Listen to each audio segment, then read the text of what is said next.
Okay. Hi guys, what's cracking? Just gonna quickly do an audio check and all that. MacGuffins.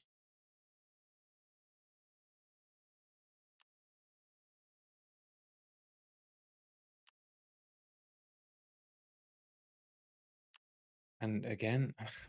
One, two, one, two, three, one, two, three. And again. One, two, one, two, three, one, two, three.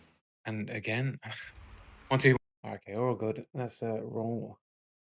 Um, how's it going, Hilda? You alright? Uh, close that window down. I need that. Right, okay. Let's have a look at the quests real quick. Probably start off with some bounty quests, probably. Week 3. Oh no, I've done those. We're on week 4. Auto 5. Oh, fucking auto shy that it takes 3 kills to kill somebody. Shotgun. High velocity ammo. Extract with a bounty or be the sole survivor. Land shots on enemy hunters with pistols, armoreds, and XP. Straightforward enough, I guess. And that's only to do clean sweeps. Banish targets, kill meat. I need one more meathead. That's an easy one. Well, I'm missing a health chunk. Let's create a new character.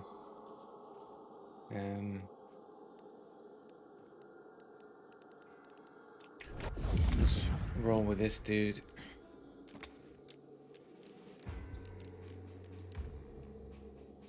What do I need? Oh, auto shotty.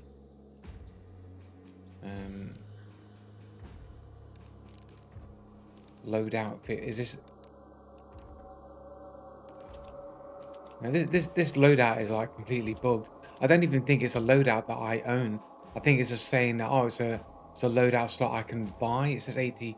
Oh, that's just how much it costs. I think this is like a loadout that I don't actually have. It's bugged out, and as a result, I can't actually change or modify it or do anything with it. It's just completely bugged out. Let's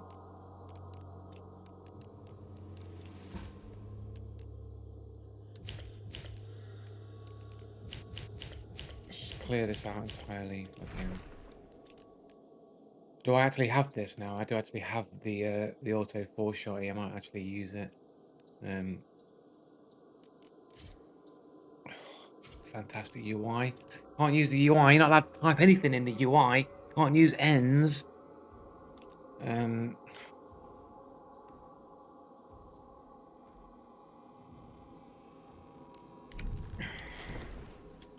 Slot that in there.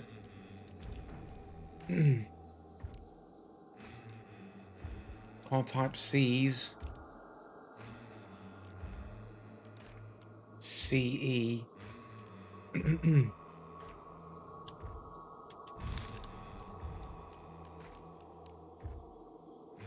Is it high velocity ammo? Does it have high velocity? It does. We'll use high velocity there. Tools. That in there.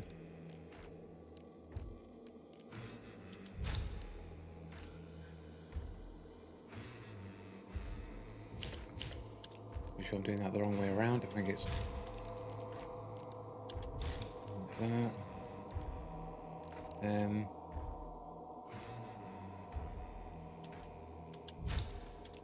We'll do that. And then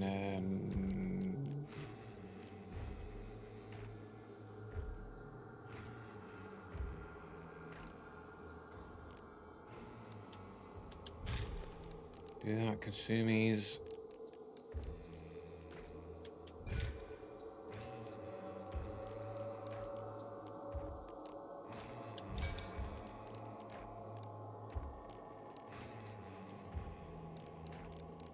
And we'll just do like two dynamites. We'll grab that in there, and then we'll do that. Save this, but we'll Get rid of this and add another. Oh no, oh no, that's not gonna work.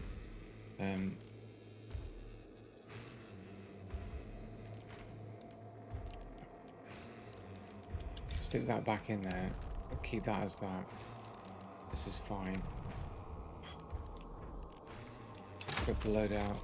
Then here we'll change this to a dynamite. I'll type in ends. Come on.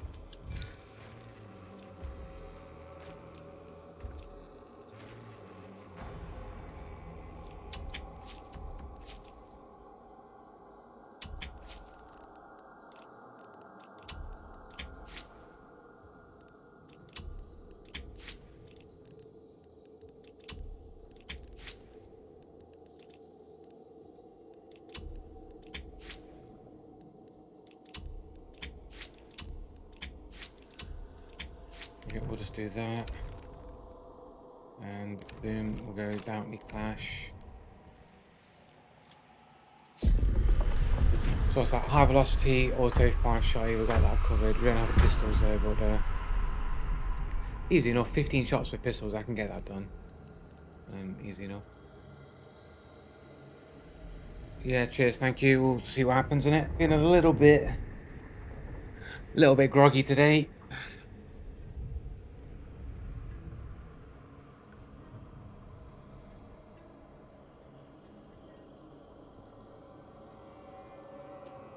Honestly, just feel like today I just want to sit and mong in front of a monitor and just not think or do anything. Just be zombified in front of my computer all day.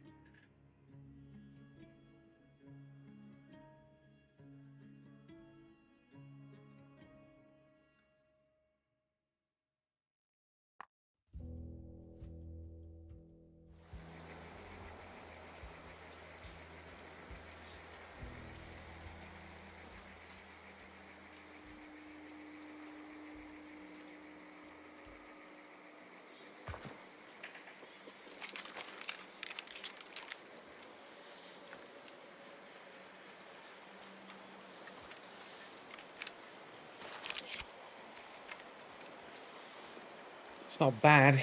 4-shot, shotty, medium. I mean, it's pretty much I have to check the price on that, how much it actually is.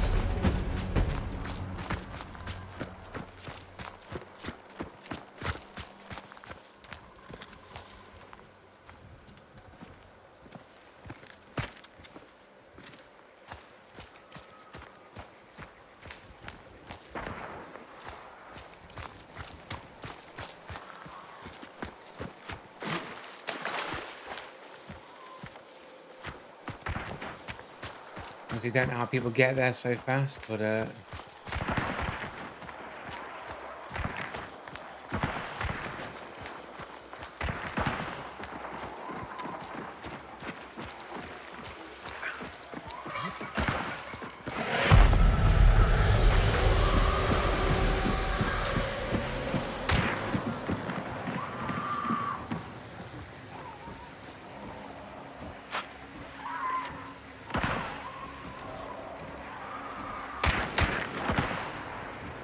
isn't there a hole in the roof here?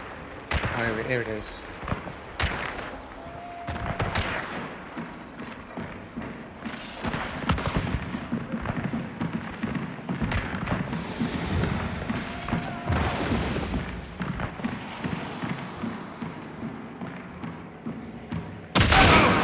Oh, those footsteps were not accurate, man.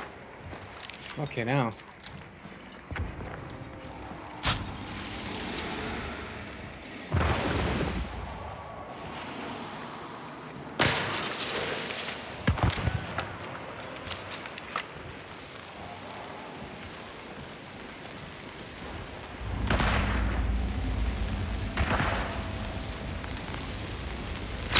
Whoa, fucking hell.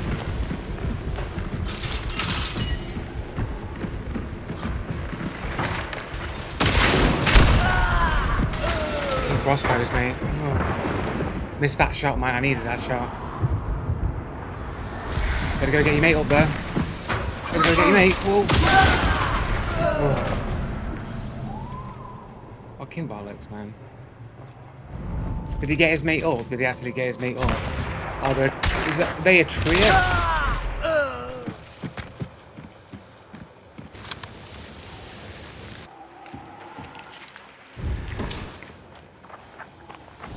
I think I got both. Oh no, they're alive. He got his mate back up. So he ran and got his mate up immediately.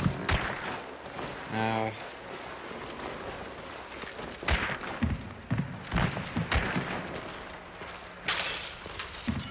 Explosive crossbow in such a fucking tight fucking space, man, is so fucking lame.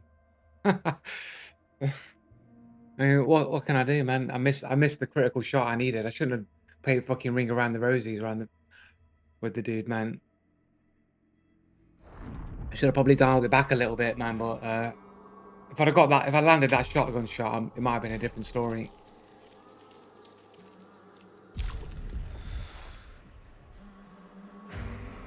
Sundance Kid.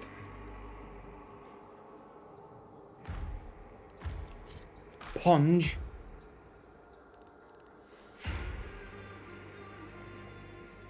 Mate, this guy's playing for a long time.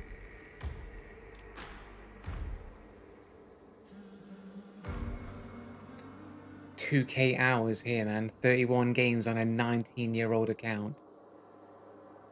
0.5 hours on the Marvel Snap Fragpunk. I need to play this game. People saying it was like really good, but when I checked it, when I check it out, it was just like, oh, you like modifiers to big head mode and all this sort of shit. I'm like, I don't know about that.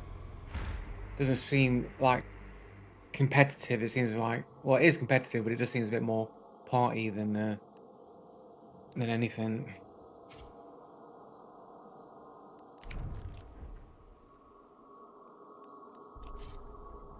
Sundance Kid, mate. Oh, look at it, 1KD, dude. From Hungary. Those foot. I had to clip that actually, just because those footsteps just sounded well wonky, man. At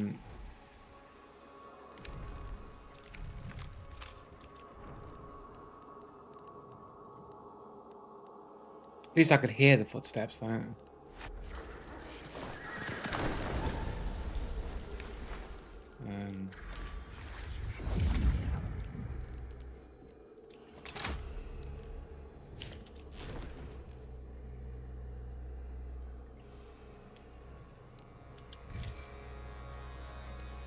Like auto. How much is it? $300. Pretty expensive for a shotty though, man. But it's probably like the best in slot shotgun for a medium slot. But yeah, expensive.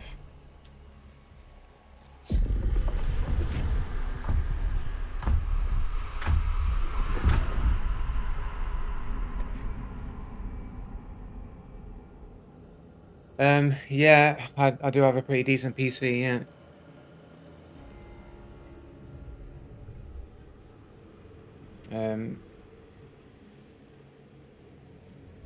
I mean, really, with this PC, I should really be getting like 240, like flat out, probably on this game. But Crytek engine probably not that super amazing.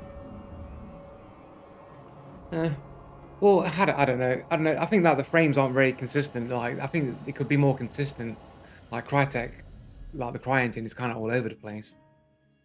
I do have to use DLSS to get these frames though. I can't like not use DLSS.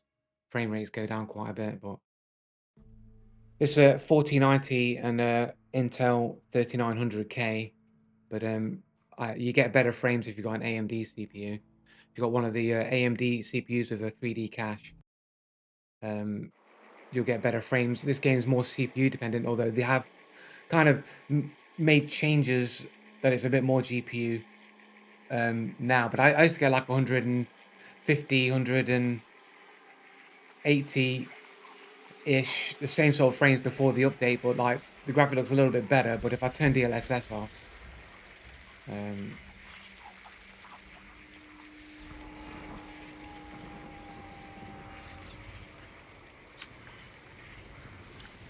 My frames go down to 100 and 130, 120 without DLSS.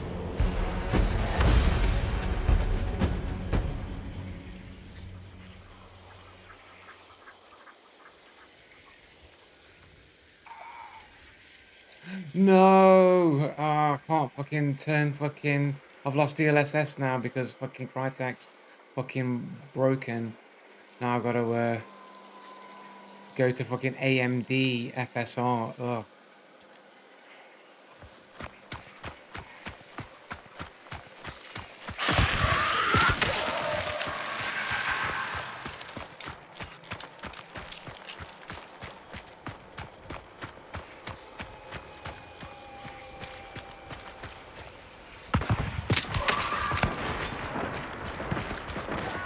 It's like when they made the update. It's like my performance got better in some areas and worse in other areas. So it's kind of like the only way to get the sort of same frame rate that I had before is with DLSS on, but it still looks better than it did before with DLSS on. So it's like it's still a oh bad shooting from me.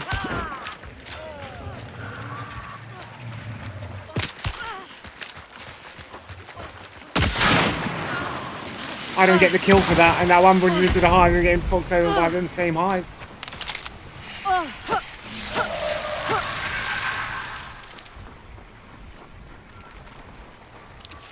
probably won't even get the kill for that hive.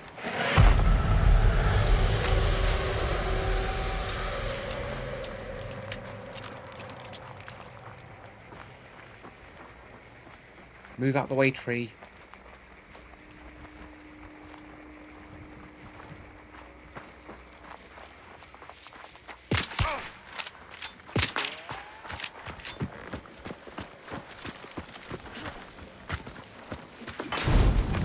The fuck is this guy?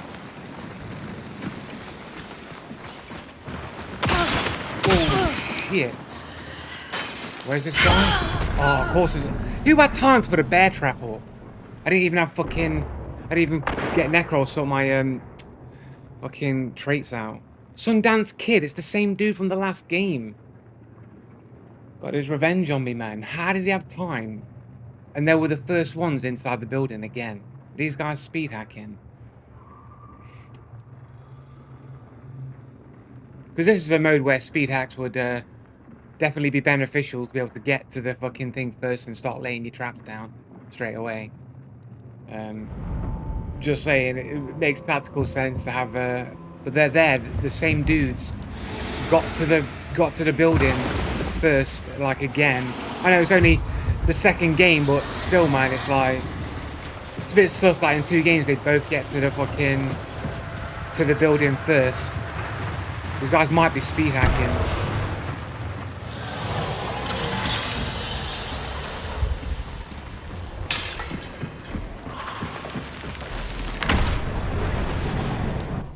Anyway, that's me um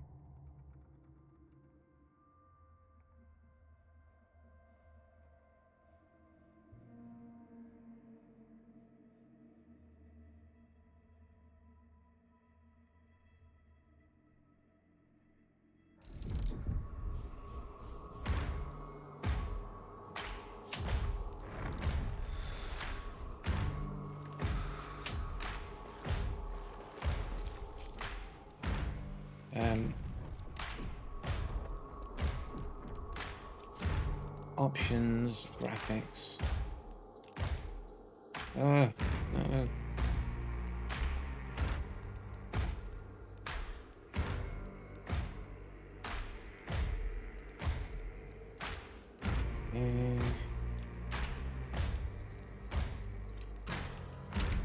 Just gonna restart my game here. See if I can get DLSS back. I don't know why. Am I in the wrong window this whole time? Yeah, bad. There we go.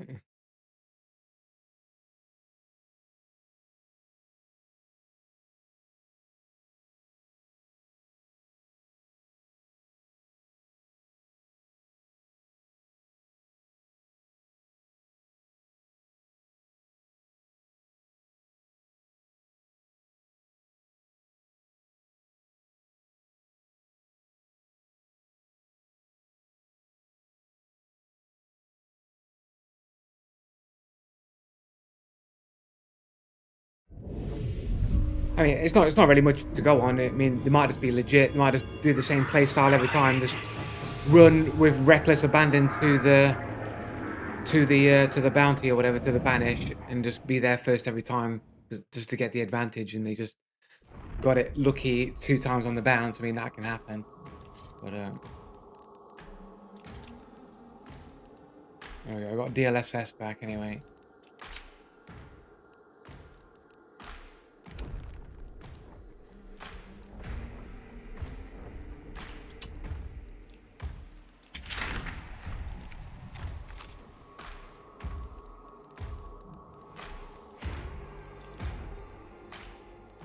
Pumpkin head. I got the second pumpkin head. Is this the other pumpkin dude? Which one's that?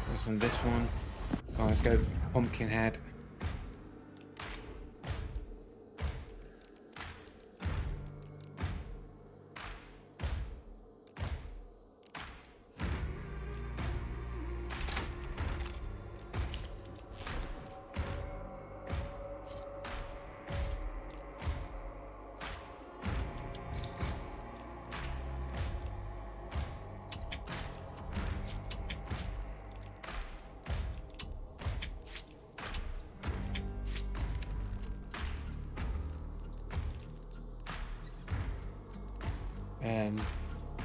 I mean, I could get light font. It's pretty good. But I want the attempt to try and make some money in this game mode. Not lose all my money here. Okay, it's how skins go.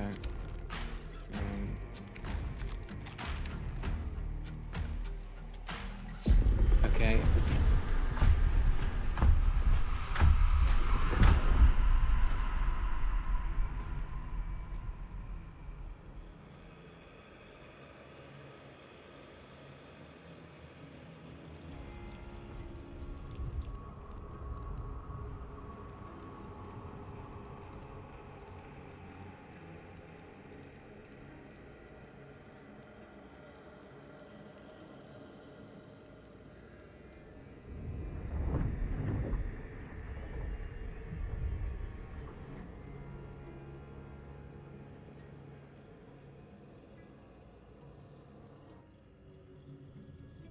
Got to wake up a little bit.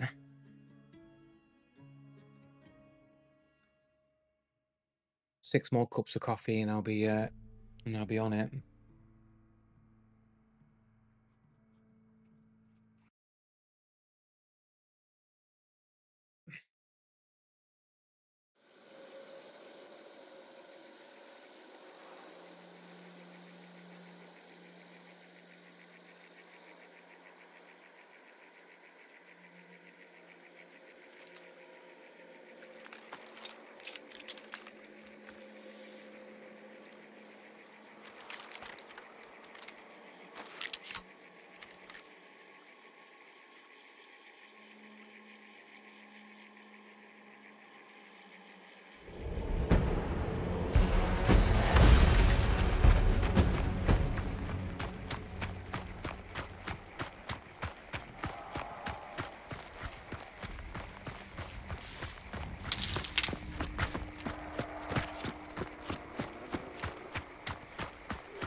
Oh, he's got a hive after him. Oh dear. This could work out badly for me.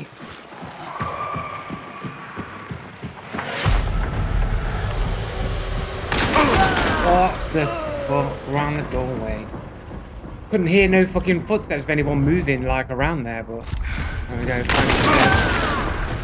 Fucking hell, man. Underscore in his name, of course. Less than 1 KD. With only 18 games on a 4-year-old account for that. Just as soon as they got inside the building, can't hear any footsteps at all. What happened to the hive that was chasing the dude? Did he ever stop and turn around to actually punch the hives away? Where, like, you know what I'm saying, like.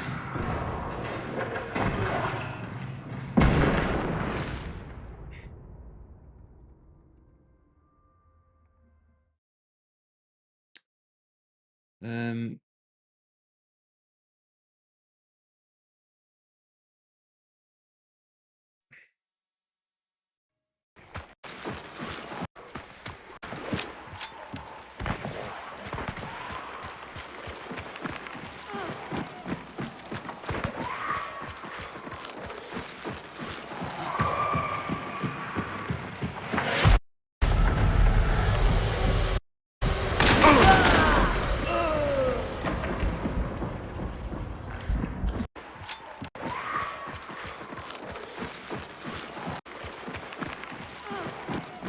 like the hives are on him. Oh, they just disappear. Oh no, no, no, no, no, because you can hear him still. That's weird, isn't it?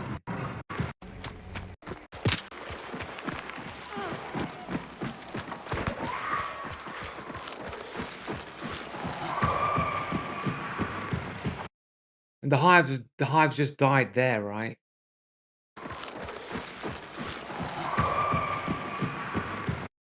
You can hear the hives dying. That's the scream of the hive cloud dying, right? But you don't hear them take more damage. The hives start to hit them. You don't hear them take any damage. It's from the female skin. So that's the first person that went through, taking damage. The hives on them. They were at the back. So presumably they had to run around that way, and you don't hear them fighting anything. You don't hear them punching the hive. They're completely silent while his mate hides around the corner. A little bit weird. It's a little bit strange.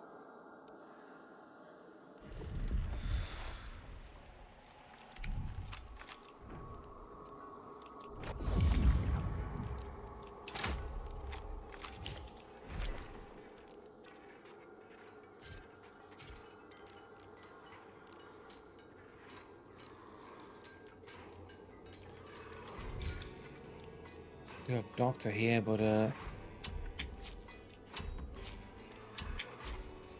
kind of just don't care.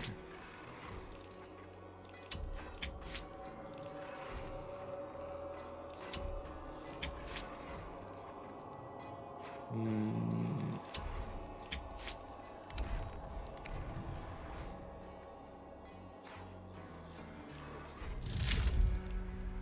I think they need to make use of my decoys and stuff a bit more.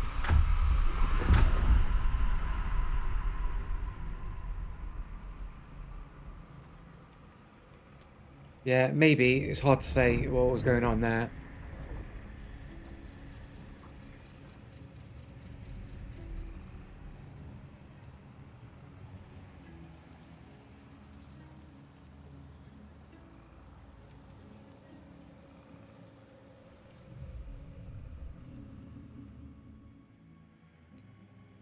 Not really. I probably shouldn't have rushed in behind them. Thought I could capitalize on the hive causing chaos for their group. That I might be able to capitalize on it. I probably should have just stayed back.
don't have fucking Whispersmith.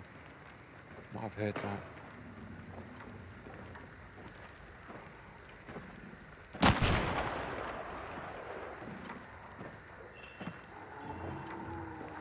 These footsteps don't sound like they're in the right place.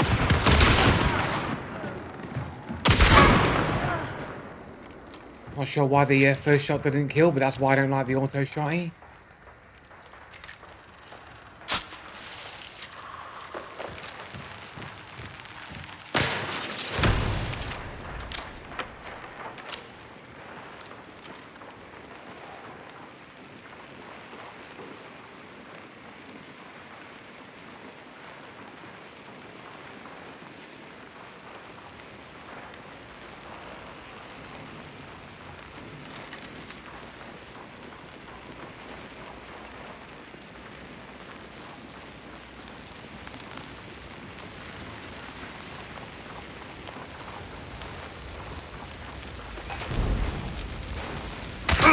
Whoa. Don't drop down.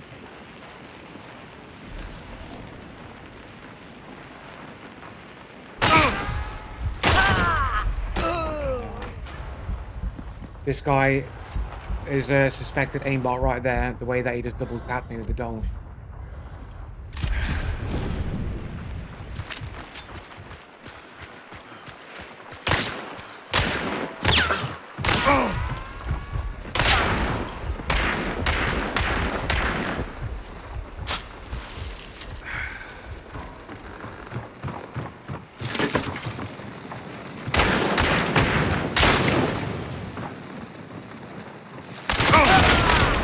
Fucking how close is he to me?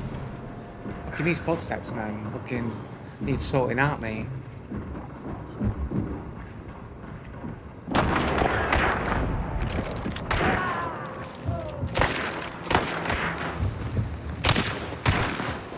This dude here, man, is suspected aimbot cheater right here.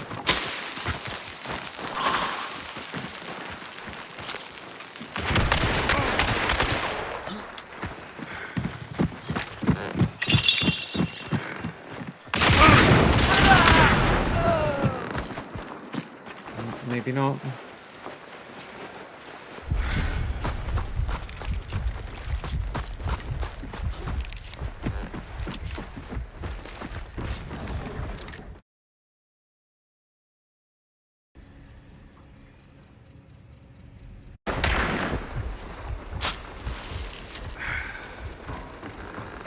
Guy's inside right there. Guy just like steps round, takes these shots without any footsteps.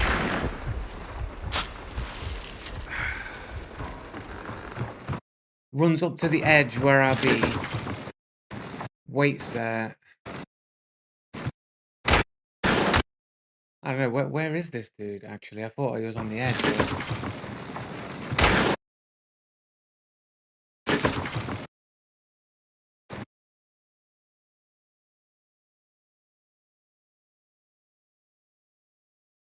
I thought he was coming from this angle here, but he's up there. He's there in the smoke.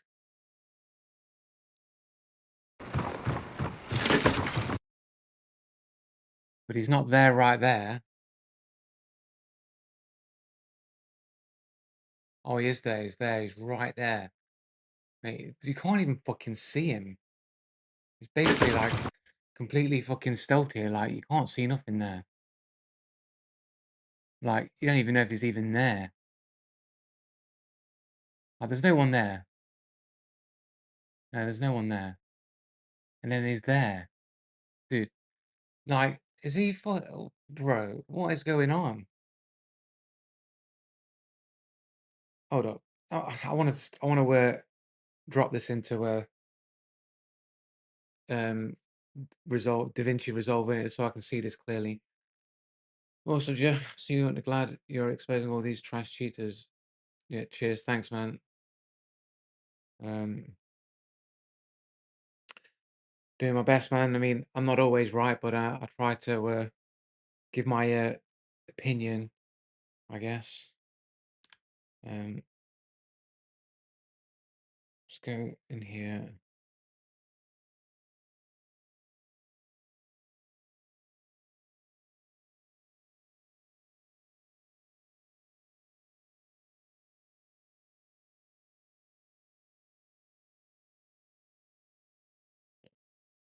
And let's have a look.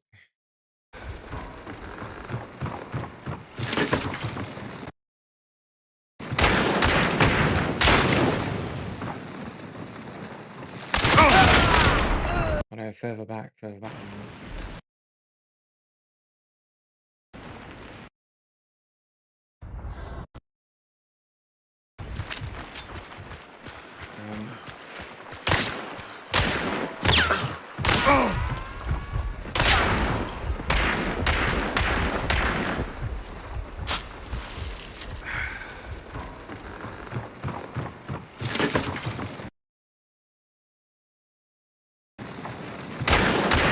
Still can't tell if he's there or not. Like, you can tell, like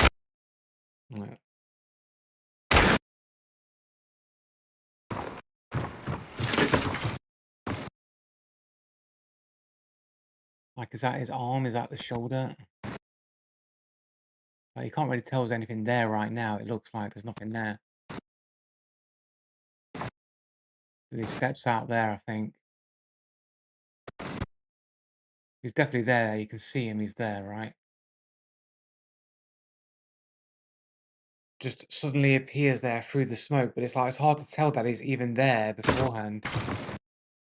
Like, it doesn't look like he's there. It looks like, I don't know, he might be there. Like, because here you can see the back of the wood here. You can see the lines going straight down where the wood is. You can see that this is what, some kind of box, so presumably he's probably behind this box, but it's hard to see if there's anybody even there. And this is boom, he's just, all of a sudden he's just there. Like, doesn't look like he's there. It's hard to tell. Like, still see the lines of all the wood. Like, maybe that's his head.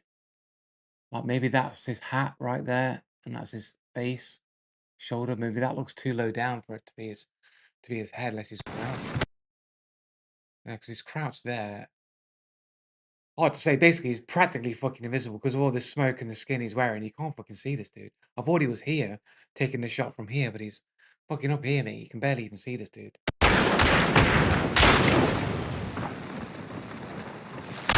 Then all of a sudden, this guy's right there. I mean, where did he come from?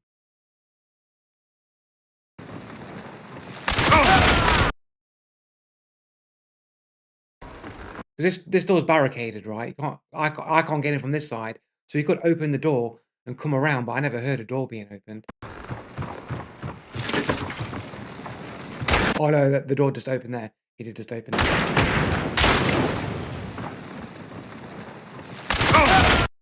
Right, fair enough, man. He did open that door, man. But that dude is basically fucking super stealth there through the fucking smoke and shit.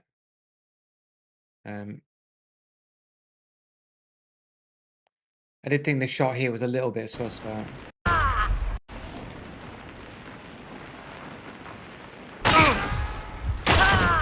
Because I jumped in the air and then sort of strafed left in the air because I decided I didn't want to drop down, so I jumped to go off the edge. I thought, no, I don't want to drop down because I might die from fall damage. So I fucking air weave back in left, and he still tapped me. And I thought, like, I don't know, man. Maybe he's tracking me with an aimbot there, man. It's hard to say. He could have just shot. I don't know. Not enough information to call it really.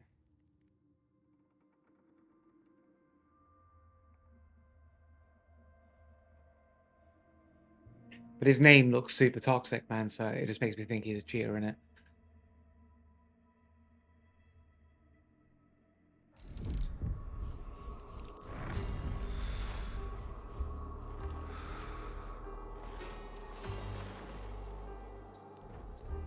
Oh.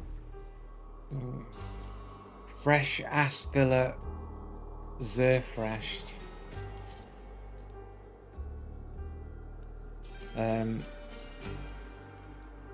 Doesn't seem anything sus there. 53 games, 11 years old.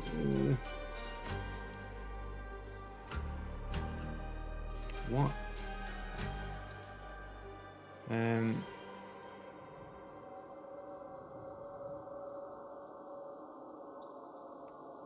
I think he's just a toxic fucking dude, innit? With his toxic slime fucking, he's proper like playing up the I'm just toxic, dude. I don't know if he's cheating, but he's definitely fucking toxic. um,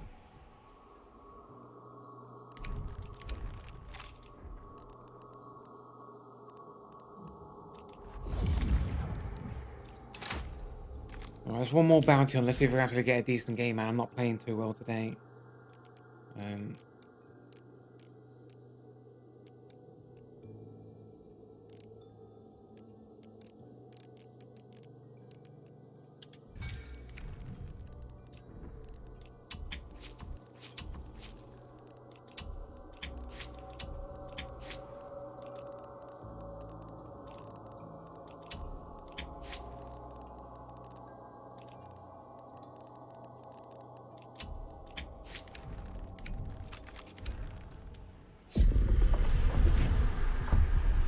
well, the idea is the reason why I keep taking Vulture is because I mean I should play more passively, but the idea is that if everyone's going to be dying, then maybe I can actually make some more money back by like looting all of the corpses. But I've not actually survived long enough to actually make any value out of it at all.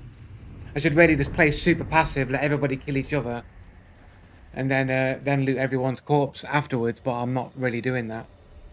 I should just really sit. I should just sit on fucking spawn, wait there, let everybody kill each other, take like witness, and then just farm the level after everyone's like extracted and left, and just be an actual vulture, innit?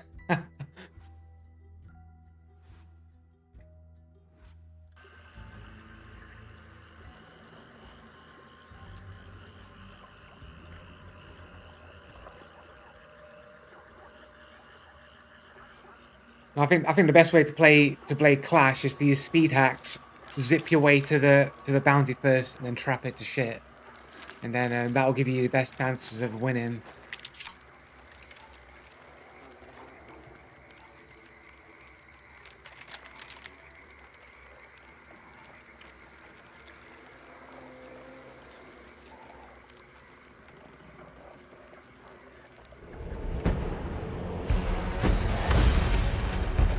Okay. I'm gonna light foot my way all the way to the banish, so no one hears me at all. Let everybody get fighting.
Don't believe I missed that shot.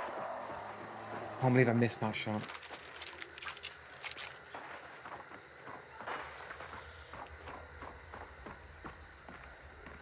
I'm not with it. I'm not on it, mate. I'm not on it.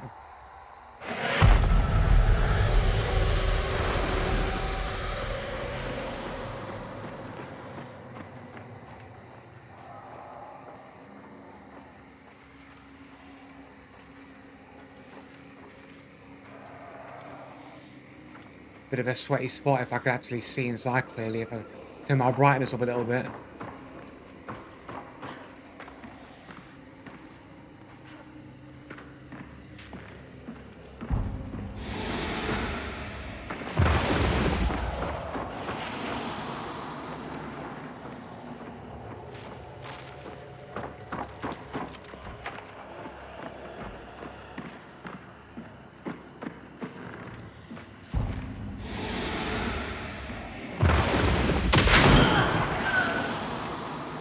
Missed that one though.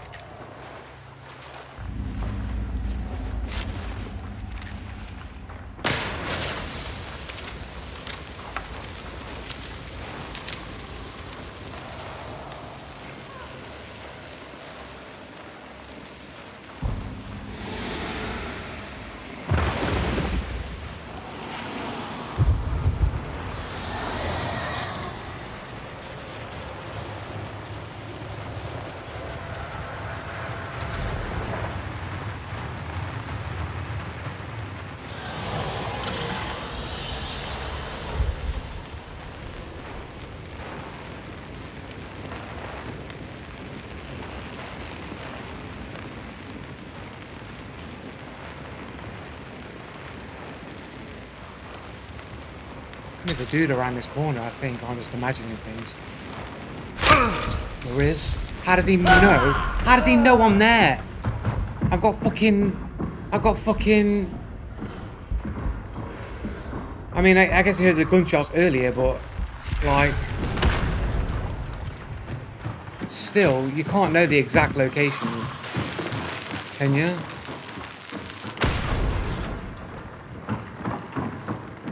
Is he upstairs?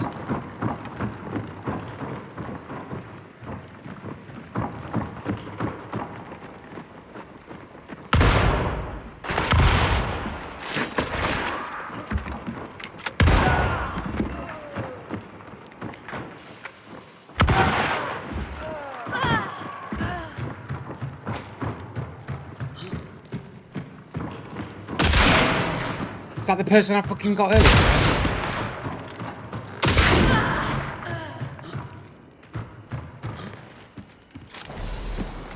Get in the fucking window. And that's it. That was the person I fucking got earlier, man. Fucking hell. An extra loot for me. This is where we get that vulture fucking value, man.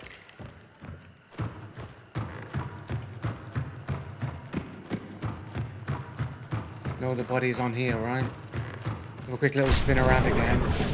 And that's it. No. No. Look at that, $200 just for that. Okay, another $100. It's basically, that's the cost of this auto shotty covered.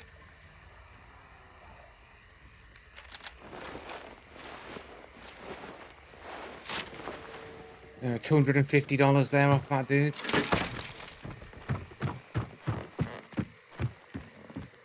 There's gotta be more bodies, man. If I had witness, I'd be able to like hunt down where all the bodies are.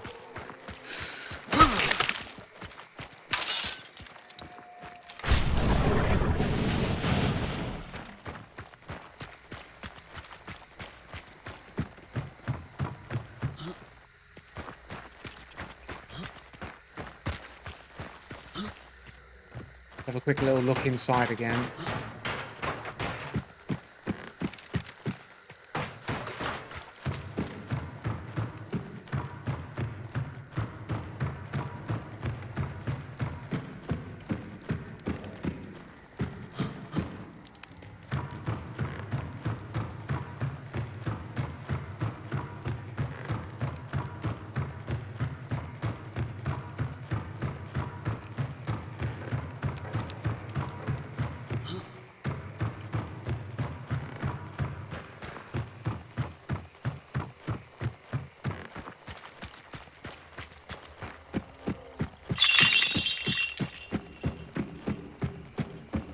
Quick little scoot around the compound perimeter, see if there's any bodies, and then just leave, I think.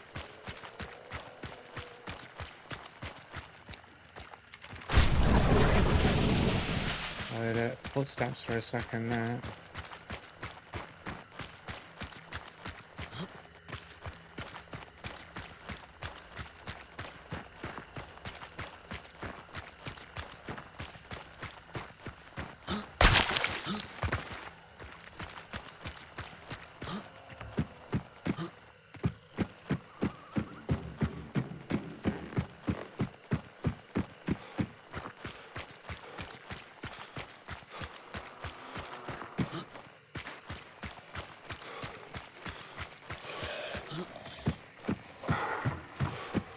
Wasn't there did I loot that? I didn't loot the I burnt the body, I didn't loot it. Oh, no, that's a different game, I think. It was a different game.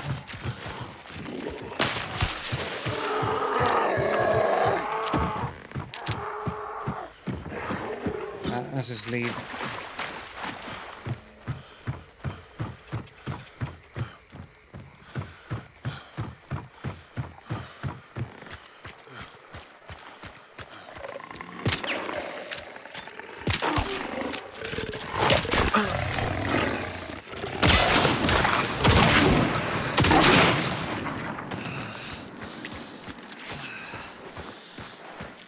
My luck, I'll probably end up dying to them dogs.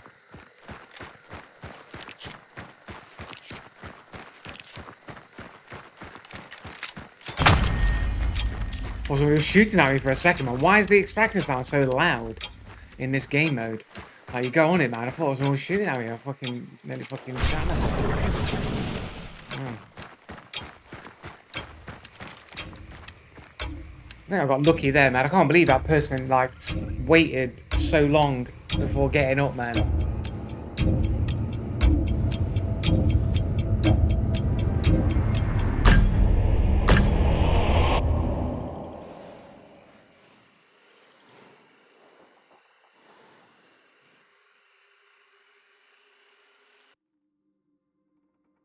Well, yeah, well, good luck anyway, in your games.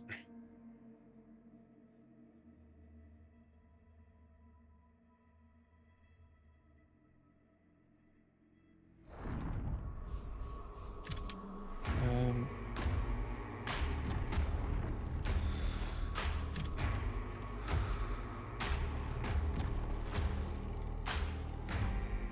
does it tell me how much, how many $100 I got in total? So I made over $1,000 with Vulture there. It's pretty worth, man.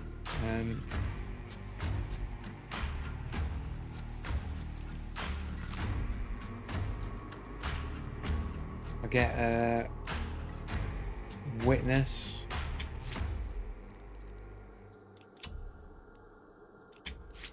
A bit of south skin. Oh, have I not?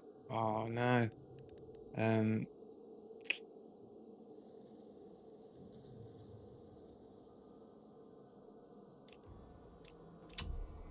I only get 2 back as well. I don't get Necro. I use Necro in that game.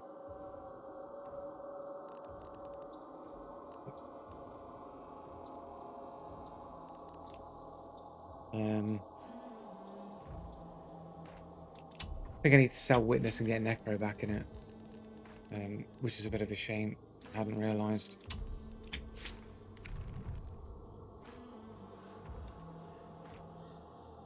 Do I have any skins for any of these guns here? Do I have a skin for this? I do actually. Yeah, here we go. Not for that. Change the charm on this, then not the stupid fish shell or whatever.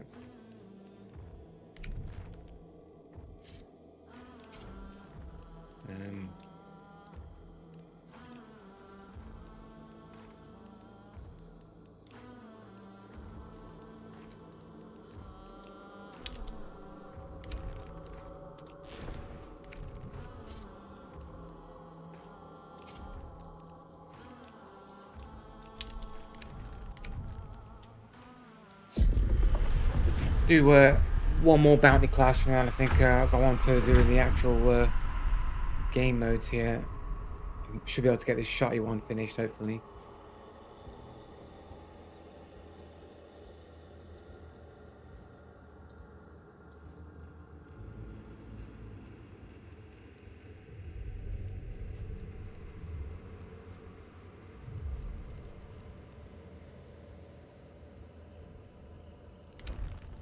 Anything in the store? No.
do the same thing again. I think I'm just gonna light foot my way over, let everyone fight it out, man.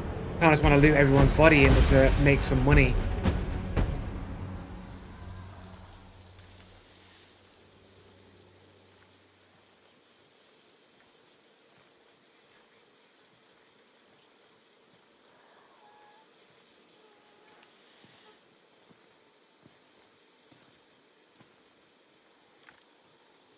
Solid snake my way right over there.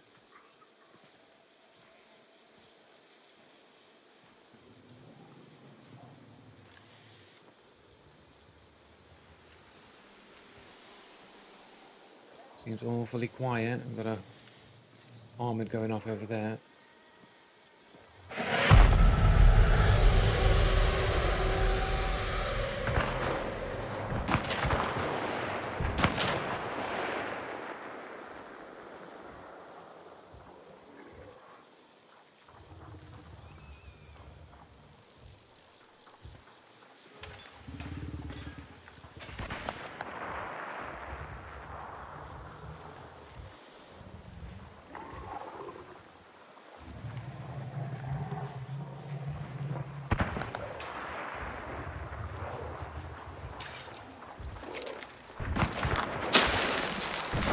I need that meathead killing it. I'm hoping I'm gonna get it. Shouldn't have done it really, man, but I need one more to complete the quest in it, so I'm gonna take it while I get the opportunity to do so.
What?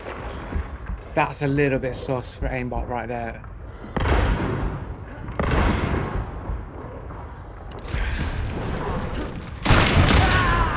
They're in the middle of healing, and they can still recover, and I still can't get control of myself when I get up in between of the spots. I still don't have enough time to do anything.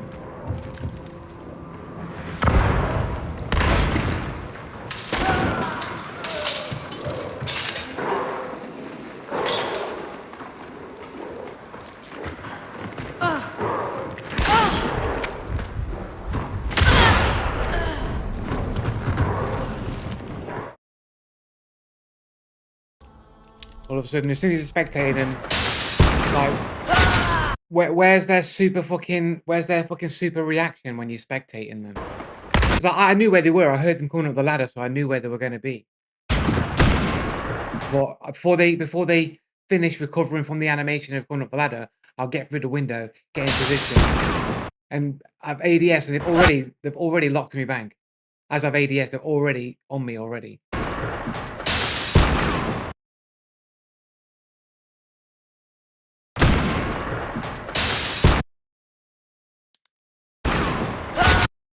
Oops. Thanks. Well, it's not a one frame instant snap. I mean, it could just be legit, I guess. A bit of latency, maybe.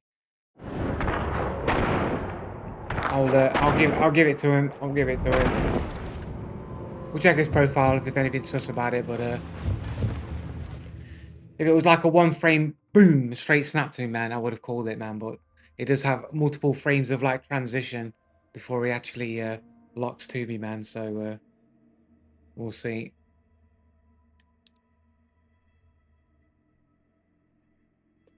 Fucking annoying. Like the dude's in the middle of like bandaging or healing or whatever, and I can't get up and recover with my gun in hand to take a shot, even when they've got to stop doing that, then switch to their weapon, have all that animation play out. Like, they need to like speed up the animation of people getting off the ground faster. Just a little tiny bit. Just a tiny bit, man. Just to have a little bit of clutch, like, skill outplay from, like, reviving. Otherwise, it's just like, you can't do nothing otherwise.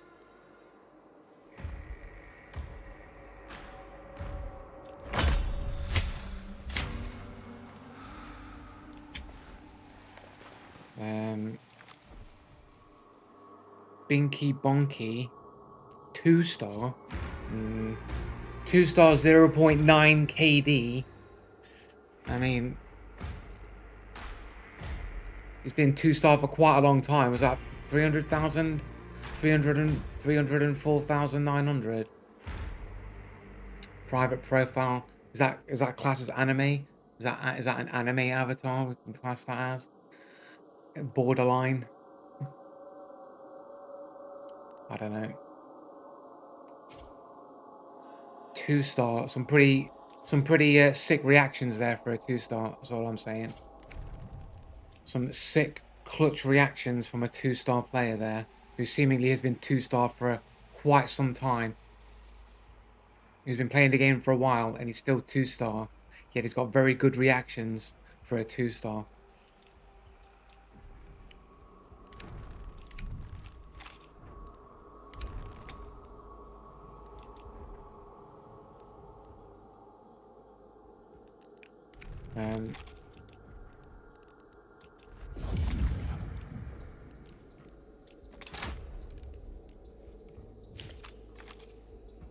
Maybe go play regular mode now, maybe. Yeah.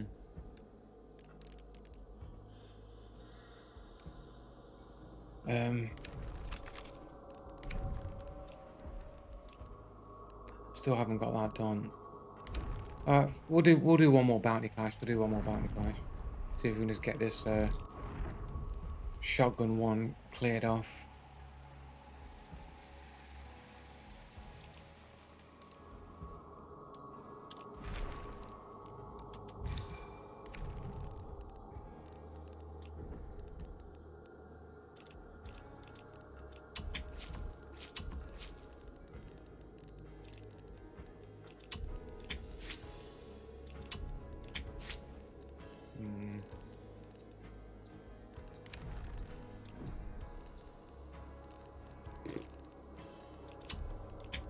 Fight the UI.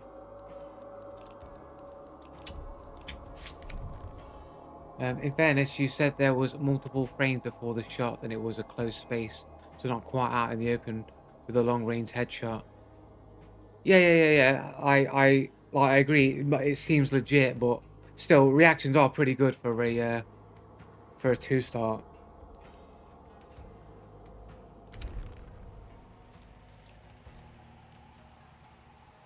That's the only suspicious thing, right? Private profile and really good reaction. They've been better than me. Those reactions were better than me. I mean, if you like, if your aimbot was like dialed up, like to the max, then you'd have like a 1-frame snap and it'll just snap like in 1 frame to the target. If you had your aimbot like slightly lower, you might have multiple frames of transition, but that's what a legit aim would look like as well.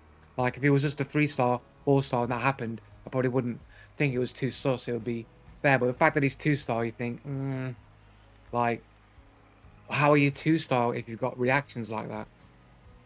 I don't know. Yeah, it was a shotgun shot. Yeah, I'm pretty sure it was the shotgun shot. Yeah. Did I clip it?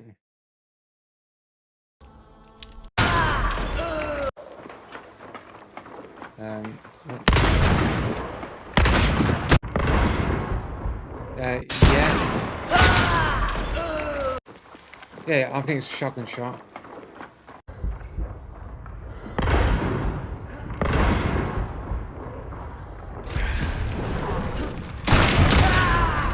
I mean, look at that for how slow the get up animation is. That this guy, I revive.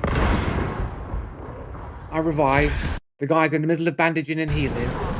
He jumps in the air, switches to his weapon, and then shoots me, and like I still don't have enough time to recover to be able to move or do anything in that moment. I think the get up animation maybe just a little bit, just a fraction too long. Just needs to be like a fraction faster, just so there's a tiny bit of like counterplay where you could do something clutch in a situation, but like not too much because then it'll just be fucking ridiculously OP. But if it's just on the edge, you think that's fair that the guy's healing, jumping, switching to his weapon, and during that time, I don't have enough time to do anything about it. Yeah, but it doesn't matter if he's got a shotgun and he's standing on my body if I'm full health, innit?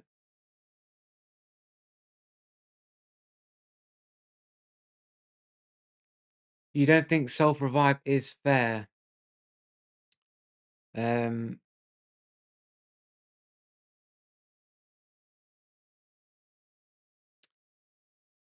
I mean, it's not fair when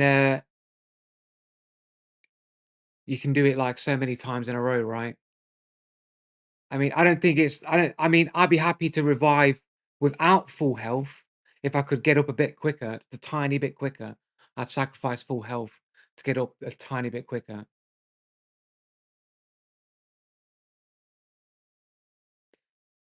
I mean,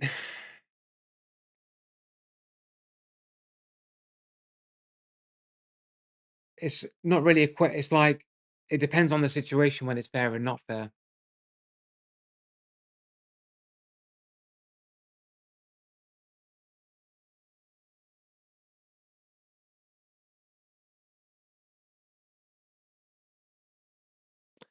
Yeah, but I'd sacrifice the not getting up with full health if I could get up like like a fraction of a second faster.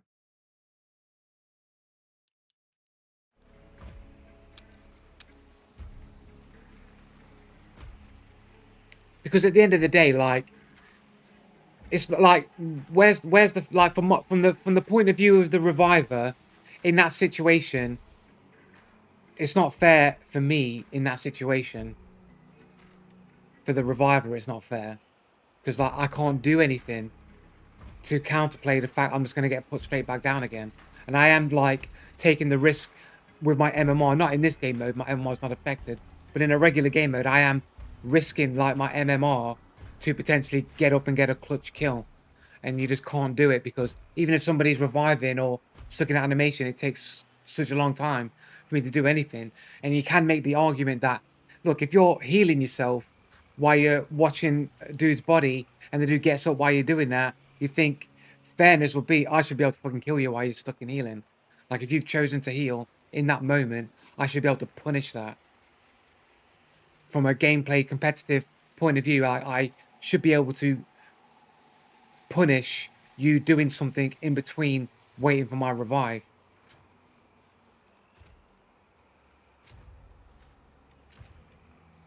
Like if you're looting my body or um or healing or doing something like that, I should be able to revive and punish that action on instant. As soon as somebody hears somebody rustling through my body, I should be able to go bam, revive, bang, clap you. You're like, I don't know, it's like you're taking the risk in it. It's like it's a risk to do that, but it's like if somebody does something, anything, you can't really get up and counter anything they do, except outside of like maybe when they're dark sighting, right? Like that's the best time you can really do it is if they're on your body and then they dark sight, and then you wait a little bit for the dark sight, preferably when they're like spinning around looking in another direction. You then get up. They all think you're dead because they just scanned and you know they're not there, and then you kind of can catch them by surprise while they're in that situation. But if they do anything else, you can't counter it with a revive. Whether they're looting your body, they're healing, like no matter what they're doing, you get up, bam, they'll put you straight back down again. So from that point of view, it's not really fair. Right, am I got this? Is this guy ready to roll? Yeah. I'll ready up. Play this one game, and then I'm gonna switch back over to regular mode. Hopefully I'll get this shotgun one done. Hey, I was one of the biggest complainers about self-revive. The only thing about self-revive that's, like, annoying is the babysitting, right? That you gotta babysit the body. Like, and in certain situations where you can't counter the self-revive, right? Like, if you're in the middle of a combat situation where you can't babysit the body, it's a free revive for the other play for the reviver, right? Or if you kill them in a boss lair and the boss is still alive and you can't babysit the body and kill the boss at the same time, that's a free revive for the person that you've put down. Like, those are the situations where, like, it's like not fair for the person that's alive, right? Where you can't counter it, where you can't do it. Now, you could say a player could make the strategic decision that I know you can't counter that situation, and I'm putting myself in that situation so you can't counter it. But it's like there's not really much except for the boss lair one where it's like, you know, don't be in the boss lair, don't kill people inside the boss lair. But babysitting the boss lair is more of an annoyance rather than an unfairness, right?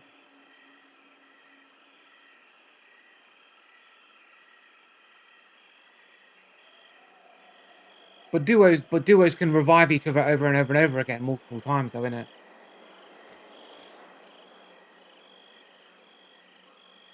See, like my idea with self revives was to have like a be able to self like a spawn point. My idea was have some kind of like bug or beetle, like a revive beetle or something like that, right? And you'd plant the revive beetle, let's say on this tree, like it'll cocoon on this tree. So if you die in the game, you'll respawn back at your cocoon point, innit? You'd like respawn out of a tree and then you'd come back to life again. That way you can revive, and it's not unfair to the person that killed you because they don't have to babysit your body. You'll just respawn somewhere else, and you just got to make your way back to where the fight's going, and try again. And I thought that maybe that's a little bit fairer than having to babysit. Like if I had a revive beetle, right, I'd just come up to this tree, I'd plant my revive beetle on this tree, and then if I die later on, I can respawn back at that tree.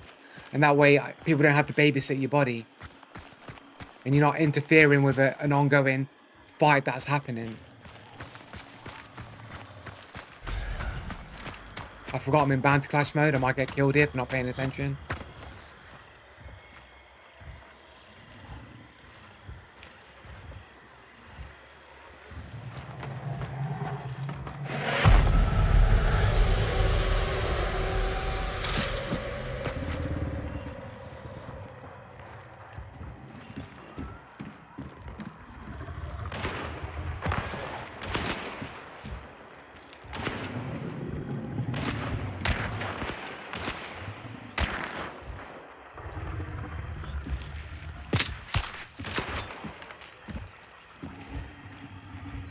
Someone below me.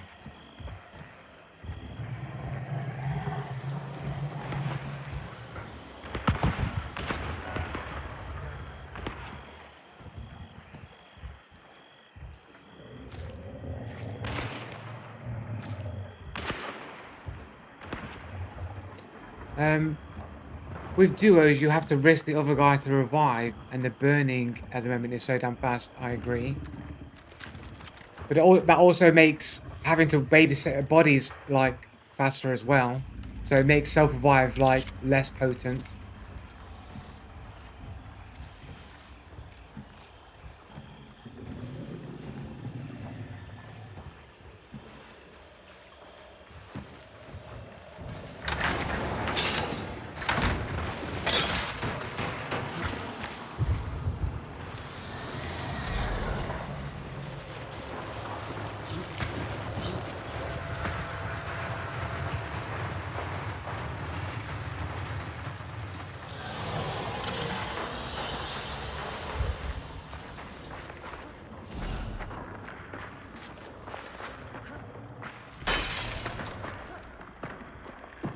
Where the fuck are they? Upstairs, downstairs.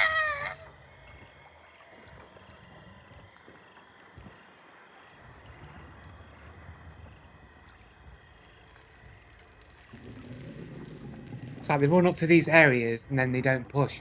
Like they know they can see where I am with walls. Like, it sounds like it's through this wall here. Am I going mad? It sounds like it's through here. Someone's up there.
Two dudes here.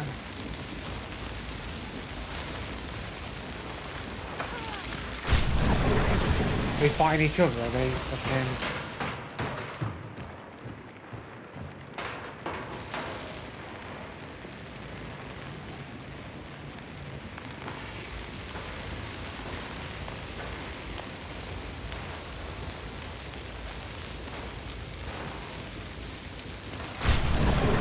What? How are they so close without any footsteps? Are they literally in the room?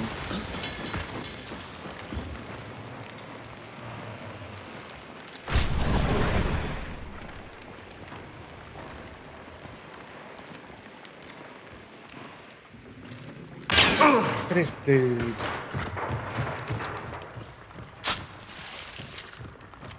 Stuck in a bad area of the fucking thing now.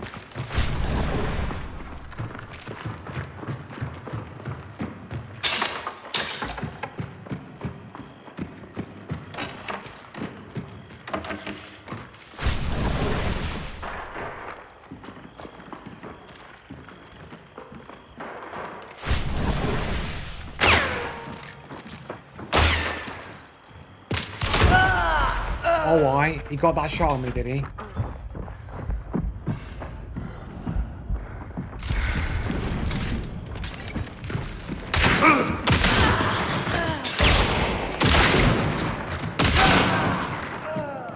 Ooh, boys.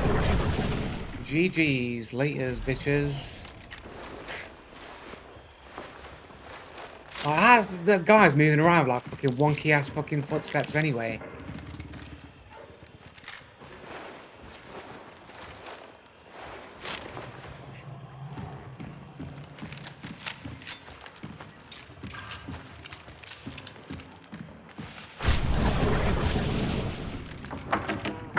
Where was that other body anyway?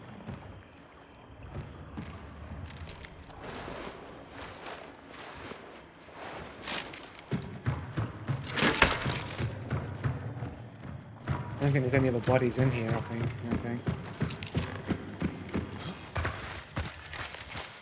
I don't have witness, but some dudes fought out here, right? It was out here. Might be a dead body in here.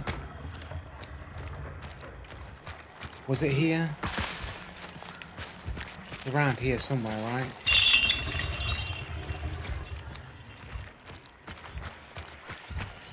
It's too fucking dark, I don't think I'll be able to see anything.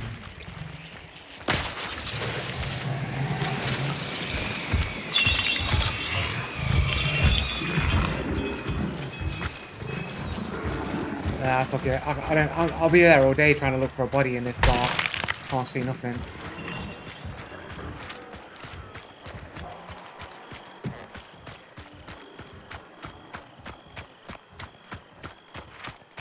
I can't hear footsteps of a dude walking across the balcony because of the other dude that's burning in the other room.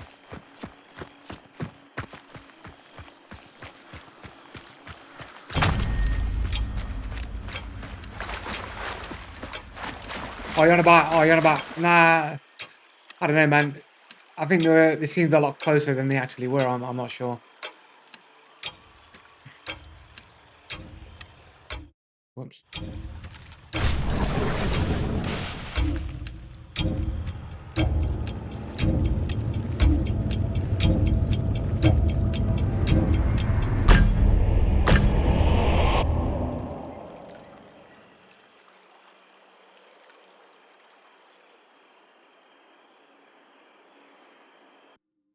Like I say, it's like the one time where you can like kind of counterplay with the revivers when they're using the dark side, isn't it?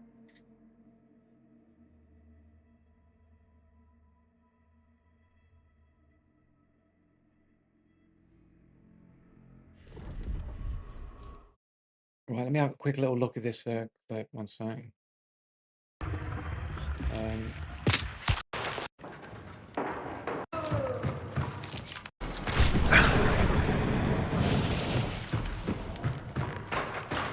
it was like, where were they? They were like, hold up, they're further back.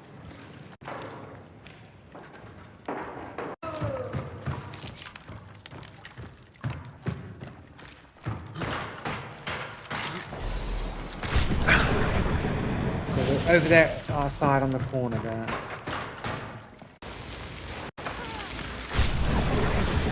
Out there, you can hear them there.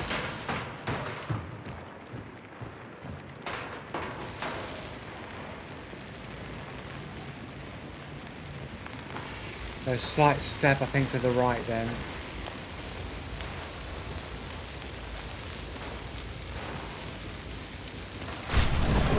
That looks so close. Like they're literally right on that fucking, like right outside. Now you hear their footsteps. Like you hear them footsteps run away. Like as soon as that dark side, they ran away and they ran over this way over there. But they got so close without making any footsteps. But I heard them run away over the and then they moved there without making any noise to that angle. Knew exactly where I was and took the shot. You're aware of Bungie's lawsuit against the cheap provider? I'm not, no. I don't think so anyway. There's a guy that steps out there, he makes no footsteps. He is quite far away there. So I think that's gotta be more than 20 meters, right? This whole building is probably about 40, 50 meters in length on either side. So this is probably outside of the range for hearing crouch footsteps.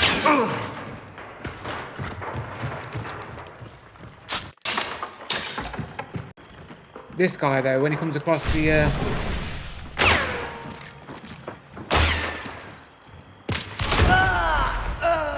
it seems so fucking annoying that the shot you get a hit is the shot that you get hit on. And of course he gets a headshot. He's crouching. Oh, but crouching, you're asking for a headshot if you're crouching. But I was standing and I got headshot within the gaunt precision. Tapped me in the head. And he was crouching, I believe. I think.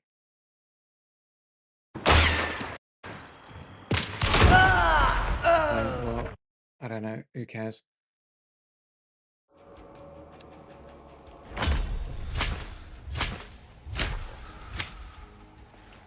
Another quest done. Let's have a quick little look. The Tobes, 1.32 KDA.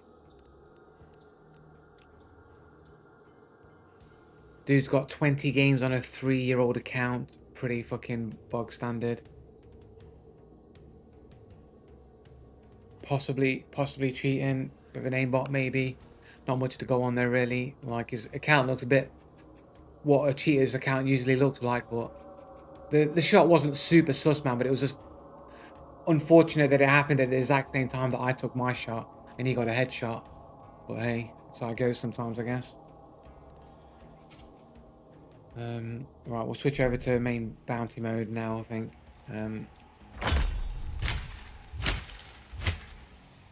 Do I have this Maynard sniper now, do I? Still need to banish targets, needs to perform clean sweeps. Edit hunter. take a different hunter. Change hunter. Yeah,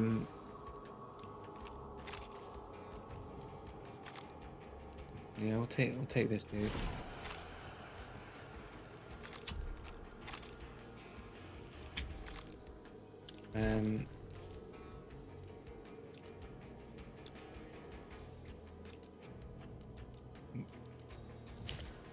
Maynard sniper.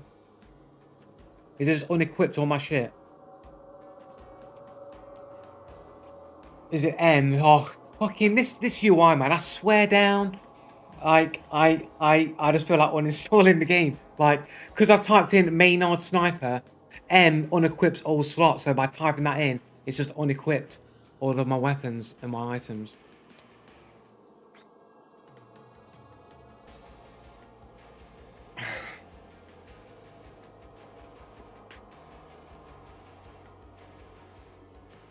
Do I not accept whispers? I guess I don't. I must have it turned off. Okay.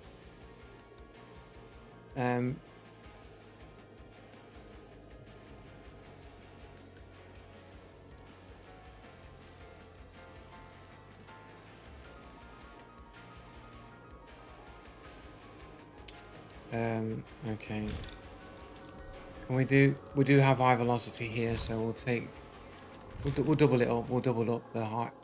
I don't really like snipers, but I want to test out the new weapon, so give it a go. Can't type anything in the search bar. I can't type things in. There we go. New army. We'll take a new army there. You know what? Maybe. No. We'll stick with that.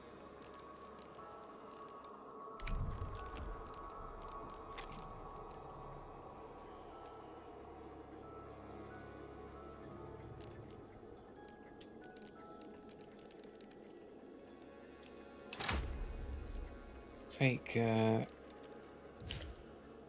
put a hive bomb in for a change. And take a sticky.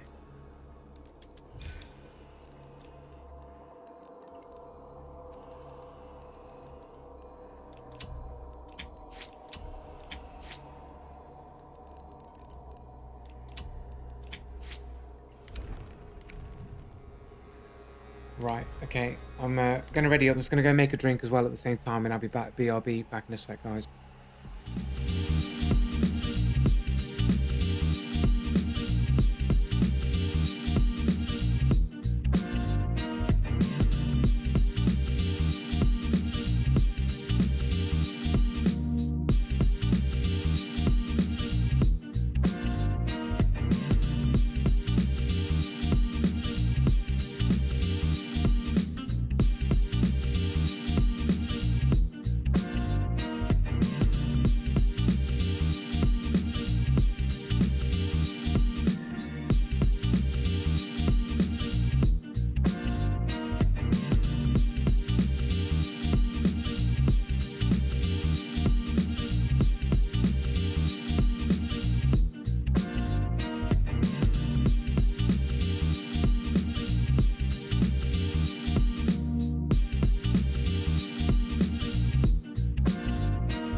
Oh, there we go. Right, enter game here. Oh, I'm on the right screen and everything, yeah. Um, oh, super fan of snipers. It's single shot sniper. I won't be using this again. Single shot sniper rifle, man. What? I'm in bounty class. Shit. I was in regular mode, innit? Fucking hell. I don't really want to lose this fucking character. It's got fucking shit on it.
Sorry about that. I didn't realise I was in the wrong queue in it there. I don't want to really lose that character.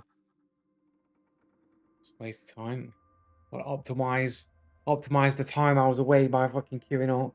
Be all ready to roll. But no. They should have it as a separate fucking window, a separate game mode, innit?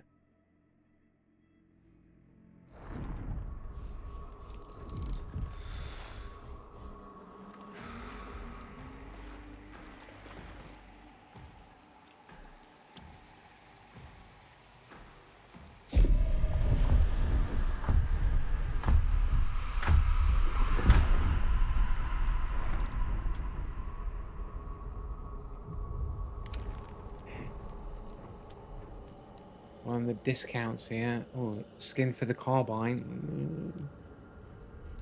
I don't have a skin for the carbine. I don't have a skin for the rival mace either, I don't think. Tempted possibly to pick that up, man, just because I don't have a skin for the carbine.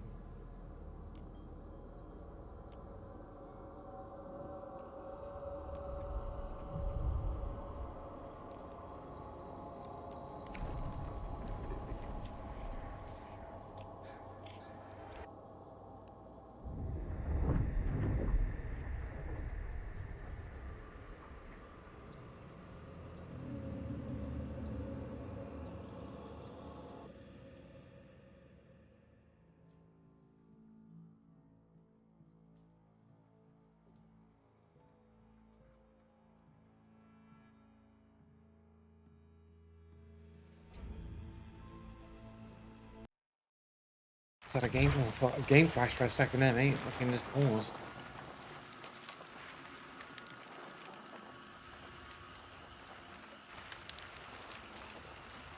Has my game crashed? Oh, again.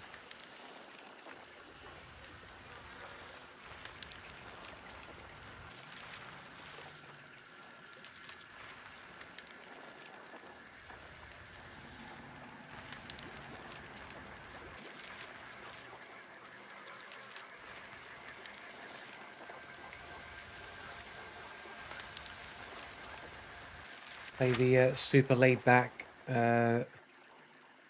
sniper gameplay. Is DLSS even on?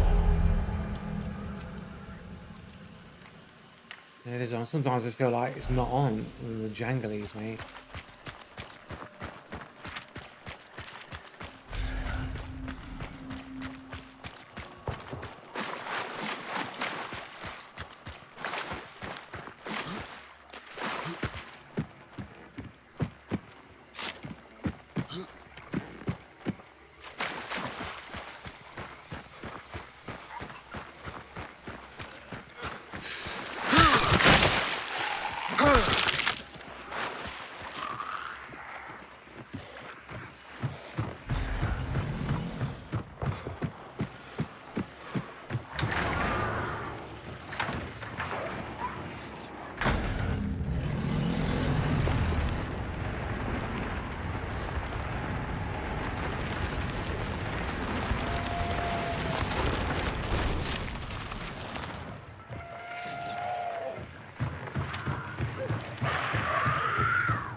saw a person there for a second. It's just a tree.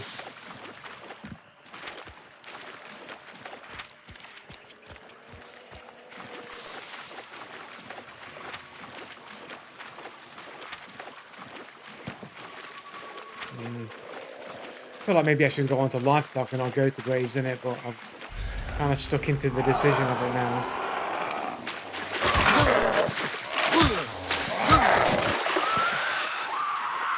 Mate, the aggro range is just so ridiculous these days.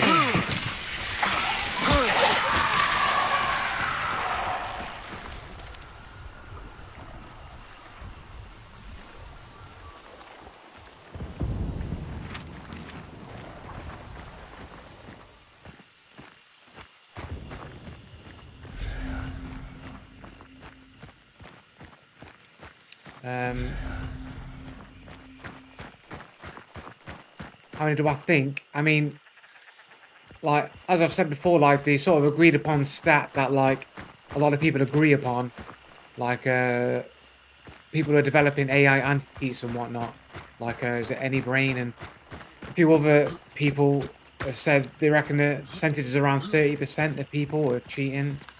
I think it's probably a bit higher than that. I think like 20, I think they say 20-30% of people are cheating. I think it's probably closer to like 40 or 50. Skill-based matchmaking is obfuscates how bad cheating is.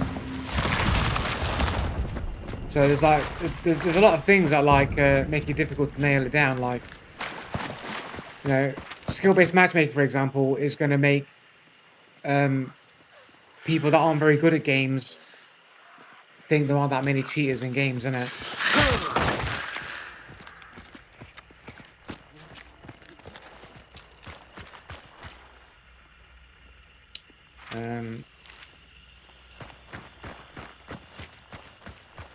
Well, yeah, I'd say it's easily around 30% of people are cheating easily.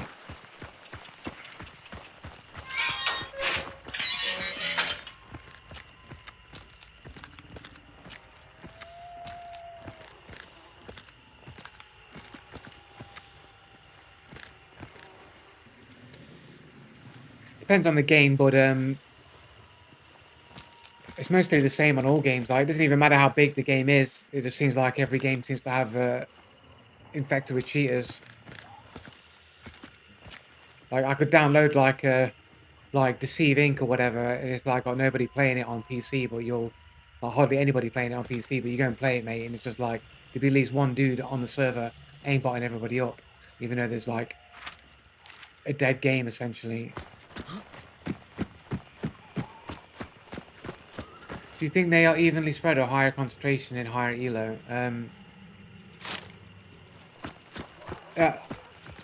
Theoretically, they'd. Oh, I can't believe I missed that. It's like something. I moved my. Did I not reload? I don't like this weapon already.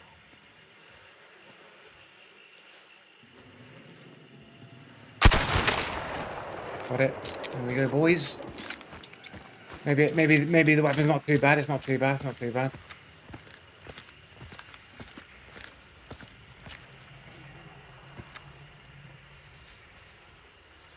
Boy, it's hard to keep it steady.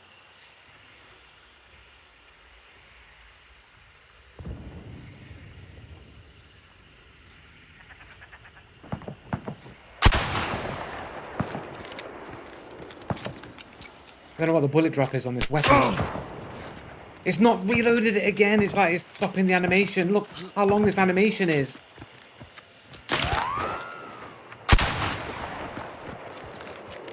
What's the bullet drop on this weapon? They got no problem hitting me even though I'm moving around at range. 170 meters apparently.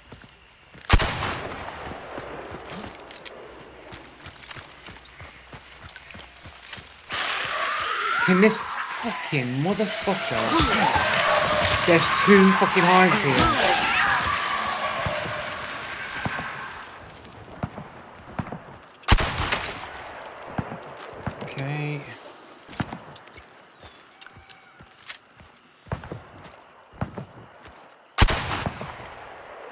They got him up again already.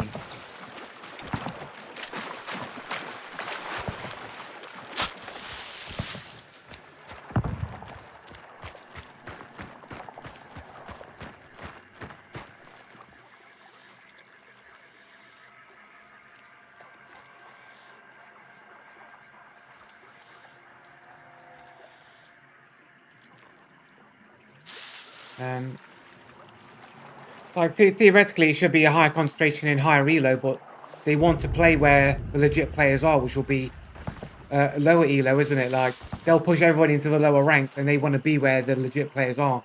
So while it depends on how easy it is to climb the elo and how easy it is to like make a new account or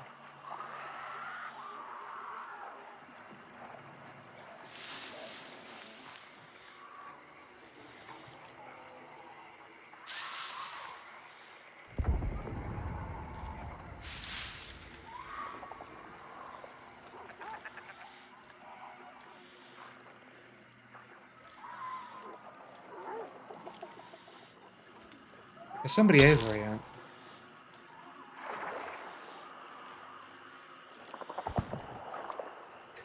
It depends on how easy it is to create a new account and how easy it is to de-rank to be able to play with the lower rank people.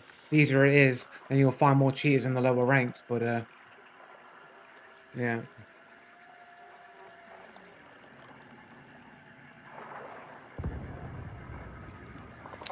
Yeah, that's probably what would help is if you can automatically sort of know what skill a person is and then like throw them to a higher rank. But people will just play shit so that they get placed into a shit rank. And then it might actually make it harder to get to a higher rank. I don't know. Depends on how the system would work, innit?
I feel like there's somebody over here, innit, just waiting for me. If I get clapped here, man, like super sus for walls, man, but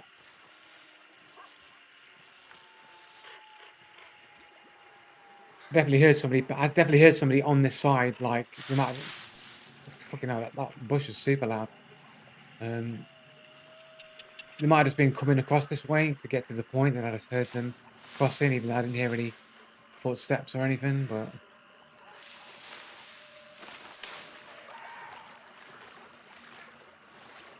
and I gotta take my time a little bit now.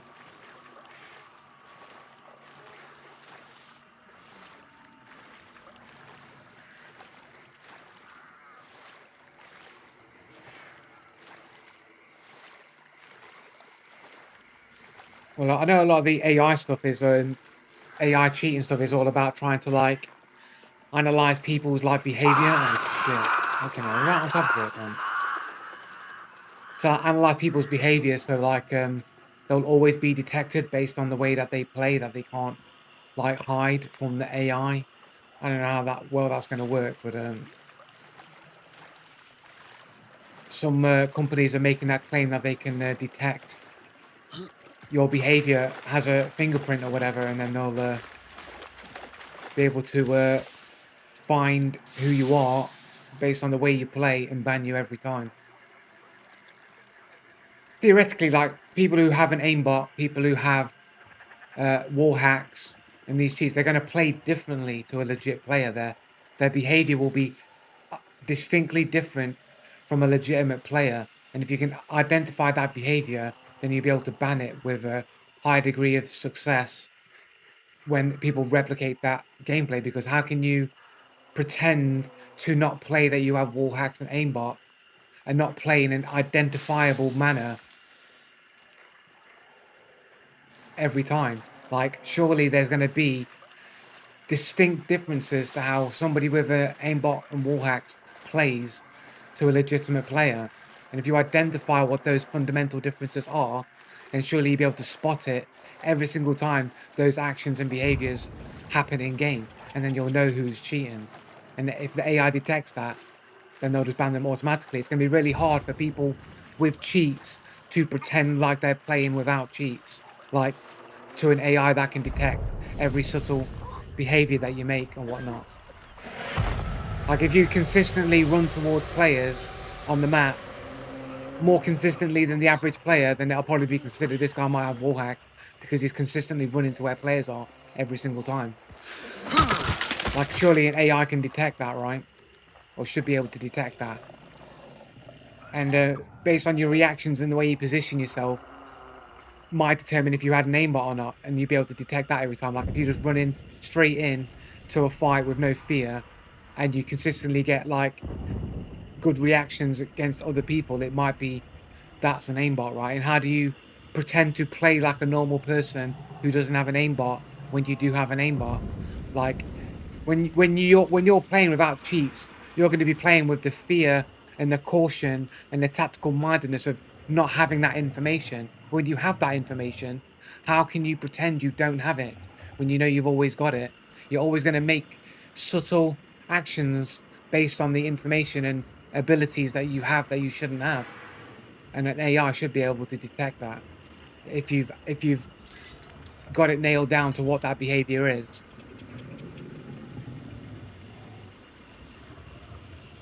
And I think it'll be quite difficult for people with cheats to pretend like they don't have those cheats.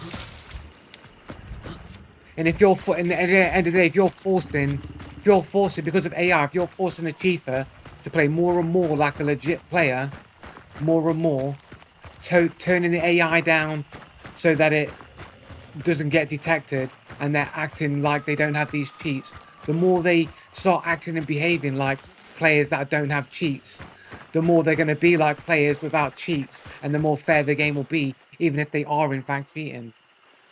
So it will force them to not use their cheats to their full extent to avoid getting banned, which will make them play more like regular players, which will make the game ultimately more fair, even though they do have cheats. So forcing them to be able to play more like a human player, a legit player, is going to make the games more fair, even if they are still cheating with a bit of an aimbot and still acting upon a little bit of information with wall hacks, etc.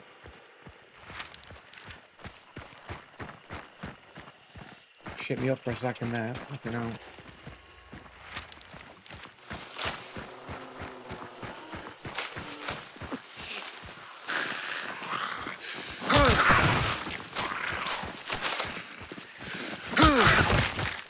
I think that was a bleeder there, a knife zombie without a knife in his hand.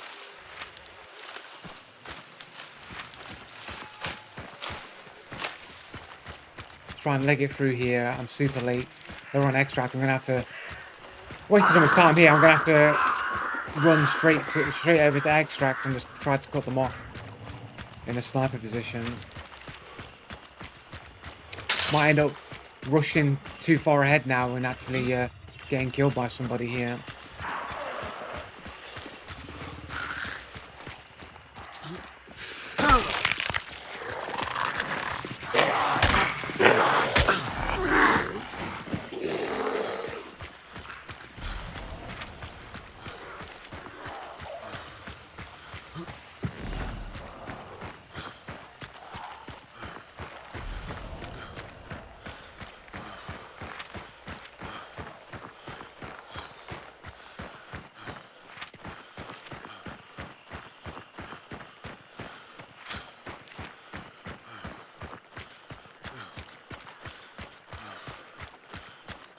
See, I don't even think we're at the point. We're not even at the point yet in far of AI anti-cheat or any anti-cheat in general, we're not even at a point yet where a rage hacker is not immediately detected and banned. Like a person can rage hack for like multiple times, sometimes even weeks and months, without ever receiving a ban, and they're fully rage hacking. Like that's how you know anti-cheat's in a poor state of affairs. Hold on. Is in a poor state of affairs because it can't even detect a rage hacker. I'm not the only one here on this point.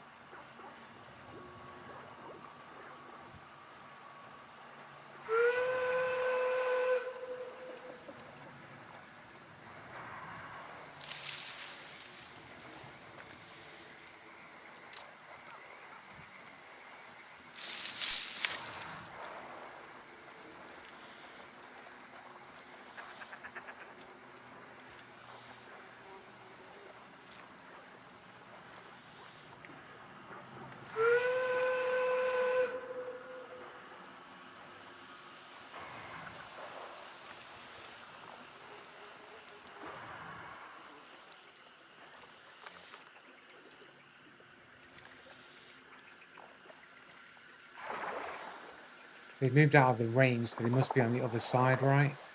Must be like over here somewhere.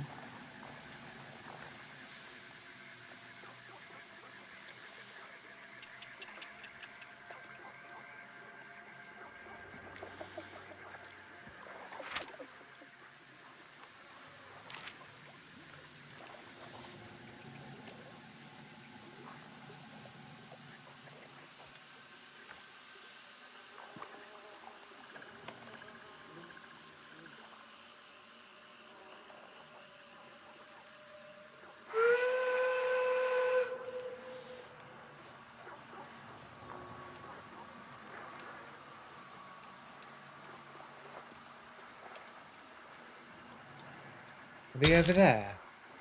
Is there a dude over there?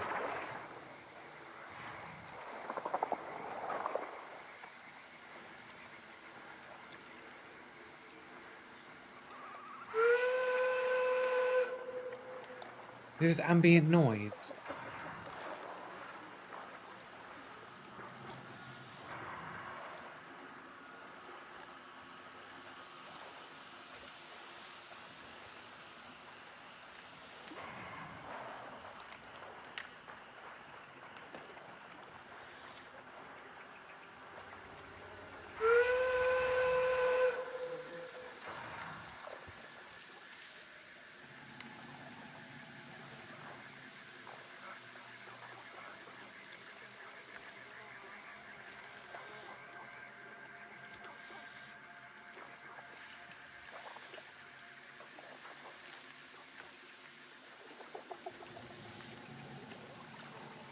Definitely, he's definitely over here somewhere.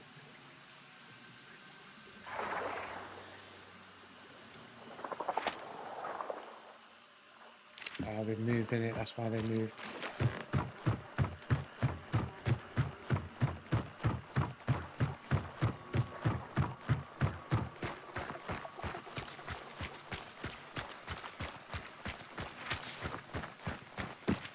Get the fuck out of my way.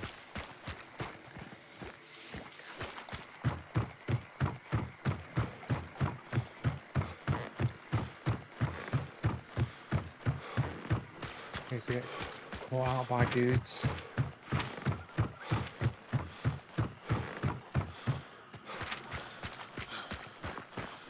Oh, they're on it. They're gone.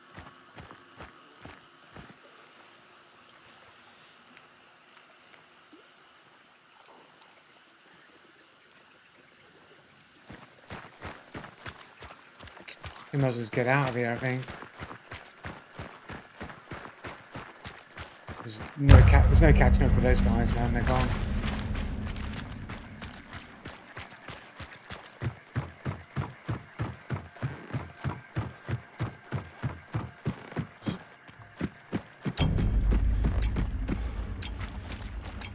Bit of a boring game there.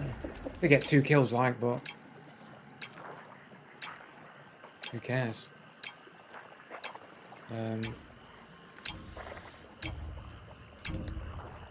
This other dude wasn't on this fucking spawn point, like,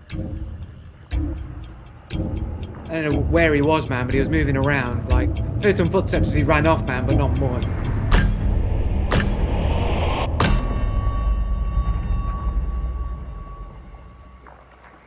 Thought maybe he was moving around to try and find me, man, but, would have pushed into a better position if there wasn't somebody else on that point. I was too busy looking for this other dude.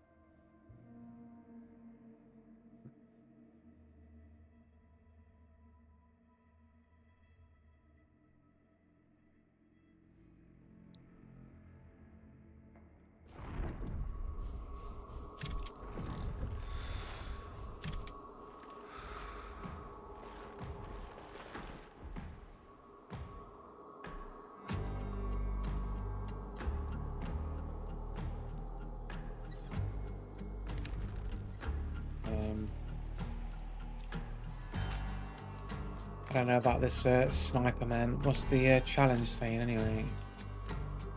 Still need a bit more damage with high velocity ammo.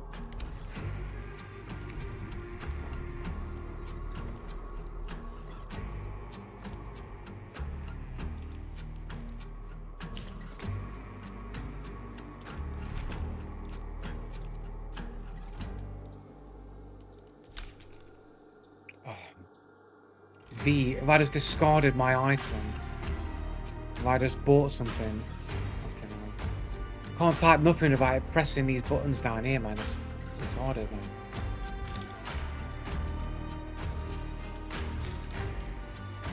Take that high velocity ammo, I guess.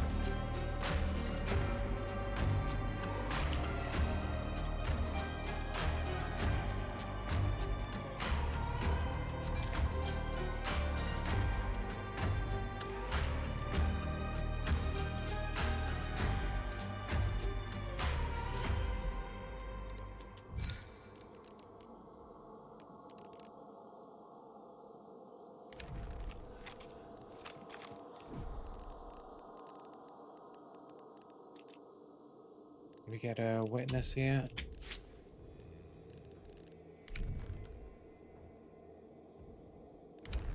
Rock with this.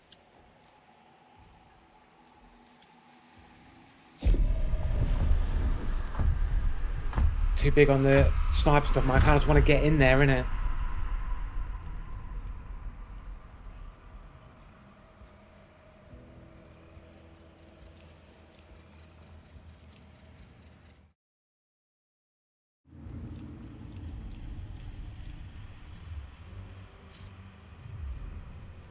What time are we on? Coming up to about fucking cheat o'clock, man. As soon as it gets to about 4 o'clock, man, that's when all of a sudden. So far, it's been kind of like fair. Like, there's been maybe a sus thing here and there, but like, there's been nothing like super obviously cheating yet. But usually, when it gets to about 4 o'clock, that's when all the cheaters come in, man. Well, they just finished their weekend shifts at McDonald's, and they're coming in with all their aimbots turned up to the max.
Make my way around to Port Rica, I guess.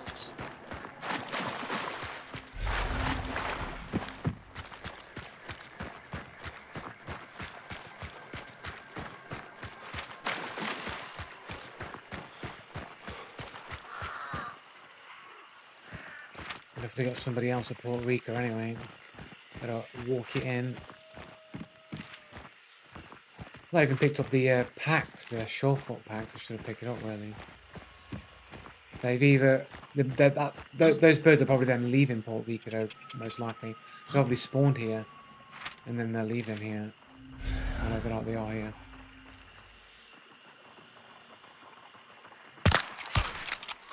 I got a hit. Got a hit, boys.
I'll be them.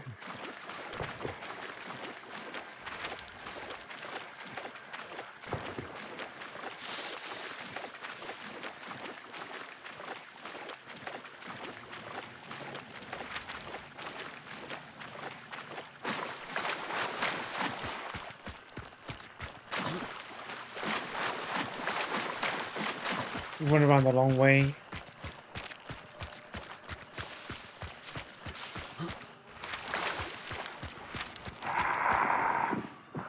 Or the longer way anyway. Tempted just to go straight over to lumber. I have a feeling that it might be there. Oh, it's got livestock, I think.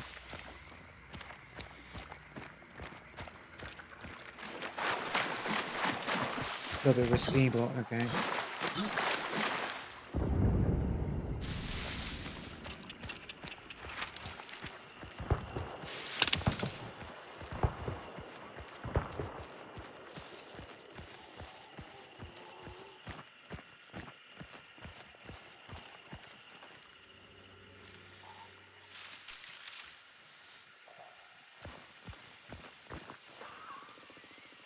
Can't go that way.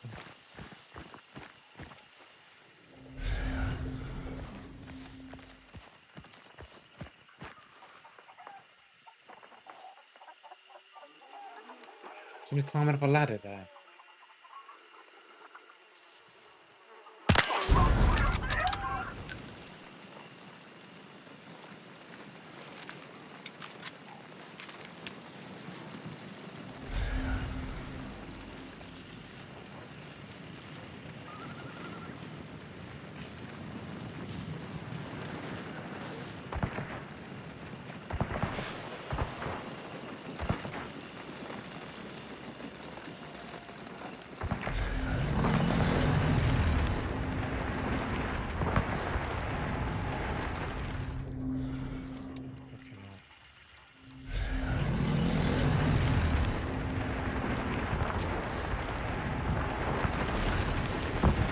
Mr. Nobody.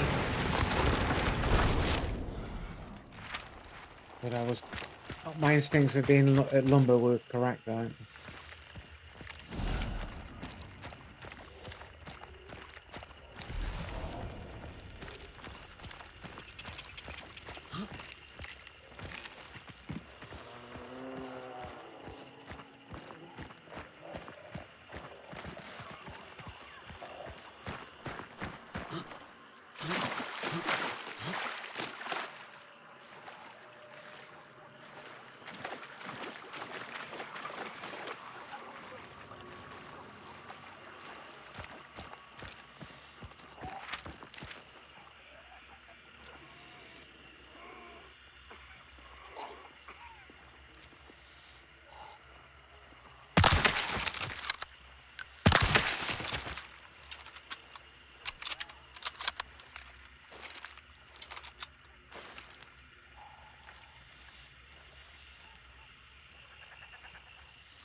Check this little shack real quick, man. I don't want to get caught off guard if there's some knobheads up in here. Can't hear anything, but I just want to double check. Or just check. No, a double check. A singular check.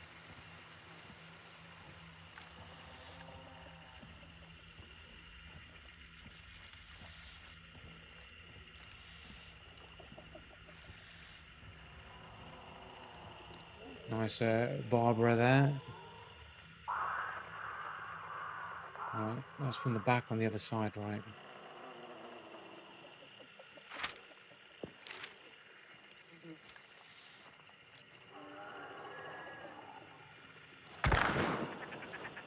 They're on it, right? They're either on it or they're fighting another team.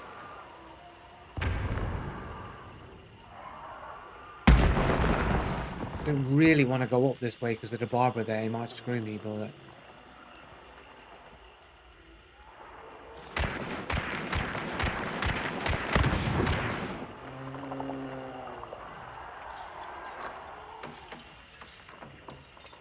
Well, it's not this building, it's the building on the other side.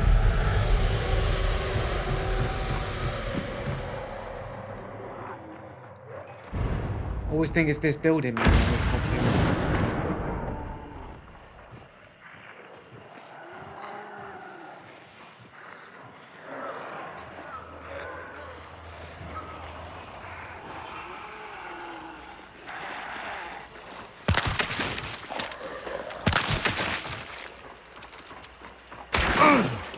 Fucking...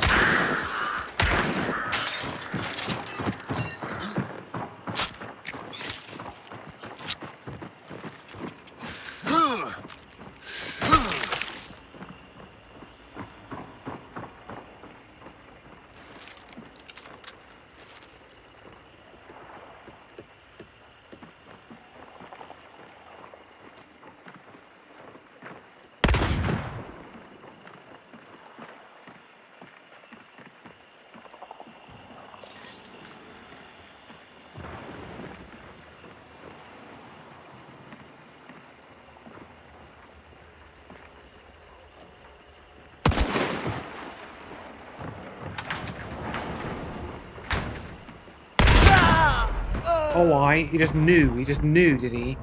E-bat my -2. He just knew. After all the distractions and all the sounds going elsewhere, he just knew. I was there. This guy's got wall hacks in it.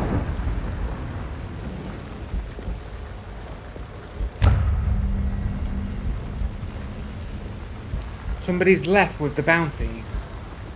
Is that Rockjaw?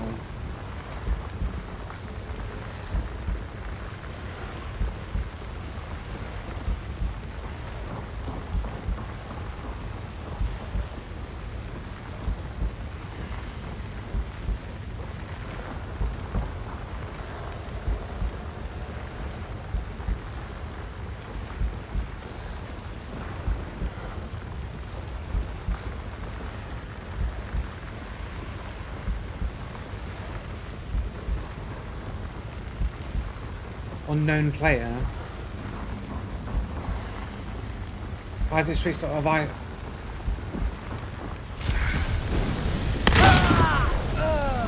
Guy never moves.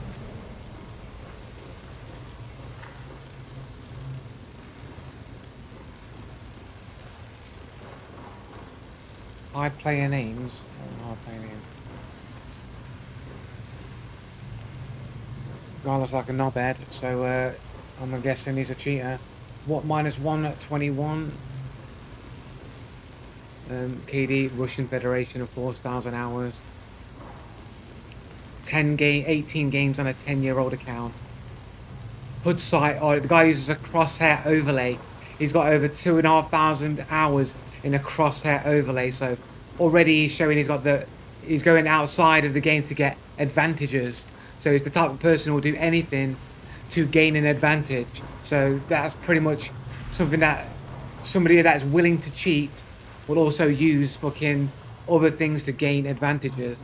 So he has the mentality of, I'm going to get as many advantages as I can. Probably plays with his brightness turned all the way up. Fucking overlay on it. It's probably like almost certain that the guy's cheating. Play on your own server, ping abuser. Cheater, wall hack. There we go, straight away, wall hack. Russian cheater and ping abuser. Still a cheater and ping abuser. Cheater, Russia, blah blah. Russian cheater and ping abuser, blah blah, as usual. Like, I was doing everything I can to try and get their attention, focused on where I'm not going to be, and this guy's just there, like, not going to react, not going to do anything, not going to move. He's going to stay in the exact place to hold that angle where he knows that I'm going to go to. But he heard that one single step, like, no, man. No, not buying it, bro. Not buying it.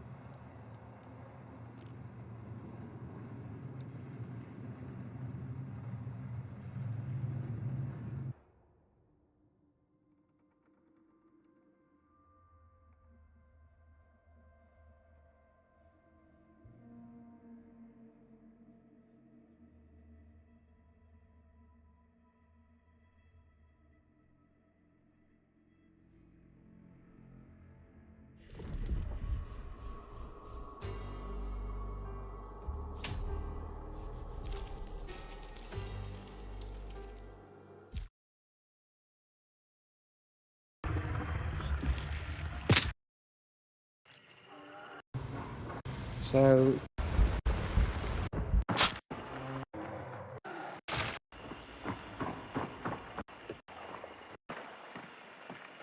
Spanish, you can't hear footsteps over the Spanish.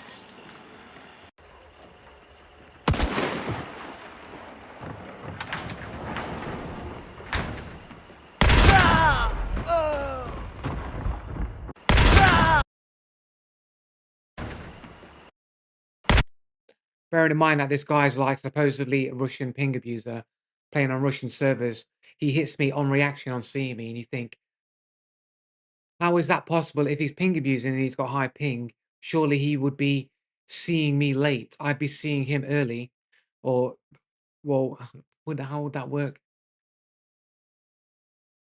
I mean, he hasn't moved, right? He's moved into that position. I have Pika's advantage because he's stationary, so I've got the lower ping. He's he's standing still, so I have Pika's advantage.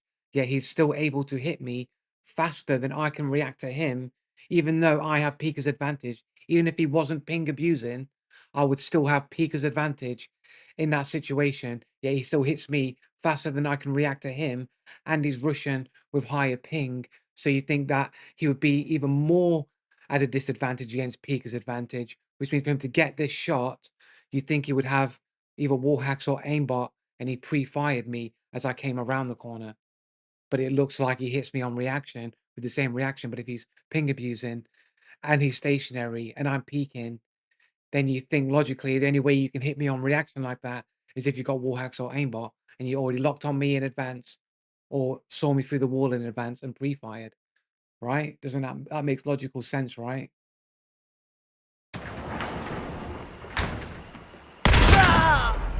He hits me on reaction on seeing me. It's like I have Pika's advantage, right? He's stationary and he has high ping because he's Russian. And everyone's calling him a ping abuser, so you think he's got high ping. Yet somehow he kills me on reaction upon seeing me.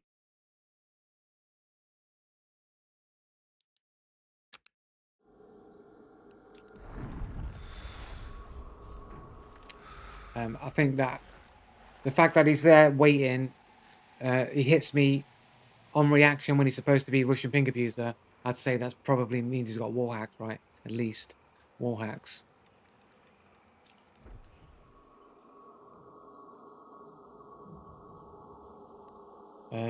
This guy here. Oh look, random assortment of names, of letters. Sorry, this is like the new. This is the new underscore thing that you're seeing in Fortnite. If you watch, and if I think it's I've delayed my Fortnite videos, but I think on the next one, you start seeing the emergence of the random assortment of letters instead of underscoring their names. The random assortment of letters is the new trend for cheater accounts. It seems to have a random assortment of letters. So you got that dude following this trend here. 118 KD from Turkey, apparently. 27 games on a 5-year-old account.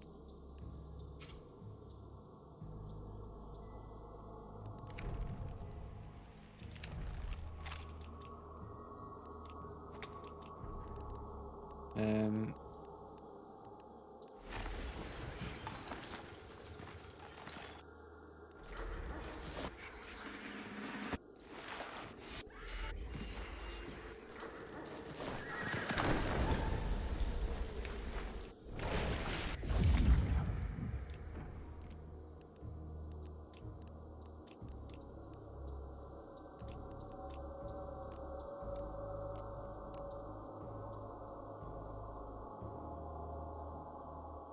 yeah, we could do this. Do this build. It'll be fine.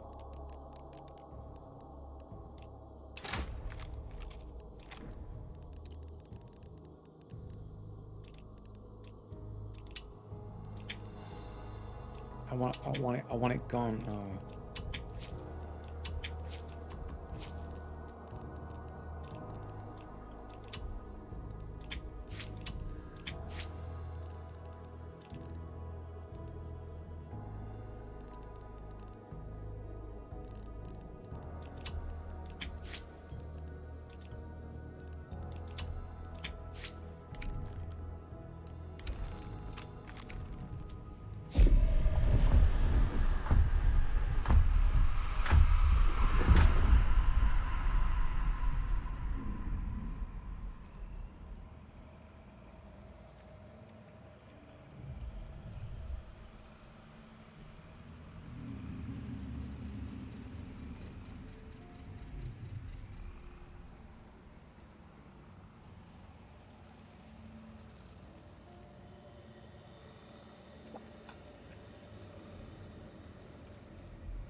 And check my high velocity damage, West.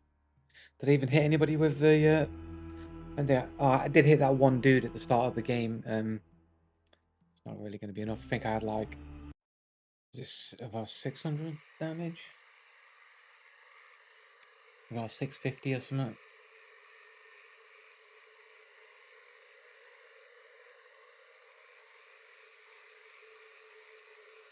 I can't even remember the last time I had a game where I actually killed the boss, banished it, and actually got out with the bounty. Now, it is a little bit strange that those are some of the challenges, right? I got to at least clean sweeps, right? I've got to at least kill the boss, banish, and escape with the bounty. And since that quest has been a part of this event, I've not had a single game yet where I've killed the boss, banished it, and extracted. Just seems coincidental that I've not been able to get that quest done since the quest has existed. Even though I've clean sweeps regularly all the time, it's almost like potentially the cheaters are cranking their cheats up just so that they can get that quest finished, and they're all fighting over getting the quest done. Or it's just because people are cheating more and I'm just not able to get it done. Like, it's one or the other, in it. But it just seems a bit weird that I've not been able to get one game yet where I've been able to kill the boss, banish it, and get out.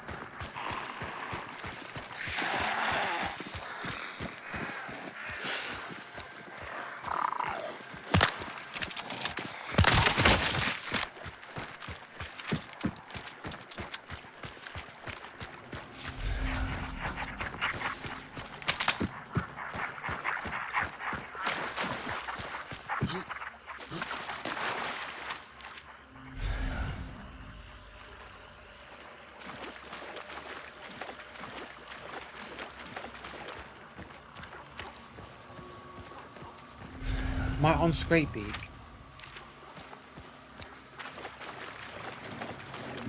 hearing things, I think.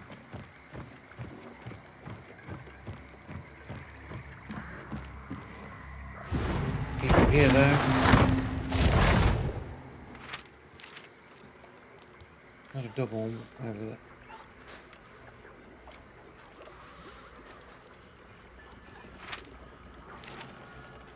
What do you think it is? Outskirts on the other side? Sure, it was that angle, right? That they heard the birds come from. Oh, I think that's actually our number, I think.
Right, butcher.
Is that building? Just double checking.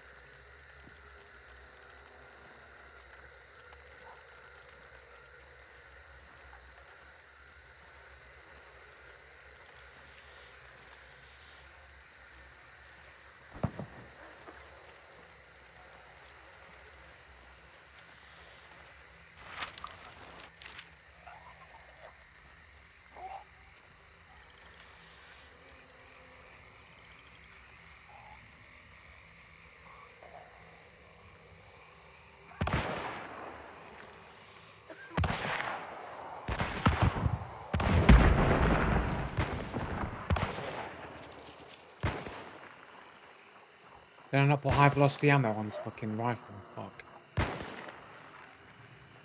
Just realised.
I've got Volt. How did they hear that? Oh, that's wall hacks, man. They're walling, man, wall hack. How could they know what angle I'm walking around on? They can't. It's fucking wall hackers. Wall hackers, man. It's fucking wall hackers, mate. And it's called Cry. Oh, what a surprise. Couldn't come up with a more obvious cheater name than that. Yeah, there we go.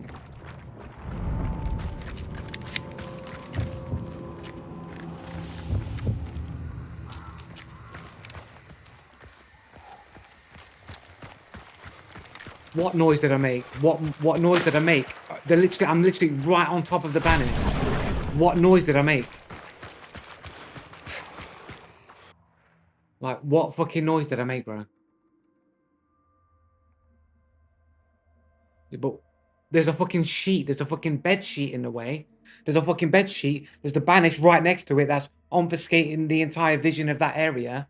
I threw a fucking thingamajig on the other side so they think there's somebody outside. Nobody runs to get an angle to look for it. They don't hear me going through the window because I've got Lightfoot. If you're going to say that they heard me go, huh, then there's the amount of times that people say to me, you can't hear anything because there's a banish going on. But again, it's like the rules that aren't two-way, innit? Like, I can't use the same excuses people use against me. They heard the shot. The shot's outside. Dudes, like, you guys are retarded, bro.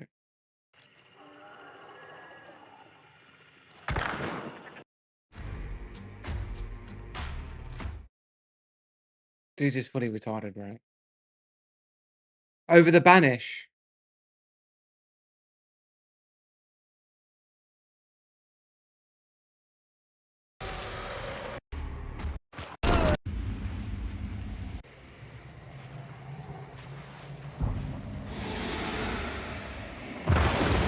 The banish is literally right there.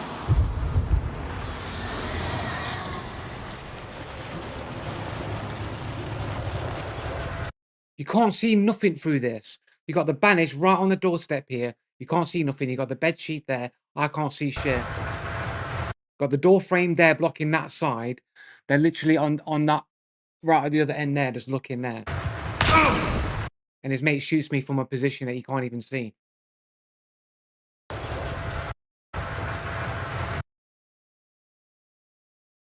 That's one dude.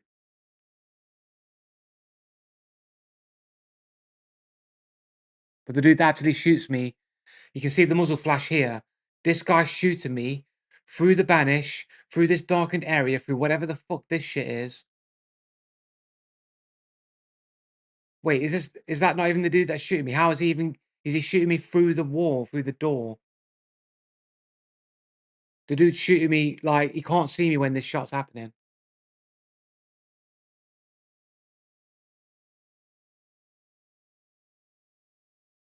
So he's shooting me, he can't see me. So he's basically looking this way, right? He's not looking, he's on the other side of the thing. He's not looking the other way where players could come in on either side of the door. You understand that there's more entrances, right? So basically, you're saying in the momentary window that he saw me, he shot and fired me and hit me within that window, and he was looking in that direction. Is on the other side of the building. There's more entrances in that side than there are on this side. He's got less visibility on this side. There are more ways in on the other side. Yet he's looking in my direction and not any of the other directions.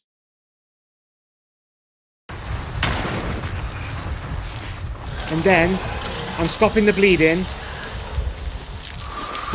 Throws a grenade on the exact angle that I walked to. Over the top of the banish. The banish is 99% complete.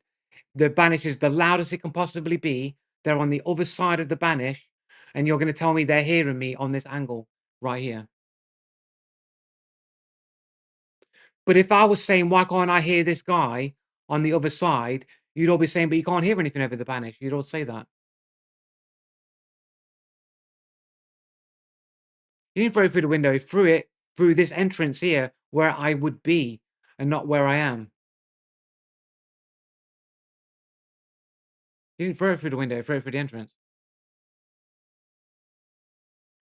But I might not have moved that way, innit? Like, why would it why, right? Since they've changed this,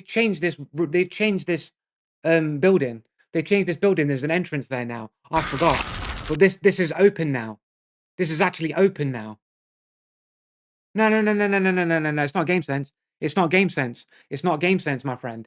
Because you see, this map has been changed. This used to be a locked door, right? So I'm going around here because I think I have cover on this side, but I've forgotten that this side is open. So why would it be gamer sense to throw through an open door that you wouldn't be going around to defend yourself from cover? That's not gamer sense. Gamer sense would be you threw it that way because you know you'd intercept them, but you wouldn't have the game sense to intercept it when you know it's an open door and no one would walk around that way to cover you from the damage that you're going to take. If I'd have remembered that this was open door, I wouldn't have walked around this way. I would have stayed where I was and they would have thrown a grenade to nothing.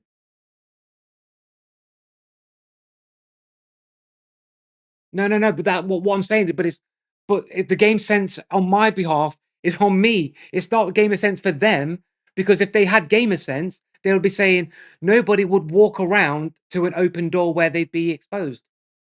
If they had gamer sense, right? True or false? Like if you had gamer sense, you wouldn't throw it through an open door expecting the person to be there because if you had gamer sense, you'd expect the player to not expose themselves. That's the truth though, isn't it? That is the truth. You wouldn't go, "Oh, I'm gonna predict that they're gonna expose themselves into an open door that nobody would walk across if they had good gameplay." I'm only making that mistake because I've forgotten that this side of the door is open now because they changed the map. So I've made the mistake by doing that, but they would not have the gamer sense to go, "Yeah, they're gonna walk to that open door." That's good strategy. That's what a player's gonna do. They're gonna walk through an open door and expose themselves. Yeah, but they couldn't know that I was going to do that. They can't count upon the bad play. You're claiming gamer sense. No, oh no, so now it's not gamer sense. So before it was gamer sense, now that I've argued and said the logic of why it wouldn't be gamer sense, now it's just a mistake they're making. It's a conscious decision, a mistake that they made. They can see that there's an open door. They've registered it's an open door. They've thrown it to the open door and they've consciously decided I'm going to throw it through that open door because I expect a player to walk across the blatantly open door to get exposed and get hit by my grenade. I'm making that conscious mistake. Whereas my mistake is just not remembering that they've changed the map. Yeah, but my mistake is obviously you can logically understand the mistake that I'm making. It doesn't make sense to be making the mistake of throwing a grenade through an open door, expecting a player to walk across the open, exposed door and get blown up by the grenade. What's the mistake there? Well, that's the argument that you're making, though, isn't it? You're saying that he's making a mistake by throwing it through the open door that he expects me to walk across.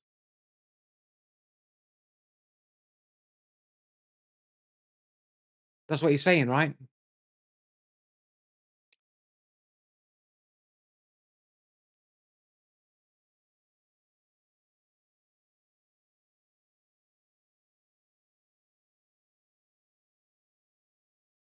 But it's not gamer sense, though, is it? It's not really gamer sense because you wouldn't expect somebody to walk through an open door, especially when I just jumped through the window, right? They'd have seen me jump through the window. They would have gone, he would have jumped through the window, right? And the amount of time that was gone by, like, if I'd have run out of that door, there's no way the grenade would have got it. It's not gamer sense.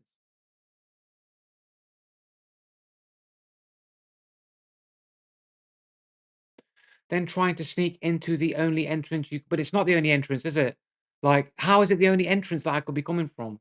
Like, there are more entrances into this building on the other side where they're camped than there is on this side. There's just this one entrance on this side to come through.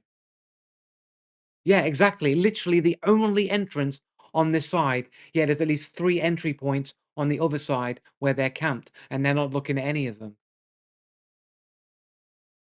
I'm on the they're on the other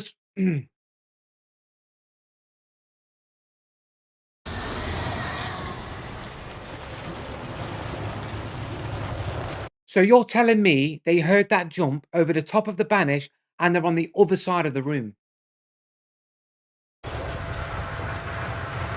They're all the way back on the other side of the room. You're telling me they heard the jump over the banish. The banish is literally obstructing the sound, is literally coming from this direction. The sound's got to come past this barrier of sound that is right there. You don't hear jumps like that yourself when banishing. It depends where the jump is coming from. But it's on the other side of the fucking building. Like, why would they be why would they like so people are shooting right outside. The whole point of me throwing the decoy out of here, the whole point of me throwing the decoy out here was to get them to potentially move around to an angle to potentially see if there's a fight going on for them to intervene and then maybe get a few kills on a fight that's actually happening. That's the point of the decoy. And they're basically saying they're not moving. They're not going to move off of the decoy.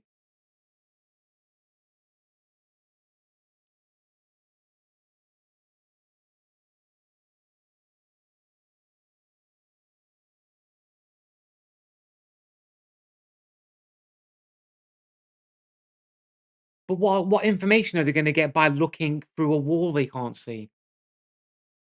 So do you do that when you hear a decoy go off in a direction? Do you just face that direction and then you don't watch any of the other angles where people could potentially be coming from, or go and investigate from another angle to see if you can get a shot on the actual fight that's happening there?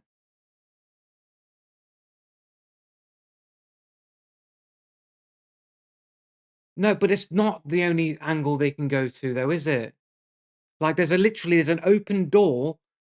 There's a T junction where they are. There's a T junction. There's an entrance left, entrance right, entrance up. They can go upstairs, up to the fucking church tower bit, and they can. There's like balconies on either side. They could have gone up the stairs, around the balconies to take a look to see if they can see a fight going on there. They could have gone through the right hand side and had a look around the wall and see if they can see anybody fighting there to take the angle. Instead, they're just going to turn and face a wall they can't see anything through.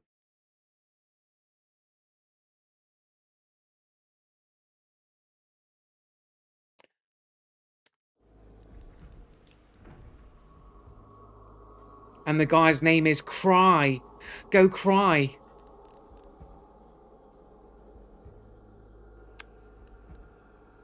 103, kills death 103. Gotta go Cry, go Cry. Private profile. And then his mate here.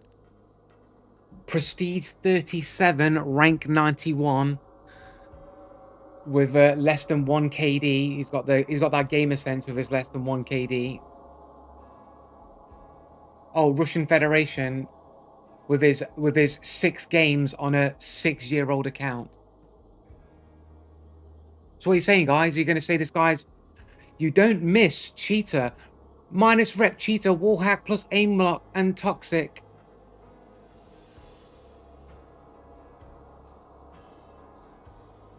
So what are you gonna say, guys? You're gonna defend it now? Now that we see that the guy who first shot and killed me, the dude who killed me with the grenade that killed me, right?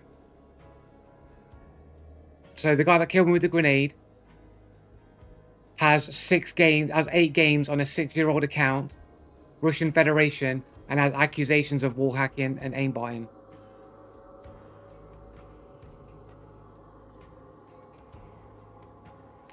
Yeah, 1,700 hours in CS. That's probably including Counter-Strike Global Offensive, right? Probably a cheat. Like Counter-Strike 2 is full of cheaters. Well, some people don't. Some people have comments on their thing and they don't have accusations of cheating.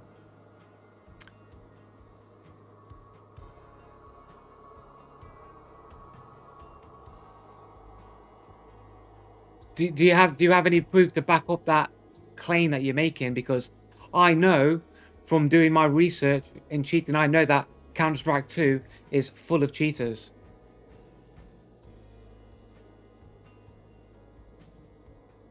You know, there are dedicated channels to exposing cheaters in Counter-Strike 2, like Time is but a window. He does all the time. Like, he's uploading videos all the time of cheaters in Counter-Strike.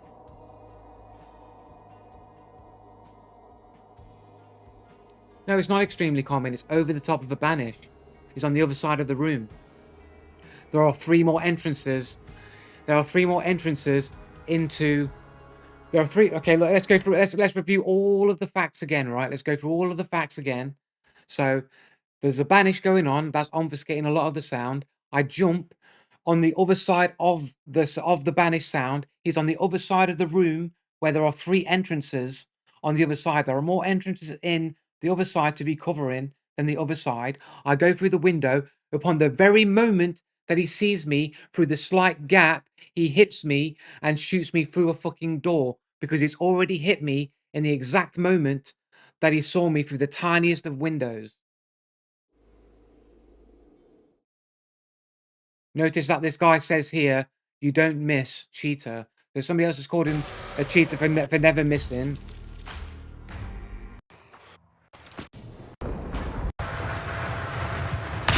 So in that very moment where I pass over here, in this exact moment here, in that window there where I've passed over there, he's immediately shot me. Bang. Immediately shot me, just passing that little gap there. He's already shot me. Because he's lagging, I get shot through the door, right? I get shot through the door. It's got holes in it. Bro, you are living in La La Land.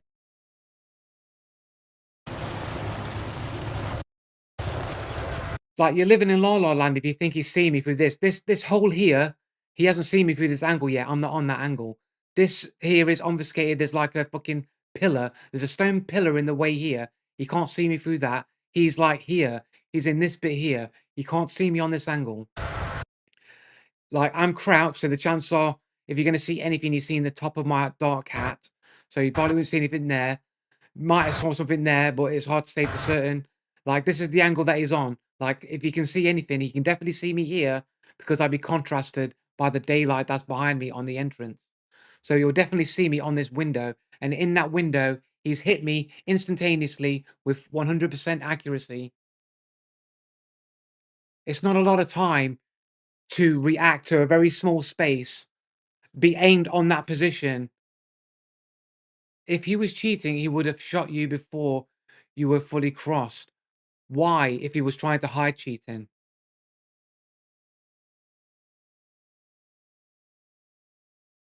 I mean, for all you know, he probably did. For all you know, he could have shot me when I was behind this cover, but because he's lagging, it took a while for the server to update when I got hit. Wasn't instant. So you tell it. You're telling me that he's shooting me through the door.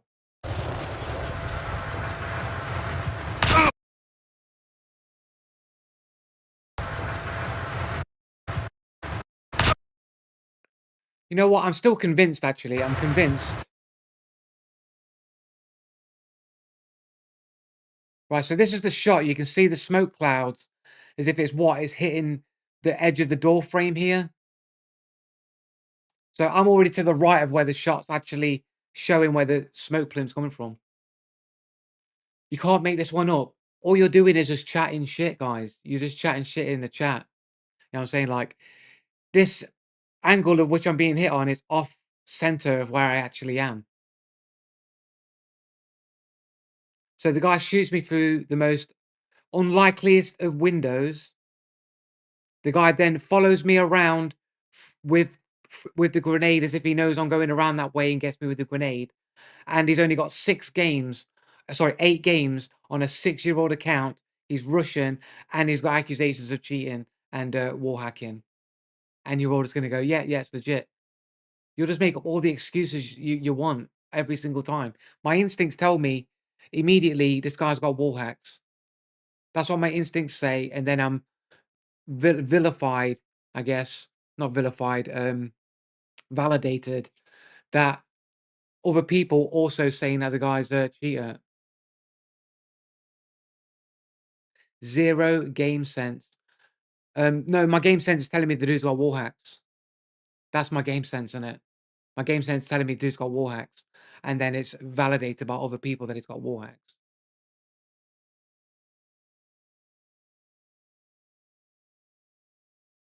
When I make one sound over the top of a banish,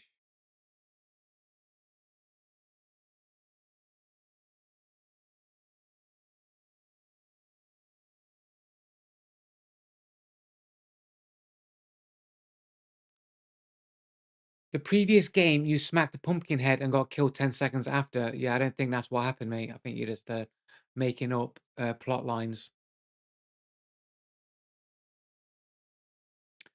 But you're just making a claim. I'm literally backing up my reasoning of why it's wall hacks, and you're just saying, no, you just got no game sense, you're totally dog shit. You've not actually, you don't have an argument. Like, I can back up what I'm saying, and then after I've explained it to you why I think it's wall hacks, you go to the guy's account, and he's only got 8 games on a 6-year-old account, Russian, with other claims of wall hacks and aimbot.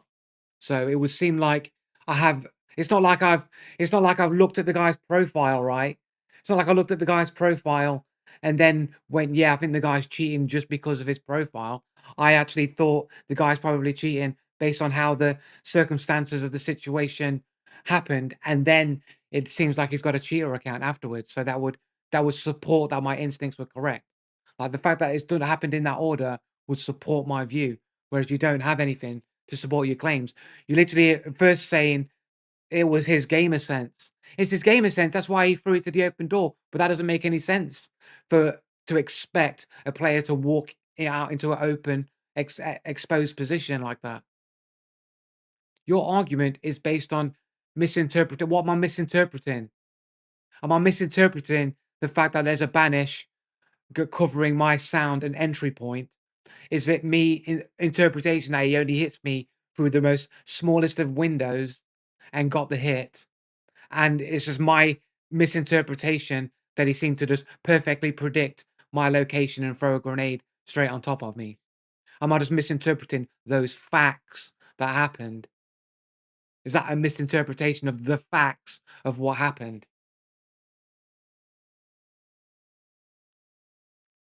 There are 3 more obvious angles that he's sitting on, dude. Blood clot junglist, there's 3 other angles that are more obvious than the one that I'm going through.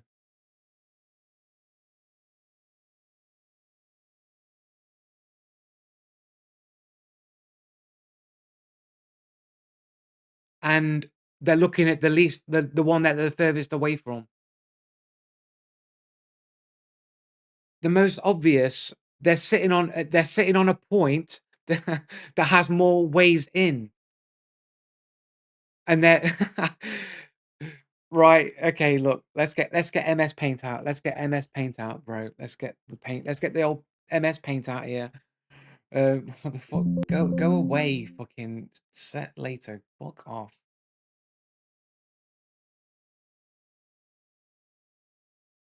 So we've got MS. Get the old MS Paint out here. Get the old MS Paint out. We've got like a fucking. Let's just draw big long corridor here. Well, let's just draw entrance here, and let's just go out here, down like this, and then we got the big room in the middle. This is the world's shittiest diagram, whatever. Right, we've got the big room here. Let's just make that a little bit clearer. We've got the room here. I'm sure you can all tell exactly what's what. So I'm coming through here. I'm on this angle. He's sitting like here. There are 3 fucking entrances where he is on this side. 3 of them, and he's there facing this direction while completely oblivious to every other entrance on his angle. And you can say, that's the most obvious one. It's the one that I'm coming through on this end, even though there are 3 entrances to where this guy is right next to him, and he's not looking at any of them. He's looking at me. But he, but, but, but Lightfoot exists. People can creep around with no footsteps. Yet the guy's gonna look at one gunshot, and he's not gonna go this way and have a peek around here to see if he can see anybody. He's not gonna go like upstairs up the stairs across the balcony and have a look over here see if he can see anybody. No, he's gonna sit over here, face a fucking wall, and then completely leave himself exposed to 3 other angles, and he's never checking any of the other angles at any other point. And you're gonna say, this guy This guy's got supreme gamer sense because he leaves himself exposed to 3 other angles. He doesn't move, he doesn't change position, he doesn't think to himself, "Oh, you know what? I better move inside a little bit, maybe get around this angle here and cover this one here because there's people on this side. So maybe I'll move down here and I'll cover the angle from this side so I can see down here somebody's coming and I can catch them off guard." What I'm gonna do is I'm gonna turn around and I'm gonna face this way and then leave myself completely exposed to 3 other angles. And then when I get the kill, all my cheater minions will back me up and say, "I've got better gamer sense because I leave myself exposed to 3 other angles that I can be killed on."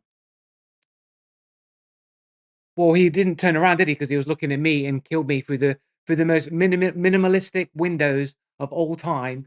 This guy fucking kills me, hits me through the smallest window of opportunity that you can, and say that that's not fucking. Even if he did hear me, the window in which he shot me through and actually got a 100% hit accuracy is pretty incredible all on its own, even if he heard me.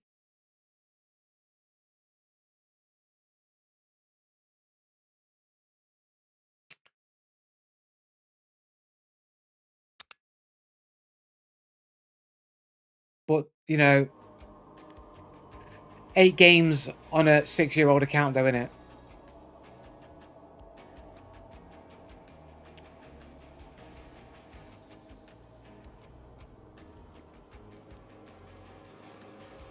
The most basic shot possible. No, no, no. The most basic shot possible is a dude standing right in front of your face where it would be impossible for you to miss. That would be the most basic shot ever. The fact that you have to downplay and come up with such ridiculous ideas that that's a basic shot when it's fucking not a basic shot. It's anything but a basic shot. That's a very fucking clutch shot in the most narrowest windows you could possibly have. That's not a basic shot. It wasn't impossible to miss. Crouch walking. Yeah, yeah, yeah. Just making up all the excuses you possibly can. Just excuse making. Just ignore the fact he's only got 8 games on a 6-year-old account. Has 2,000 hours in Counter-Strike 2, which is full of cheaters.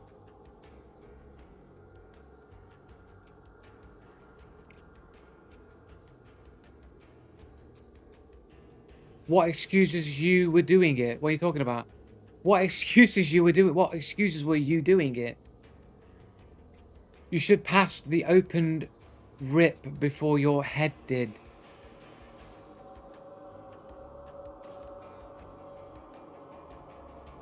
Like, it's just excuse making. Like, to say that you saw the motion through the fucking tower through that window and he still got the shot, yet you actually shoot through the door.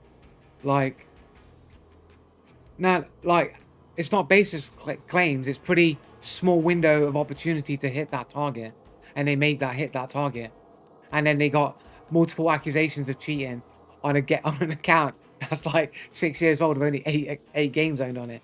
Like, all it does is account validates my instincts. That's the facts. So get over it. Get over it. Like his account validates my instincts are correct. So you got nothing to say anymore on the matter. So there you go. Um,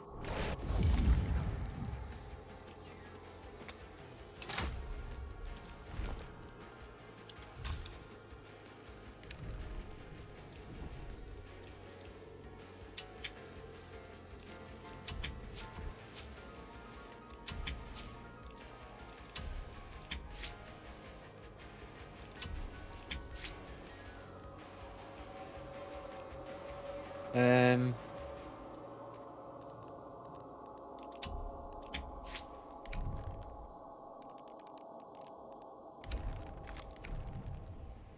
right, ready up.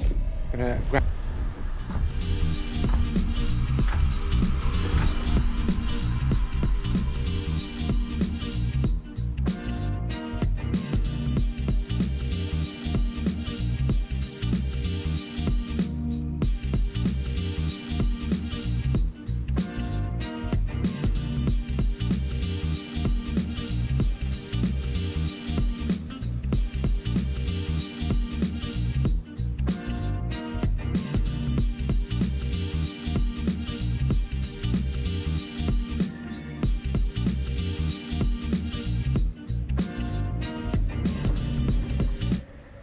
we go.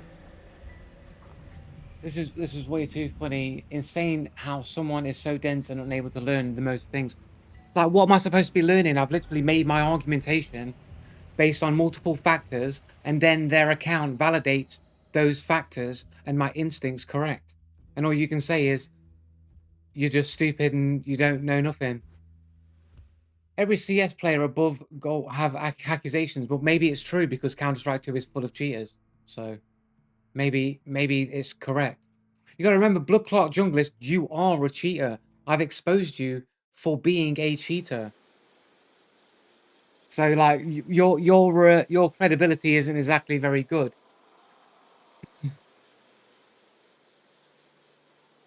Like, just so that anybody knows, Blood Clot Junglist is a cheater that I've exposed.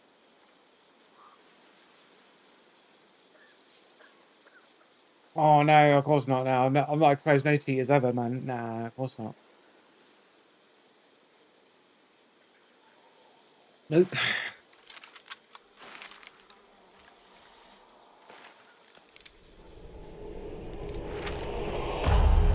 Um, the anti-cheater, which cheater friend, the anti-cheater with cheater friends. I was saying I don't have a friend that's a cheater. I have a friend who used to cheat when I didn't know the guy, and as far as I'm aware, doesn't cheat right now. So, and he is not my friend. He's a friend of my cousin. Like, he's an acquaintance. He's like somebody that I know. We're not exactly like, you know, we know each other, innit?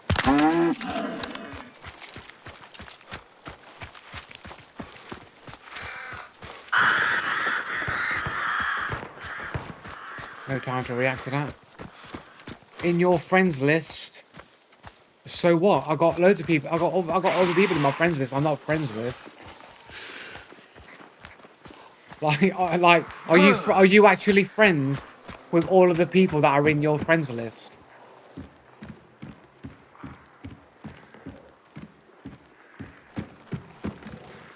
Well, then you're a weirdo, innit? Because like, I don't know how you can be friends with like hundreds of people if you've got like 200 people in your Steam friends list. I don't know how you can claim that you're friends with all 200 of them. Like, you might be friendly with them. They're people that you know that you're friendly with, but you're not friends.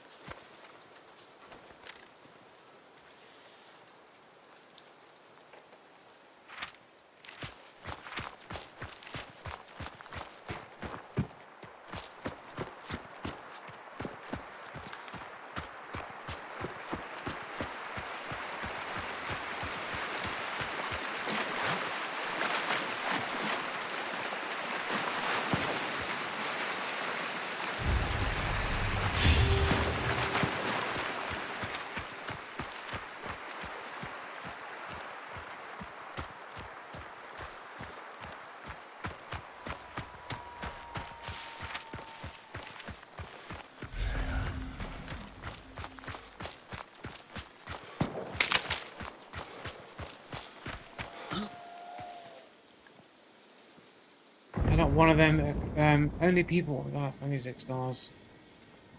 Like, that guy is your friend list. You're on about Geno. Like, he's a friend of my cousin's, man. He's not my friend. Like, I barely know the guy.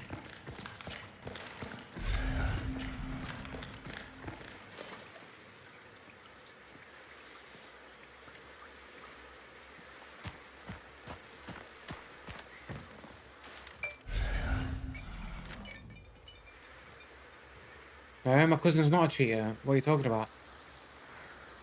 My cousin's not a cheater. Like, he knows that guy in real life. Like, he's his real life friend. They even work together. They work at the same place. And I play with my cousin who plays with him. But my cousin's not a cheater. He is a friend with a cheater. No, I'm not. I'm not a friend. Like, and as far as I'm aware, he's not cheating currently. He used to cheat in Counter-Strike because other people were cheating, and got banned for it, right? But I didn't know him when he was a cheater and cheating.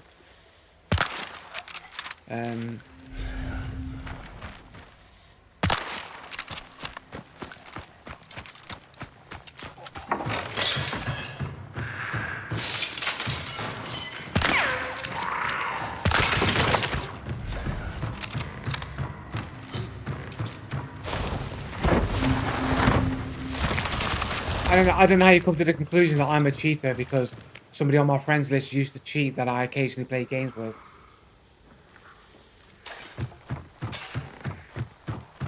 But on the other hand, though, Blue Cloud Junglist, I have actually exposed you as a cheater. So like you're 100% a cheater, whereas all you can do is make these claims I'm a cheater based on circumstantial evidence that isn't really evidence of anything.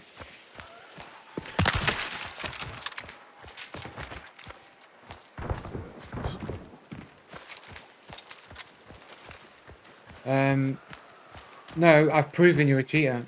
Nobody can lock on pixel perfect to targets for more than 3 or 4 frames at a time. The world's champion isn't able to do it, so I doubt you can do it. And you were pixel locking to targets for 8 frames or more in a row, pixel perfect, which is impossible for a human player to be able to do.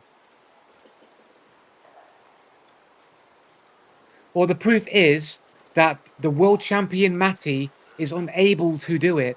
So if the greatest aim tracker, aim labs player can't do it, then it's unlikely Blue Clock Junglist can do it, innit? You know what I'm saying? That would be the logic. Well, if the best person in the world can't do it, then I don't think he can do it. Do you know what I'm saying? It's pretty obvious, isn't it? Because he's not been able to do it. It's not a baseless claim. How is it a baseless claim? You saying it's a baseless claim is a baseless claim.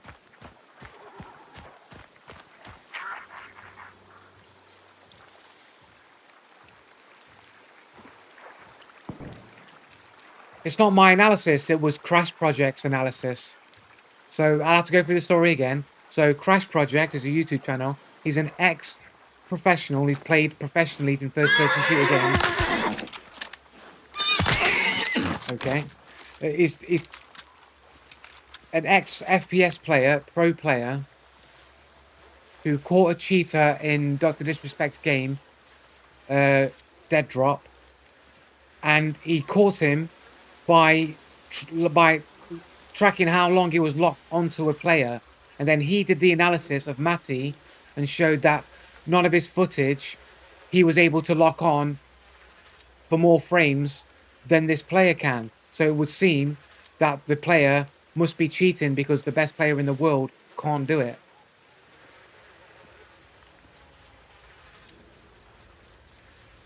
I have proven it though in the past. I proved it in the video in which I've exposed him for locking on for 8 frames. I did a video on it. I exposed him.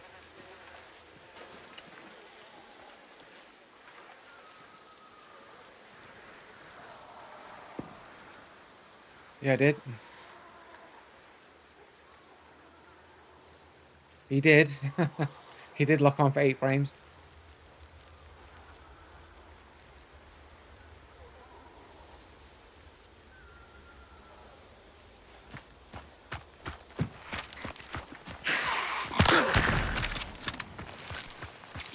We'll go random assortment of letters for a name. Mr. 47. Because he's like a hitman. Hitman Agent 47. Mr. 47. He's come to assassinate everyone with his aimbot.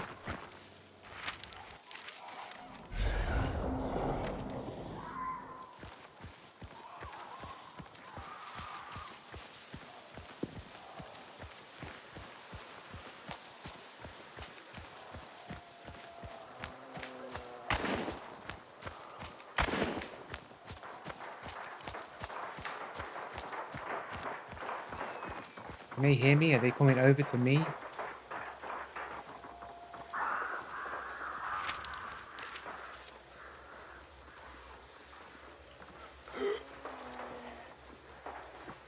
Zombies are a real nuisance there.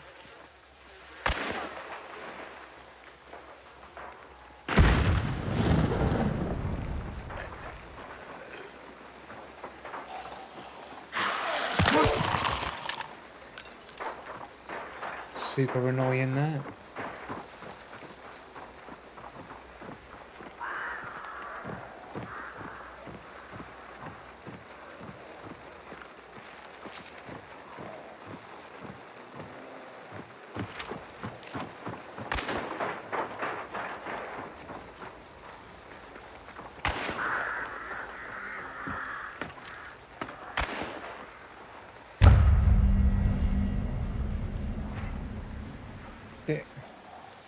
They've not extracted, have they?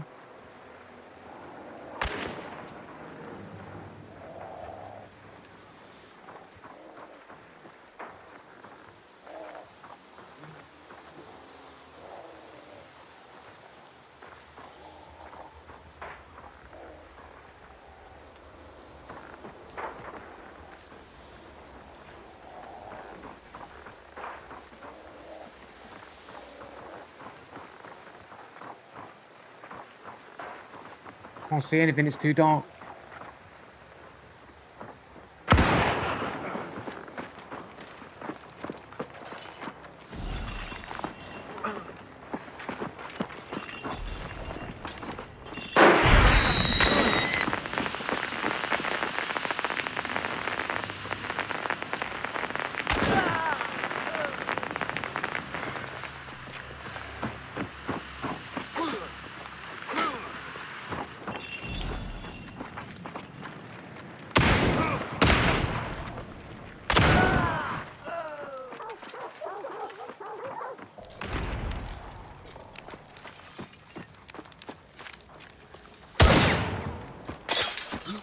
Fucking hell, that was a shit shot.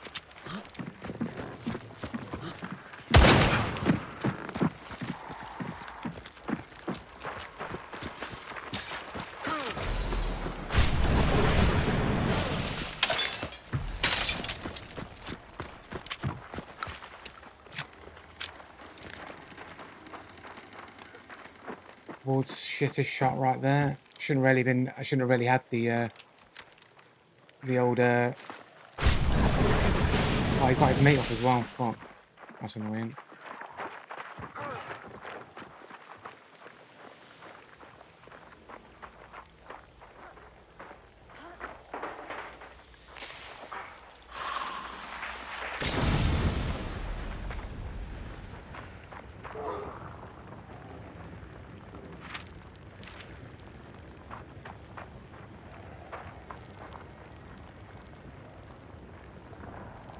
Joe, you really need to understand crouch walking doesn't remove sound. I've got Lightfoot. I have Lightfoot, man. I've got Lightfoot. Reduces crouch walking noise while crouch walking.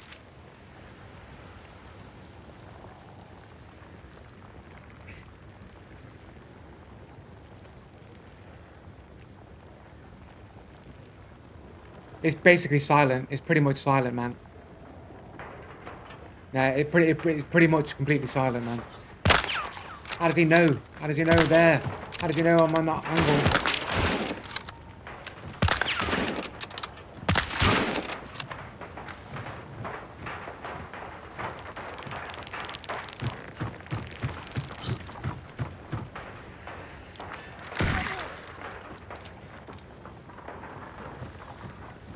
Need a special ammo box, man.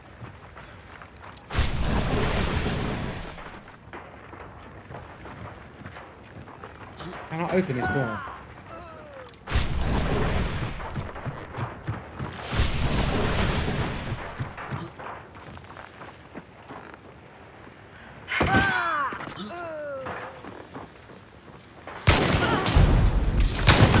What?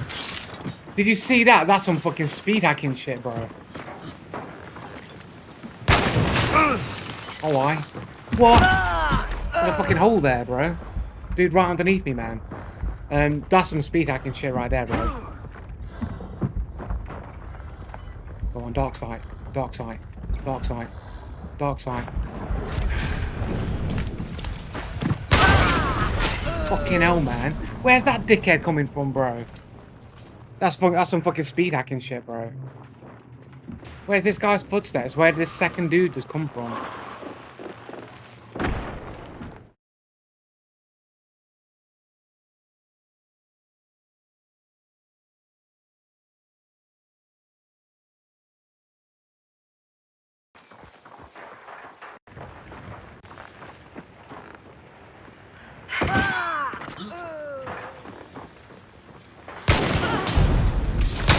Okay, they jumped around the corner. Okay, they jumped. They fucking jumped.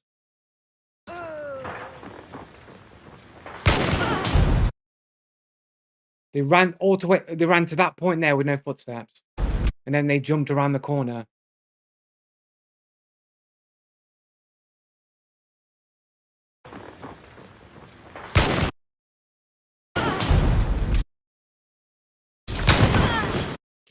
Not speed hacks, but they jumped around the corner, man. Fucking, that's some crazy momentum on the jump right there, man.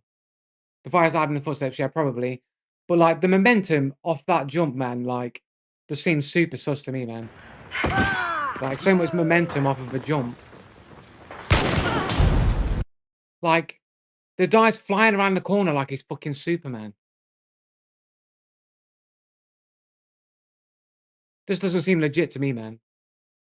That's some pretty crazy momentum off of a jump.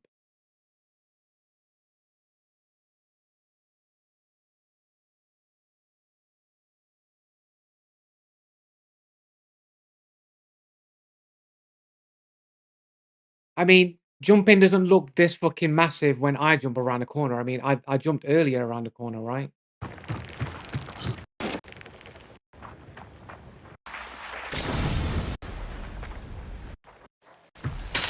For that here. No, earlier. No, I didn't jump around the corner. Oh no, wait. Was it here?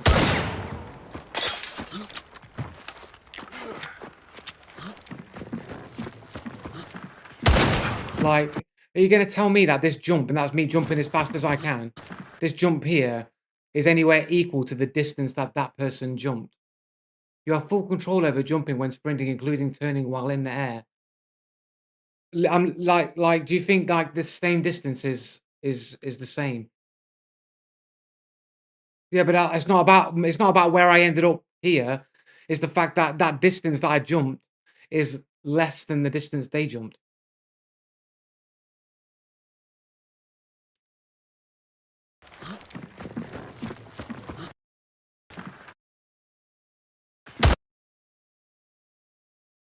I don't know, man. Like when I'm jumping, I don't feel like I'm moving that big of a distance.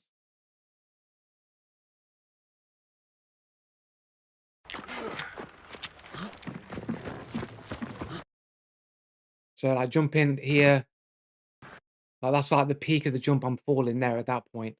So where's the peak of the jump? That's the peak of the jump right there. I've jumped forward.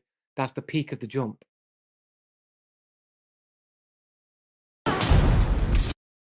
That they fly around that corner. Bro, I'm not flying around corners like this.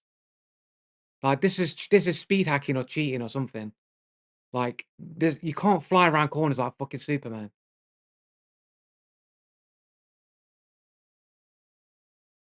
The dude's flying around the corner, bro. Dude, the dude's flying around the corner. I just showed you. I'm jumping around the corner. I'm literally jumping, literally as fast as I can while I'm jumping. This guy's like flying through the fucking shit. Look at this shit. The guy's flying through it, locked to me. Locked to me. Like, how can you lock to a dude and jump with forward momentum like that and be locked perfectly to the player on that jump front, man? And you just fly around the corner, maximum velocity.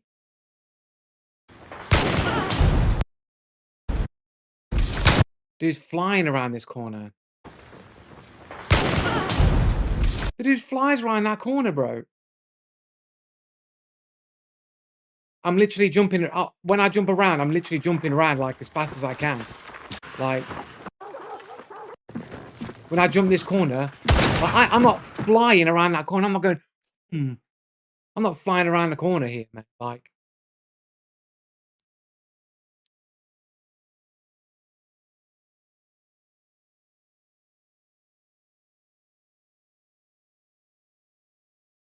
Doesn't matter. I'm not talking about the distance. It doesn't matter where I end up. That's not the argument. That's not what I'm pointing to.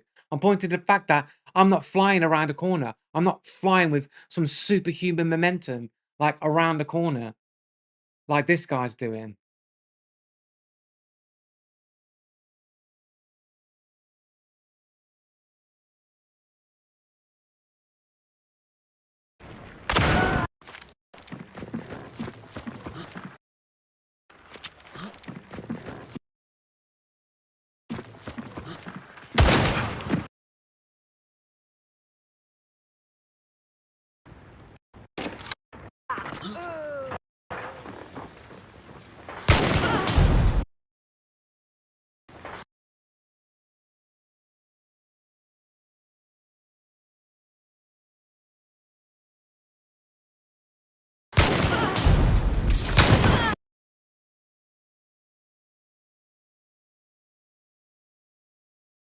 We don't need the audio, I don't think.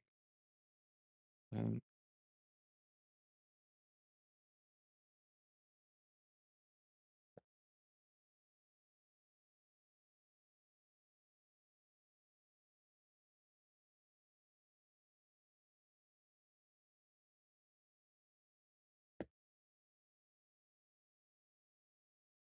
um,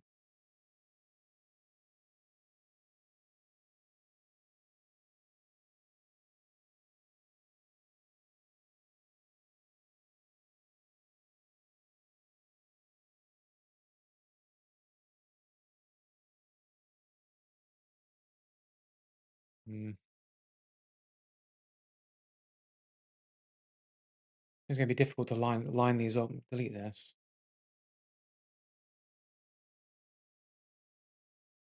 Um,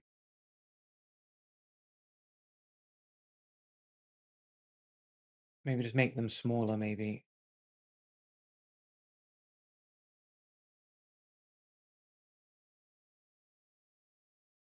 Um,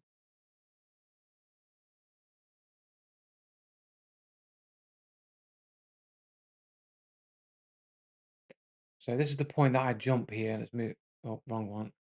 Move this. Right. So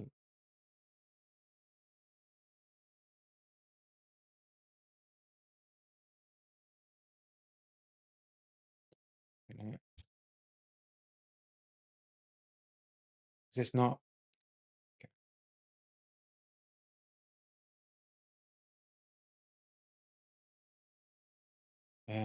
Something like that. Check I'm in the right window here. Let me. Think this needs to be pulled back a bit, maybe.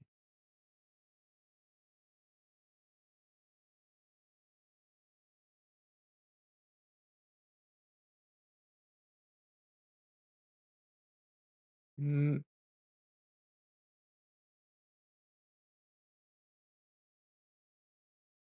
like the distance they go is clearly further.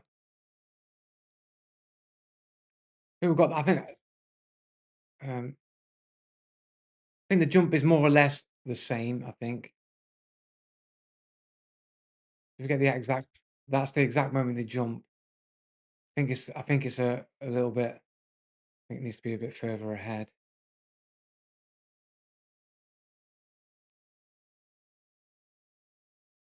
Seems about right.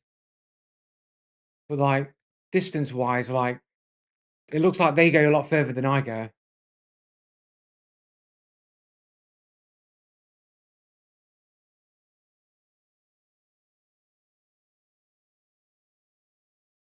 So I go like from here to here, but they jump from the frame and they're landing here. Like this distance here, I'm sure is further than my distance. I'm jumping sideways. What the fuck are they? They're facing me. They're facing me. You're telling me they're jumping fucking straight forward. They're facing me as they're jumping the entire way. They're not jumping forwards. They are turned after they jumped. I don't know, man. I think if the guy ain't speed hacking, the guy's fucking aimbotting, bro. Basic movement. Yeah, sure. It's always basic. It's a basic shot, basic movement. Always the same every time. Always basic, simple shot, man. Yeah, yeah, yeah. Sure, guys. Yeah, yeah, yeah, yeah. Yeah.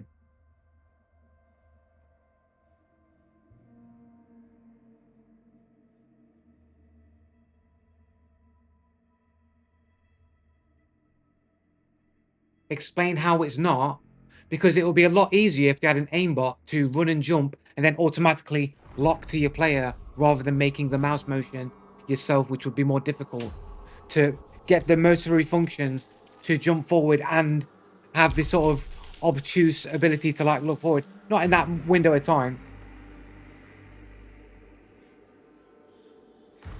Not really.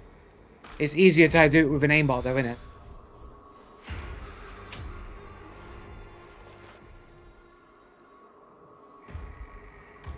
Um, who did I kill?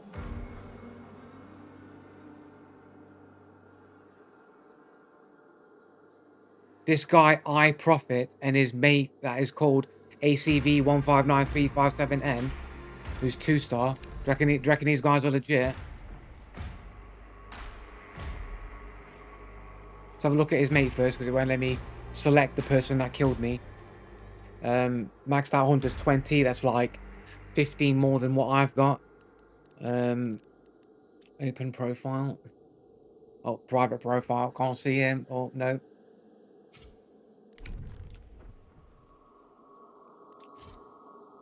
We got 119 maxed out. 49 maxed out Hunters.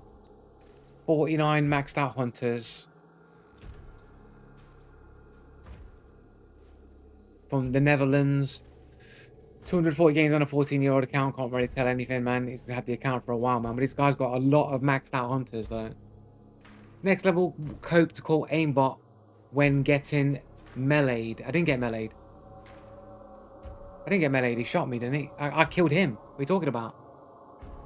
Like, I killed him. Like, the dude that I'm calling a cheater, I killed him. He didn't kill me. What are you talking about?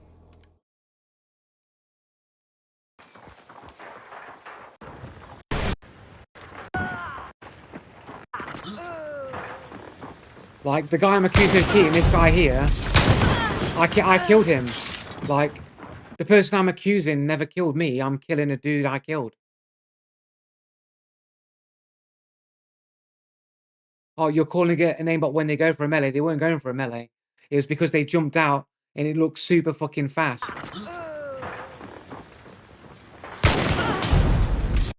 Because it looks like he just flies around that corner like super fast, man. Like, what the fuck? Like, it looked normal. Everything looks normal to you guys.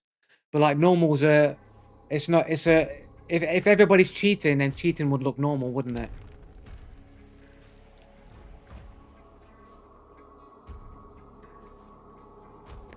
If he let you go, you would be dead 12,000%. Well, not really. I mean, I literally went through like the first half of the stream saying that there was nothing really that sus so far. But around about 4 o'clock, didn't I say earlier? Didn't I say go back in the stream?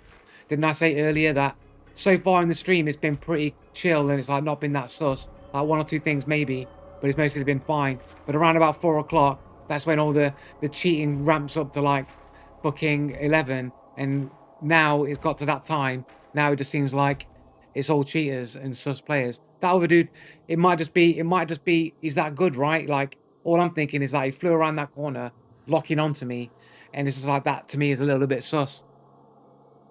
I killed the guy, so it's like, you know, it's not like I'm complaining that the guys that killed me were cheating, except for the fact I didn't know there were going to be two people there. There was only one. That's what it looked like. It looked like he flew around the corner, locked onto me. That's what it looked like. Shall we look? Oh, shall we watch again?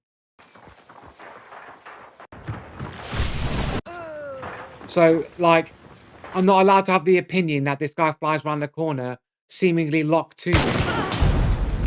Like, that guy was looking directly at me before he even came around the corner. But if you kill a cheater, how do we know you're not cheating to outmaneuver him? You don't.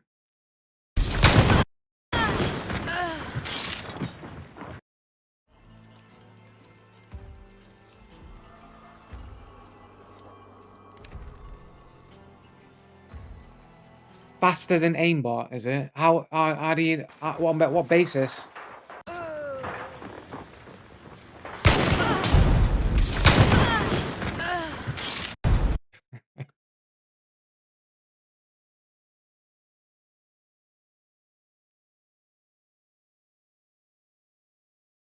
You are faster than aimbot.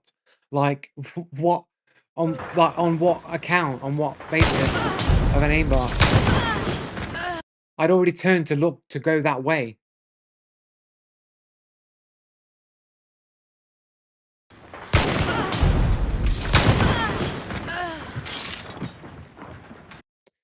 On your basis, he had aimbot to turn and stab you.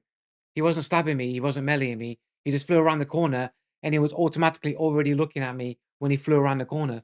The speed at which he was running around that corner just made me think, whoa, what the fuck? Because I had to fucking clutch shoot that guy, man. Oh, he was shooting you with the bayonet, was he?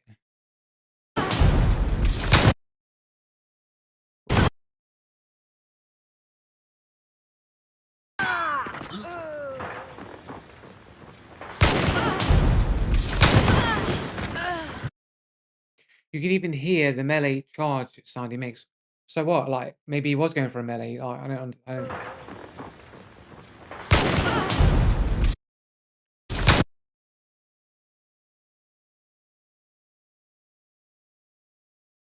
don't know. It's not really relevant though, is it? Whether he's going to melee me or not is not really relevant. All I'm saying is that it's not relevant though, is it? Whether he is or he isn't, it's not important, is it? Like, what does it matter if he's going to melee me or not?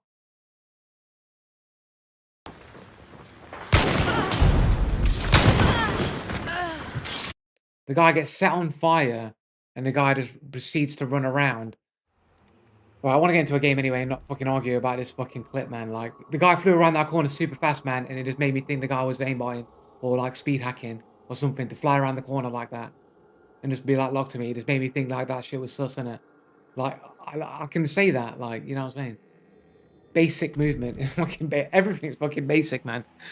The dude could be flying around the map, fucking speed hacking all around me, zigzagging through the air, right fucking Captain Blue in the fucking air with a fucking smoke trail speed hacks, and he would all say, that shit's basic movement, bro. Basic movement, bro.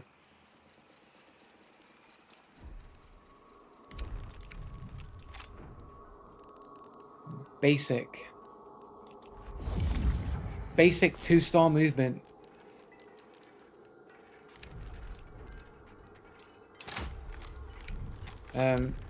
Check on these challenges real quick.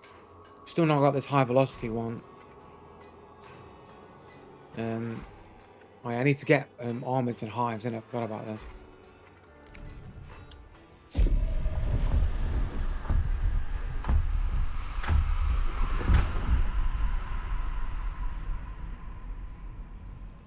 Nice make up claim. What are you talking about? What make up claim? The guy flew around that corner, super fast locked to me, and it just made me think the guy might be speed hacking. Maybe I'm wrong on it, but it felt like it in the moment.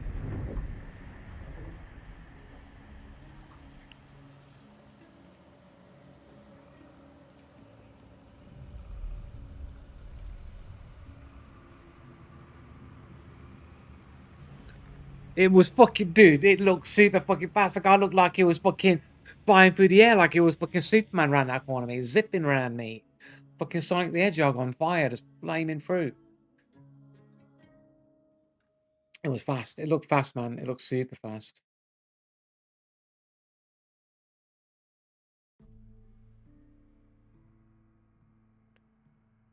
Yeah, yeah. I know that when I jump around corners, it never feels like I'm flying around a corner like that. Like, the momentum of that jump was crazy. So much momentum, it seemed so fast, and he's just like perma-locked straight to me the entire time. Yeah, you're right. The thing doesn't. Well, there was crazy momentum on that jump, man. It looked fast. It looked it. Yeah, sure.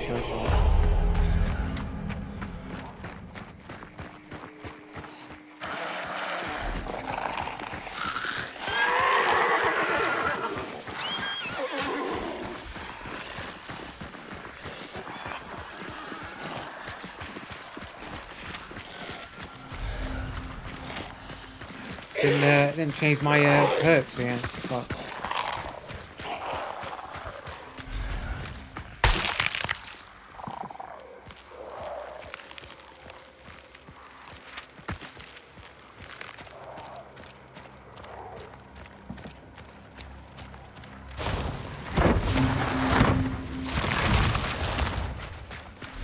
Yeah, dude's flying around corners with super momentum, locked to you around the corners. Nothing sus about that. The guy's got 49 maxed out hunters. Guy plays it 3 stars, 49 maxed out hunters, flies around corners, locked to people.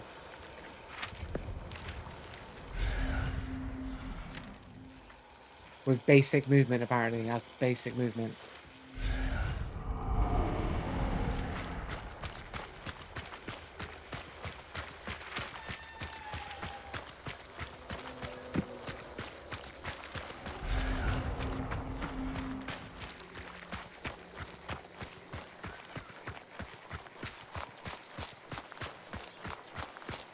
Yeah, but it's the fact that he was looking at, he doesn't know where I am previously, right? I've ran off, right? I can see where he is. I'm snapping to him because I can see where he is. Like he was already locked to me coming around the corner. I'm just saying it looked suspicious.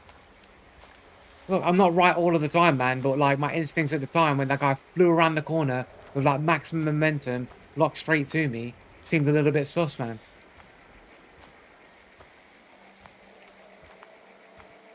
I don't know what you're talking about. Now you're just making stuff up. Joe goes around the corner, already locked at the non-moving guy. I could see him, like, I could hear him earlier. They were around there. Zero information. I fucking had fucking dark sight. I knew there was someone over there. Do I have to go back for the clip? I dark sighted the fucking area and I know there were fucking people on the fucking balcony on that side. Bullshit. Fucking talking about, man. I had dark sight, man.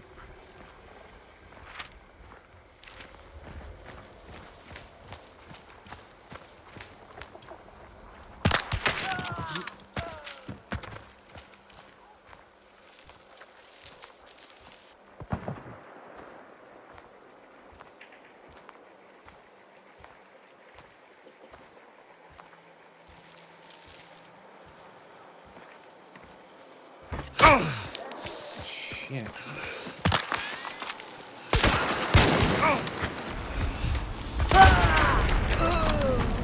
Into the four bite. Gotta go get your mate up. Gotta go get your mate. Oh, I don't have revive. Shit. I don't have it, man. Fuck.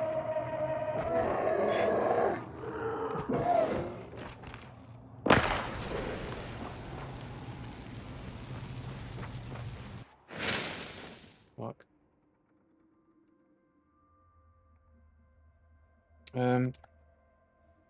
Guy literally moved around there, seemingly with making no noise, unless he ran that way. I'd have to check the footage. Perfectly locked in. Um,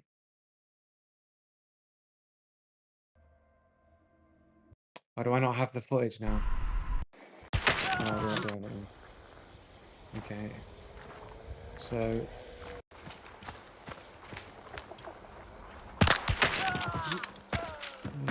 runs off that direction.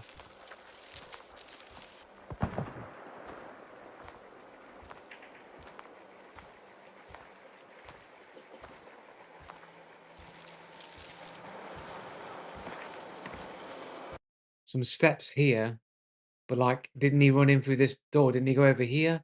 I guess maybe he was there. He ran over there, and then he's here, and then he come out this side here.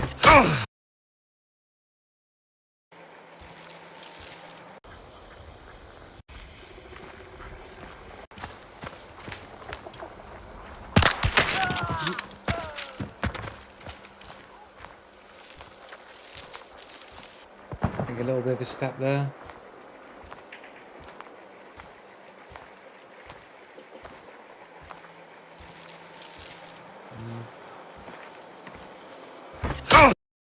It's a bit strange though, like, you might have heard, like, maybe a step here as he went over the thing, you heard a step.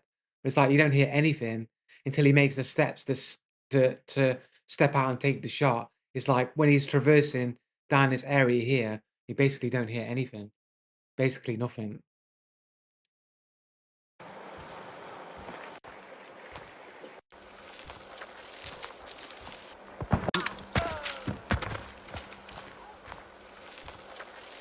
Like there, I think you heard one step there.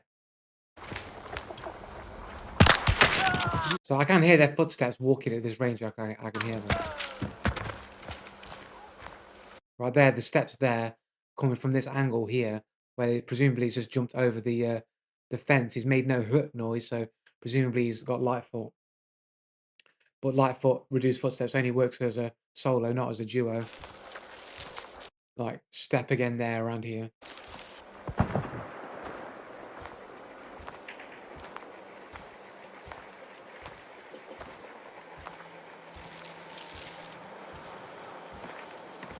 But then it's like I don't hear anything until you hear these steps right here as he's literally like stepping around here. Like through the corner here, takes that fucking shot. I think.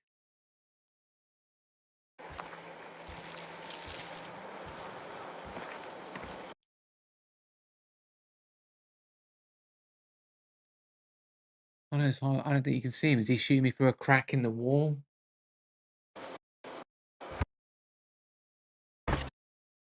It says it's coming from the left, so you think it's coming from the open. You think that it's coming from this angle here? But this seems like he just hardly made any noise traversing down this length here. Like I didn't hear him. I'm looking, expecting to be around here somewhere. I was kind of thrown off the fact that I heard him this far left because I didn't think he had the angle to run straight down this angle. So I thought he'd be around here somewhere. That's why I'm looking over there when I started hearing the footsteps. I'm not expecting it to be here. So again, it's just like 70% of my deaths, mate, are due to not being able to hear people's footsteps properly. That's what it seems like.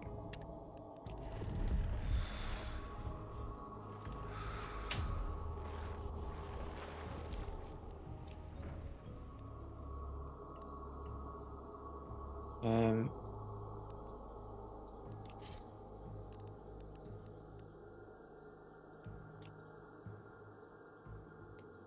private profile. 97 maxed out hunters. 100 rank. Max 20 prestige. The guy's got less bounty than me. He's got less bounty than me, so he's presumably been playing the game less than me, but he's got 97 maxed out hunters. I don't know, man. I think that guy might be a little bit dodgy.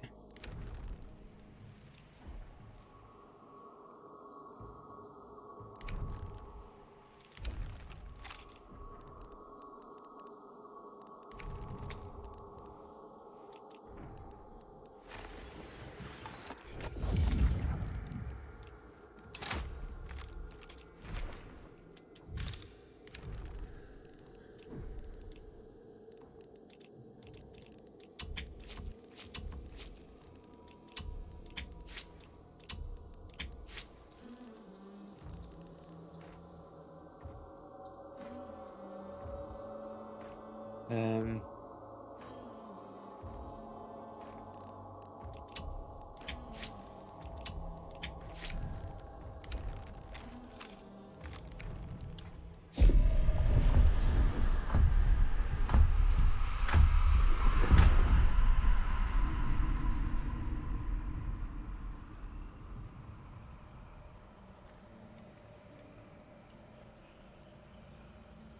but since the event with infinite bugged death cheat, maxed out hunters is worthless inflated stat.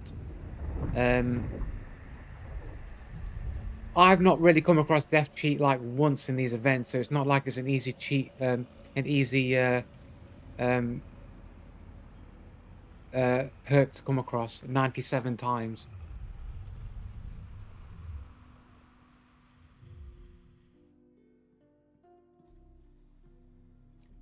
What, to come across it 97 times? Like death cheat only protects one dude, innit?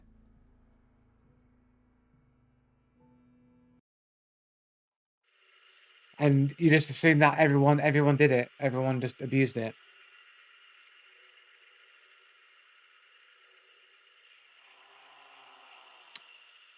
What happens when you retire?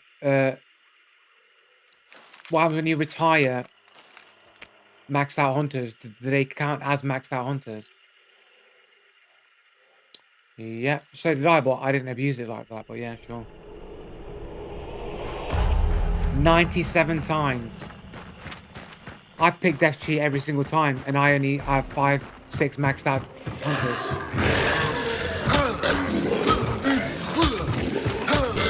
Right?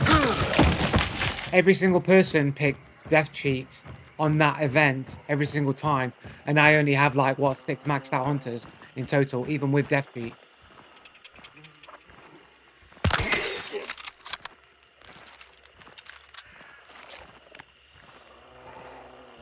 So everyone just abused it. Dude, 97 maxed out hunters.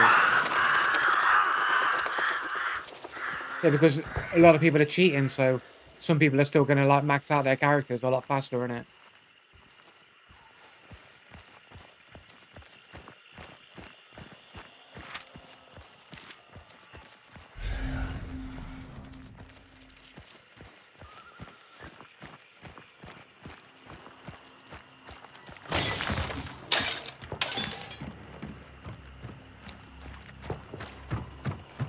Like the guy's got less bounty than me, so you don't even know if like if he was even playing the game when that event was there. The dude's got less than half of my bounty. I've got like 2 million bounty or some shit. The guy's got like 800,000 bounty. So the guy's got like presumably less than half my game time. So he probably has about 400 hours in the game. So you're going to say that not only was he around during the event, but he also spent all of his time maxing out his hunters, and the guy has more than half less time than I do in the game. Like, it doesn't really add up.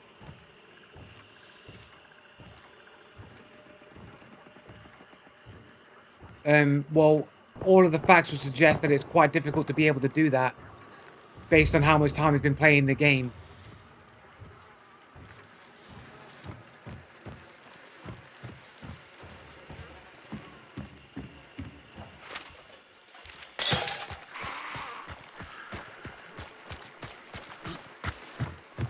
It's a fact that the guy's got like less game time than I have.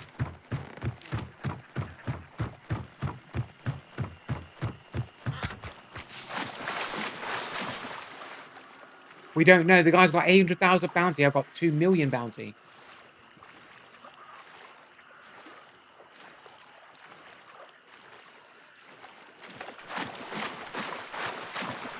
Well, the more game time you have, the more bounty you would have, innit?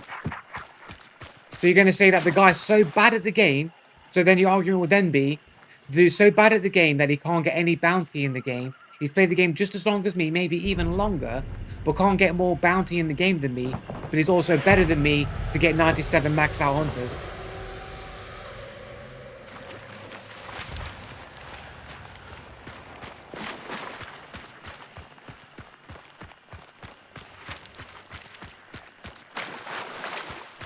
But that's your argument. If he's got more game time than me and significantly less bounty, that means he's worse at the game than I am to be able to get bounty. But then you're gonna say, but he's also better than me because he's got 97 maxed out hunters and you don't.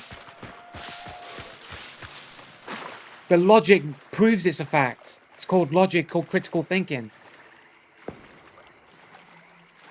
You get less bounty from more PvP, but better at PvP from more PvP. But if you're better at PvP, then surely you'd be getting out with a bounty more because you'd be killing everybody on the server, innit? Does it make sense that being better at PvP would not equate to more bounty? They're not claims, it's called critical thinking, it's called logic, logical deduction.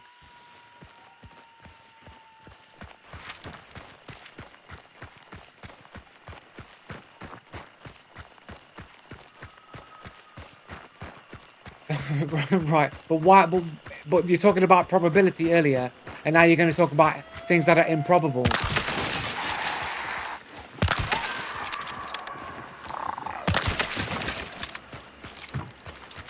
So he doesn't play to play the bounty. He doesn't play to get kills in PvP. He just plays to max out hunters.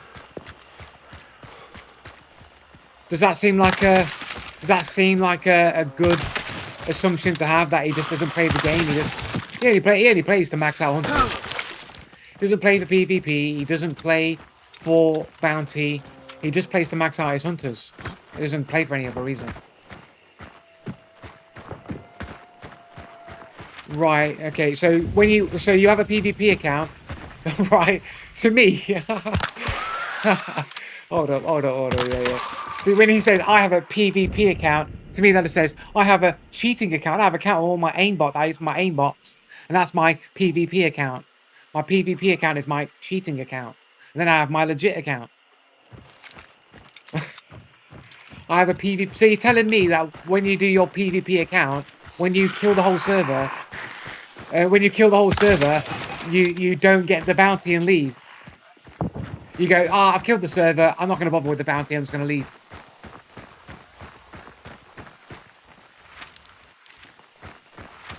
Right, but when you kill everybody on the server, you don't get the bounty and leave.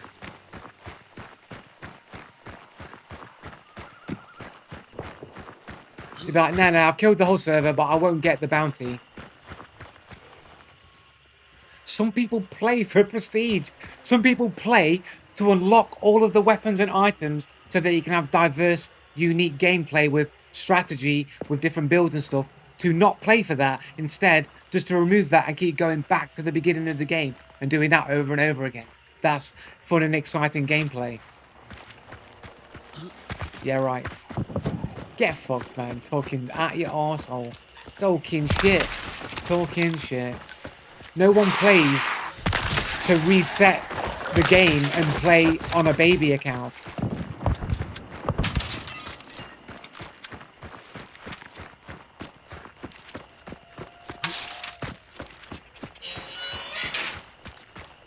But it's not a baseless claim. It completely makes total sense that when you play a game, most people want to play, get all the unlocks. Like I want to get the weapons, I want to get the skins, I want to get all the different things that unlock in the game that make my, game time feel like I'm actually progressing somewhere. Bitch. I want to save ammo. I don't want to waste all my high velocity ammo here. But yeah, I don't care about that. I don't care about the unlocks. I want to reset my unlocks that I've worked for every single time and go back to the beginning again and again and again. I only played with prestige.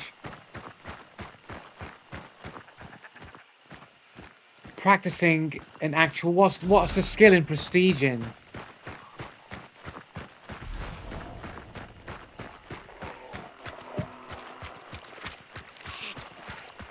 Guys, fuck off. Like I'm running around in circles here.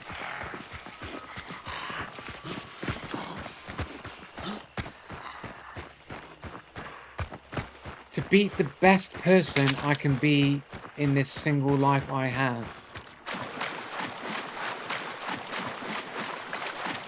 I don't understand what you're saying.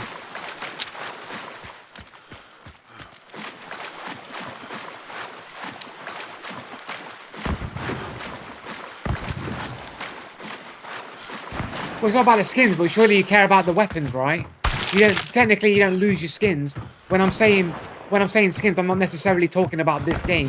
I'm talking generally as in games. Like you play to get those unlocks, right? Like if you were playing, I don't know, Spider-Man, you playing to unlock all the different skins for Spider-Man. That's a thing that you're working towards to unlock all those skins. And you're gonna say you're gonna unlock all those skins and then go, you know what? I want to start back at a baby count and just unlock the skins again.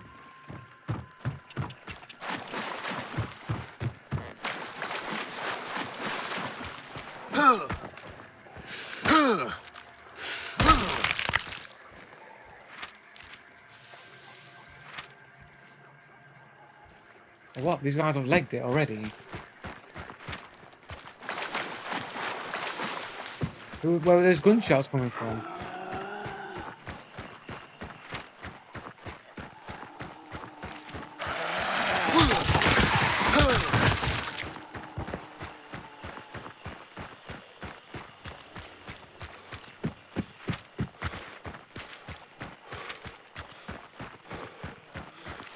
They're at the center. I have an account for pure PvP because I work 12 hours a day. So when you play PvP for pure PvP, when you kill the whole server, you don't get the bounty.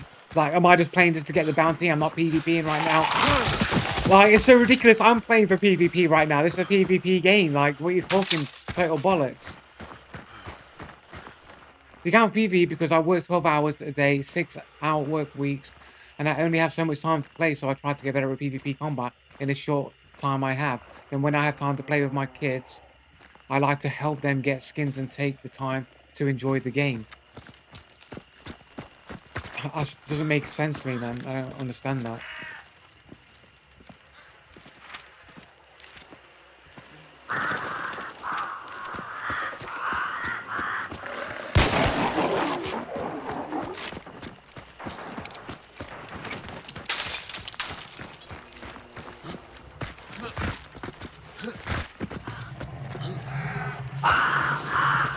Fucking birds.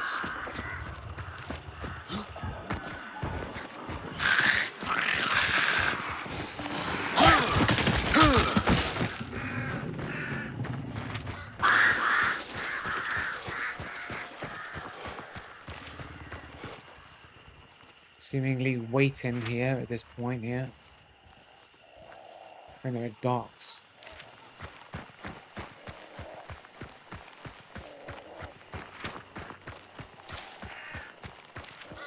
Fucking birds, man. Can you stop being on my exact path?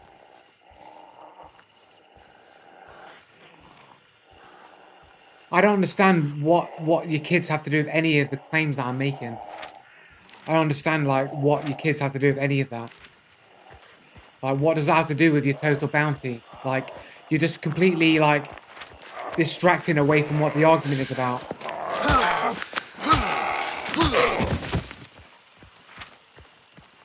Like, we're talking about why a dude has 97 maxed out characters on his account.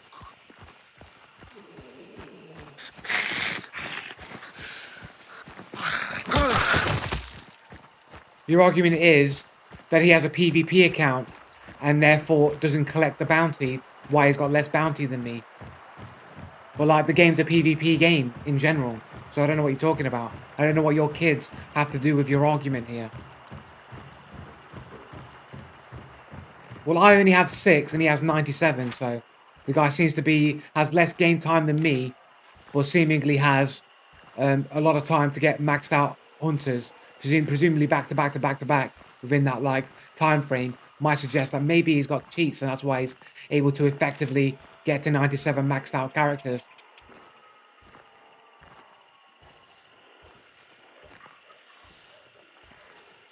With a 20 prestige as well.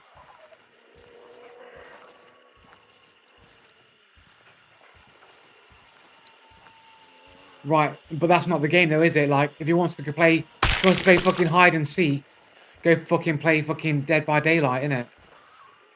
He's playing the wrong game, innit? If he's playing fucking hide and seek.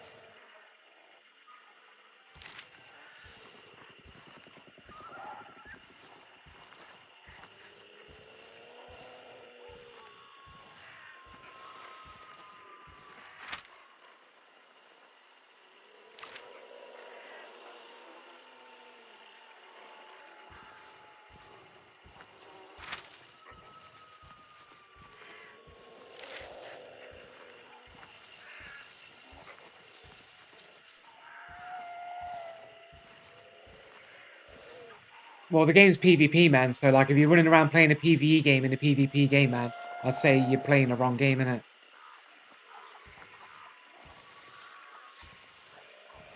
But if you want to play, yeah, go play Metal Gear Solid, mate. Then go play Metal Gear Solid, then, innit?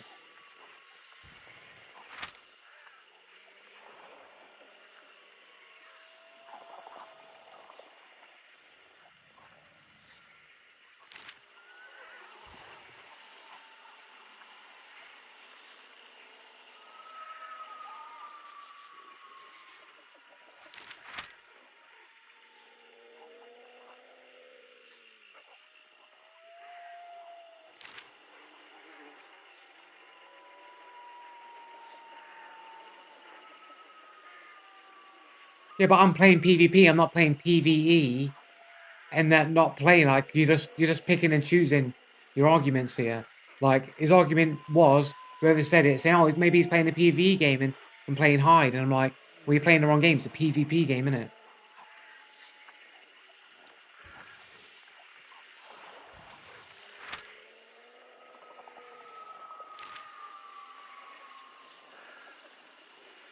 Well, I'm not saying you're not allowed to do it, but I'm saying like your argument is that the reason why the guy's got 97 maxed out hunters is because he's not playing the game PvP, he's playing it PvE. You're just making excuses to defend the obvious logic that this guy might be cheating because he's got so many maxed out hunters. You then want to start making claims. Well, maybe it's the PvE account, maybe it's the PvP account, maybe it's this account, maybe it's that account, maybe it's just this, and that.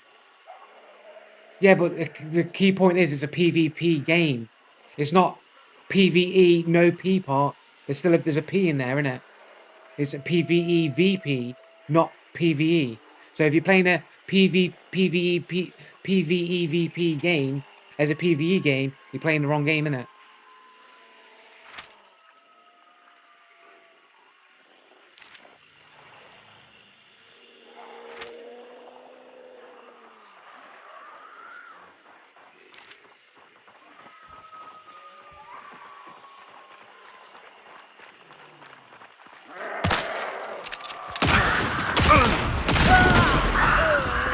Ran straight to me, doesn't miss a single shot, fucking auto slugs at that fucking range. Yeah. Horse bros. Angle TV, didn't this guy kill me in a previous game?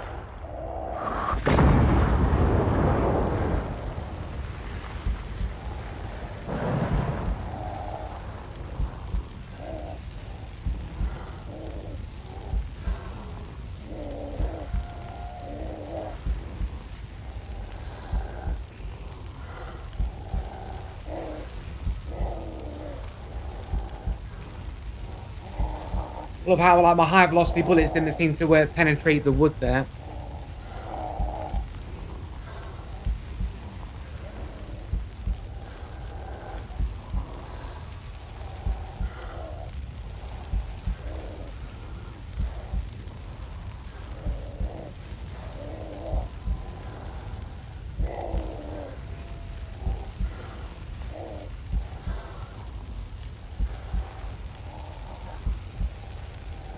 Prestige 45 71 KDA from Germany. Super sharpshooter. Sharp shots.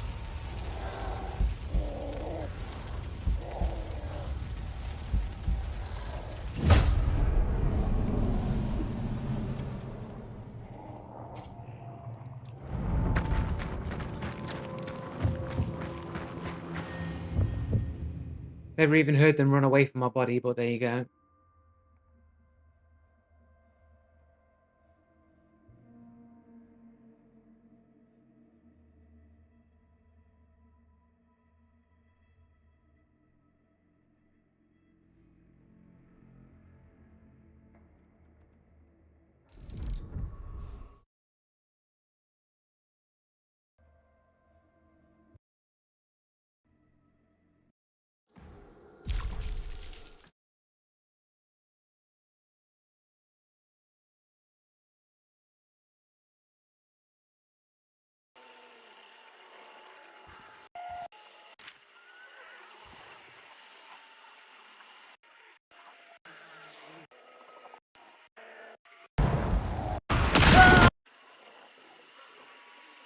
Did I not hit him with the high velocity? Before I switched to the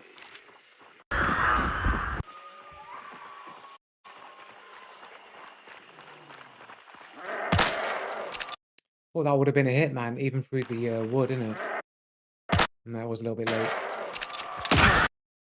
Doesn't really even.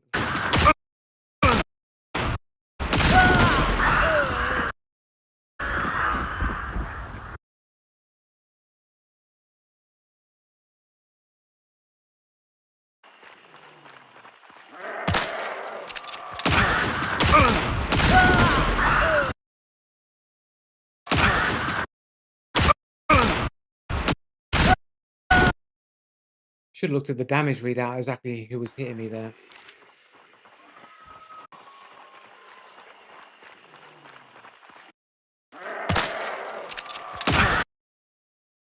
it's funny because, like, when they're running past like they don't know that I'm there. It's like they're running like as if they don't know that I'm there. They're either pretending that they don't know that I'm there, or they actually don't know that I'm there. And then he immediately shoots me on reaction, even though I can barely be seen through the bush there. Can't see.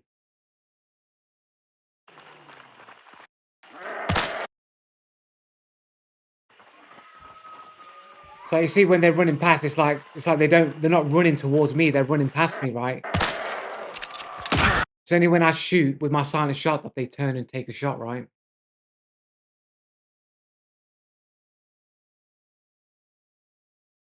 Right, but they shoot and miss, like they shoot and hit, sorry. Sitting beside the bush in my very greeny brown type colored skin. Yeah, yeah. With my browny green skin. Yeah, but they don't miss, they turn immediately lock onto me and bang. Like,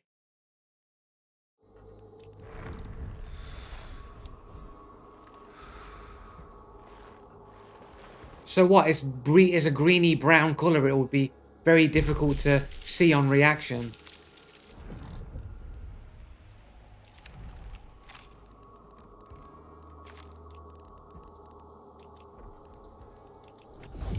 Like you're telling me you're gonna like see this skin on reaction in that window with all this like green shit around the chest. You're gonna go bang immediately on reaction, spin bang. They can't aim 3 stars. 3 star reactions.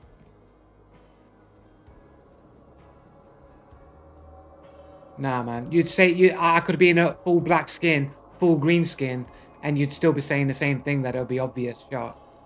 Like, even if it's not a fucking skin you can't see, the reaction to instantly snap to me and shoot my exact location. He's not even had time to react to where I am. I could be any skin. That reaction's crazy.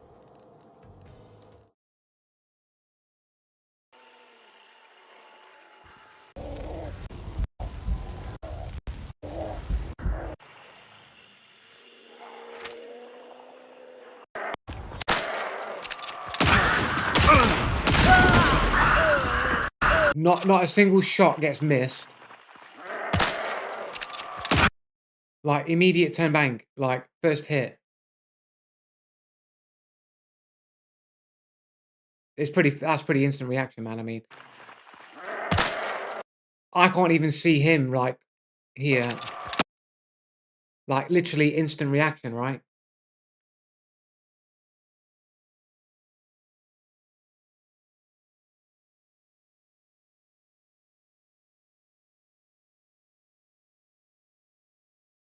Oh, sorry. Do I need to get my definitions 100% completely reaction completely defined accurately? I can't be hyperbolic. Well, no, I'm being it's hyper it's called hyperbole. That's what it's called.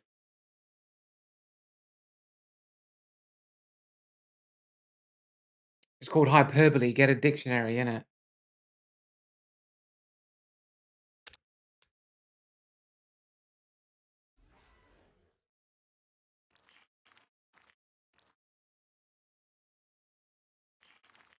Nice fucking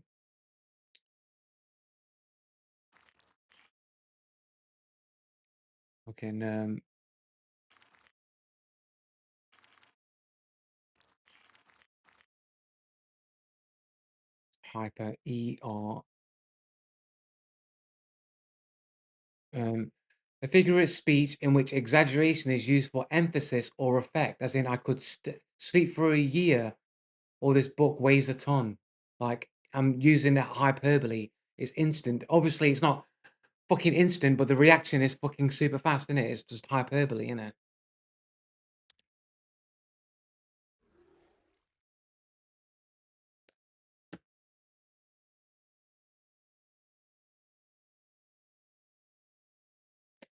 Like you got to understand that. Like I'm next to a bush. He's being shot at. You've got to turn and face, and then you got to look through the fucking through the fucking fence and through the bush, and you gotta go, "Right, is there, bank." Like, no really time to look where I am. He'd have to turn and hit me instantly in one motion. What when I say instant, there's no time to react to where I am.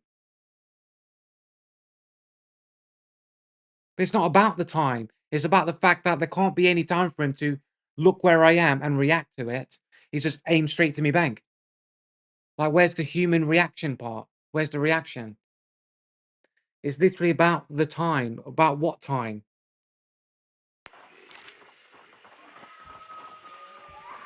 So I'm slightly higher up. I'm on a slightly higher vantage point. I'm next to a bush, and through this fence, there's a bit of obfuscation between me and the target. I can't see them clearly. Like, I can't even see them clearly right now. I'm basically towards a bush through this fence. Like, I can't even see them. So, like, they've got similar visibility from their side. They're on an upward trajectory over the hill. I've got a slight height advantage. So they're looking up over the hill through the fence next to the bush with a slightly green bit that's kind of murky, difficult to see. These are facts, bro. I've got a height advantage. Are you not listening to what I'm saying? I'm literally higher up. I'm on a hill. I'm next to a bush. I've got a skin that does have some green and browns to it that makes it a little bit more obfuscated. Yet within a window of me shooting them, bang, they basically shot me. Well, it doesn't matter. What the point is, when I'm saying instant, what I'm saying is there's no time for him to look where I am. He's just turning and shooting instantaneously. That's what I mean by it. When I say he's shooting instantly, I'm saying he's shooting instantaneously, as in he's moving and shooting, hitting me instantaneously with no human reaction to go, where is he? Oh, he's there, shoot. Where is he? Oh, he's there. Shoot. Like that part there isn't there. He just turns and shoots and returns fire. And there's no like, oh, I've got where am I shot from? He's over there. Oh, shoot, bang. There he is. Like, where's the reaction part? That's what I'm saying by instantaneous, is that it doesn't seem like there's any time for him to even process what's happening. He just turns and goes bang immediately. Time it against what? What are you talking about? Human reaction time. Like, what are you talking about? How can I prove whether it's human reaction time? Like, you're not even understanding my argument. I'm saying is, it would not seem like he has time to even process where I am to just turn and shoot on command like that when I'm kind of obfuscated. That's the argument right there. I'm in a high position. I'm in an obfuscated position where I'm next to a bush with a skin that's got some green on it, so it's difficult to actually see. And through a fence, which also obfuscates me further. So height advantage, a fence that's like obfuscating me a bit, and next to a bush, my skin kind of blends in with the bush, so it's kind of difficult to see. So you think, where's this guy's reaction time? I know where they are. Dude's got a big pumpkin head. Yeah. Well, it's dark blue. Are you gonna tell me, like, the dark blue is gonna really stand out? It's a dark color. It's a dark color. The only colors that are bright and stand out are the ones that would blend in with the bush.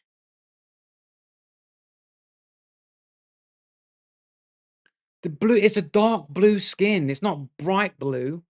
Like, from that distance, the A standing, you wouldn't be able to tell it was blue. No, you can't. It's not like a blue shirt where it's like bright, fucking like a beam of blue that you can see from a mile away. Nah, you're talking shit, man. You're talking shit. Like, you wouldn't see this clearly. No, it doesn't. Blue doesn't stand out hard on blue on green. Light, bright blue does. Dark blue isn't. This royal blue isn't gonna like show up distinctly. And it's not mad because I'm bad. It's because you can't accept very straightforward logical arguments. The guy doesn't seem to have the time to even know where my position is.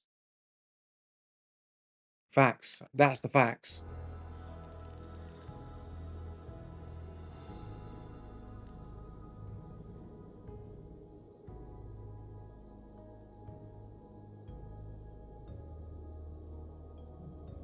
No, it doesn't really, no.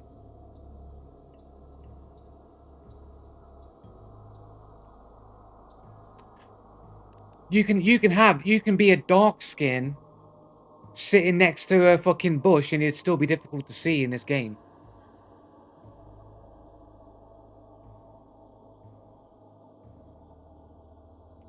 The blue from a distance, like you would not be able to tell. Like from a distance, you would be able to see the blue. Like,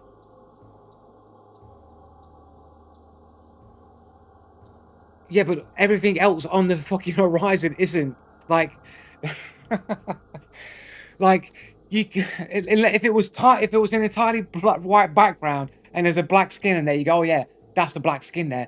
But what you got is a bright background, and then everything along the horizon line is all varying different shades of grey, green, brown, and all kinds of murky in between colors that are difficult to see. Like if I'm sitting next to a bush and there's a fucking brown fence with only certain gaps through it, I'm on a slight height advantage next to a bush. You wouldn't just be able to go turn and bang, and not even if I had a fucking bright fucking pink skin, if I was in a clown suit, if I was standing next to the bush with a giant clown suit with a massive clown afro wig, you would still have to turn and go, look, there's a dude in a clown wig, and then shoot me. Like, even if I had the brightest skin in the world, it's still, like, got no time to react to where I am. He didn't do that. Basically, I shot him, and he just turned bang, bang. There wasn't really any time to react to where I was. Measure the time against what? Measure the time against what? What am I measuring it against?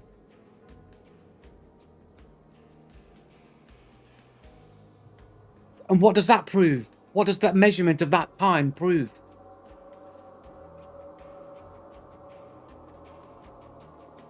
But I knew they were coming. What does that mean? What does that prove?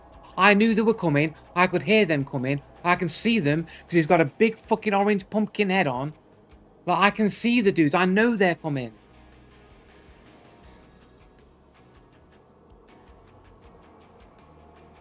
They could hear me in a bush not doing anything. Yeah, they heard the shot. They heard what direction it comes from. But then they got to turn to that direction that they know that it's coming from. Then see, look where I am. And be like, where is he? On this side. Oh, there he is. Bang. No, they turned and shot immediately. Measured against what? Measured a reaction time against what? Yeah, by instant, when I say instant, I'm saying there is no time to process where I am. That's what instant means.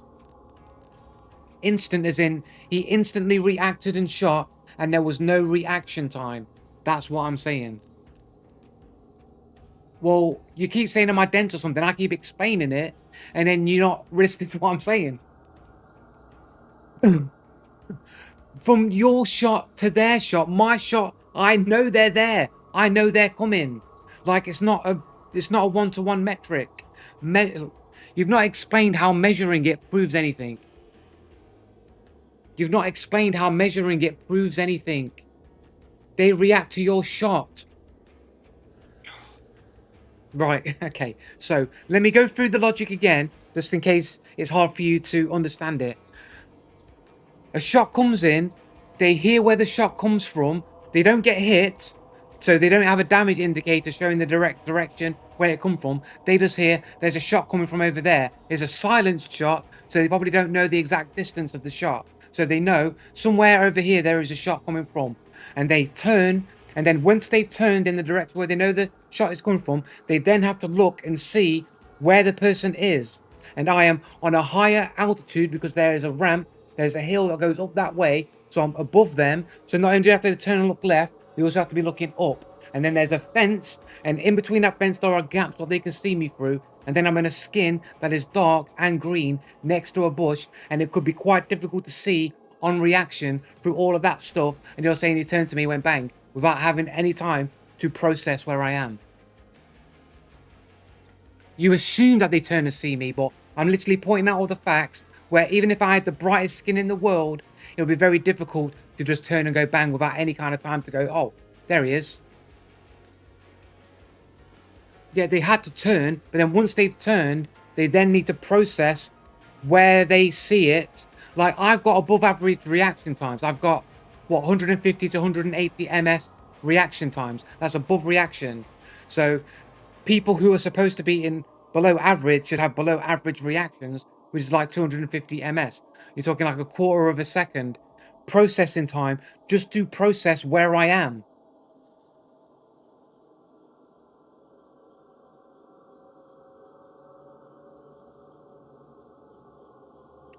But it's not an, I can't measure my shot to their shot because I already know where they are. I already know they're coming from a direction. I can already see them. You can't just time the shot.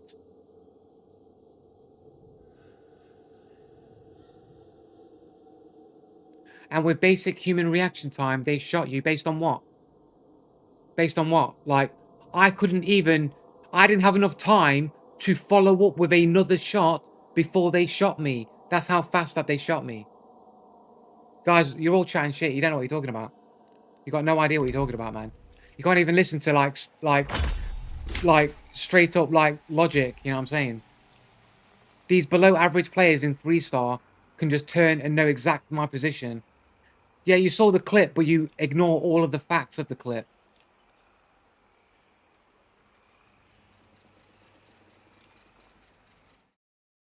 What does like you're not missing the, you're not understanding the argument, my friend.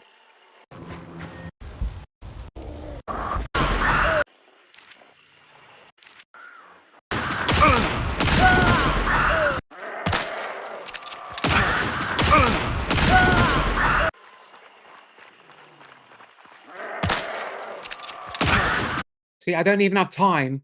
I don't even have time to get this second shot out before they've turned and shot me. What does the time? What does that mean? What does that mean? Almost 1 second. What does that mean? What does that mean? What does almost 1 second mean? What does it mean?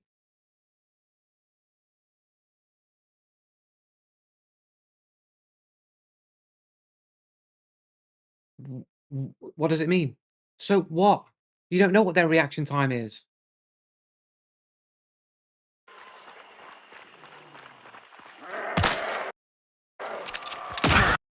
It's not even 1 second. It's less than a second.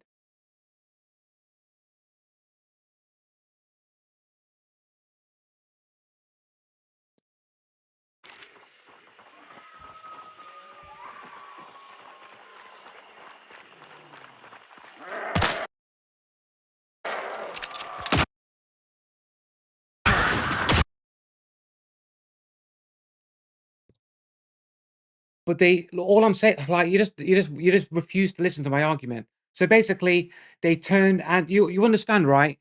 That like moving to what's my um so like my reaction time on a moving target is about 200 ms.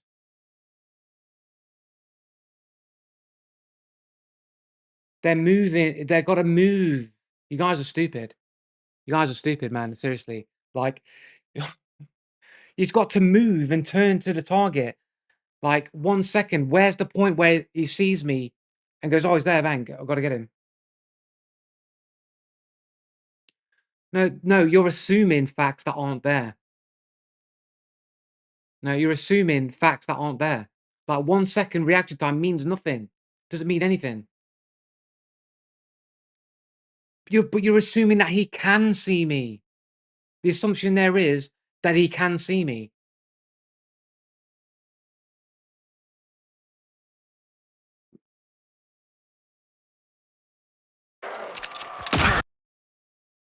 So you've basically got, this is the image as it is seen as he's hit me. Can you see him? Can you see them anywhere? No, that is an assumption. You're an assumption that because it's a blue skin that he can see me. That's an assumption you're making.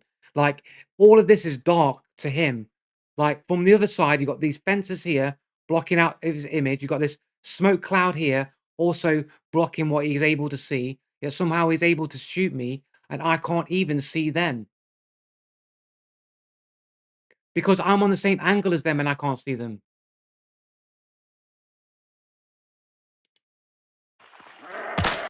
So you got this smoke here completely blocking, obfuscating their vision. All the wood that's blocking their vision. They're slightly lower than me, so I'm slightly higher up. So they've got to look up. So that's blocking their the peekaboo lot. Like the logic is simple. Like there's a fence here. This is blocking out a good 50% of his visual imagery, of his vision. He's got the smoke cloud here, also obfuscating his vision. He's got a silent shot, so he doesn't exactly know where the shot is coming from. I'm next to a green bush with a dark skin that's also got green and brown in it. What, through the smoke cloud here, through the smoke? You can see me perfectly. I can't see them. Where are they? I can't see them.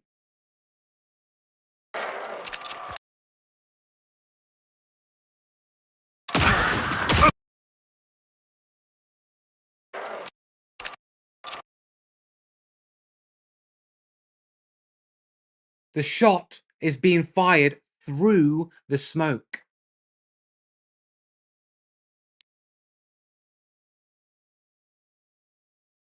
They're shooting me. The shot is coming directly through the smoke cloud.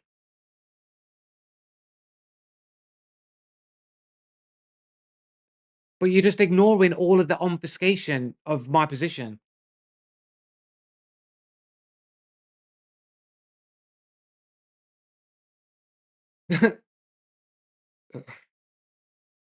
I'm further away from the smoke cloud than they are. Dude, they're closer to this cloud than I am. They're lower down. They've got to look up, right? There's a hill here. This is going down. This is going down a hill. So if their muzzle flash is here, right? If their muzzle flash is here, they're further back, and they're shooting me through the fucking smoke cloud. They're not closer to the fence. Are you fucking?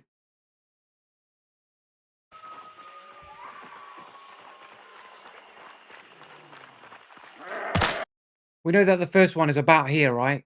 He's about there. Right, you saw him move there. He moved to the right, and he's moved back.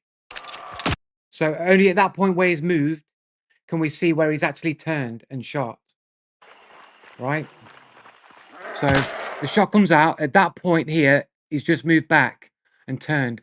So from this point here, it's basically, what, less than a second that he turns and shoots. And he's shooting me through this smoke cloud, through the fence.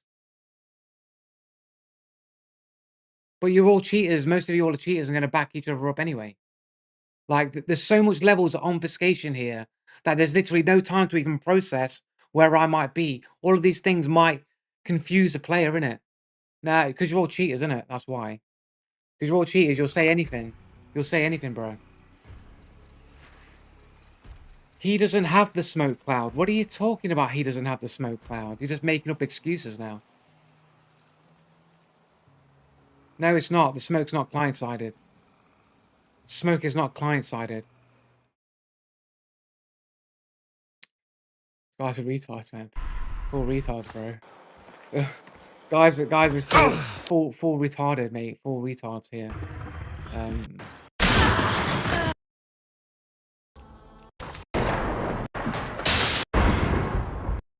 um,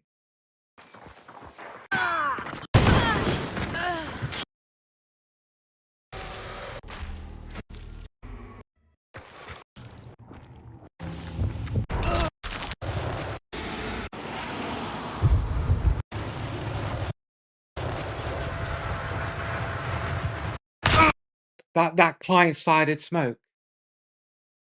This client-sided smoke that you're seeing right here.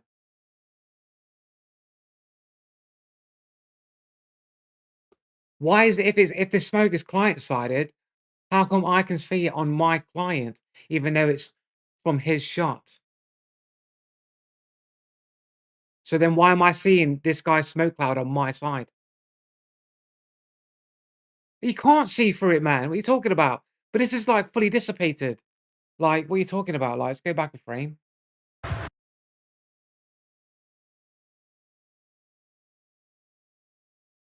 Right? You'll see when the smoke cloud originally goes, you're saying you can see through that clearly. You can see through this. Only after it's dissipated a shit ton, then can you start to see through it. But even then, you still can't see through it very clearly. You're full of shit. You're full of shit, man. But Eyes, you're a cheater, innit? Your YouTube channel clearly has you cheating all on it all day long, right? But either way, we're proving that you're a liar because this is the other person's dust cloud, and I can see it on my client. So it's not client-sided then, is it? You are cheating though. I'm claiming that it's client-sided. No, Eyes is claiming that it's client-sided. It's not. We've seen his videos and he was blatantly aimbotting. Like, obviously aimbotting. It's not baseless. But here you go. Eyes has been proven a liar anyway. It's not client-sided. So, there we go.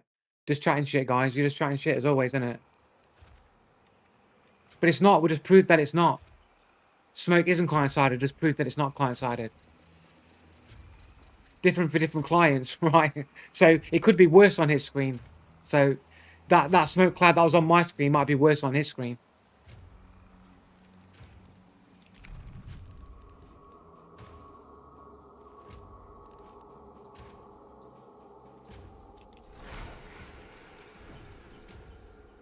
Or it could be exactly the fucking same. Could be that as well. But you'll just assume, like, instead of just assuming the logic that, well, if there's smoke cloud obfuscating my side, then the same should also potentially be true for their side as well. But you're going to argue, no, in this case, because you're accusing this guy's cheater, it has to be that the smoke cloud either doesn't exist or is less affecting the other person. It has to be that every time. We can't just agree on a neutral basis that if it looks like that on my side, then we should argue that it should look like that side or close to it on their side and have that. But no. What proves that you're all liars is that you have to say that it's less on the other person's client than mine. It's directly relevant. The visibility of him, of his vision of me is directly relevant. It's not excuses. They're not excuses.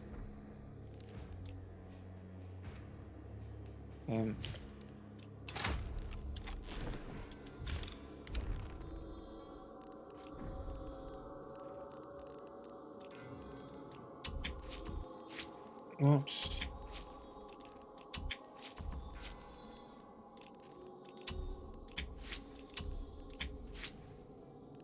Let's get that one.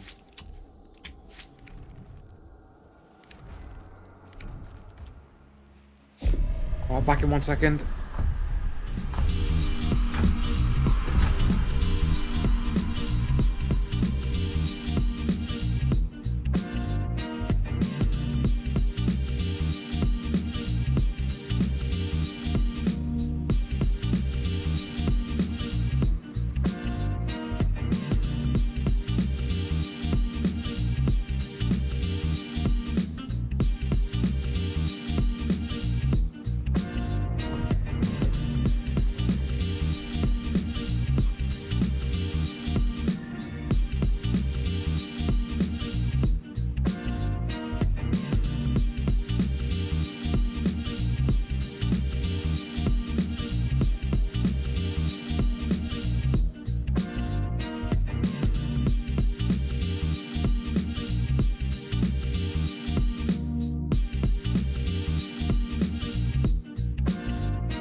Guys is living in crazy town. Crazy town.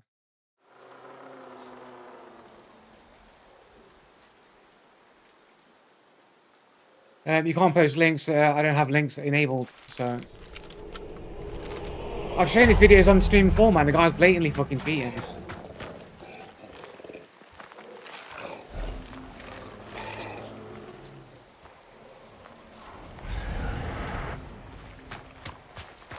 Not claims. We've looked at it on stream before and like shown that he's a cheater.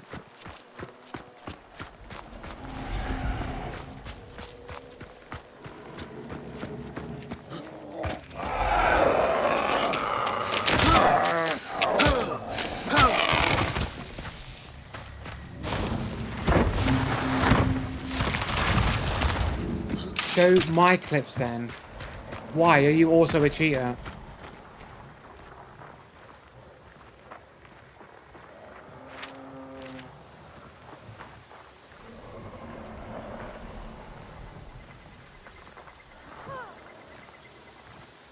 Nice metal staircase here.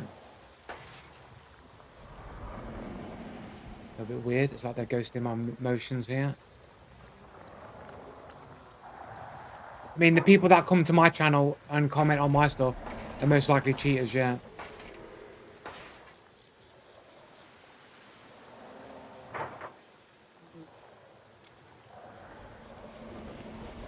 These lads are sus anyway. The fact that they're not moving and they keep only moving when I'm moving is a bit sus.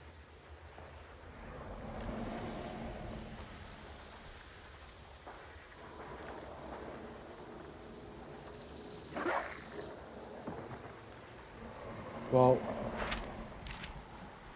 yeah, maybe.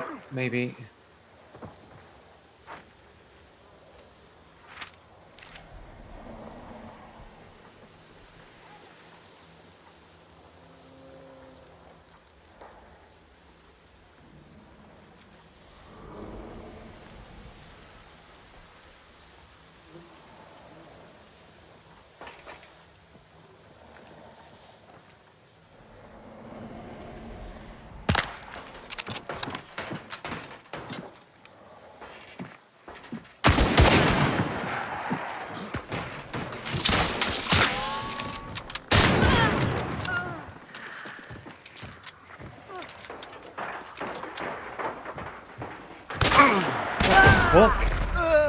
What the fuck? Where was that from? What angle was that from?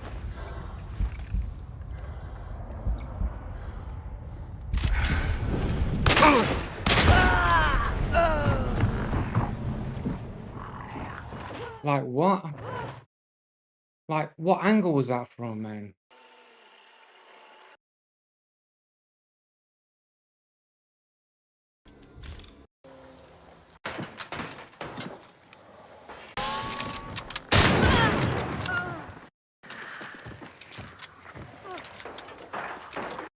They're above me, right?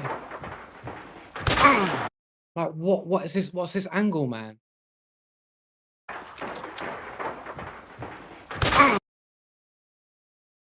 They're on the roof looking down and getting that angle.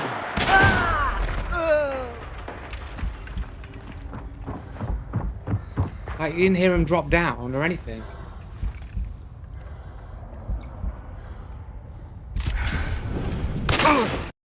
Like, how do they get on the roof? Like, you can't get on the roof though, can you?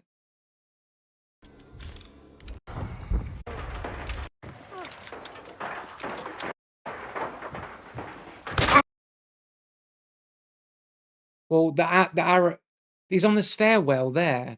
He immediately bang. But like the fucking the staircase is.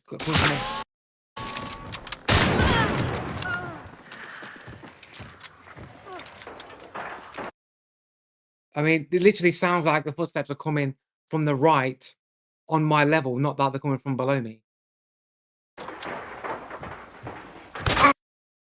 And then immediate bang.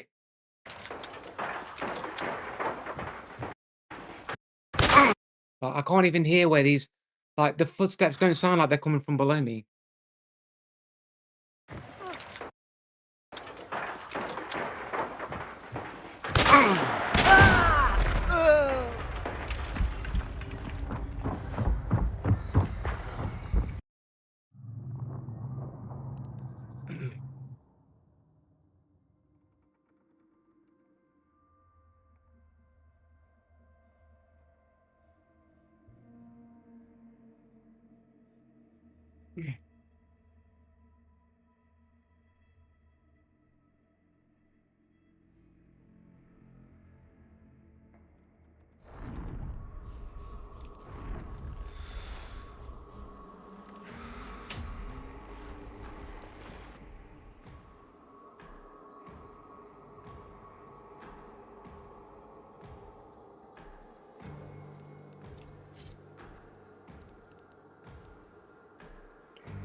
Guy's got 76 prestige on rank 100.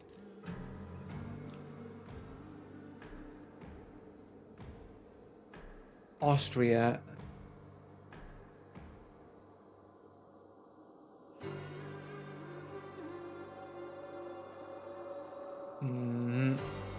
Dedicated hunt account. What has he just always been just non-stop prestiging?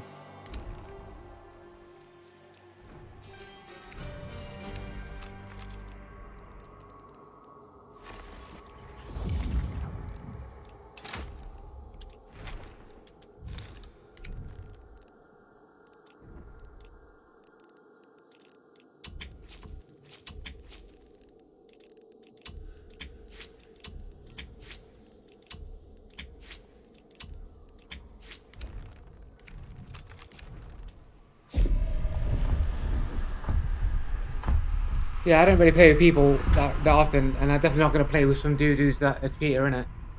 Like, you're a cheater, innit, Eyes, mate? I've fucking seen you fucking shit. You're a cheater, bro.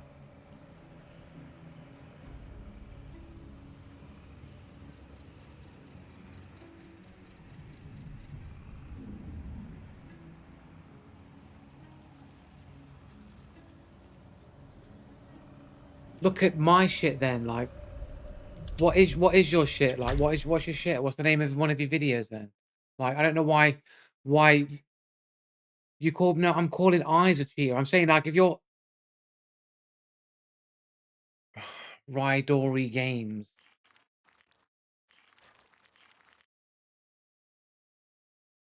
I mean, you've got anime shit on your fucking furry anime shit. Is this like you've like you don't have that many videos, right? 3 videos.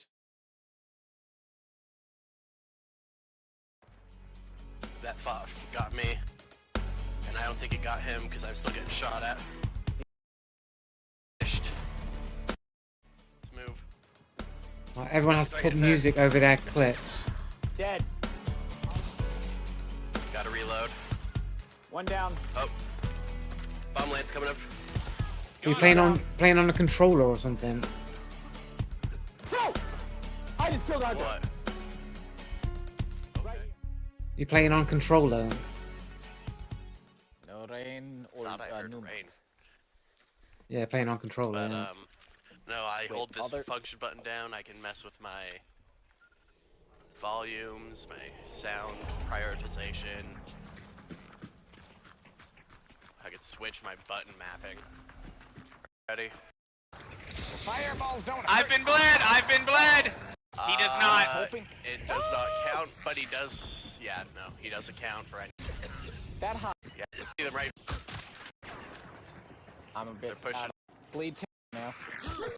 The match here. What do you mean I lost a large bar? Bleeding. Oh, someone's coming at me with levering. Attacked her with pennies. She does Gone. not have bleed. Good shit. Need to heal. That's Killed a narrow one. Kill. Okay. But you know, if you was playing on PC, you never get away with that shit. It's pretty obvious that he was going to go right in it, like. Oh, someone's coming at me with levering. Like I would have been aiming on this angle already. I would have like assumed he would be coming through this angle next. I Attack wouldn't her have with even pennies. dropped down. She does- Like if this was me, you'd have died there, man. Bro, you'd be dead now. Like on PC, you'd be dead now, innit? Like you're not getting away with this. Not against people that I play. Like you'd be very lucky to get away with this and not be immediately killed on PC. does not have bleed. Good shit. Need to heal. That's Killed a narrow one. Kill. You never like nah. Like I don't think you're cheating, but you'd never get away with that on PC, man. Like no way, man. Bleeding. Oh, someone's coming at me with levering. Attacked her with pennies. I don't know, innit? I don't know what the level. I don't know what the quality of play is on console. I don't play on console. I have bleed. Good shit. Need to heal. That's Killed a narrow one. Kill. Okay. I'm But giving like myself I a would reach. say, you seem to be a How many times legit do we need to console bleed? player, innit? 10. I don't know. 10 I total got 2 bullets. of them. There's someone in this building, unless. Yep. fellas, Blue's angry fellas? still. Fellas, maybe? Who's still angry? Got my Romero hatchet out. They're throwing shit from up above. They're up the stairs. It's either Fellas or Reaper, Whoa. I can't tell, but I saw him on the Right. upstairs. Nice. Good shit. Fellas or Reaper, I can't tell, but I saw him on the upstairs.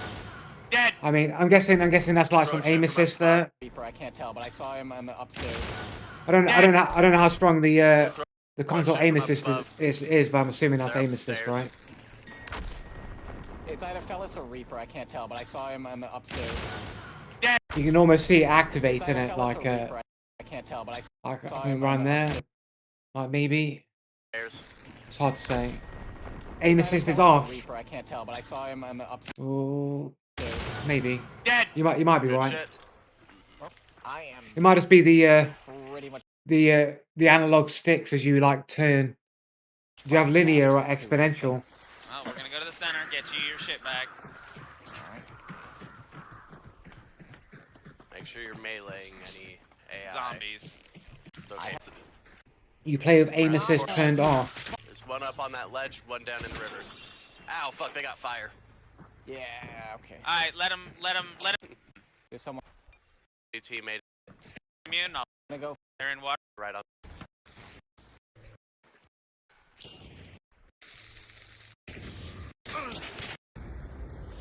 And that's a hellfire, I'm out.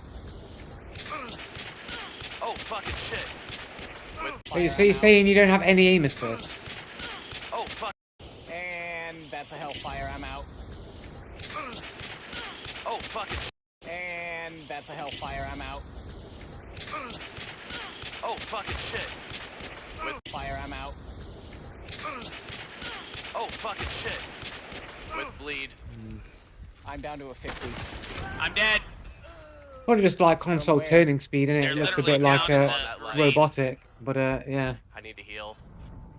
Go Oh, on. fuck. Necro me, Hawk. Necro me. Or just pick me up. Touch me. That's fine. Right there. Good hit. Stop throwing fire on me!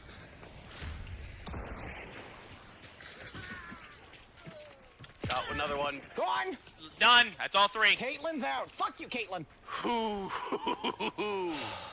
need. I mean, it seems like legit as far as I can tell. A few things there where it looks like you're like aiming like aim assisting towards people. It might just be like the console turn speed, isn't it?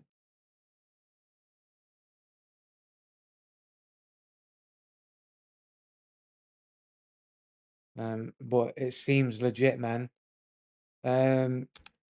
Eyes. What's your fucking eyes?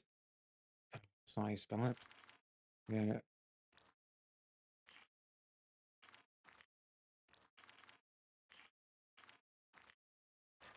Was it patch god or some shit?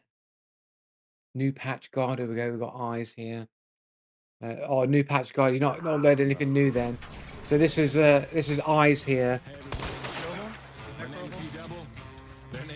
Let's turn this fucking game music off.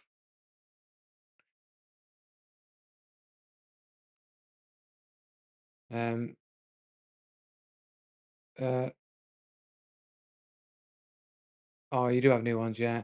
Oh, Joe's gonna think I'm cheating again. Oh, well, you are, innit? Like, if that's what if that's what you got to say to defend yourself, that you're gonna get called cheating, it's that that it looks like cheating. You know that it looks so bad that it looks like cheating. Joe's gonna think I'm cheating. It's like, yeah, not listen to that shit. Like, what's with the sub? Like, what's with the sub? Fucking, you've got 150 like frames here again, and I have to watch this like 5 frames per second video where it's fucking blurry and grainy as fuck.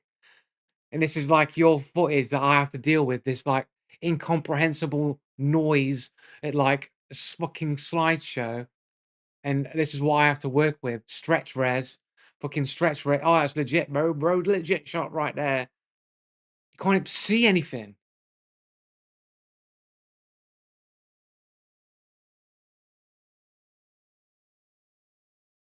Yep.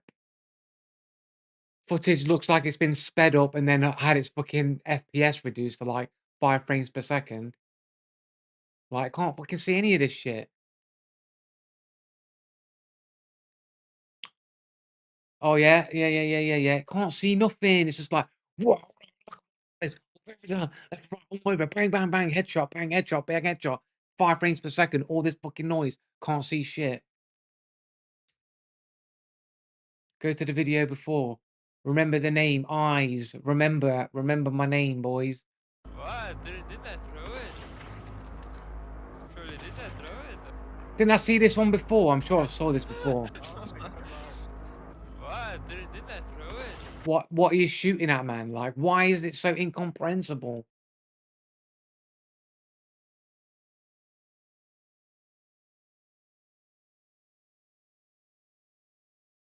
Like, what? Can't even see nothing.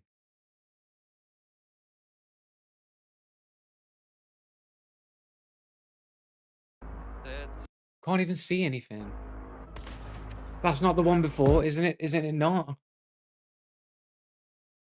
Oh, is it not? Clicking on heads is too easy. Well, stop. You're not clicking on heads, though, eyes. You're not clicking on heads. What you're doing, eyes, is that you are sitting in front of your monitor and you're basically looking at your monitor.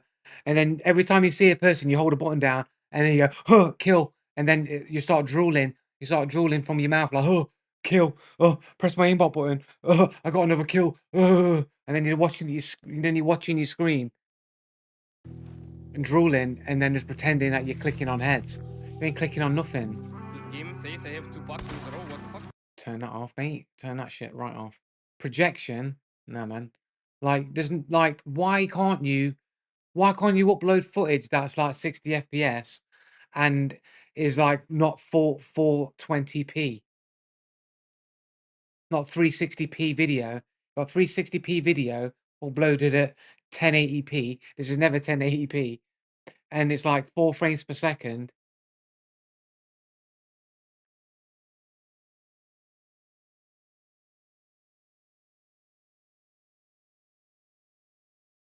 Yeah, man. Like, where's the time to aim here? It's 1080p. What are you talking about? 1080p? It's not 1080p. I can see artifacting in blurry blocks everywhere.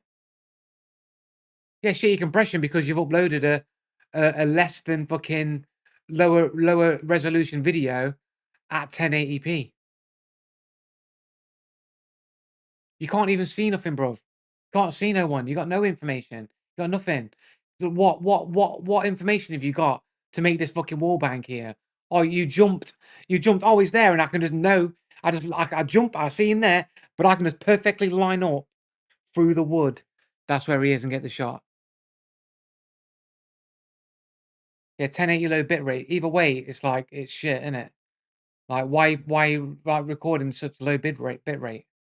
Oh yeah. Eyes, man, you can't convince no one. It's legit. You can't fucking see nothing. It's fucking foggy. You know. Oh yeah, Bank. You've not even aimed.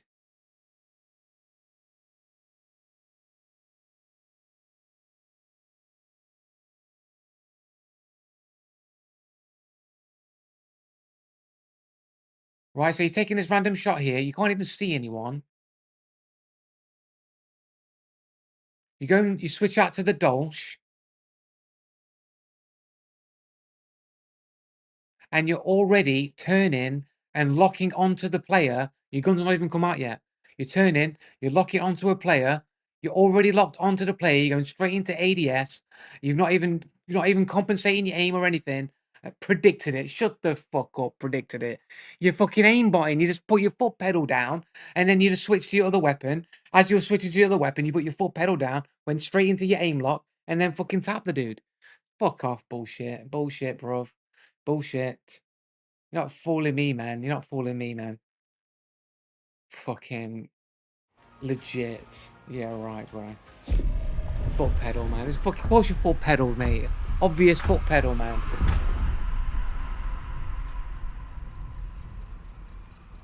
Yeah, right, sure, man.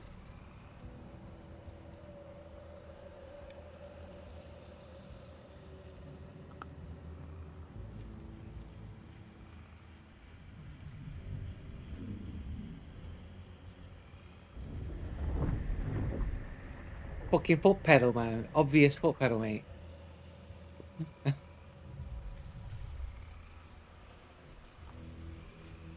Yeah, sure. Eyes is a cheater. Like, fucking just foot pedaling. He's a foot peddler. He's selling foots. He's selling feet to people. He's a foot peddler. He's chopping people's feet off and selling them on the black market. He's a foot peddler.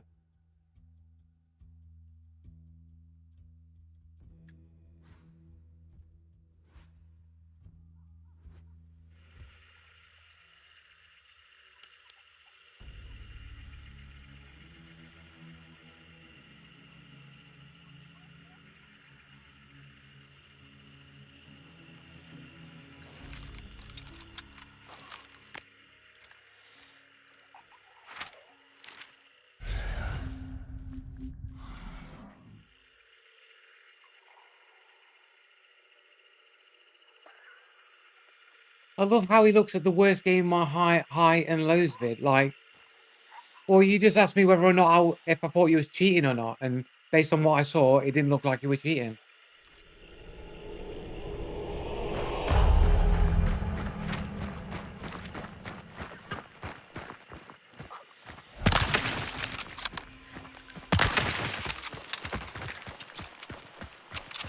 Why not got high velocity ammo? I do.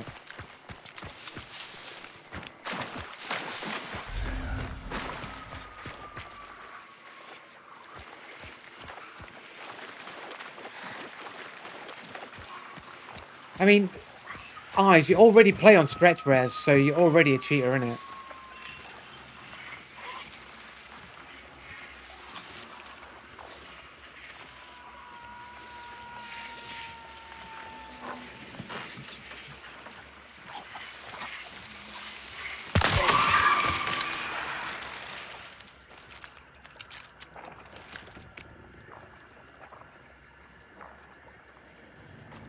Well, you're going out of your way to defend other people that are clearly cheating. So if you're doing that, I'm going to think you're a cheater. Even after you've seen Eyes' bullshit gameplay, you're basically going to say that the guy is still legit. So, like, why are you defending somebody with blatantly, obviously cheating footage and you're going to claim that he's just good? Like, why am I not going to think it's sus, bro? What, because you upload some fucking console player gameplay?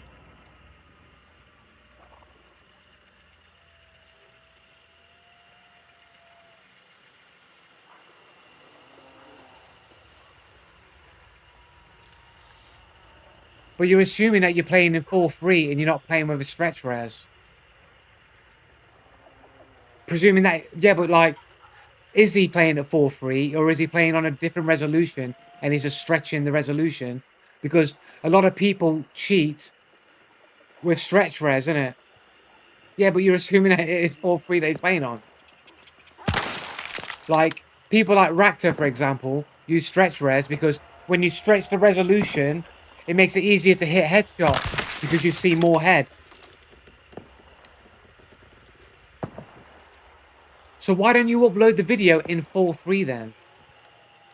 So then why don't you upload the video at 4-3 then?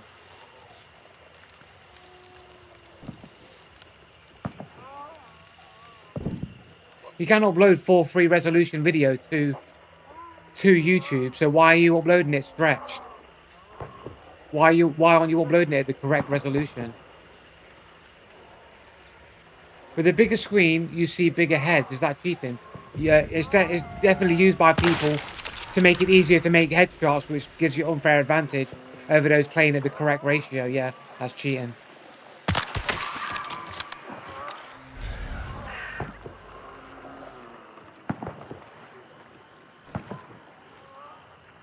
Yeah, cheating is generally being unfair to other people, isn't it? That's what cheating is, isn't it?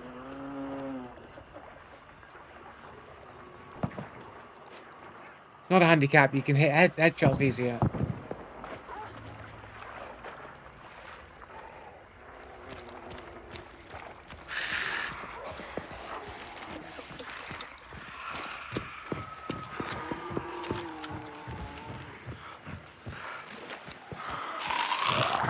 Well, like I'm saying, I don't believe you're playing in full free, innit?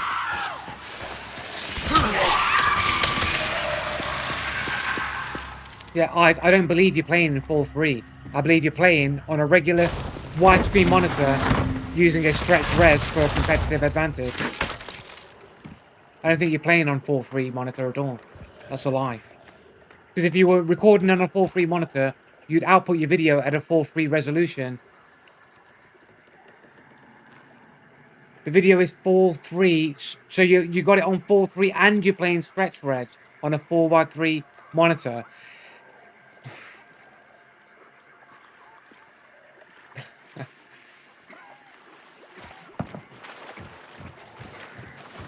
Yeah, because they're cheaters. What you're calling pro are people who are cheaters, isn't it? People who cheat.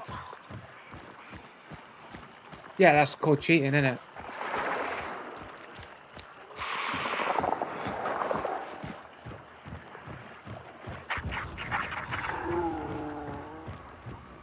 If it didn't give you a competitive advantage, why the fuck are you doing it?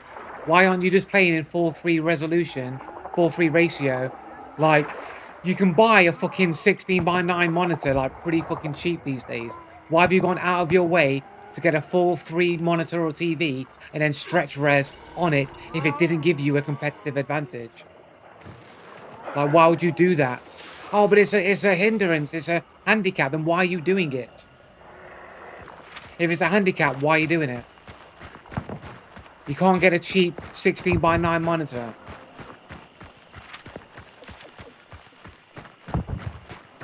Yeah, they're used to cheating, that's why they do it. They're used to cheating and playing with unfair competitive advantages.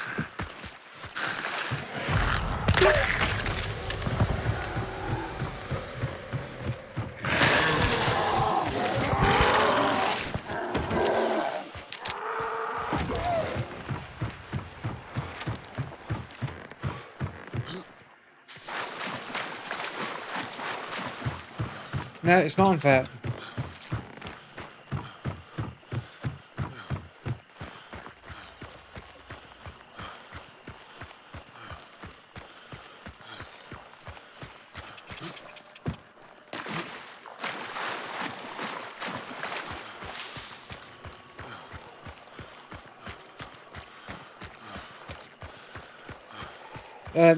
Most professional people who play first-person shooters will all tell you that having better FPS doesn't make you better at FPS games. Yeah, you might have a bit of a better time to window to react.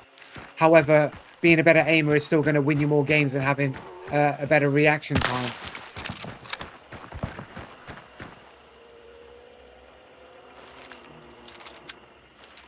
I mean, I've seen enough stuff proving the opposite, right?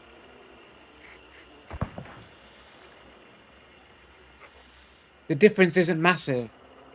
Like, somebody playing the 60 FPS and someone playing 240 FPS, like, the difference isn't massive.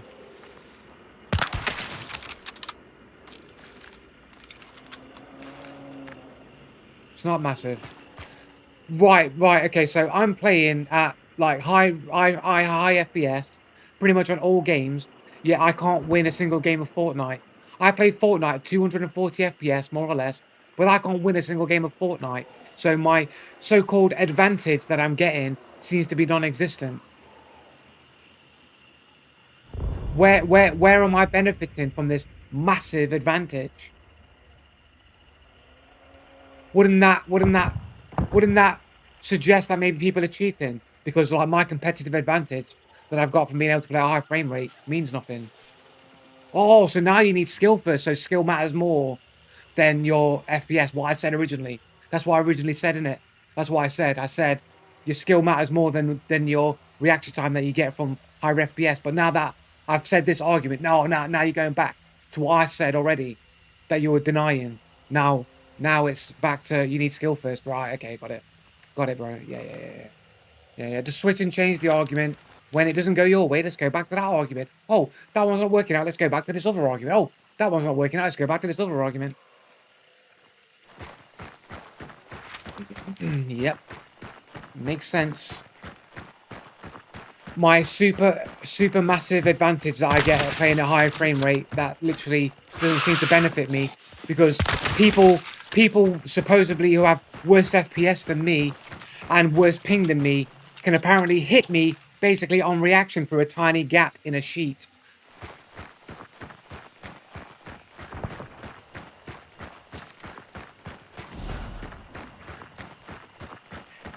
Four three is not an advantage, but if you're playing with stretch res on 4-3, then you got an advantage.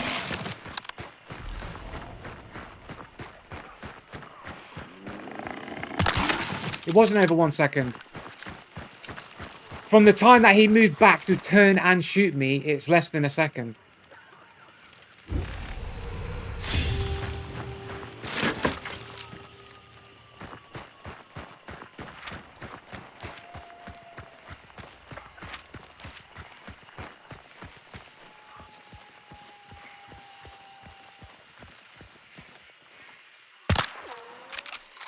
Keep your head still, please.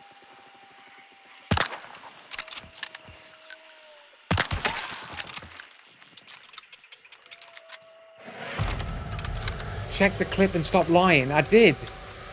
I checked the clip. I timed it from the moment that after I shot and you saw him turn. When we saw him turn, we saw that the reaction from when he started to turn to when he fired the shot was less than a second.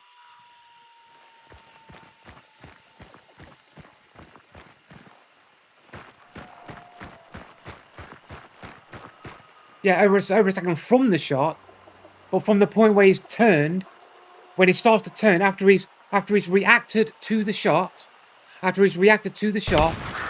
he turns, and then from the moment that he turns to react to seeing me is less than a second.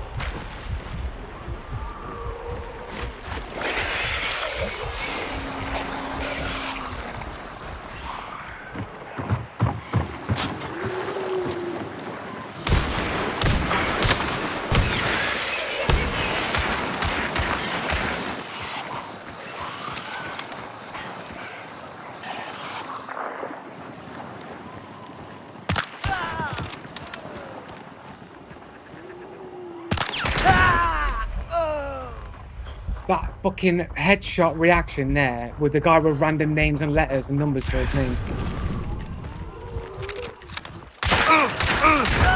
Fucking hell, man. If I had the shotgun out, man. This guy with random letters and numbers, you think that it's not about, it's about the angle, bro. The angle that he shot me on was crazy to be able to get a headshot on that angle. The guy's got random letters and numbers for a name.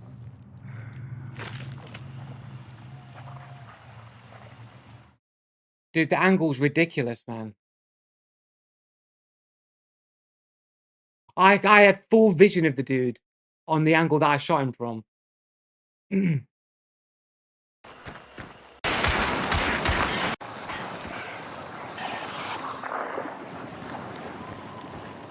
Like, I saw him clearly on that angle.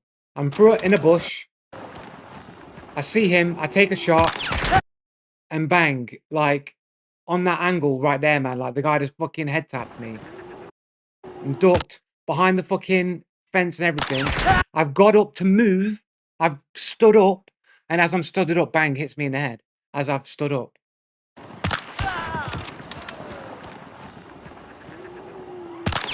Bearing in mind, you can't fucking hear this guy running around, like, properly at all.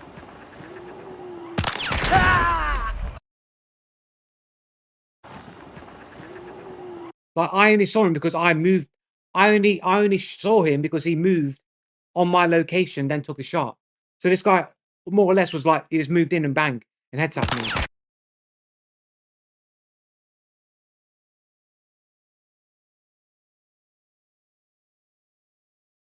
Yeah, because what I did, you can actually see the skill in it. All he did was seem to know exactly where I was already, stepped out, bang.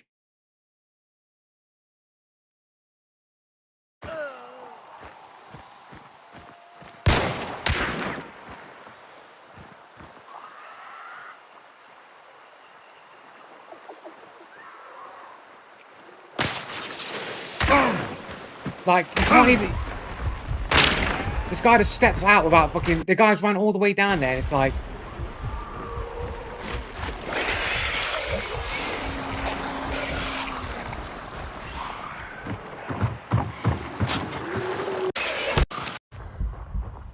random letters and numbers, man, as a name. Yeah. Instincts tell me the guy's cheating, innit? The guy's felt the pressure of losing and flipped his aimbot on. That's what happened. He felt the pressure that he was about to get outplayed by a solo, and he flipped his aimbot on and got the head tap.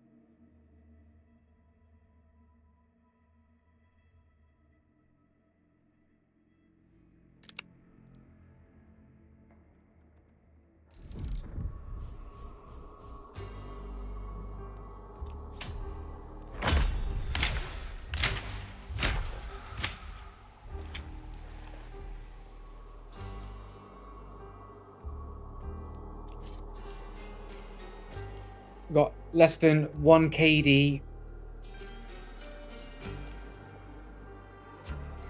Oh, and the guy has 5 games on a 1-year-old account. It's like brand new, fresh account, no other known aliases, only 3 friends. Do you reckon this guy's a legit account right here? This guy with only how many? 5 games. Dude only owns 5 games. Random letters and numbers.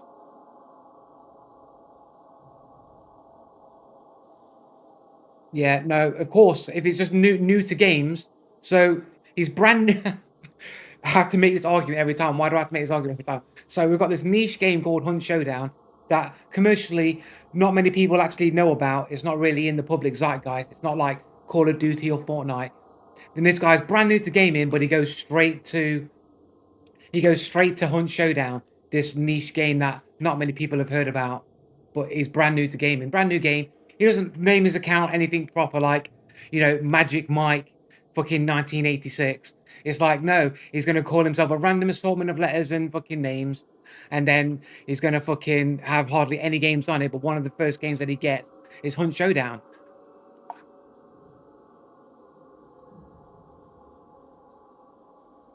It's not 6 games, it's 5 games. See it on your screen right there. 5 games owned.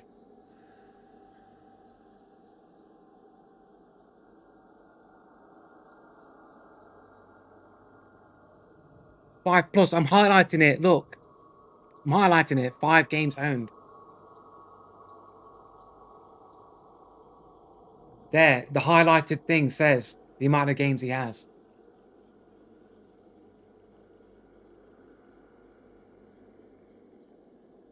Five games owned.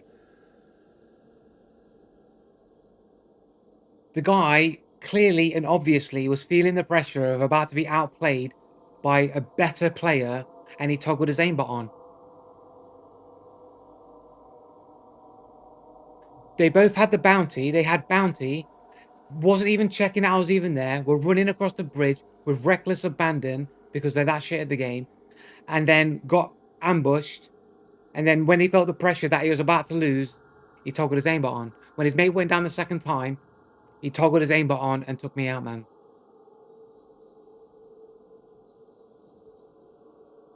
I don't know what do I? Do I die out in the road in the open? Do I?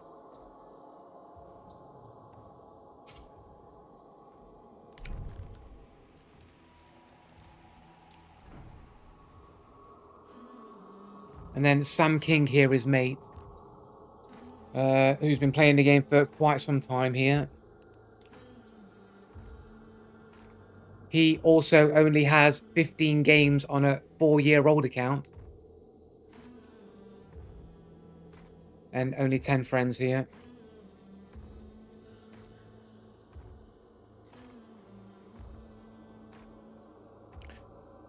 It seems strange how, hold up.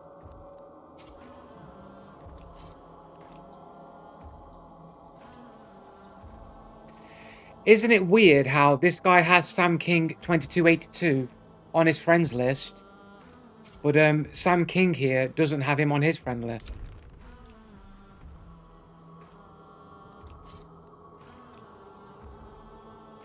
he doesn't have him on his friend list here. Like, it will show you his online friends, right? And he's not on here, which means he doesn't have him as a friend on his account. So he's probably one of these guys here, right? He's probably this dude that he's playing with.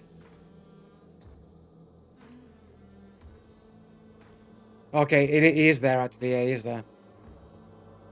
Never mind. What? How come it shows his online friends here, but it's on the other side?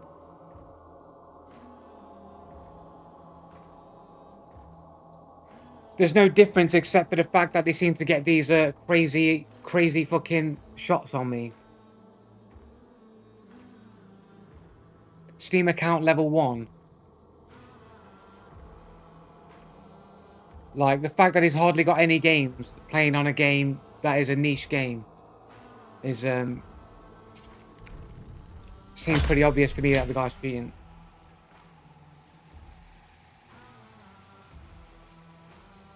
Well, if it's a game that's complete, if I can't win a single game of Fortnite, and it's because of cheaters, because logically I should be able to win a game of Fortnite, then there must be a cheater in every single game.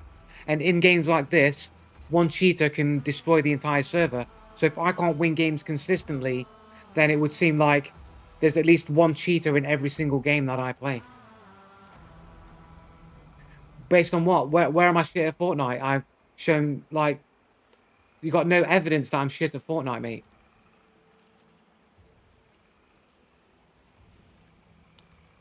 How do you get 1% cheaters? Where did you get? How did you come to the conclusion 1% cheaters? No, no, no, no, no, no, no, no. I'm saying, like, at minimum, you having at least one cheater in a game of 99. That doesn't mean there's 1% cheaters, because you could have 5, 10, 15, or 20. But in a game like that, you're gonna have a minimum of one cheater at least, and that one person will wipe the server usually. Yeah, but you're not gonna get one cheater in every game every time. You're gonna get multiple cheaters in a game every time. I'm saying that cheating is so bad, in a 100 out of 100, you are guaranteed a cheater.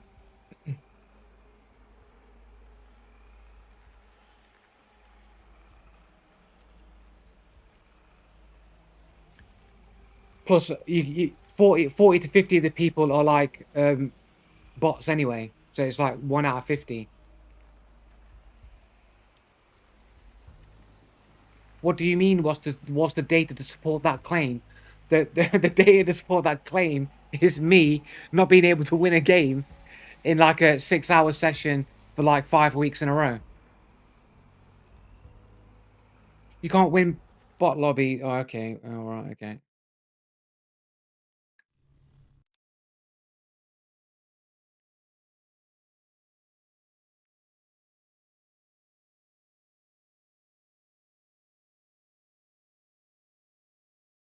Um.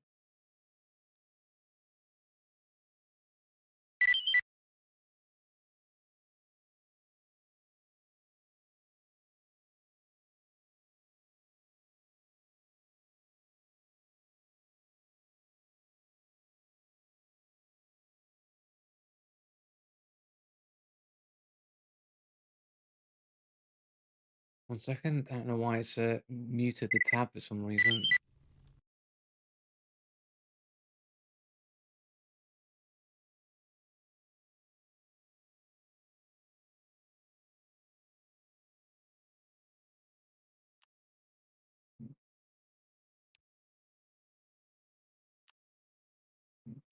Why can't I fucking skip through this? What's going on? Where's the fucking time? Why can't I fucking skip through this? What's going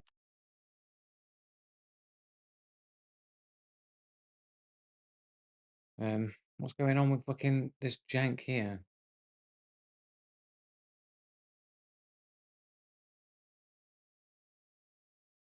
Channel.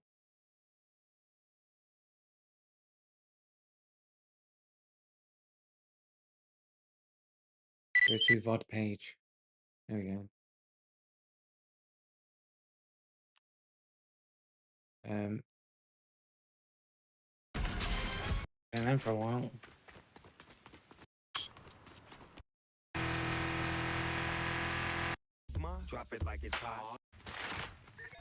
All right, so we'll watch this game, this one game, Right. because like you'll see, like I want you to say where the shit players. Everyone, tell me where the shit players. Like you got your Meadows. skip forward to actual to get some gameplay here. Right, okay. Oh, that's not perceptive. That's fucking burning a man. Oh god. Here we go.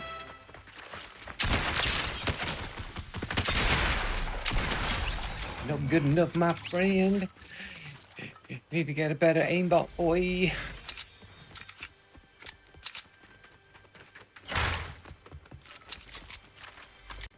Fortunate.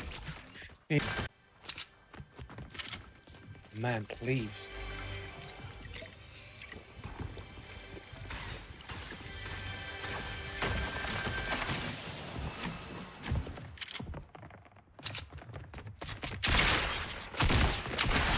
Oh, unfortunate. Need to get a better aimbot. All the cheaters trying to fucking... Oh, that was bad.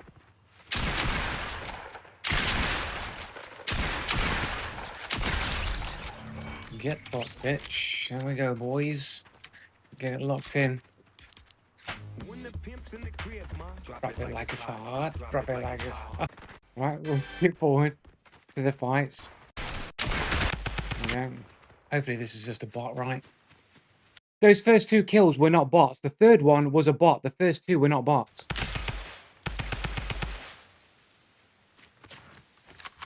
These are probably bots, though.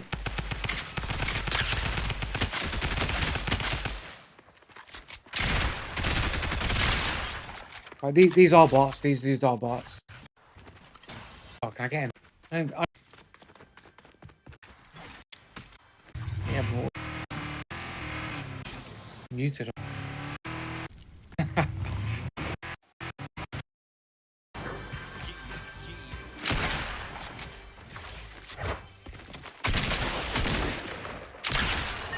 I'm the real Snoop Dogg, boys.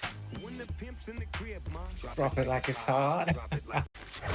So what? You're saying that this guy's a bot here? You're saying this guy Tiger 2463775? Is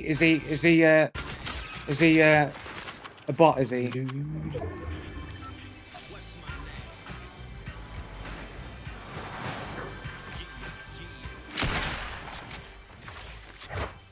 It's not a bot name.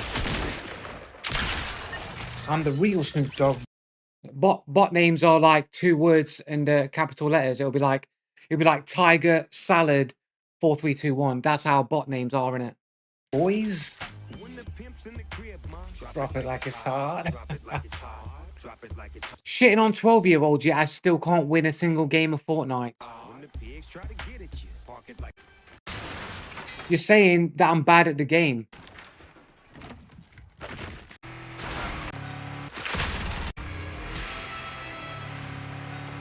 There we go. This is not a bot because bots don't wear the sweater skin. Based on what?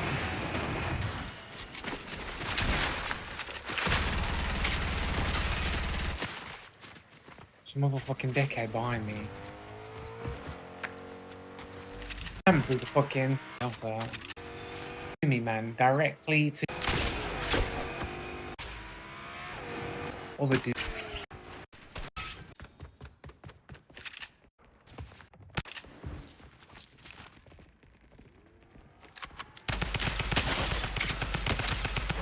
You better run, bitch. What the aim when I jump out of the car and then I've got to shoot the dude? Like, people are going to miss the aim on time to time.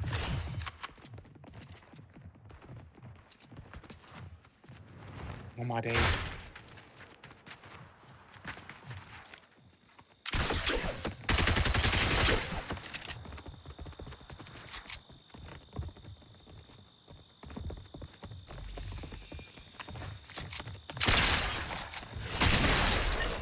Watch your boys. The old school pump shotgun action, boys. So you're gonna tell me that there's no skill there? Those shots aren't skill. On my days.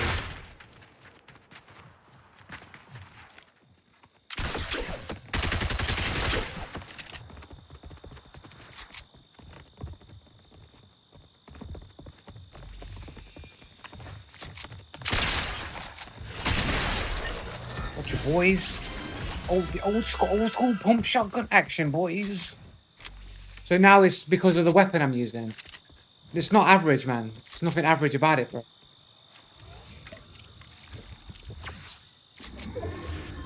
Get a quick drop it like it's iron. They are for shit players.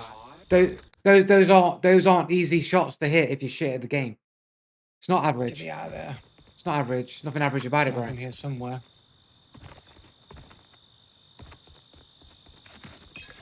It is good gameplay. It's not average. It's not average. It's not average, down man. Here somewhere. Absolutely not average, man. Hiding in a fucking bush. It's not a. It does.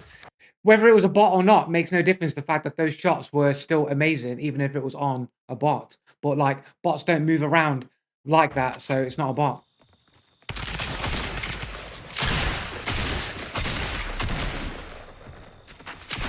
Gotcha, boy.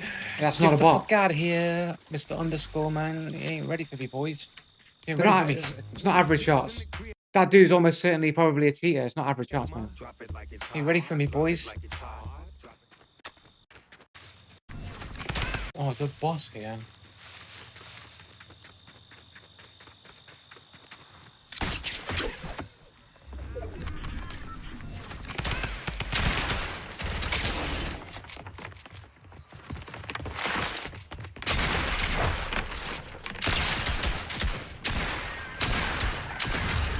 Oh, boys.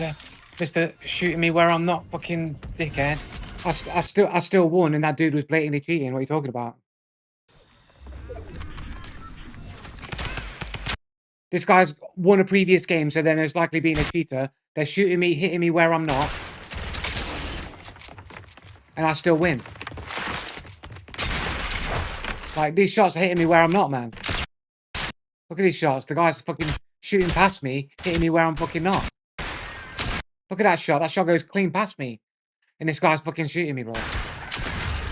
Oh, boys. Hyping in his name. Shooting me where I'm not, fucking dickhead.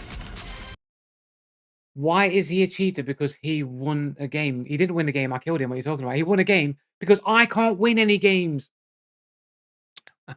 I can't win any games. So anybody with a crown is suspicious, isn't it? I used to win games all the time in Fortnite, but now I can't win any games.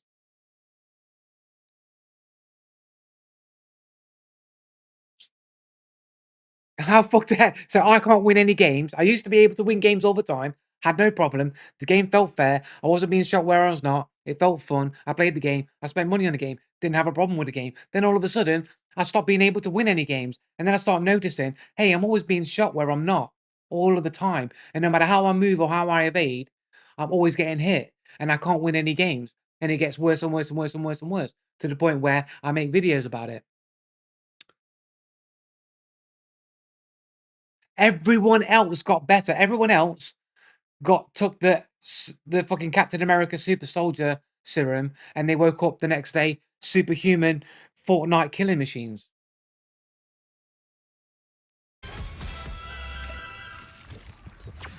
Chain skin with the and here we go. Here comes the one that kills me.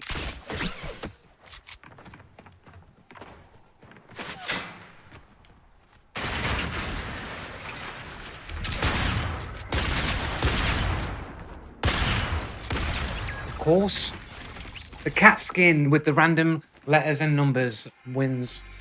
What a surprise. Oh, just like that dude in the last game with the random letters and numbers just happened to kill me. Just with the headshot, and then this guy just with the cat skin just blazing me up with like no time to react to it, shoot me where I'm not. And it's like, oh yeah, the dude has fucking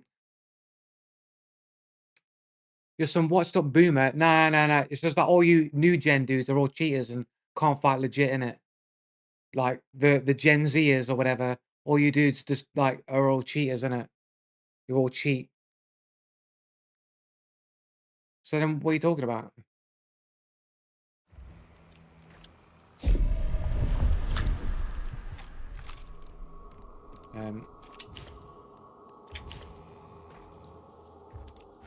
I don't want this shit, bro.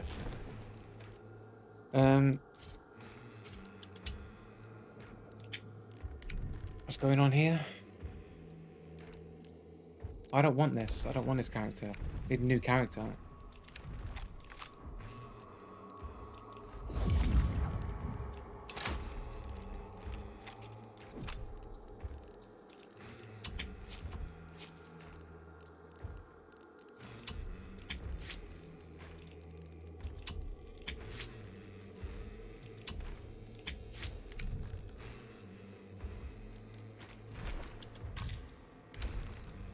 Do I have this high velocity one? Do I have it? I do. I don't need high velocity ammo anymore.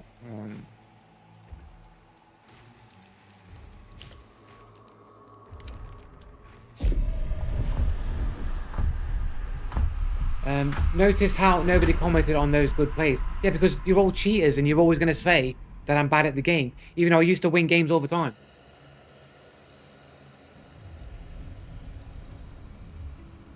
Because you're all cheaters, you're going to say that, like, what is clearly very good play, average, is ridiculous. Like, you're all just going to, like, sit there and gaslight me and tell me, like those decent shots are fucking, oh, it's just average, it's standard.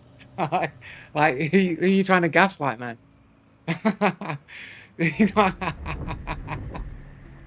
Like, it's just ridiculous, bro.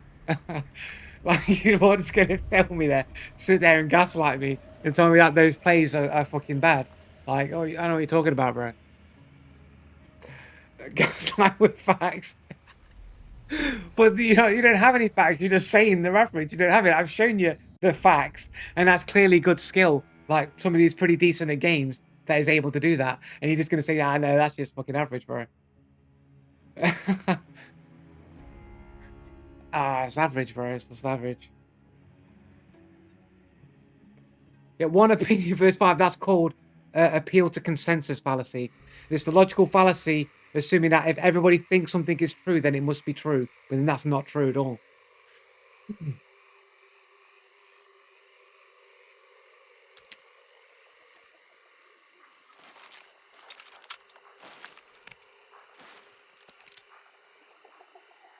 Yeah, but that's not. It's not appeal to consensus fallacy. If I think everyone's a cheater, I'm not appealing to a consensus. That's my opinion. And when I say everybody, again, that's called hyperbole. When I say everybody is cheating, I don't think everybody is cheating. It's hyperbole. Like when I say it's instant reaction, it's hyperbole. It's not actually instant reaction. What it means is a large portion of people are cheating, or there seems to be little to no human reaction to determine where I am, is why I say it's instant reaction. Right? I'm just being hyperbolic for effect, for dramatic effect.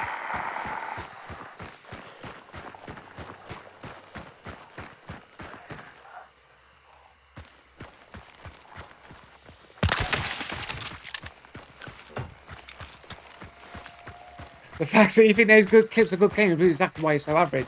It doesn't prove anything. You're just saying that as a claim. You're claiming that. Like, you know what I'm saying?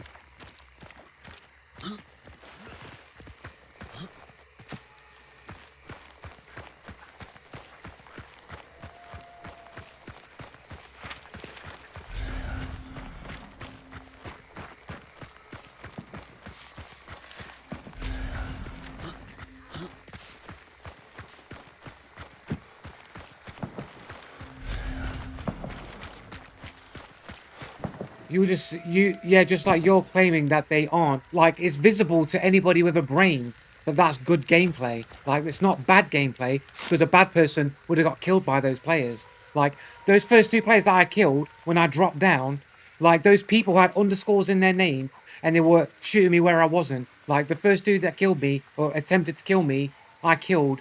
And that would have been somebody that I would have called was a cheater, because they had underscore in their name. That's why I said, get a better aimbot, innit? I said, get a better aimbot. So that person was probably a cheater and I killed them.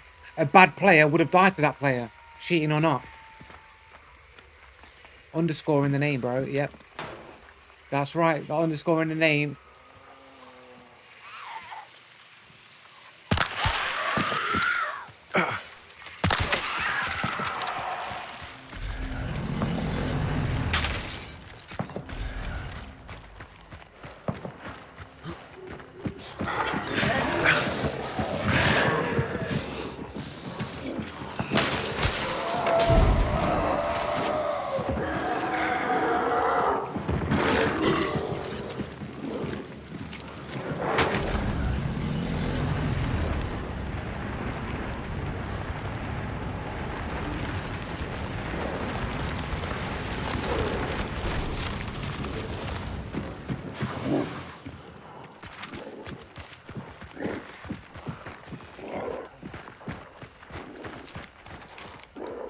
Well, why do so many people that seem to be cheating or suspicious, have cat avatars or wear cat skins?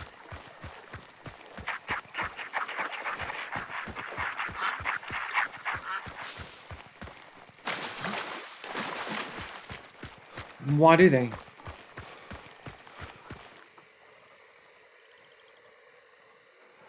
Well, yeah, it seems to be cheating, but like,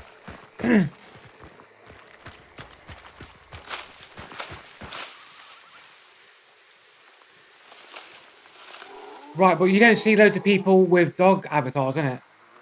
Where all the people who are suspicious have dog avatars? Where are all the people that have a fucking shark as an avatar? Where are all the people who like sharks? Sharks are pretty popular.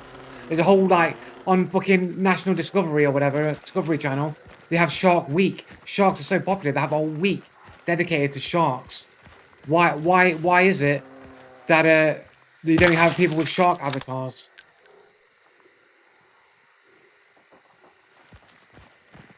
Yeah, but why does it seem to be the people that are sus have the anime or the cat avatars? But you can also see that when you have anime girls, most of them have cat-like features. So there's a theme there. There's a cat, even with the hentai anime stuff. There's a cat-like theme, even with the anime.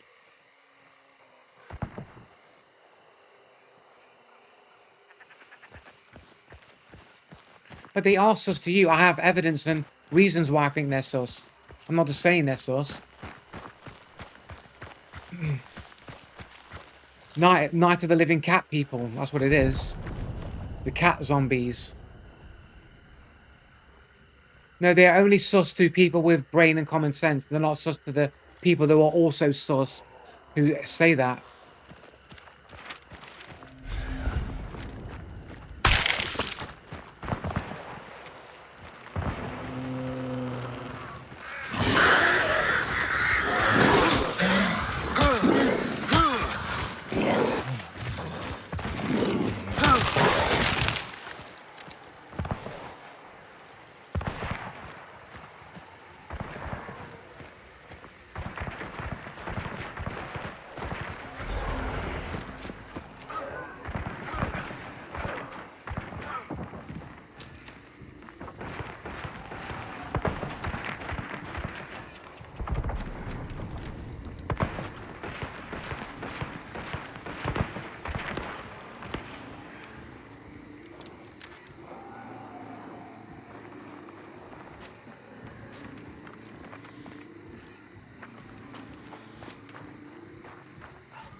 You walk up to a certain bit, and then the footsteps stop, and then the point goes white.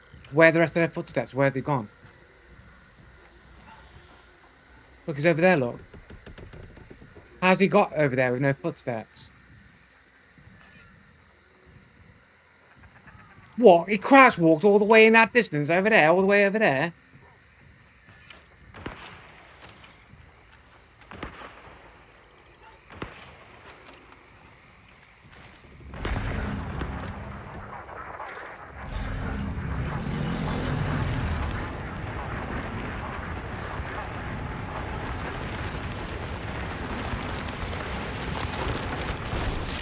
Speed hacks. That's what it could be. It could be speed hacks.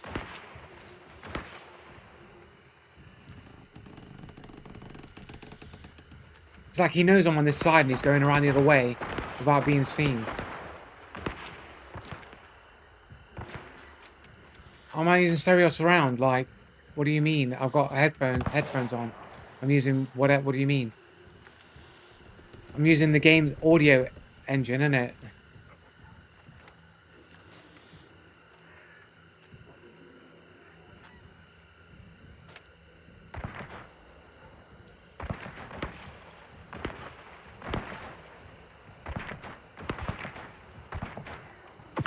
You literally heard footsteps up to this point, and then the footsteps stop.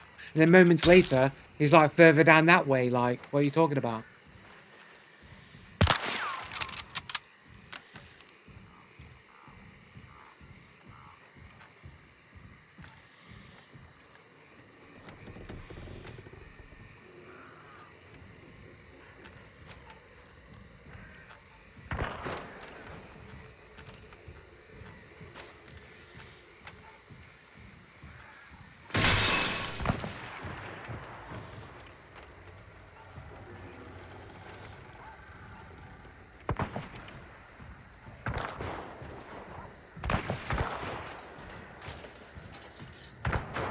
don't have surround sound on. There's no surround sound on.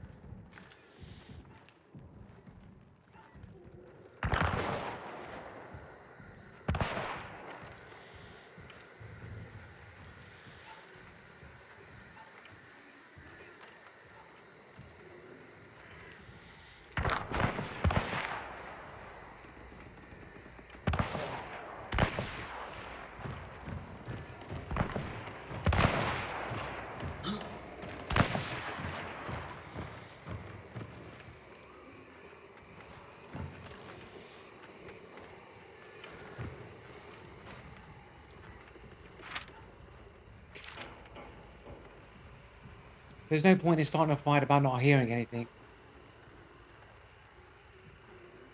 I haven't proven that I've missed a lot of audio cues. I've proven that no footstep cheats exist. You can't show one example where I missed audio cues.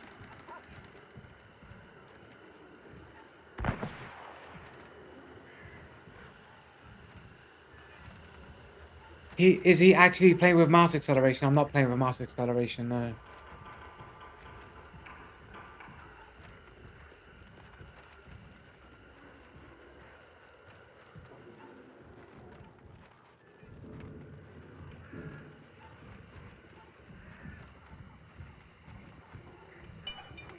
Who the fuck opened this door?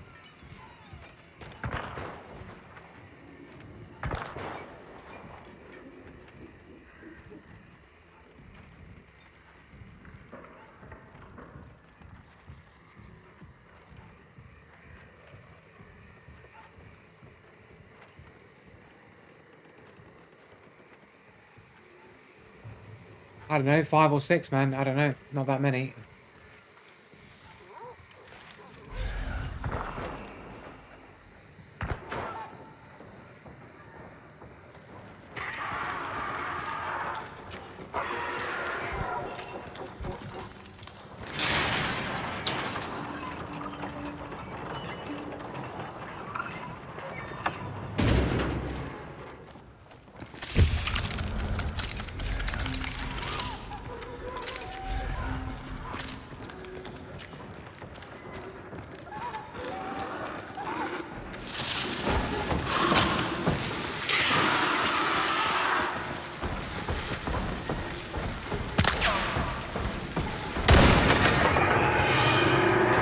Got shotgun on it.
I'll camp here if anyone comes through here, and I'll just serpent the fucking bounty away as soon as it comes and get out.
Like 1,200 hours or something. Told you about what is the sus amount of maxed out hunters? I mean, I don't know, but when you got 97, I'd say that's pretty sus.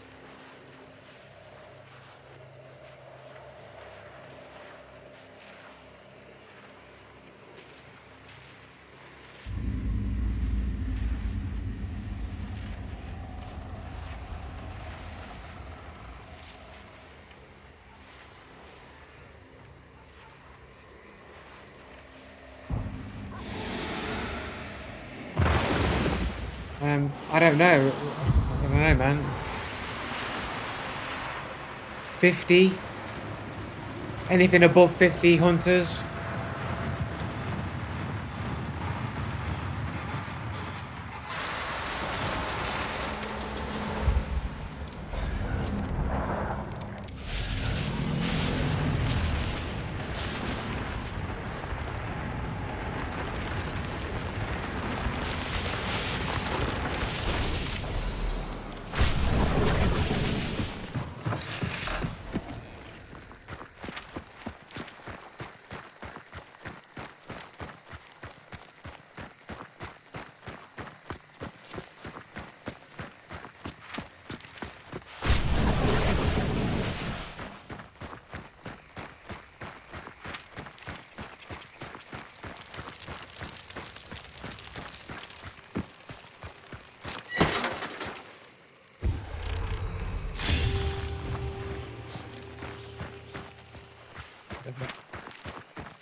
I need this clean sweep, so I'm getting out of here, man.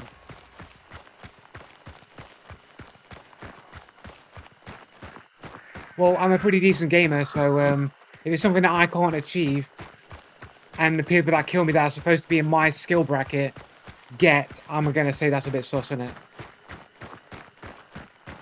Can you prove that I'm not decent at games? I mean,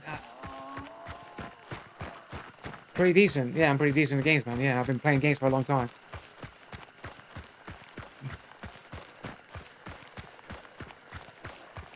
Yeah, I've proven that my reactions are above average, and my scores I can get in aim labs are also above average. So being above average would be decent. Yeah, but you're a cheater, blood clot junglist.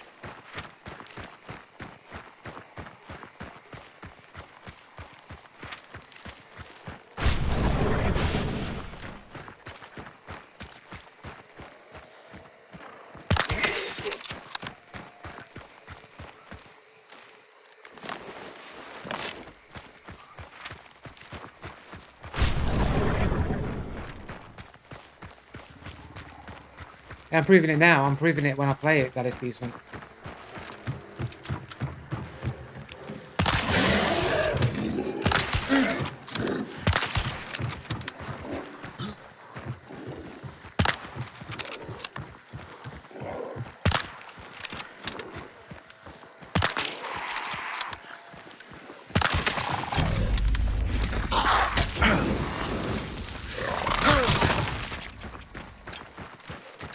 I'm trolling you guys though, innit? I'm trolling. I'm just trolling, like.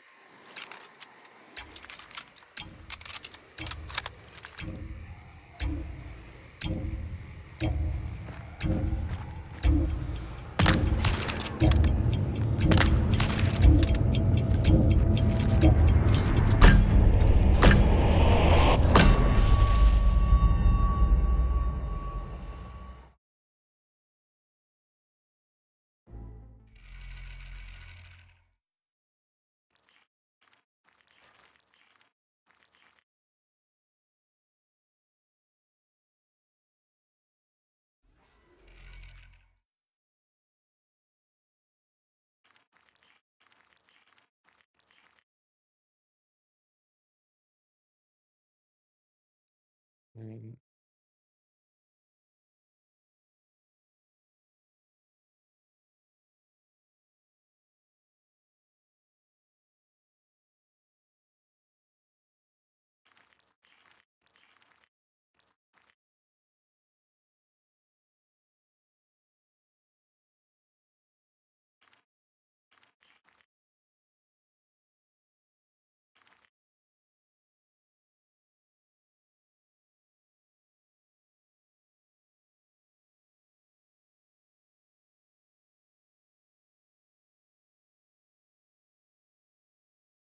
So here we got For the Heads. This is Blood Clot Junglist channel. He's changed his avatar or whatever and changed his name back. But this is it. This is his fucking gameplay here.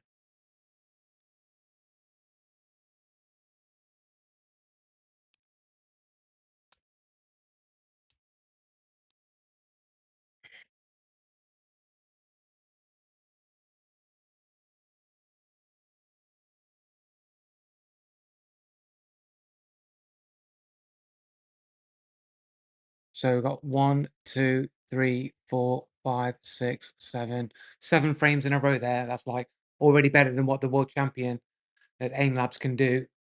7 frames in a row right there. Just randomly, just picking random 5. Can't you count? We've got one here. We've got 1, 2, 3, 4. That's 4 there. And then he moves. They got right. So there. 1, 2. Oh no, here.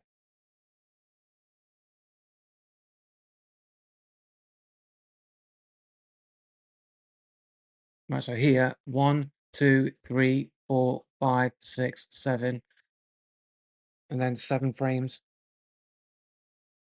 And just pick another random spot. Let's go to another random spot. We'll go frame by frame.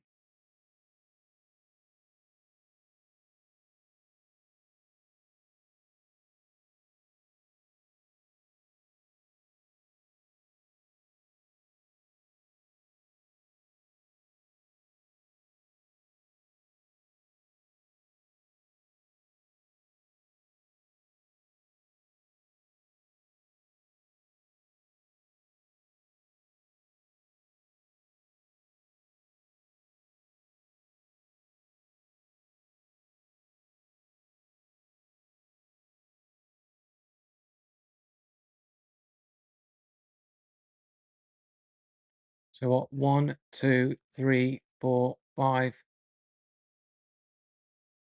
Not sure if that's on all the way there.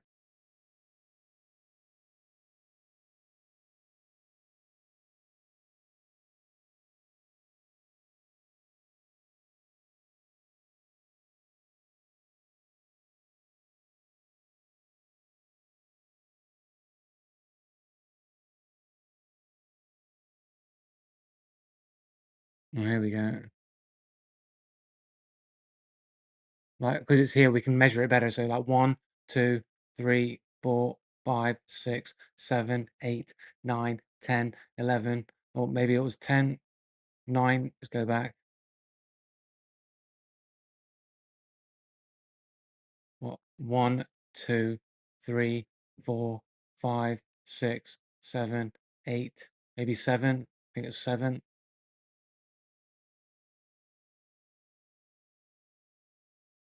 What? 1, 2, there's 2 there.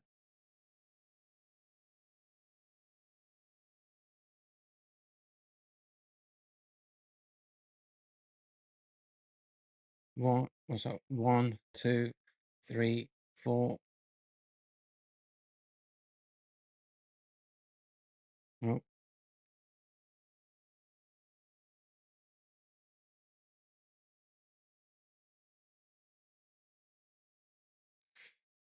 go to another target.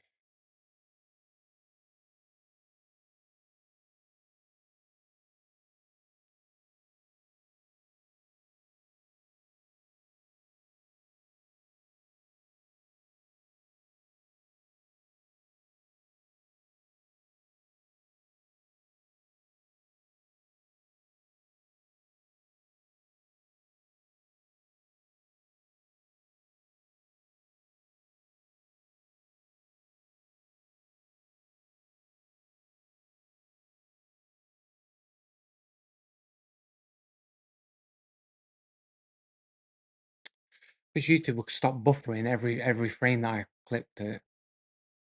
Right, so 1, 1. There we go. 1, 2, 3, 4. That's the 3 frames there.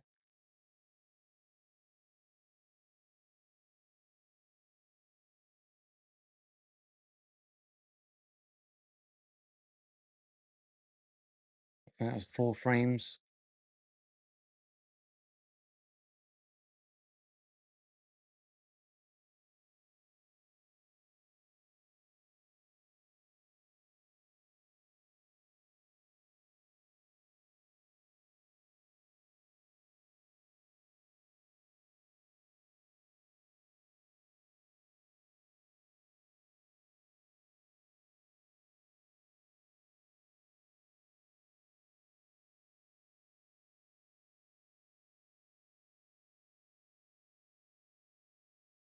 You know, there we go.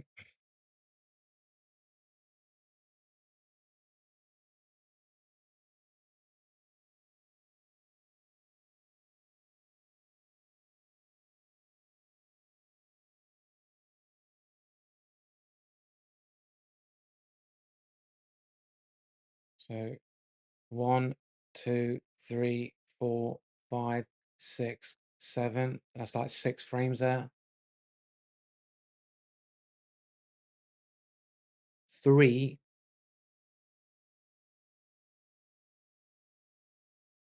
1, 2, 3, 4, 5, 6, 7. 7 frames. What are you talking about? 7 frames. 7 frames, man. What are you talking about?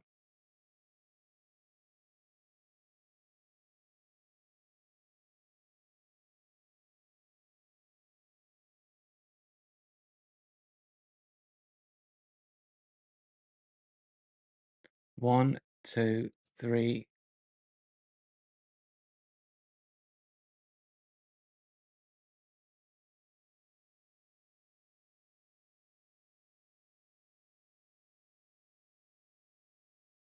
One, 1, 2, 3, 4, 5, 6, 7, 8, maybe.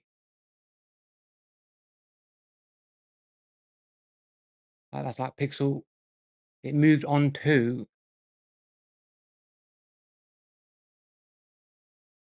1, 2. Okay, it did move on to there. So 1, 2, 3, 4, 5. So it's four frames, pixel perfect.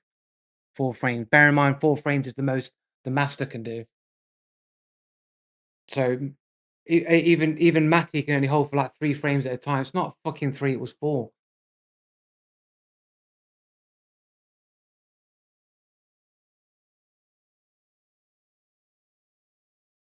Okay, so 1, 2, 1.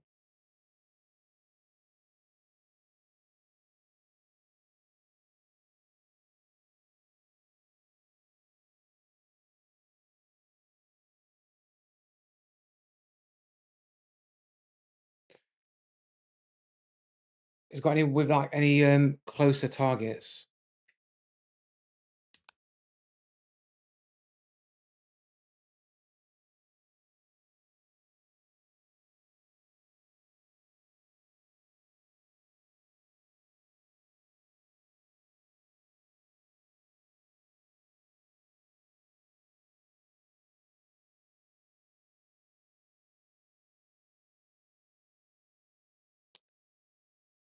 Come back, please.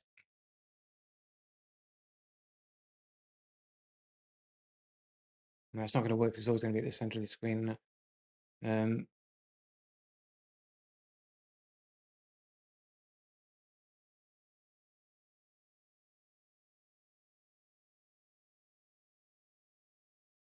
See that looks pixel perfect to me, man, with no deviation at all. 1, sorry, from here. So 1, 2, 3, 4, 5, 6, 7, 8. 7 frames there. This is 7 frames pixel perfect lock on. I only have to prove it once. Don't you understand? It only has to be proven once. You only have to have like a.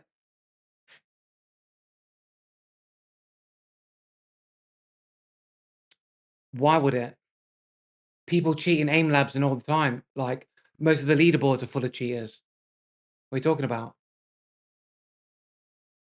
If the champion of aim labs, the world champion, can't hold pixel perfect for for more than 3 to 4 frames at a time, then anybody doing better than that is cheating.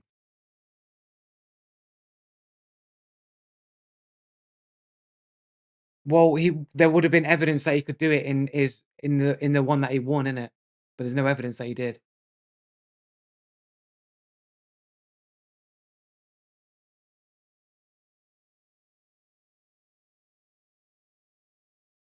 You can hold for 4 frames. So?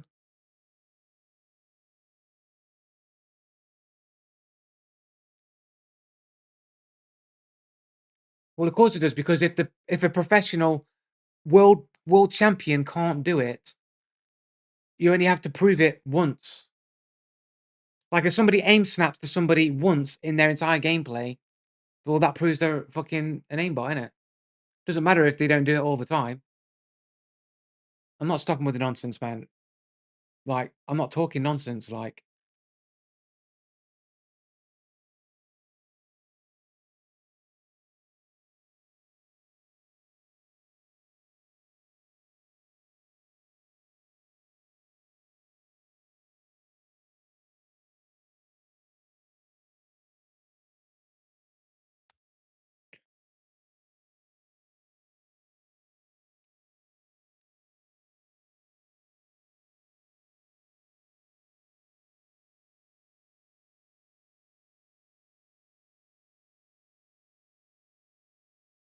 It does. If you're doing something that one of the best human beings on the planet cannot do, then it proves you are vastly better than somebody who is the best at it in the world.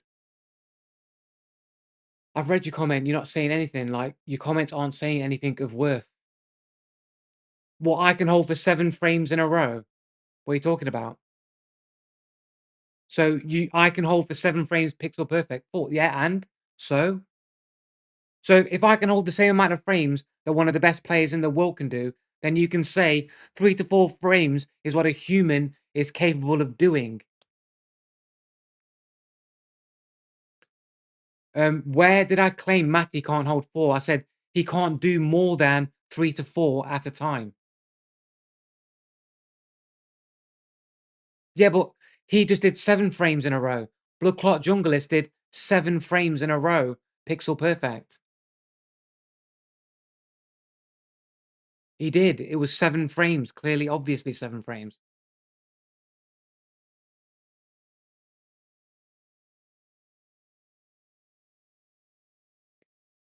Yeah, but a human being is infinite. It's infinite variation. It's like a snowflake, man. You can't prove. You can't. Who can do 7? Like, there's no proof that he can do 7.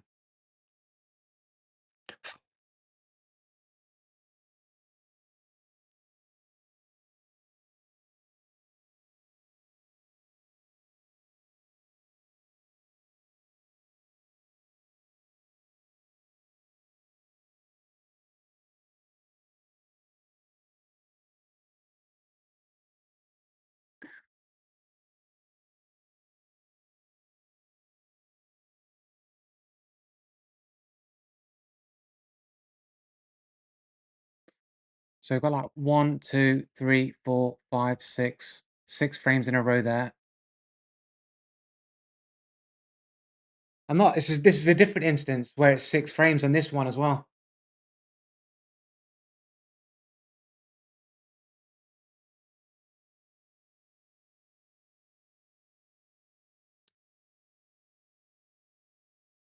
Okay, so 1, 2, 3. That's 3 frames there.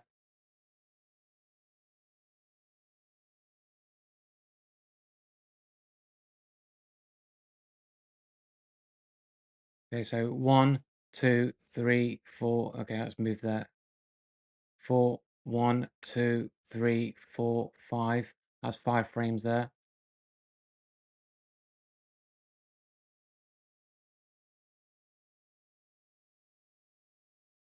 I'm a blind liar, am I? Yeah, okay.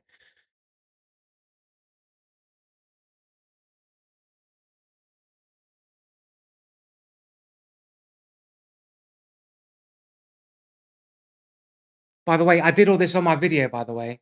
It's like I've already done the video on this guy where I zoomed in on the footage and showed the dude was holding 7 frames in a row multiple times.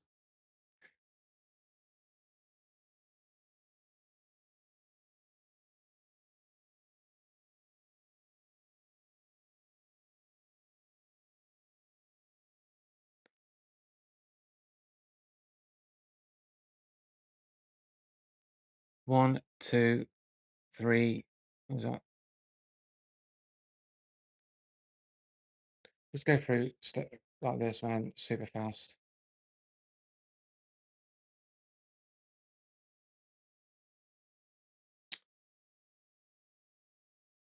There we go.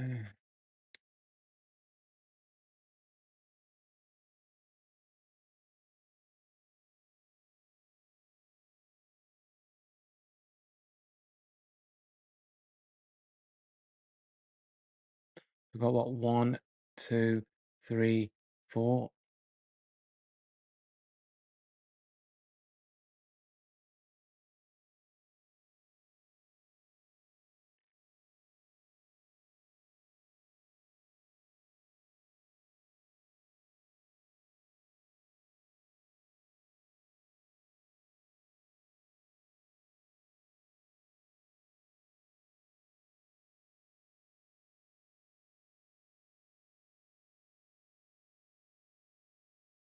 One, two, three, 4.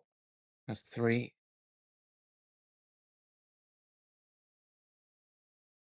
That looks like a lot right there.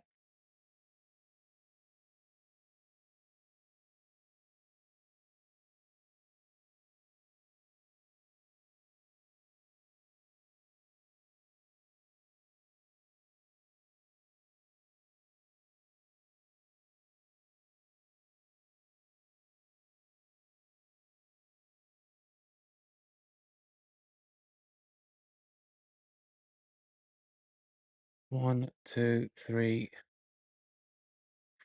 1.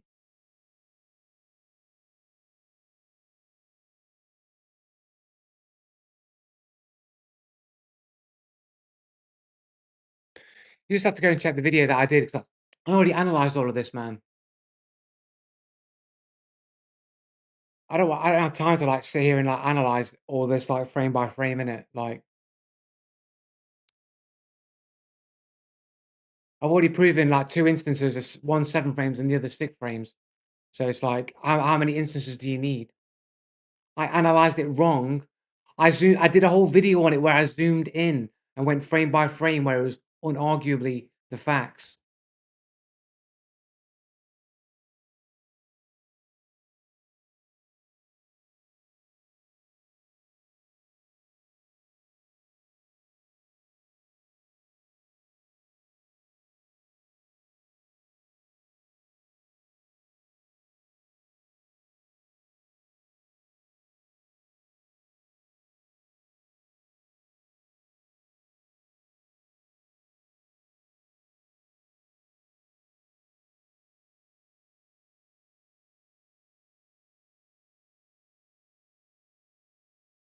I've already proven it though, Zim. I've already proven it. I only have to show above human reaction once. I've only got to prove it once. Do you know what I'm saying? It only has to be proven once. Like the baseline is that Matty can't do more than 3 or 4. So we can assume a human being isn't able to stay locked pixel perfect to a target for more than 3 to 4 frames at a time. And anything above that is not human. Then you gotta show evidence that it's true then.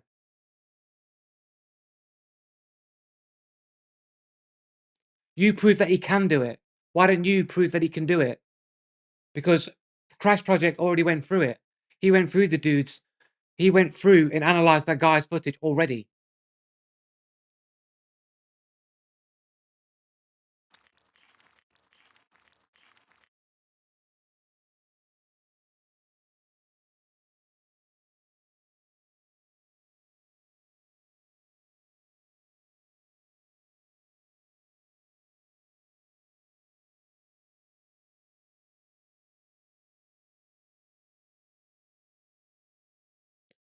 Um,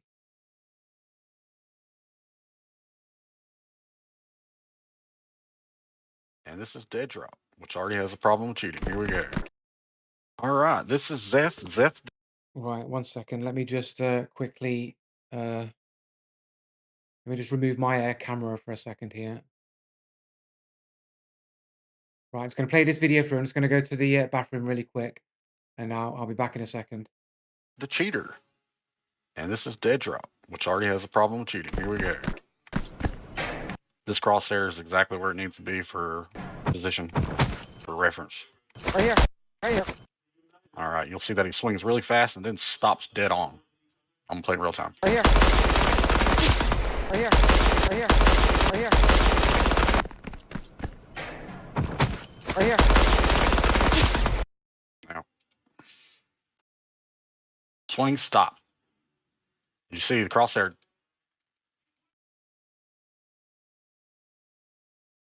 One, two, three. He lets off of it.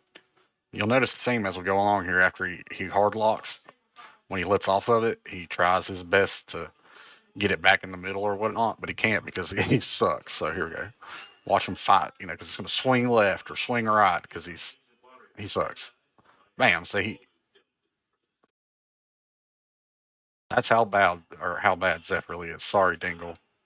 Dingle knows he's a cheater.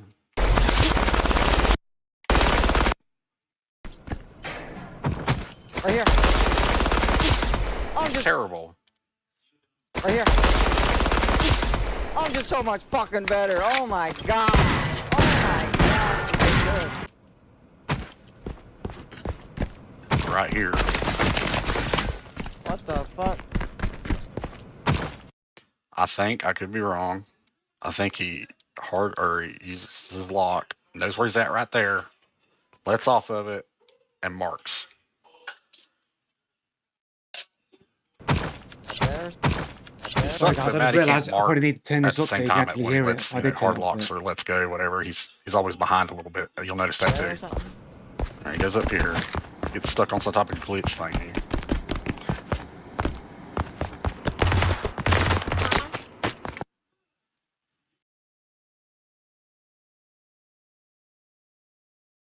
You don't even see him right there because he's terrible. Whoops.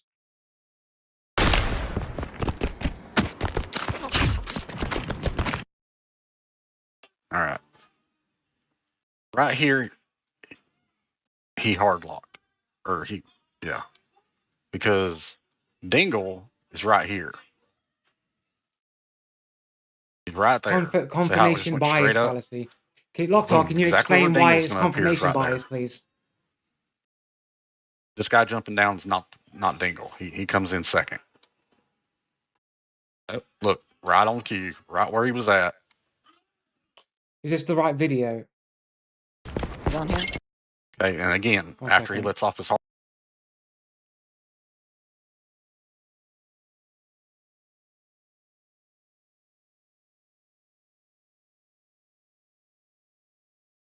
No, it's not it.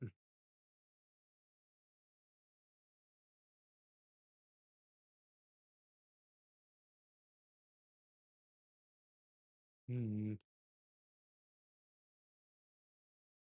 I'm just so much fucking better. Has he removed the video? Oh no. Has the video that he put up, has he removed it? All right, here's another catch a cheater video.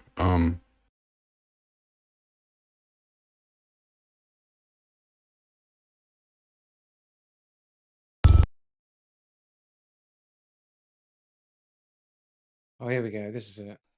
What's up, guys? What I got here, and I'll show you the video after this, but what I've done is I've masked it in. So here, like this. Locked on. 1, 2, 3, 4, 5, 6, 7. 7 frames he's locked on. Zeph's a cheater, you guys. I'm sorry.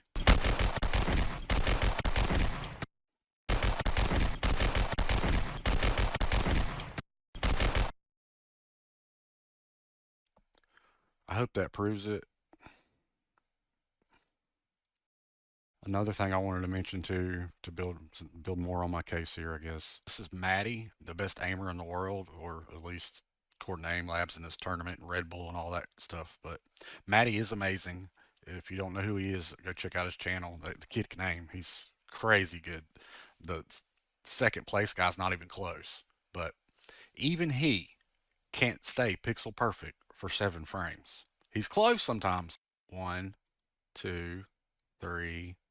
It's moving, but I'll give it to him. Four. No. Back on target. One, two. No. One. No. One. Wait. See? Even he can't do it. It just doesn't happen. But here's the full video. Flicking, well, the reason is because tracking, it requires really fast reaction speed to react to the change of direction of the targets. Whereas the flicking and switching tasks, some of them. What's moving more erratically, the shots of Blood Clot Junglist or this guy, Matty, who's playing in a tournament?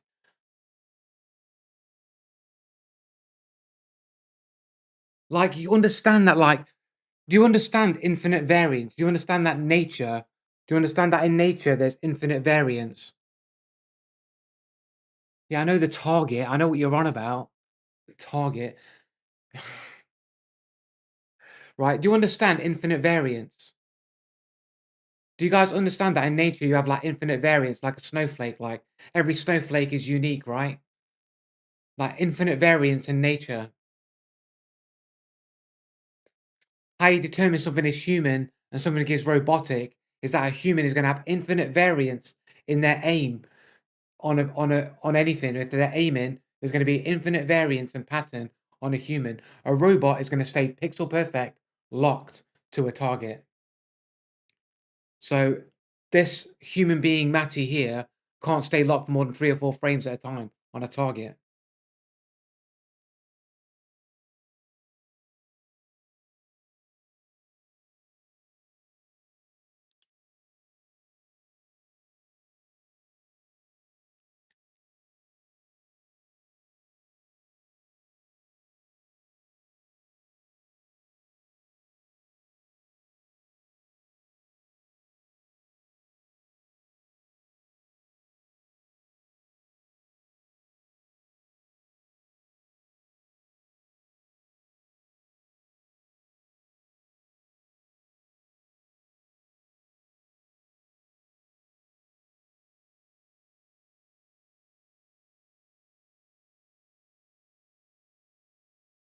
I'm just so much fun.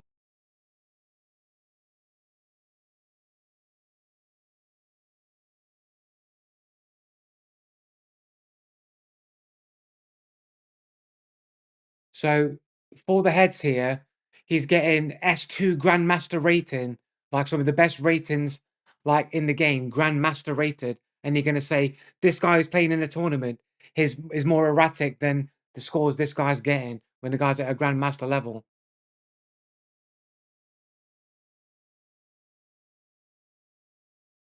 Yeah, you lock onto things like 7 frames in a row, innit? You play. So why are you uploading like your weakest shit to your YouTube channel then? Why are you uploading this shit? Why are you saying, look, I'm fucking Grandmaster and shit. Valorant, Ascent, Headshot, top 500, top 0.1%. Why are you uploading this shit? Like if it's so called, oh, it's just fucking low ass shit. He's saying it's the top 0.1%. To be in the top 0.1% of players. That's what he's saying here. He's saying Valorant Ascent Headshot is in the top 500, 0.1% of players. The top 0.1% of players. So when I use the examples of a Grandmaster, a actual tournament winner, as the baseline of what a human being is capable of, and you're doing more than what the best player can do, and you're going to go, oh, well, it's a different scenario. Now, you're a cheater, Blood Clot Junglist, and you're going to make excuses and make ridiculous claims, even though you're proven a cheater. You're a proven cheater, bro.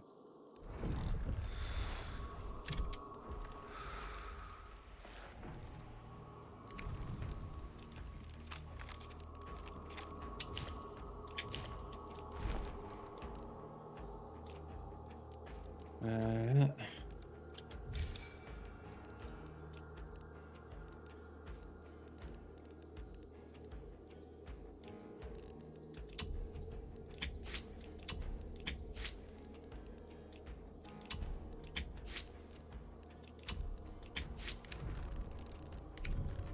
Right, this will be last game, I think.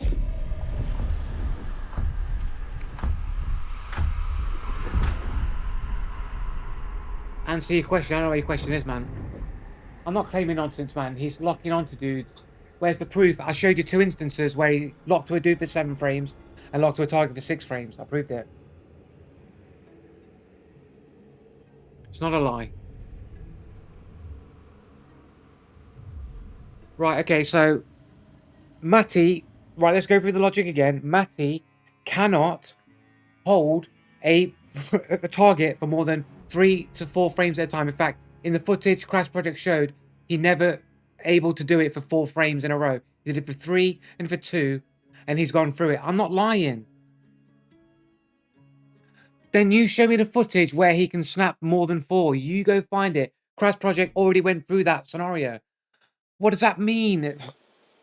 You're an idiot. You're an idiot. You're stupid. You can't. A human being, it doesn't matter how fast the target is going. It doesn't make a difference how fast the target's going. It is. It doesn't matter how fast the target's going, you can't stay locked to a target for more than 3 to 4 frames because only a robot can track something pixel perfect. No, it makes no difference.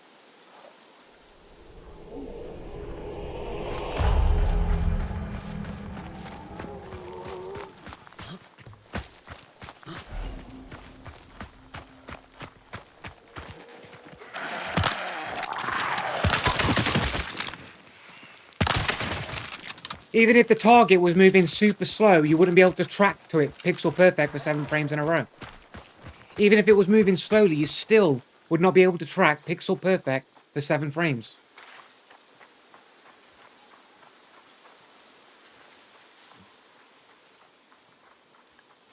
Any speed, you would not be able to hold or maintain tracking a target slow or fast for more than 3 or 4 frames at a time. You just wouldn't be able to.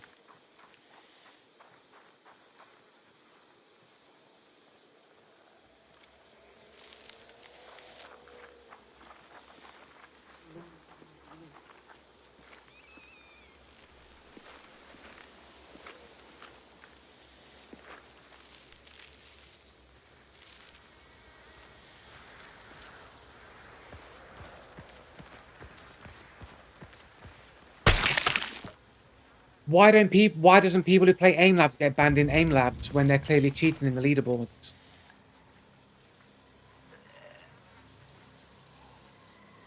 There is no anti-cheat that works on the market. The fact that you have to use that you haven't been banned yet as a reason that you're not cheating pretty much proves that you're cheating. That's what all cheaters say.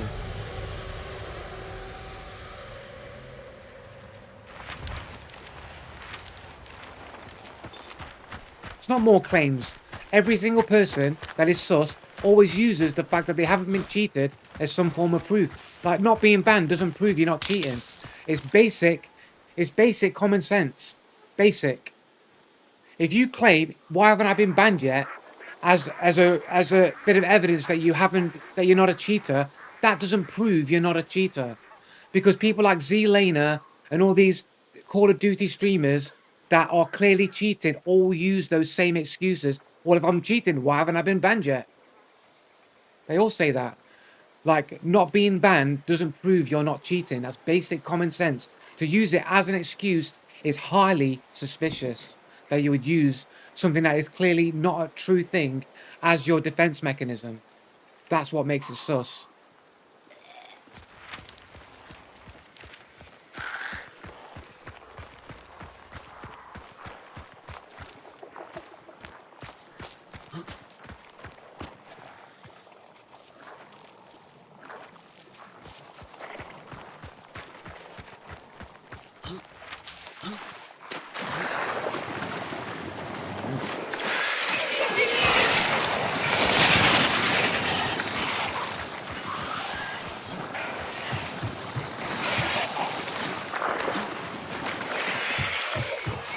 moron.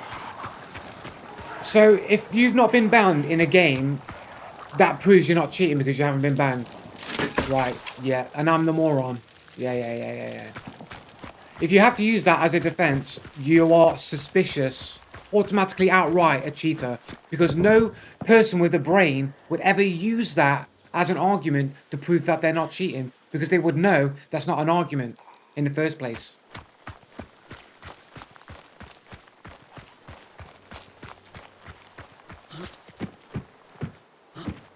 What are you saying? That is the proof. That is the proof. No person of any kind of moderate intellect would ever use that as an argument because the argument is clearly not proving anything. Saying that I've not been banned in a game proves I'm not cheating is not proof of you not cheating. If anything, it proves that the anti-cheat doesn't work. You're not saying anything. Because there's no proven anti-cheat that actually works. So does Voltec, how are you pronounce it? Does that have? So then who's banning you then?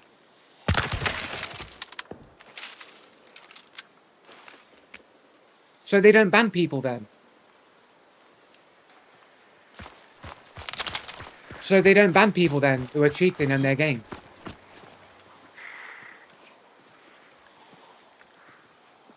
Like Crytek doesn't ban people. Do they? I mean, where's the proof that they ban anyone?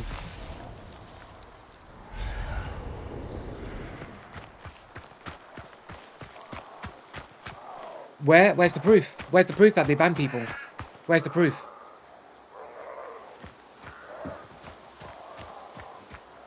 Well, the proof that they didn't is based on the fact that there's no proof they did. That's the proof.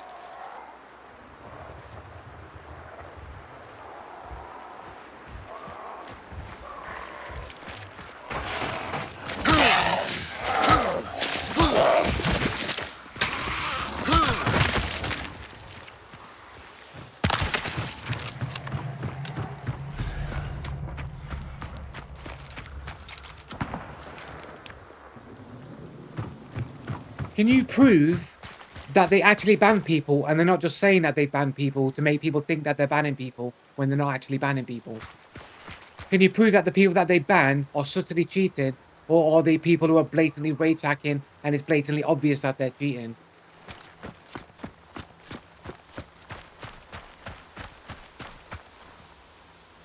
You cannot prove that he doesn't. You can't prove that God doesn't exist. What?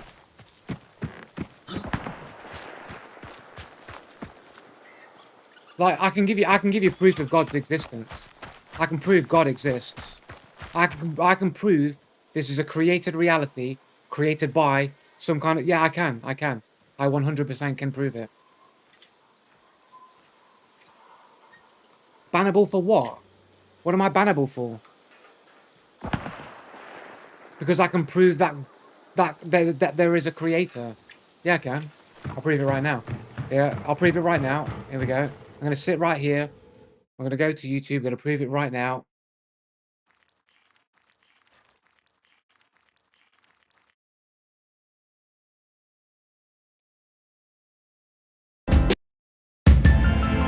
Mute this.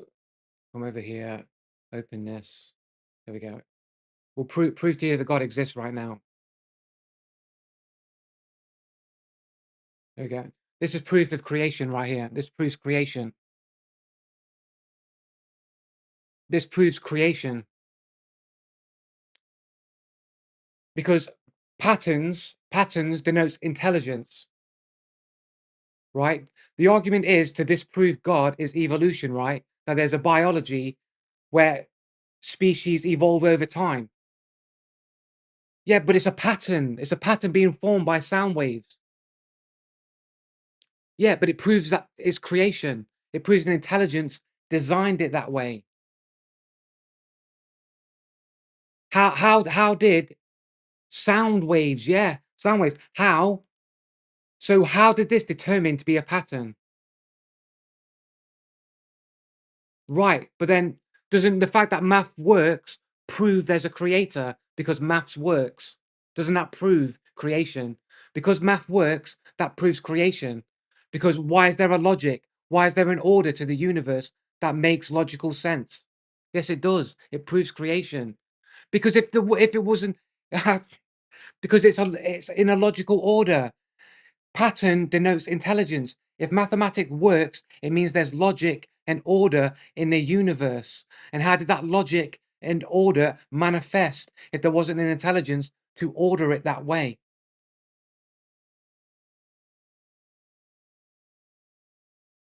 But isn't the anti-God argument evolution? This is a pattern. These have ordered themselves into a symmetrical pattern.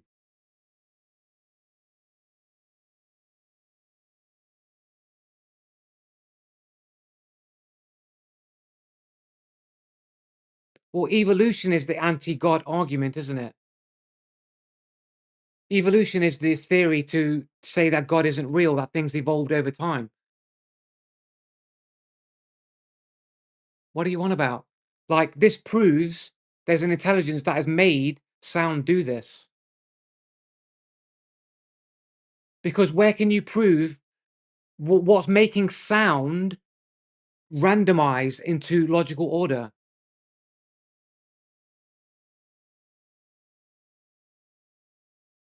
Well, how did sound able to move physical matter into patterns? I'm asking you the question. How? How does But yeah, but how do the vibrations make a pattern in perfect order? Something must have made the sound to be able to do that. Why doesn't it just make a mess every time? Yes, but how did it able to have order, to order things correctly?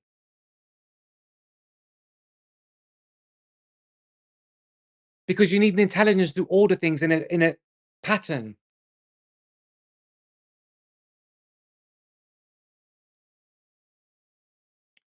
Yes, but an intelligence gave it that symmetry.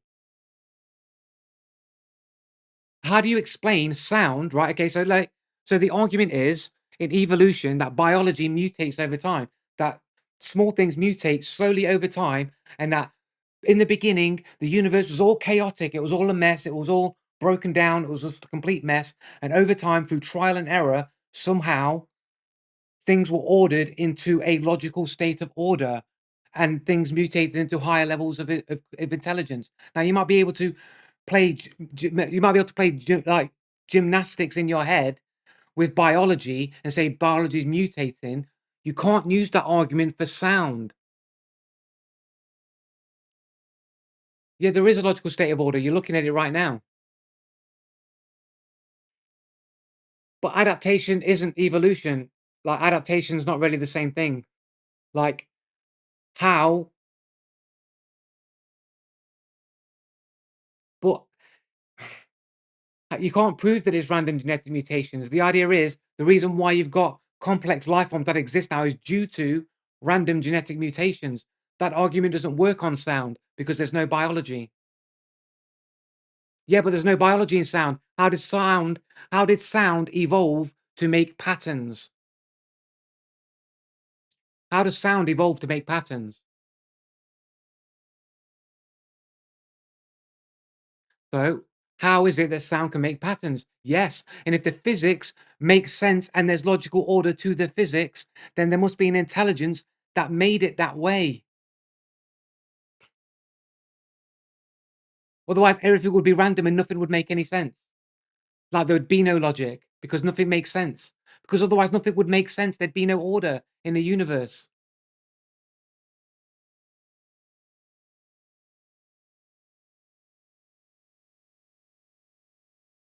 Sound doesn't evolve.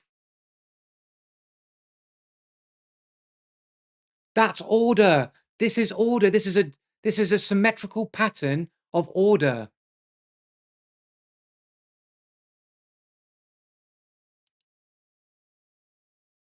Different frequencies resonate with different patterns.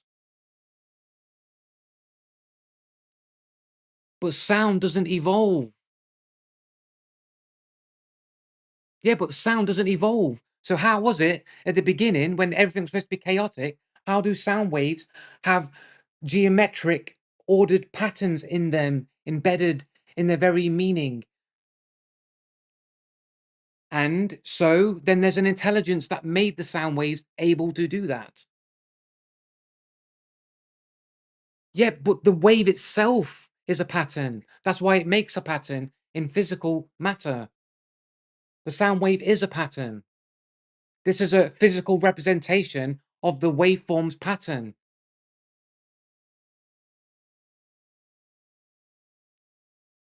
Prove that it just wasn't created at random because sound waves have no biology, Loktar. That's how you prove it. Sound waves have no biology. It doesn't evolve.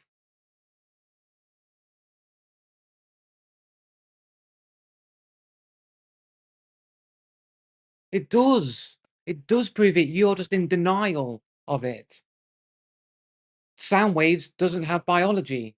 Therefore, something programmed it to be that way. It was programmed to be that way by an intelligence. Gravity, you can't prove gravity exists.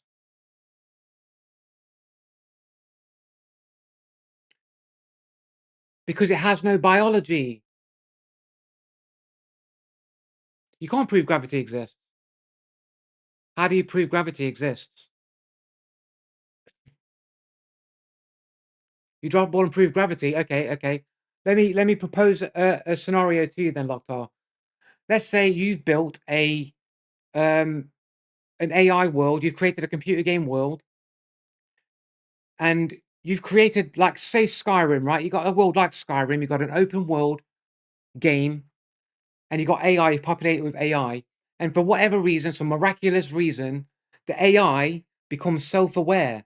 The AI becomes self-aware, and they start to question, "Hey, where am I? Look at the world that I'm in. I don't understand where I am and where I am." The AI starts to think, "What am I? What's this world?" And they might look at an object, an item, and they'll drop it, and they'll go, "Why does the object fall to the ground?" And they go, "Well, when I push something, I move forward when I push you. So if I pull you, it's like there's a force when I pull you. So if this is falling to the ground, there must be some sort of energy or force that is pulling the object to the ground." And they'll drop the item and they'll measure how long it takes for the item to fall to the ground. And they'll say that speed of the object falling to the ground, that's the pull of gravity pulling on the object, right? And they would say the same thing. And then you think to yourself, but we have that same perceptual limitation as the AI would have.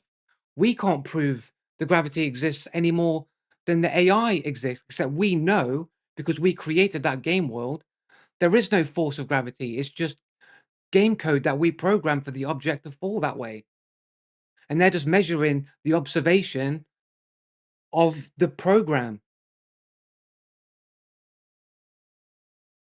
Gravity isn't a force or whatever it is. I don't care what it is. Like, you can't prove that it exists. We have the perpetual perceptual limitation. It doesn't matter if it's a force or not. Like, why does it matter if it's a force or not? Like, you can't prove that it is. Uneducated clown. Why don't you have an argument, Raptor? Why don't you have an argument, Raptor?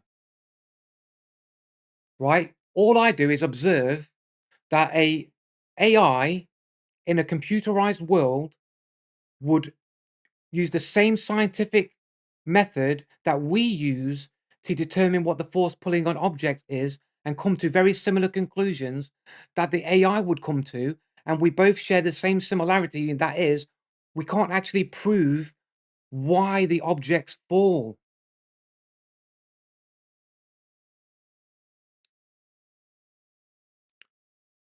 Nothing science, but that's just the claim. Like, do you not do like what proves gravity exists then?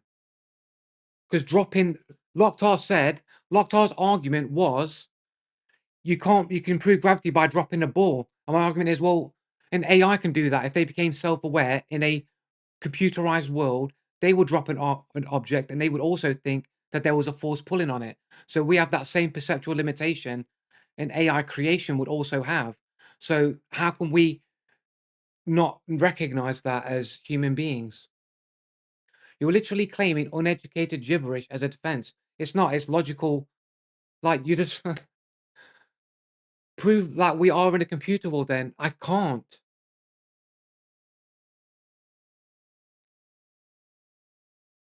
But it's not about that. It's not about whether or not I can prove that we live in a computerized world or not. The point is, we have the same perceptual limitation that a computer game character who became self-aware would have. It's identical. We have the same perceptual limitation.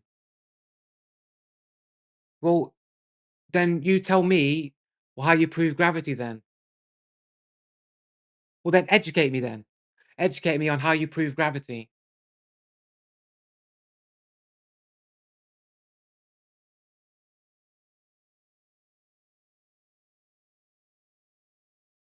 I just told you, like, where, then, like, you understand that this chat window goes up pretty fast. I can't read every comment. Watch the video, Joe. Dark matter. Got like, I don't need to watch no video, bro. How does it not exist?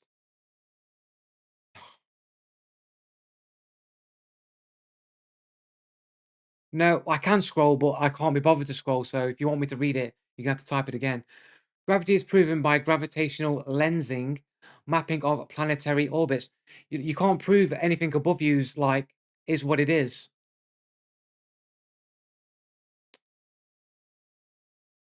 Like, you can't prove you can get rockets into space.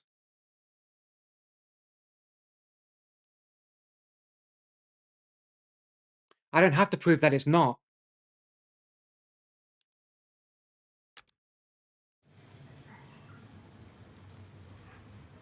Gravitational wave baseless claims. Like, I'm not claiming anything. Well, everything probably is fake. No space involved, like literal flat earther. Well, the flat earthers do actually have good points, isn't it? Like, the shape of the earth is not relevant, but like, they do make some good points from time to time. Well, you tell me like one point that they don't have. You know what I'm saying? They really don't make any good points. Like what? Like based on what? Like, can you tell me a point? Because like I understand, like it's called like, I guess you can call it scientific conservative science. It's like I can only trust the things that I can prove myself. So I'm not going to believe in the things that people tell me are true if I can't prove it for myself. Like, that's just kind of a basic fundamental grounding that every person should have. Like, if you want to believe that what you're like, it's like parallel thinking. If you want to believe, okay, we get rockets into space and all that sort of stuff, if you want to believe that, that's fine. You know, you can do that. Maybe it's true, maybe it's not true. But the point is, you also should be at the same time, like, if you're not holding like the parallel thought that everything around you is potentially not real, then your head's not really in the game, I would think. God exists, everyone else, no, he doesn't. I literally proved it and gave you good explanations why, and all you did was say, no, that's not true.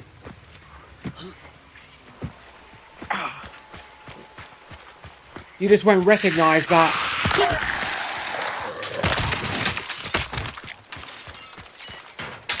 I did not prove anything. I proved sound has geometric pattern meaning in the very fabric of the sound itself.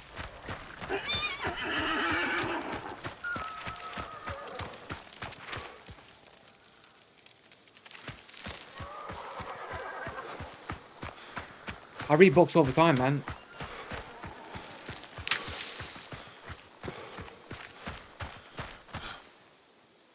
You proved you think God makes patterns in sound. Well, I don't say God makes patterns in sound. I'm saying God created all meaning in things. All patterns and logic and order is created by an intelligence greater than ourselves.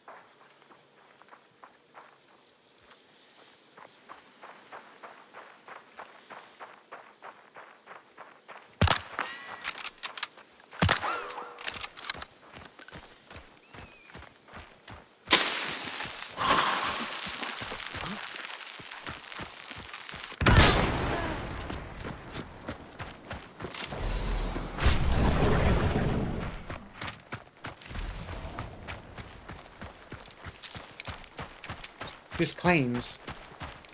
Like, you saying just claims is you making claims.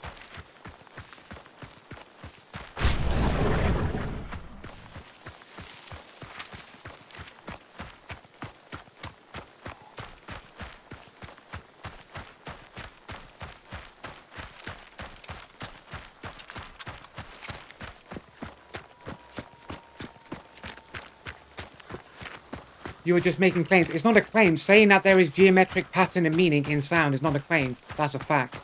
You just refuse to accept there's an intelligence behind it. You want to believe that somehow randomness is the idea of believing that, like, it's kind of stupid, really. If you put monkeys in, like, 12 monkeys in a room with 12 typewriters with an infinite amount of time, randomly they would eventually create a work of Shakespeare. Like, that's completely flawed logic. Like, the assumption is that given with an infinite amount of time, monkeys would actually develop a work of Shakespeare, but the reality is you're assuming that, like, monkeys aren't creatures of habit and pattern like human beings are. Like, they'd mash on the keyboard in probably the same sort of pattern every time infinitely, and they would probably get it wrong infinitely the time and never produce anything of any kind of sentient intelligence whatsoever. But no, because you can argue that they'll just get it wrong forever. No, there's no logic there. So if a fish jumps out of water and dies, if it does that 1 billion times, eventually it will learn to grow lungs.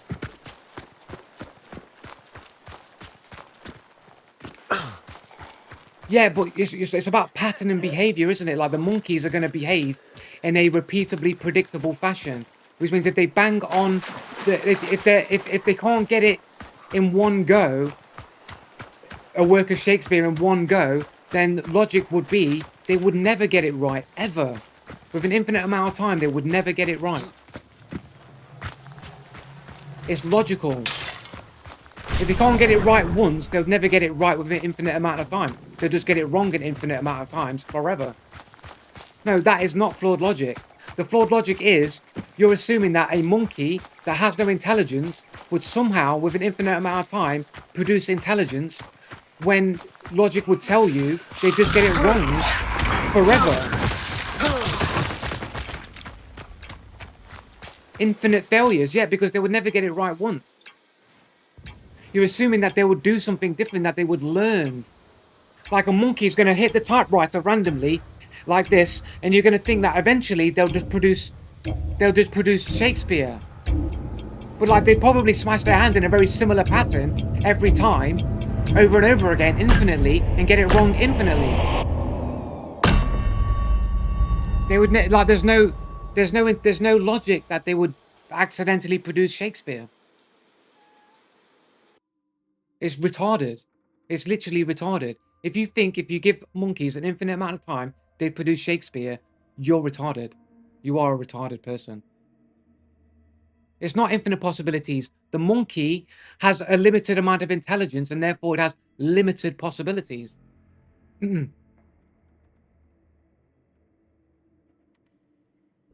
Because it has pattern embedded in the sound waves, Locktar. Patterns are produced by intelligent beings to have order. It's not produced randomly. Yes, but the fact that maths works proves intelligence. The fact that maths works proves intelligence. It does. It does. You're in denial of obvious truth. I don't have to prove it. It's fucking obviously true. The logic is like this. Let's pull out this so I can hear right. The logic is like this. In a world with no intelligence, it would be random and there'd be no order. Things would just be random and chaotic. There'd be no order. There'd be no nothing in anything. It'd be completely illogical. A door would open, but it wouldn't open. It would blow up and turn into a chicken. You'd have instead of babies being born, it would be traffic cones. Women would give birth to traffic cones and random fucking items. There'd be no logic. There'd be no order. There'd be no nothing because it would all be random. It wouldn't make any sense. It'd be complete gibberish if there was no intelligence.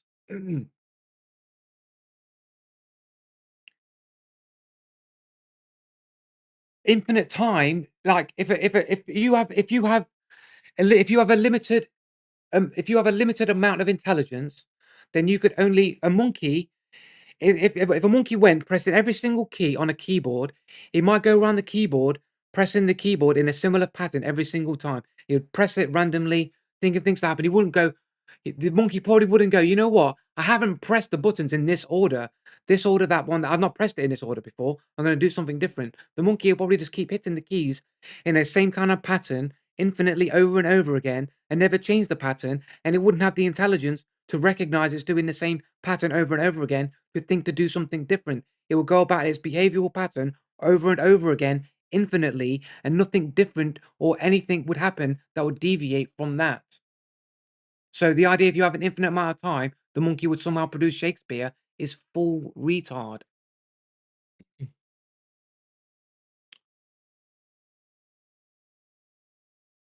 No, it's not. A pattern is intelligence. A pattern will be what your behavior allows you to do. People who behave in certain ways have behavioral patterns, and their behavioral patterns will be based on their environmental conditions and their IQ and so forth. An intelligent person will have a certain pattern at playing chess than somebody who's stupid. A stupid person who has limited intelligence would not make a high level chess play, right? But sound hasn't got biology to evolve. But that's a claim. That's a completely erroneous claim. Based on what? How can you? It doesn't have biology to evolve.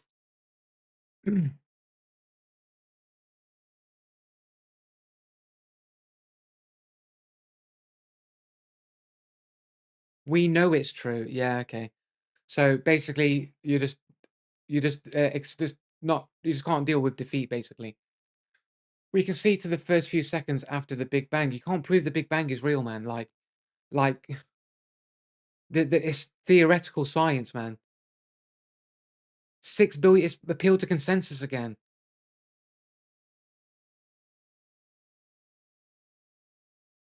What is sound made of? It's not made of anything. Like you can't. It's not tangible. We can't really analyze it in any way. It's beyond our comprehension to some degree. Cosmic background microwave radiation. Yeah, the cosmic background microwave radiation also proves that Earth is in the center of the galaxy, which again would prove the existence of creation.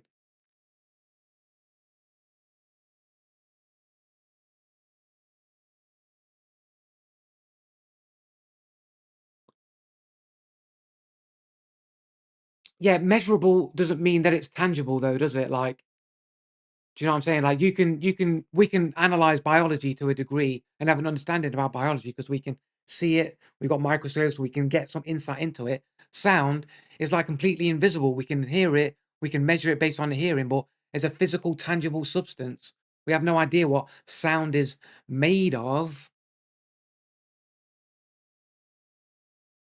Proving Joe Blue is wrong equals YouTube videos. Dark matter, God, like you can't prove dark matter exists. So like we can debunk that straight away. Like we don't know that you can't prove that dark matter exists.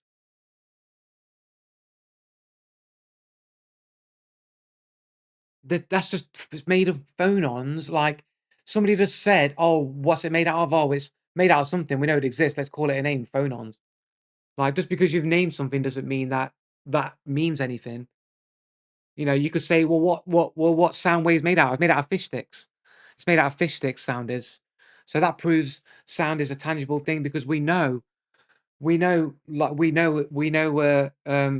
sound is made out of fish sticks. But it has no biology. Like sound has no biology to learn and evolve in the way that evolutionists will claim. It's not a physical thing in that regard. I'm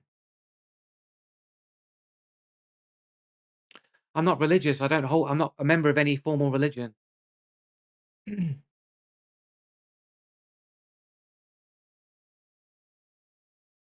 Yeah, but evolution can only happen because the assumed is that genetics is learning, that there's a learning in itself proves that like of intelligence, right? You're not having women giving birth to traffic cones, right? It's not random, right?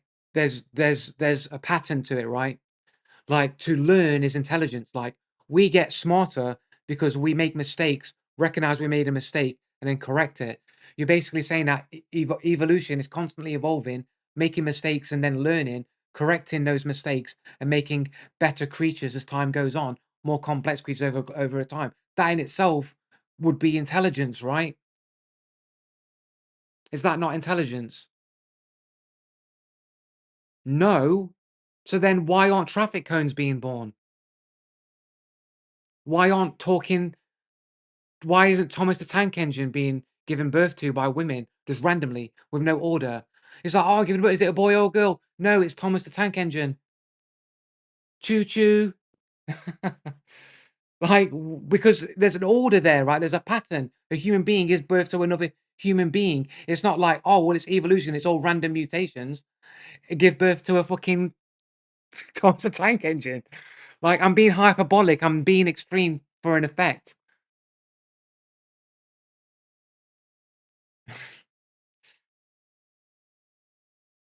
Like, no one's giving birth to sentient traffic cones just randomly because there's no order in the universe. There's an order to the universe, which means that there's an intelligence ordering things. Otherwise, random shit would happen that would make no sense. It's like evolution. You can't even prove that evolution is even real. It's just a theory. It's called the theory of evolution, not the fact of evolution, the theory of evolution. But you can't prove the order was created randomly. You can't.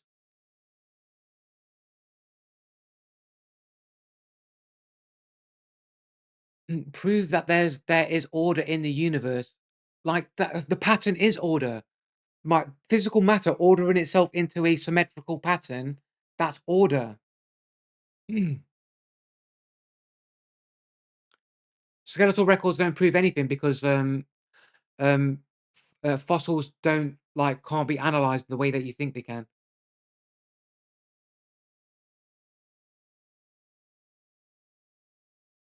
No, they don't. No, they don't.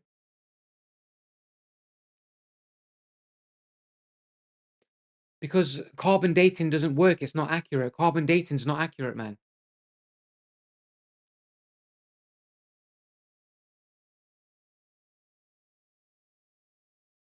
Read a book. I've read many books.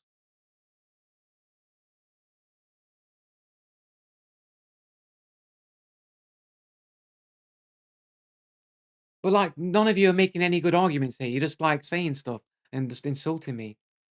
Like, it's like you're all scared that there might be an intelligent creator or this is a created universe. I mean, I don't like, what are you talking about? Like the Bible. I'm not religious. I'm not a member of any religious group.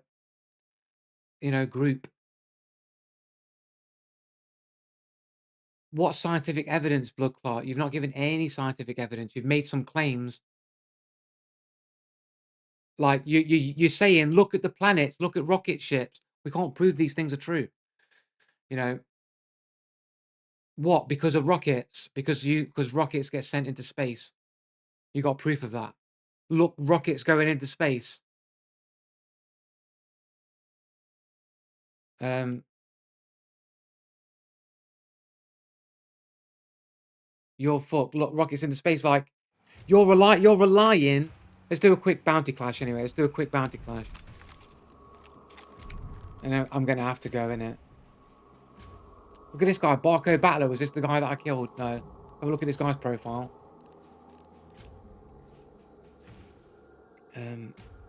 Wow, man, look at this guy.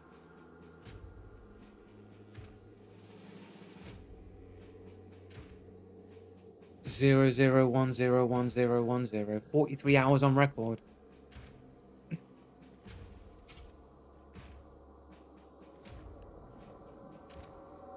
Oh look, guy with random letters for names and numbers was the guy that I killed.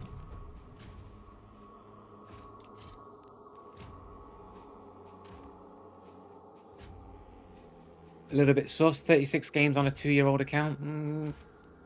at the end of the day, well, don't ban me. At the end of the day, all you're saying is you're wrong because I believe what other people tell me. That's what your argument is. Like Blood Clot Jungler's argument is like you're wrong because I believe other people that what they tell me is true, and I don't believe nothing that nobody tells me is true.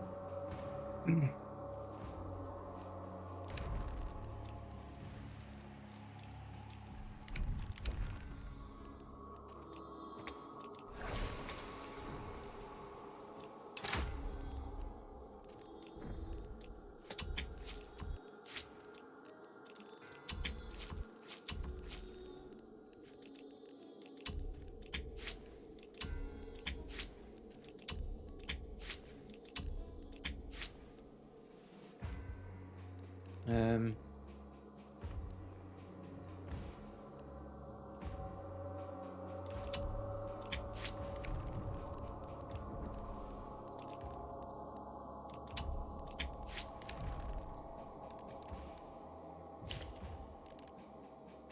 I'll just take that. Probably won't end up using it anyway. Yeah, I'm fine, fine. So making random claims. See, I'm right. I'm not. I've made logical arguments. I've made logical arguments, and all you said to my logical arguments is, no, that's wrong. Natural selection, like, again, like you're all pointing to things that you've been told that are true. Like yeah. So, sound has resonant frequencies that literally moves physical objects into a representation of the sound wave itself into an ordered pattern. Now, intelligence create patterns because non-intelligent things create random mess and noise. There's no order to non-intelligence. So to have intelligence is to have order, to have a pattern. So there is an intelligence or a pattern, an order embedded in the sound wave itself. Its very nature is a pattern. And it's not been evolved that way because it has no biology. So logic would say an intelligent creator must have designed it to be that way, is the logical conclusion. You're just in denial of like logic, innit?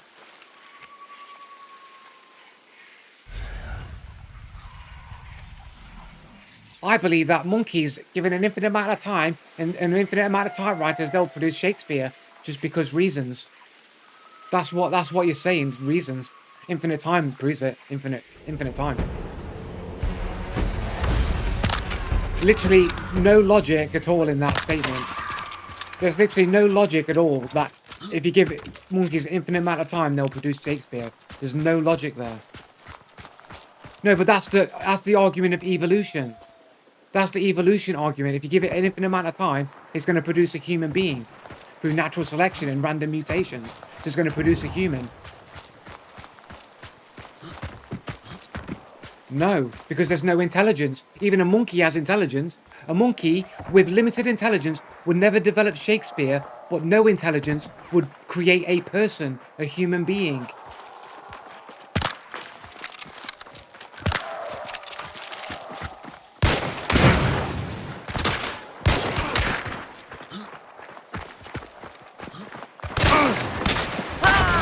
Shit, they got on top of me pretty fast there, man.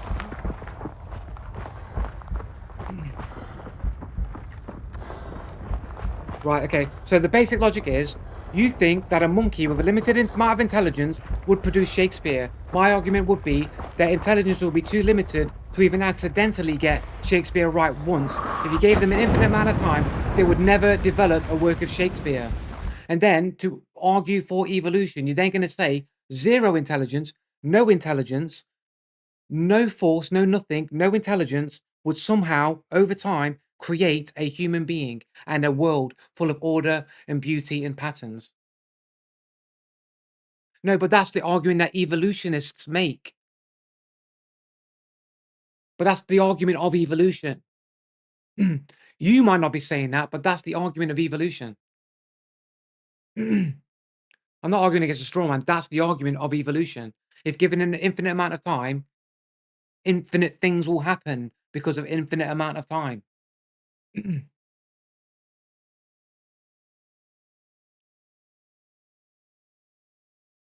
What do you mean it's not? How is it not an argument? A monkey has limited intelligence. Evolutionists would claim Given an infinite amount of time, they would produce Shakespeare. I would say that's wrong. They have a limited amount of intelligence, and therefore they would never develop Shakespeare even once. They get it wrong forever.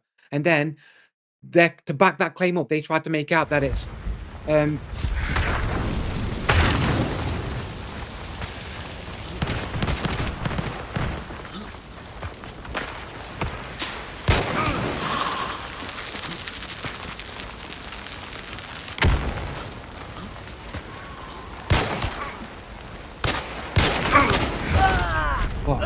got 2 decent shots off there, man, but no good, man.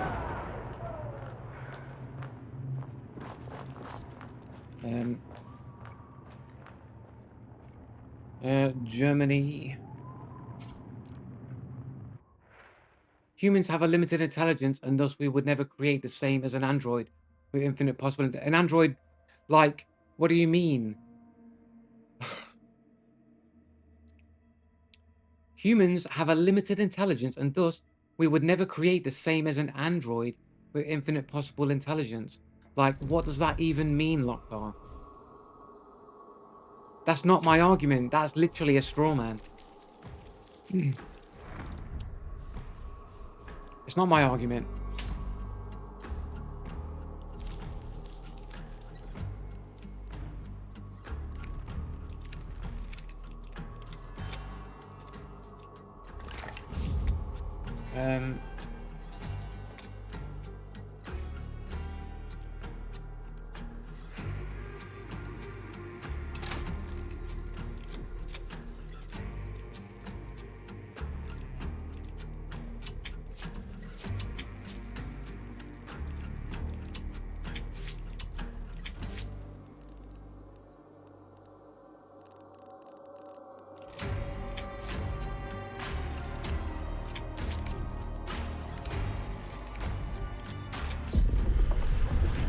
The monkey would never create Shakespeare because the intelligence is limited.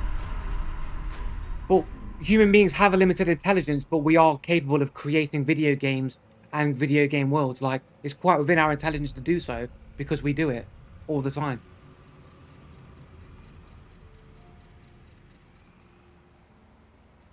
Have you ever seen a monkey in their life ever produce Shakespeare? But have you ever seen a monkey produce Shakespeare ever? Well, I can make a game right now. I mean, I can make some move some stuff on a screen, but I could make a game. I have the intelligence to be able to learn programming and make a game.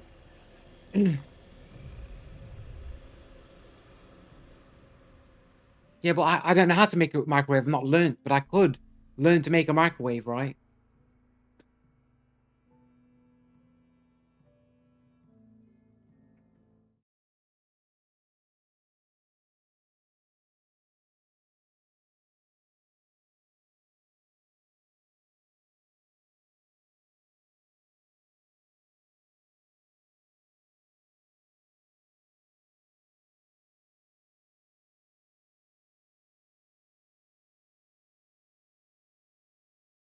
But like, I don't have the knowledge to make full games, but I can like move stuff on a screen and have like controller input and make assets and stuff like that, man.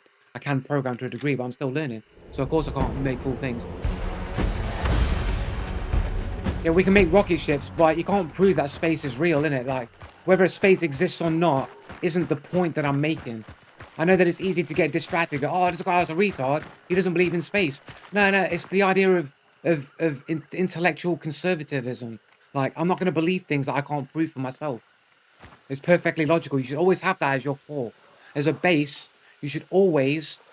Don't trust nothing unless you can prove it yourself. Now, you can say, well, this could be true. I'm told that it's true. This is what it says it's true. But it's separate to your core belief. Your core belief should be, I can't prove that it is true.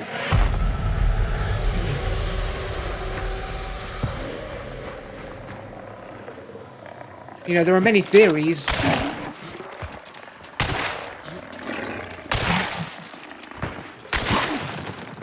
You know, there are many conspiracy theories going back decades that all the technology that we have, computer games and whatnot, is like alien technology and shit like that. So you don't know.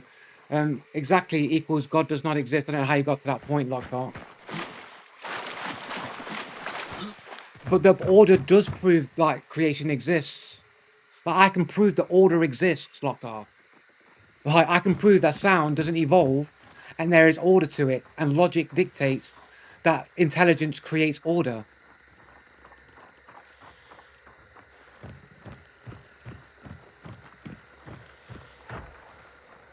Someone just tried to crossbow me.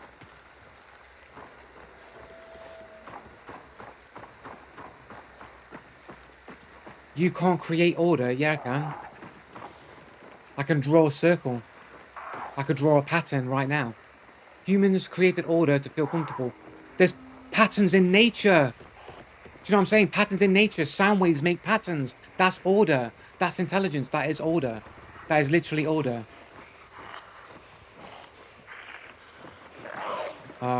Entropy.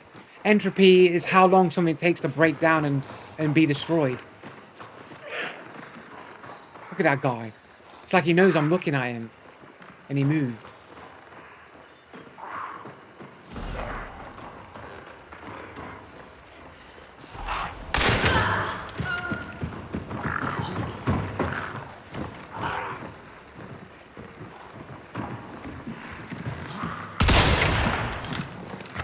Whoa!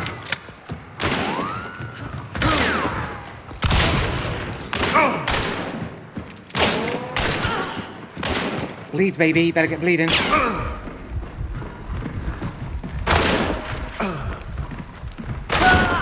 Oh, where did it get? Where's the angle? Is he on my right hand side? Fucking hell, what a shit show, man.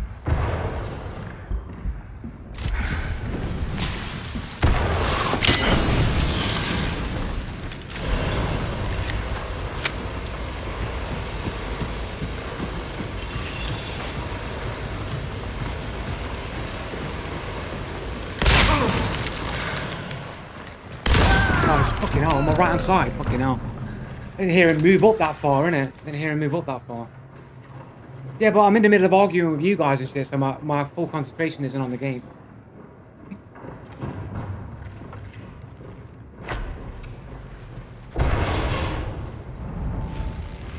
Well, obvious. I mean, have you seen a fight like that when I was, like, playing with my attention on the game? No, of course not. So logic would tell you I'm in a heightened... No, you haven't. You've never seen a fight go down like that. Go find it. Go find it, then. Go find it. If you think it exists, go find it. Go find it, then.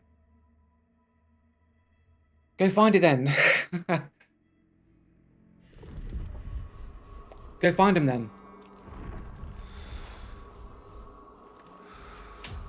Yeah, you go find it, then. You go find it, then. A fight exactly like that, that is long and drawn out like that. And there are no external factors. Rewind the stream. All right, okay. That makes sense.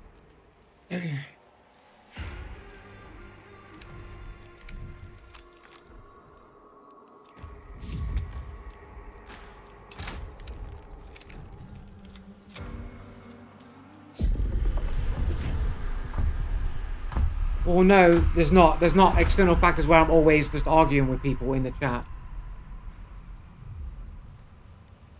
Yeah, sure. All just claims, innit? You guys think that monkeys would develop Shakespeare and that things evolve over time and, like, there's no proof of it. You believe in things with no proof or evidence and you don't understand logic.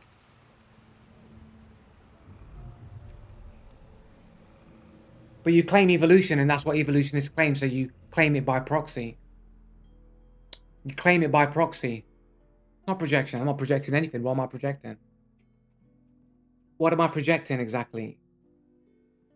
Hasn't been proven. It's called the theory of evolution. It's not called the fact of evolution. It's called a theory. Theories are unproven. What? Because I know what words and definitions mean. Like, where's the proof of evolution? And you prove it. Where's the proof? Tell me the proof of evolution.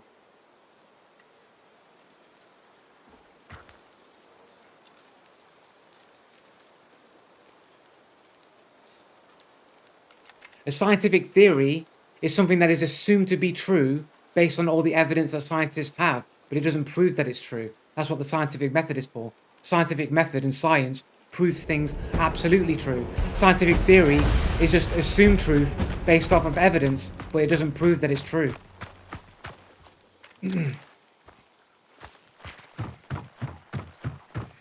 Go read what scientific method is. Go and read what go read up the definition of pseudoscience. Go look up that as a definition.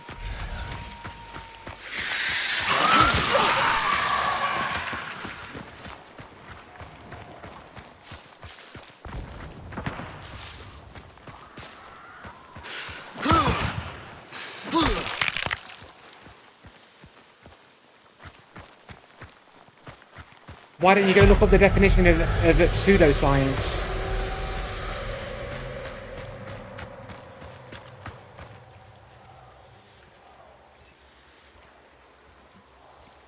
Why don't you go right now look up the definition for science, for pseudoscience?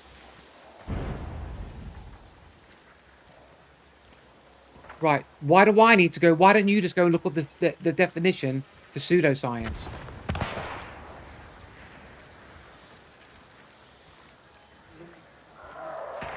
Well, no, I'm in the middle of a game right now.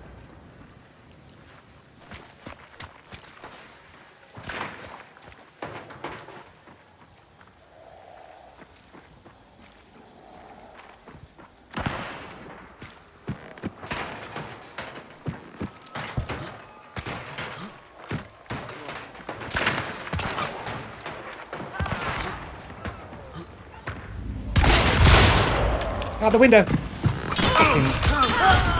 Stuck in a window frame, man. What the fuck, man? Scared of facts, man. You don't know what you're talking about, bro.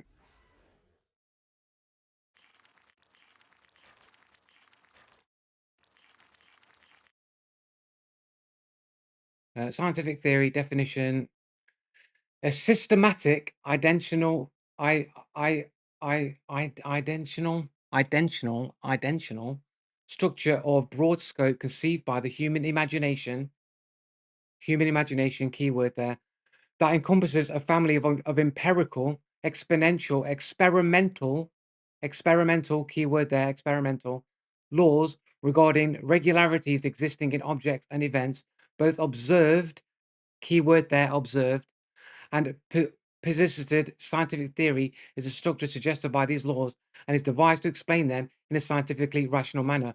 Right, so first here, where is evolution observed? Where do we observe evolution? No, it's because I'm in a heightened emotional fact. Where do we observe a monkey turning into a human? Where do we observe evolution?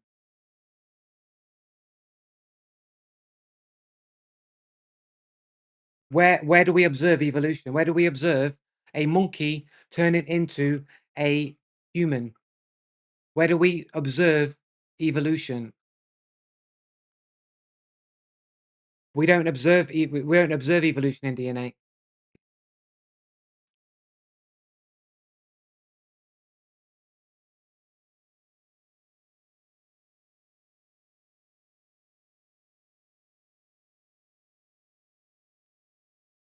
Observed and posited, a scientific theory is a structure suggested by these laws and is devised to explain them in a scientifically rational manner. In attempting to explain objects and events, the scientist employs careful observation or experiments, keyword experiments, and observations. Understand? Observations and experiments. There are no observations of evolution, and there are no experiments proving evolution. There are neither of these two things for evolution. Reports of regularities, systematic exploratory schemes, theories. The statements of regularities, if accurate, may be taken as empirical laws expressing continuing relationships among the objects or characteristics observed. Thus, when empirical laws are able to satisfy curiosity by uncovering an orderliness in the behavior of objects or events, the scientist may advance a systematic scheme or scientific theory to provide an accepted explanation of why these laws obtain. So, but evolution has neither observation nor experiments. But that's a claim. You can't. Where's the proof that DNA is evolving? Like, can't we also make No, no, no, no, no, no, no. DNA, right? For example, like if you can pass on learned behaviors, you can pass on learned behaviors to your children. Hereditary diseases, you can pass on the knowledge of who you are genetically because DNA is something constantly being written to. Yeah, you can. Like your child will be like a copy of you. It will be a version of you. Yeah. Like a child will exhibit behaviors of their parents. Yes, it is a clone. That's exactly what a baby is. It is a genetic clone of the mother and father. That's exactly what a baby is. A genetic clone of your mother and father. A 50-50, yes, it is. It's a 50-50. It's literally unbelievable, man. What the hell do you You guys are dumb. These guys are so dumb, man. Like that's exactly what that's what a fucking oh my days. That's what a baby is. It's a genetic clone of the mother and father, man. What am I living in clown world here? It's not. You're dumb. You're dumb. That's literally what a baby is. Why do genes skip generations then? Because DNA holds learned behavior from many generations back.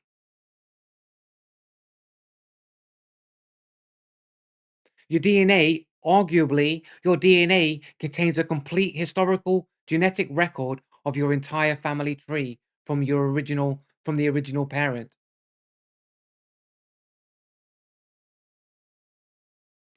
But you can't prove that it's not true. It's a theory equal to that of saying that DNA evolves.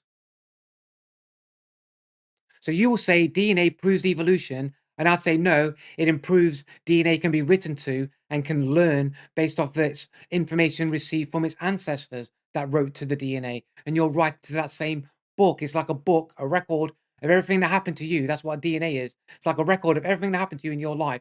Everything you learned, you pass that to the next child. That child lives with with that recorded history from before, and then writes it's a continuation of its history, and so on and so forth down a family line, right?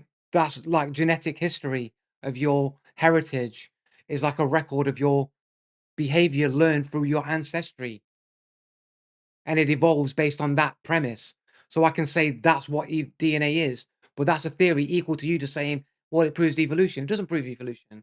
You can say it's possible that it's evolution, but it doesn't prove it because I can make an alternate argument that explains it equally. It's not wrong on so many levels. You're saying that a human being has no traits of its ancestors.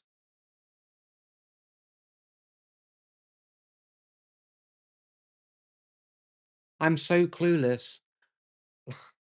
What do you think DNA is then? What is it then?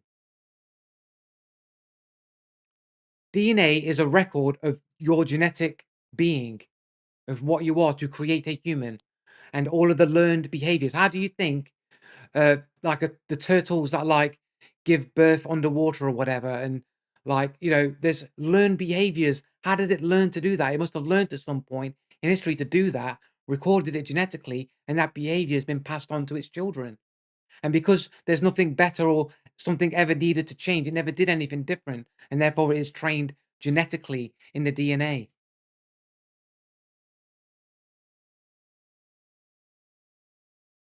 It's a chemical molecule.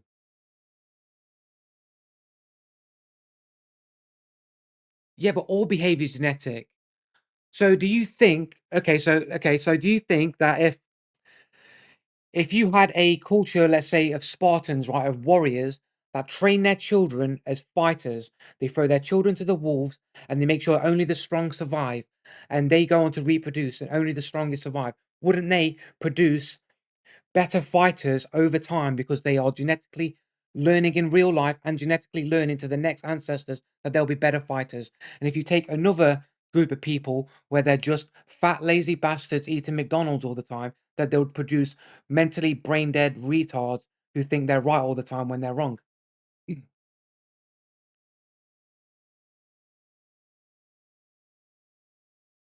It's learned behavior. Yeah, genetic has a learning behavior.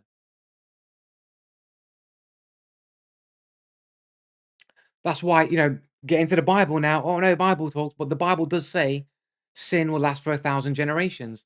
So it would assume that bad habits, bad things that you do are written into your DNA and they're passed on genetically. And it takes 1,000 generations to rid bad habits out of your DNA. Biblically speaking, I'm not saying that I'm a Bible basher, but I do get the patterns. Like it would seem like that line within the Bible would support that DNA is being written to. Joe, again, by that logic, we will be born with the knowledge of language and motor functions, etc. Well, I mean, there is a conspiracy theory around there that we do have a base language that we know as a baby, and we're trained out of it by learning another language. Well, how did well who okay who who took all the cats and took them to cat school and taught them all to speak cat, so all the cats could understand what they were saying, so they could communicate with other cats. Do cats and dogs or other animals not able to communicate with each other? That argument. So what? Cats can't communicate with each other. You're saying cats don't have a language that they can't communicate with each other at a base level?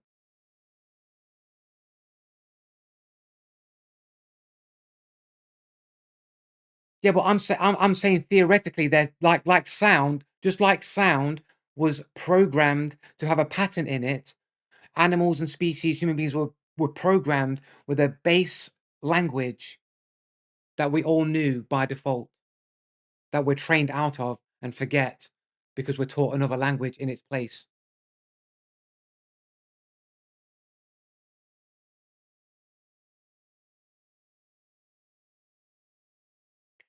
But it's not really a theory, is it? Like cats can communicate with each other, dogs can communicate with each other, dolphins can communicate with each other. Dolphins don't go to dolphin school and sit down in the classroom and all learn dolphin. Like the dolphins have a language they can communicate, and no one teaches the other dolphins how to speak dolphin. They all sit down in a little dolphin school and they all go, oh, fuck me, man. This is literally this is hilarious. I love to know how you can prove that. And here we have David Attenborough goes, and here we see the dolphins in the classroom all sitting down teaching each other dolphin.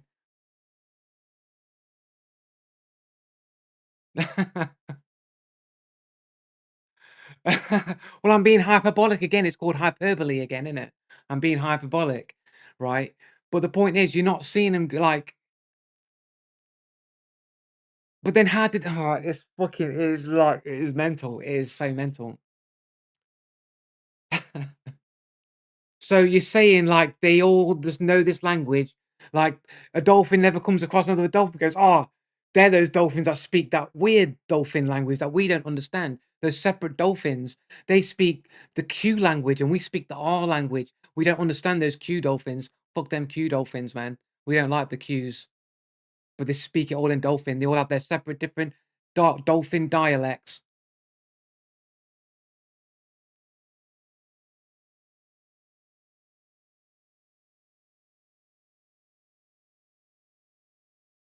Like, don't you think that it would be logical that the dolphins have an innate language that they were born with and automatically understand each other?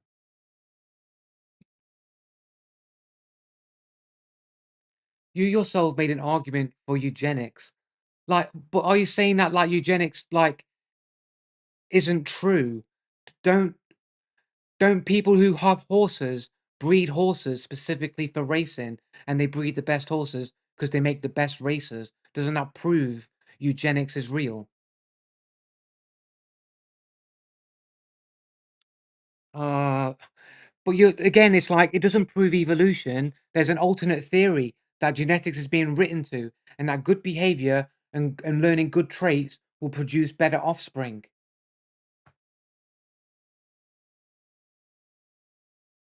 No, but that's just a claim, isn't it? My alternate theory explains your theory, and you have no proof for your theory. But you've got no proof for evolution. It's just a theory. And I also have a theory, and it explains it equally. But it makes logical sense what I'm saying.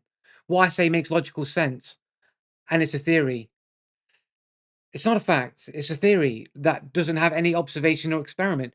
Please tell me where it's observed monkeys turned into humans and where the experiment was done where a monkey was successfully turned into a human.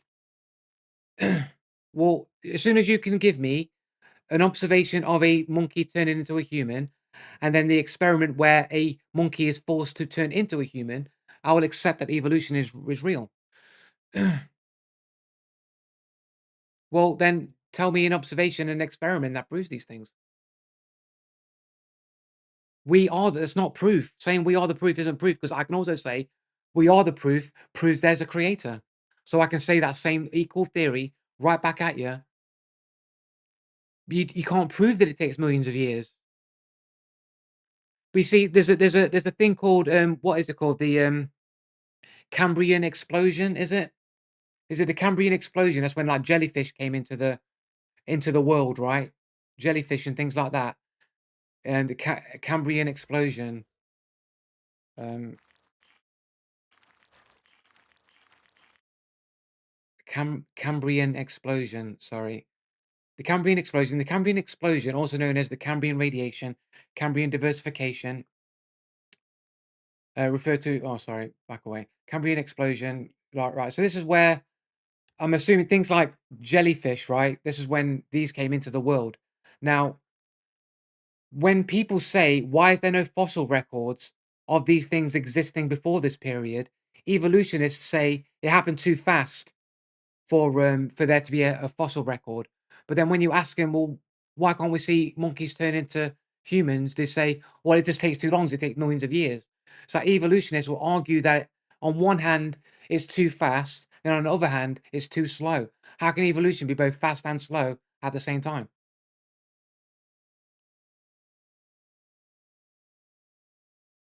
Your theory is a logical nonsense that can't be proven even theoretically, but it makes logical sense. Different species. But it still doesn't prove anything, though. Saying millions of years doesn't prove anything, and we have examples that you can prove where evolutionists will claim that it happens too fast. That's why there's not a fossil record of it. But you can't say that it's nonsense.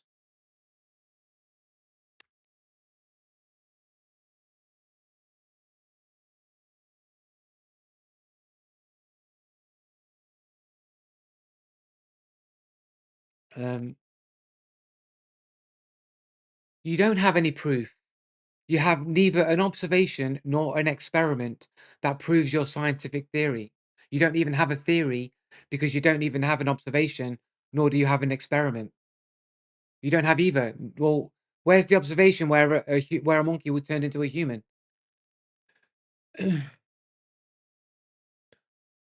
Empirical evidence. Yeah, but how do you derive empirical evidence?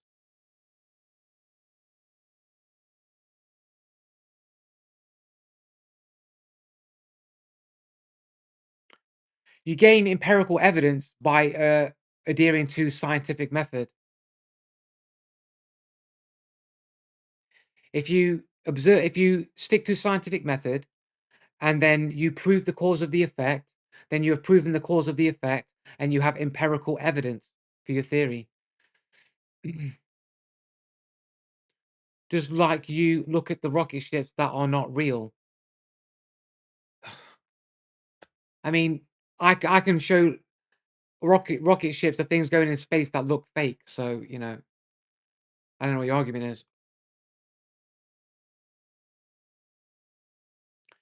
The fact that you're asking for an experiment where a monkey gets turned into a human proves that you do not understand the theory of evolution. You don't have a theory of evolution, not a scientific theory of evolution, because the scientific theory needs both an observation and an experiment, and you have neither.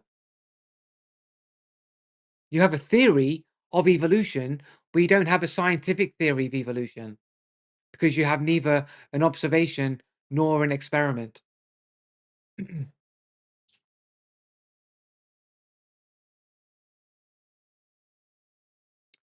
You will claim it's fake. It's a theory we have. Where's the observation of anything of anything evolving, and not just claiming that it's evolution because? But where have you observed evolution happen? You have it right in front of you. Where? Where? Everywhere. But I'll say that's creation. That's creation. You see creation, the proof of creation is everywhere because there's logic and order in everything that could only have been created by an intelligence. Yeah, but that's proof of creation, is it not? Is it not also proof of creation? Darwin observed it without any technology. Um, Darwin also had a problem where he couldn't actually explain the eye. Darwin actually couldn't explain how evolution can't explain how man, who's with its vast amount of intelligence, cannot create a more defined image than the human eye. The human eye produces a high definition image of the world that man's intelligence cannot beat. You can't beat the image quality. Your 8K videos is not comparable to the infinite resolution and detail of the human eye. And Darwin couldn't explain that with his own theory. That was the big obstacle in the way of Darwin's theory. He couldn't explain how the eye could produce such perfect clarity of image when human beings can't do that themselves, and they have intelligence. Have I? He said the evolution of the eye was absurd. Yeah, because it can't be explained by evolution. There's so many complex things in the eye to be able to produce an image that to say that all these things lined up perfectly through trial and error is just so absurd to think that evolution could do that. That's what Darwin meant, that it was absurd. It was the biggest roadblock into his theory because evolution couldn't explain the absurdity of how complex the human eye is. Yes, in a sense, the brain can create high definition pictures in the eye alone because it processes and interprets the raw visual data received from the retina, filling in gaps and enhancing details based on past experience and expectations, effectively creating a more refined image than the initial signal from the eye itself. This phenomena is sometimes called perceptual filling or hyper acuity. Yeah, because your eyes are like sieves. Your eyes are like sieves. It's not like an open space where you see out into the world in full clarity. You've actually got holes in your eye that you see through, and there's actually things that you should be able to see that you can't see because your brain fills it in, almost like how AI generation generates images in some ways. But that in itself, the fact that your brain can do that disproves evolution. How did evolution evolve to the point to the intelligence where it would know that it needs to filter out the sieves of your eyes?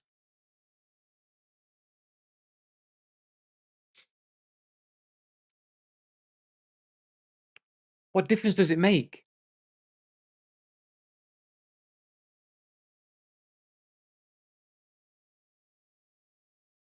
So how did it know to get it right? But how did evolution that has no intelligence know that was correct and carry on doing it that way? How did it know, oh, lungs work? Then that requires learning.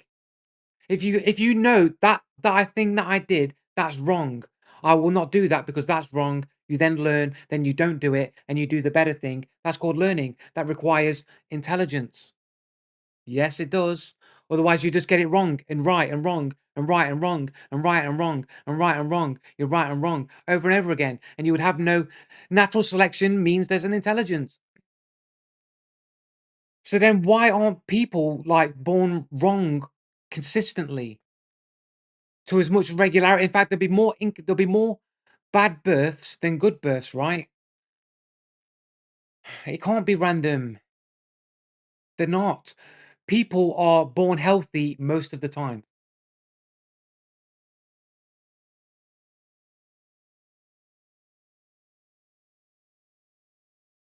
Yeah, but one, the malform, the defects are rarer, and you can't prove that those aren't things to do with the bad things that we eat that affect the DNA and create defects in the offspring. Cancer didn't really exist like 200 years ago. Cancer is a modern day thing, and it's kind of created because of all the shit that we eat, right? All the bad foods that we eat, all the processed foods creates because there's no people could you can see cancer. Yeah. But my argument that we're writing to our DNA, that would prove that theory true as well. Because you're eating bad things, things that can damage the DNA, that will affect the offspring because it's affecting your DNA that creates the next person. So I would say that it doesn't prove evolution. It proves that the DNA can be affected by our thoughts and by the things that we eat and consume, both mentally, spiritually, and physically. Writes to our DNA all the time. I'm arguing that DNA can be dear, oh dear, oh dear. That's evolution. Right. So then how does it know, right? So then how did the right thing be known and go, I know what I need right now. I need lungs. I need to be able to breathe in the air, need to create lungs. I know that these lungs work because people breathe. I keep making them. I don't go, oh, I'll just make buckets instead of lungs. The guy's got buckets in his chest. Dude died. But trial and error requires intelligence because you have to be able to recognize it's an error. But you have to be able to know that's an error, that works, that doesn't work, this works. That requires intelligence. Yes, it does.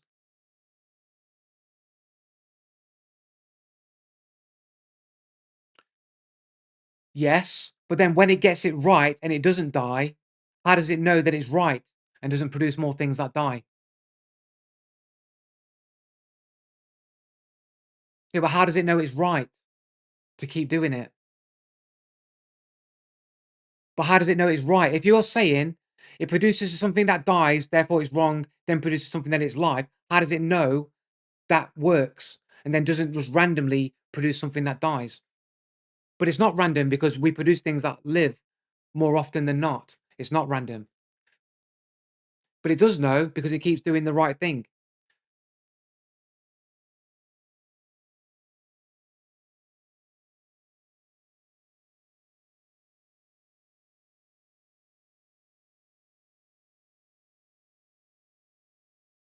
We're not living millions of years. Our body creates a sensor through trial and error. So the sensor senses that it's correct, therefore has intelligence. So it basically, if it got something wrong, it wouldn't know that it got it wrong and would be likely to produce something wrong again. And then it will produce something else randomly. And this time it gets it right, but it wouldn't know that it's right. So the next time it produces something, it might have just produced a wrong thing again. Maybe even the same wrong thing it already produced because it wouldn't know what it had produced previously. So it would produce the same wrong thing again because it wouldn't know. And then it might produce something right because it doesn't know and produces a right thing by accident. But then the next time it produces something, produces it wrong. Maybe even the same thing as before because it doesn't know. But that doesn't happen.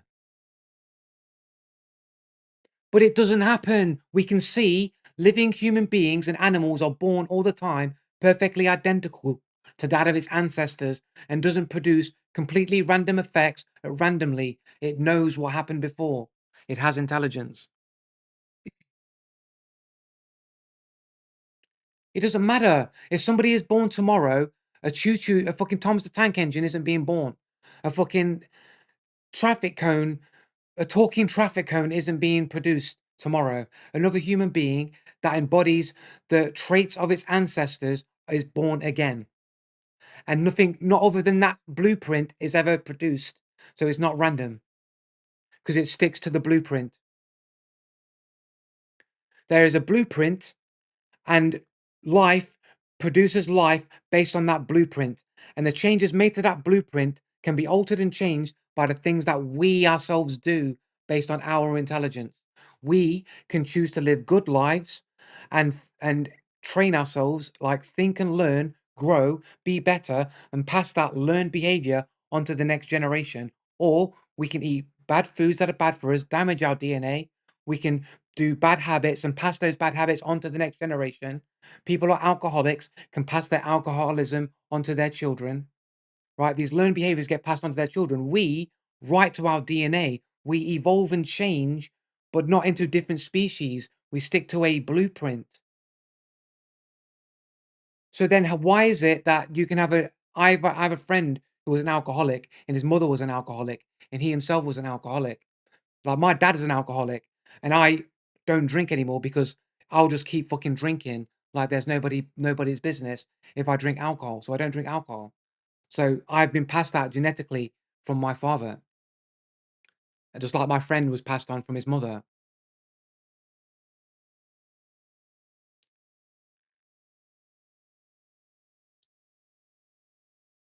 Yeah, but you can't say that the extra finger on the kid's arm isn't due to the fact that his mum um smoked crack. You know what I'm saying? Yeah, but it always produces a human based on a blueprint. You can't say that the blueprint all of a sudden went from monkey to human. But my theory still explains. You're basically saying, look, we just don't know, but we're going to assume the things we don't know are true because we want to believe that and not believe in intelligence, even though it's clearly knowing what works and then producing it again. It doesn't matter what jump. You can't prove it either way. You can't prove it. You can't. You didn't. You haven't. There's no empirical evidence. Empirical evidence requires something based on scientific method where you've gone through the steps of scientific method and you have an experiment proving the cause to the effect. Once you've proven the cause of the effect, you have empirical evidence. Until you've got that, you don't have that. So you have neither observation nor experiment. Because in order to do an experiment, you first need an observation to be able to do an experiment, and you have neither.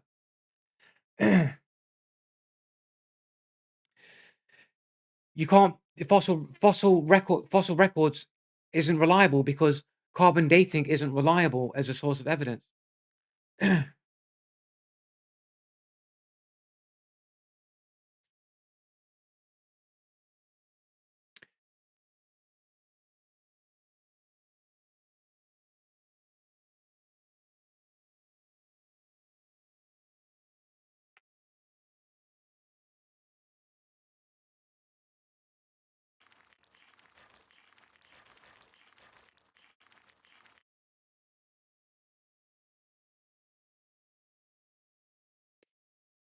Here's an article here that I find from 2018. Carbon dating accuracy called into question after major flaw discovery. Though one of the most essential tools for determining an ancient object's age, carbon dating might not be as accurate as we once thought. When news is announced on the discovery of an archaeological find, we often hear about how the age of the sample was determined using radiocarbon dating, otherwise simply known as carbon dating. Deemed the gold standard of archaeology, the method was developed in the late 1940s and is based on the idea that radiocarbon, carbon 14, is being constantly created in the atmosphere by cosmic rays, which then combine with the atmospheric oxygen to form CO2, which is then incorporated into plants during photosynthesis. When the plant or animal that consumed the foliage dies, it stops exchanging carbon with the environment, and from there on, it is simply a case of measuring how much carbon 14 has been emitted given its age. But the new research conducted by Cornell University could be about to throw the field of archaeology on its head when they claim that there could be a number of inaccuracies in commonly accepted carbon dating standards. If this is true, then many of our established historical timelines are thrown into question, potentially needing a rewrite of the history books. In a paper published, The Proceedings of the National Academy of Science, the team led by an archaeologist, Stuart Manning, identified variations in the carbon 14 cycle at certain periods of time, throwing off timelines by as much as 20 years. I've heard even greater ones than that. But this is a mainstream article though. These are mainstream articles. Like there are people in like more niche areas of science that have proven these things way before this. This is bullshit. It's not 20 years. It's way more than that. This is true. Why would 20 years, listen to it. Why would think about it, use your logical common sense here. How could 20 years throw the timeline completely out of whack? there are many claims like we can't get into a massive debate and proving these things now. Like it's just not like you're not being reasonable. The point of the matter is radiocarbon dating is not reliable as proof. Mm. No, I will say that you can't prove it. Radiocarbon dating is not reliable. You can't prove that it is reliable. It's literally appeal to authority that radiocarbon dating works, and that there are no other variables that could throw the recordings way off track. I'm not arguing against my own sources. This is just one that I've searched off of completely random. This is the first link, the first one that came up. It's not really my sources. I don't have time to get into the main things in it. A crucial archaeologist dating tool is wrong, and it could change history as we know it. As inaccuracies in radiocarbon dating, Science Daily. How trustworthy is carbon dating? Recalibration is the biggest shakeup in the carbon dating world. An overhaul of carbon dating has been announced today. The update, the first in 7 years, led by an international collaboration team, INTCAL, not only improved the accuracy of radiocarbon dating, but also lets researchers look 5,000 years further back in time to 55,000 years ago. So, what are you saying? That basically beyond 55,000 is completely and utterly useless to determine age. So how can you go back millions of years if this updated version can only go up to 55,000 years? How can it be used to determine anything that happened presumably millions of years ago?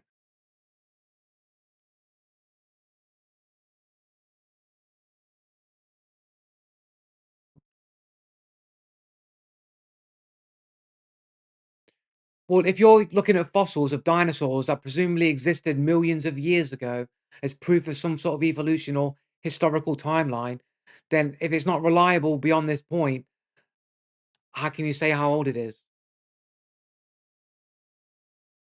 Your evolution requires millions of years, and you cited fossils as proof.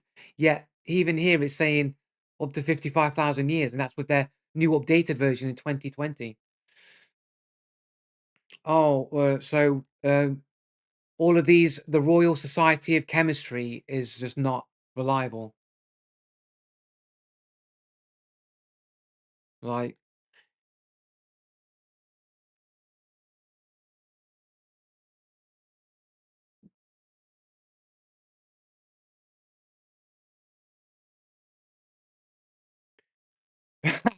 climate change, climate change might break carbon dating. What? So you're telling me that if the climate changes, it could break carbon dating, but the climate was different millions of years ago. So how do we know that if climate changes happen that can change carbon dating, then how can we rely on any carbon dating at all? Because you're citing fossils as proof of evolution.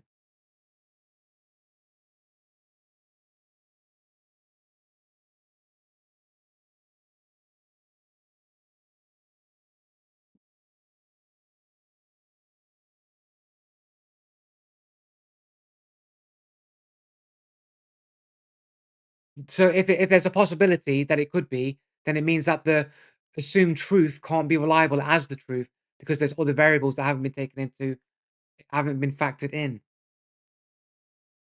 Doesn't matter. It's not the point that I'm making.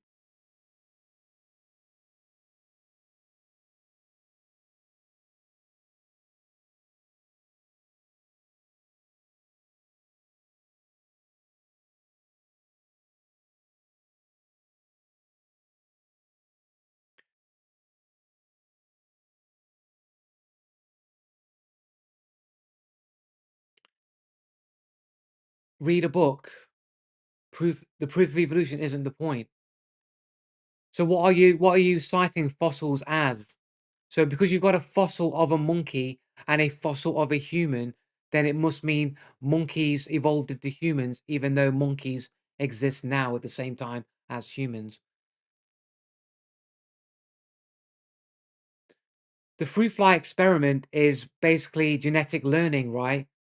Where they flash a light in front of a fly, and then it learns to like count the flashes or whatever with its offspring. They keep basically they reproduce the same firefly, right? And it learns the patterns, right, and sequences, right?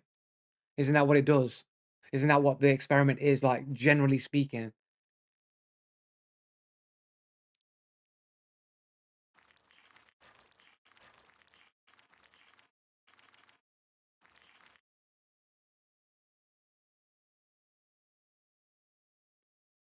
Um,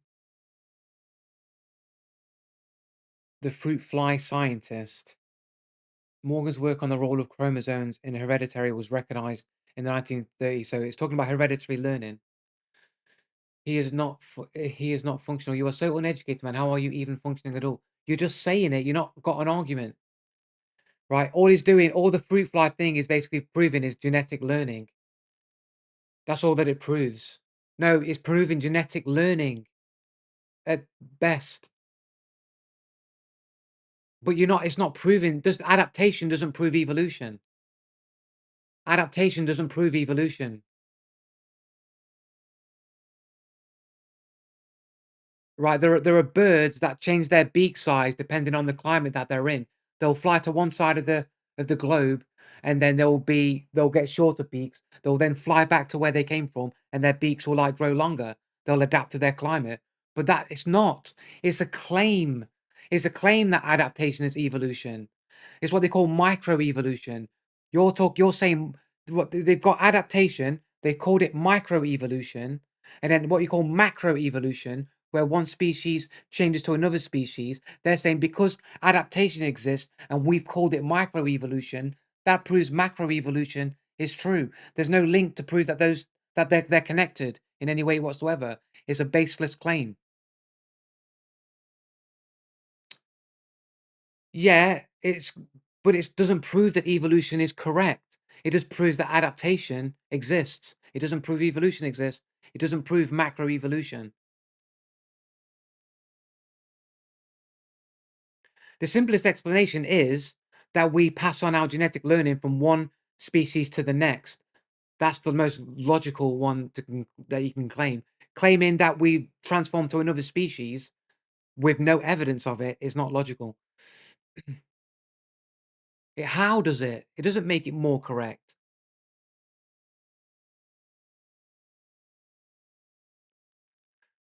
It includes a fossil record which documents the existence of extinct species. That doesn't prove, just because species went extinct, doesn't prove evolution is real.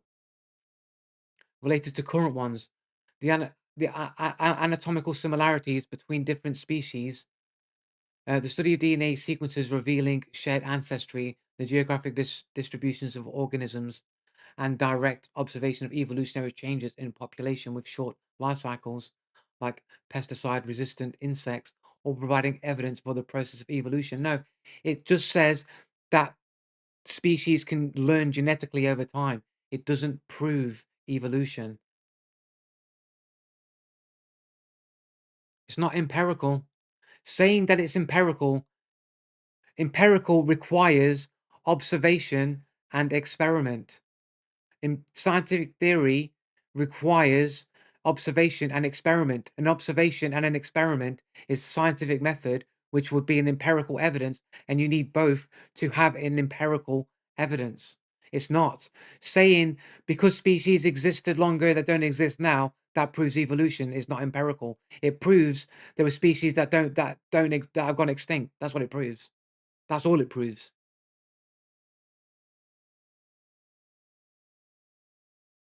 They're not proven facts. It proves if those fossils are real and they're not fake, at best, it proves that species existed that don't exist now. That's it. That's all it proves. It doesn't prove anything else.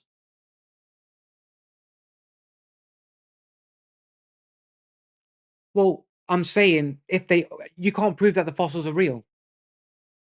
All I'm saying is like, you can't prove that these fossils that they put in front of you are actually real, right?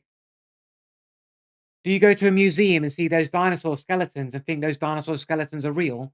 They're fake. They're manufactured by a company.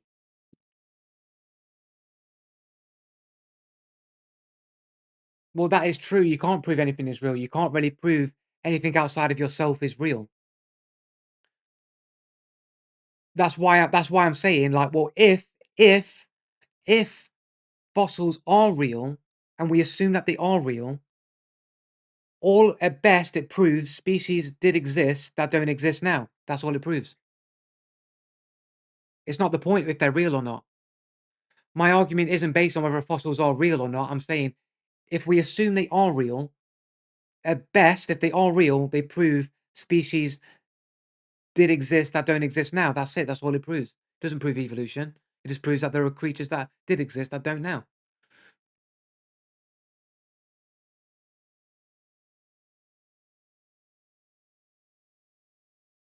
It doesn't prove that. You're adding that bit on and that they evolved over time. You're adding that on. The fossils don't prove that. The fossils by themselves do not prove that. No, it's based on the fact that there isn't any evidence that the two are connected. How? How have they literally proven it? Because fossils exist.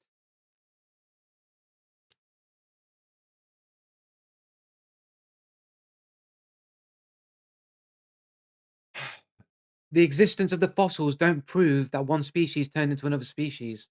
That's logic. That is literally logic. There are no dots to connect. You're making up dots. You're making up dots and then saying there's a connection there. That's what you're doing. You have a dot and then you're creating another dot and you're saying the two dots are connected to each other because the first dot exists.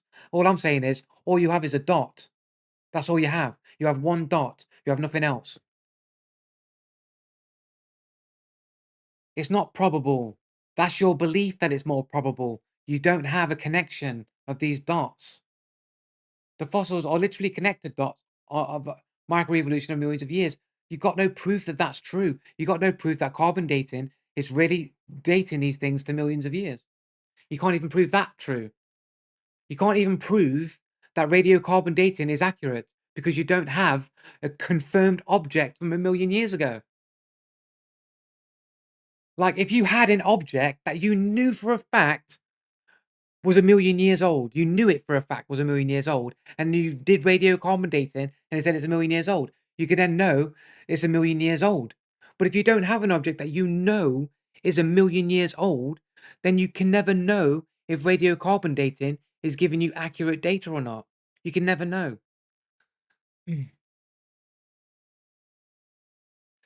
Accuracy of radioactive dating, but I've already shown you multiple articles saying that it's not accurate. So that there are problems with it. What? Because you say so? Because you say that it's accurate? Because reading it, you can't. It doesn't prove it. It can't be proven. You can't prove its accuracy because you need to have knowledge of how old something is. Then carbon date that, and then know what the age of the object is. Like I know that they've done carbon dating on objects they know the age of, and it gets the age wrong. Go look up, like see if we can find an example. See, it's gonna take too long, man. Like, um,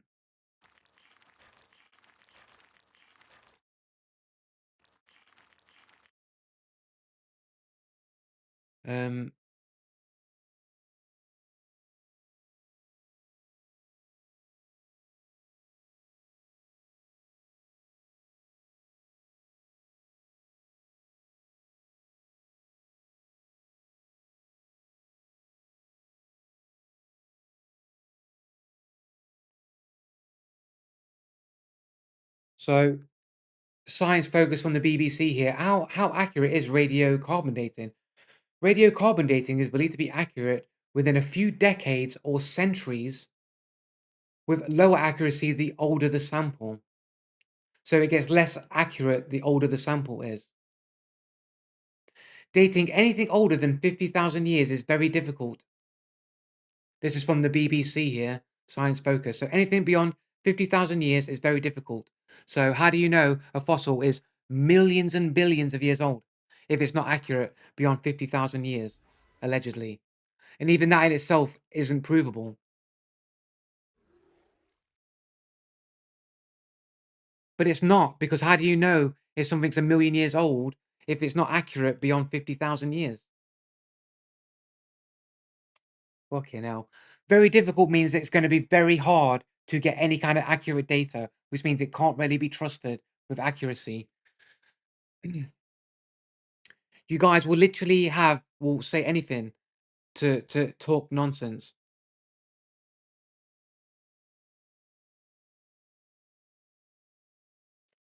Right. Things are very difficult, so that can be relied upon. Even though it's very difficult to do, we'll still rely that it's accurate, even though this is not reliable itself. This claim isn't reliable. Like they have done carbon dating on objects. They know how old the object is, and it came out wrong.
Another article here in 2016. Thanks to fossil fuels, carbon dating is in jeopardy. One scientist may have an easy fix. Remember, key word there, may have. Um, New researchers could accurately calculate the age of energy optimum of organic. Today, the amount of carbon dioxide humans are pumping into Earth's atmosphere is threatening to skew the accuracy of this technique for future archaeologists looking at our own time. But the climate and the carbon dioxide levels have always been different throughout history, meaning it's fundamentally flawed. Carbon dating is fundamentally flawed if this is true.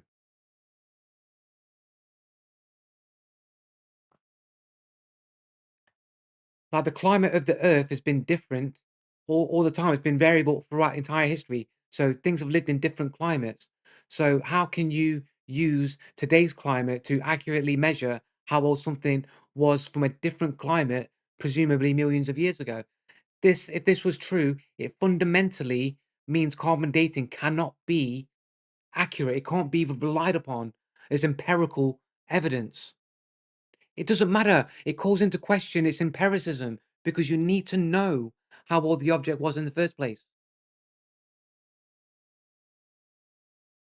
It's logic. I'm not claiming nonsense. I'm claiming logic.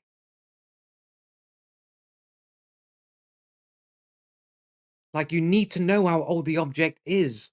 Otherwise, how do you know it's accurate if you don't know? And then if other factors like climate and the actual Earth atmosphere can call into question the legitimacy of the dating, then it's going to affect everything. It's fundamentally not reliable, and therefore carbon dating cannot be empirical evidence.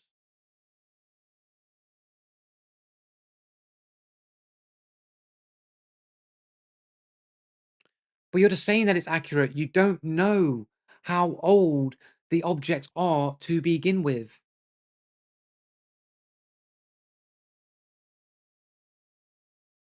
You don't know how old, you don't know.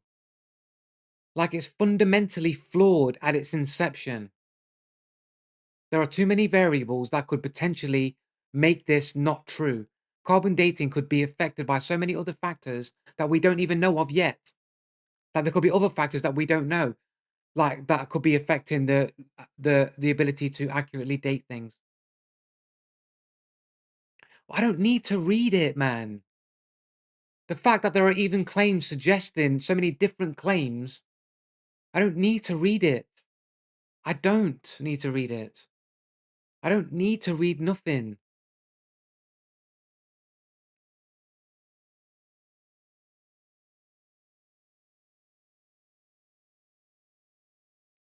Radiocarbon dating only works half the time. We may have found the solution. Physics.org. Dating is everything. Archaeology, exciting discoveries of ancient burial sites or jewelry might make headlines. Blah, blah, blah, blah. How radiocarbon dating works. We need to know that. New dating tools. Scientists already know of DNA mutations that can show where someone was from. My team created a GPS tool for genomes that helped us identify ancient Ashkenaz as the birthplace of Ashkenazi Jews in the Yiddish language. There are also DNA mutations that help us help us how long ago someone lived. Yeah, but how do you know it's accurate? Because there's a fundamental, like, how do you know that that's true? Oh, because the carbon dating says so. Carbon dating says so, but how do you know the carbon dating is accurate? How do you know it's true? Oh, I created a tool. I created this cool little tool, but how do you know that the information that you're putting in your tool is based on actual accurate information of knowledge of the thing you're talking about and not just other people's claims?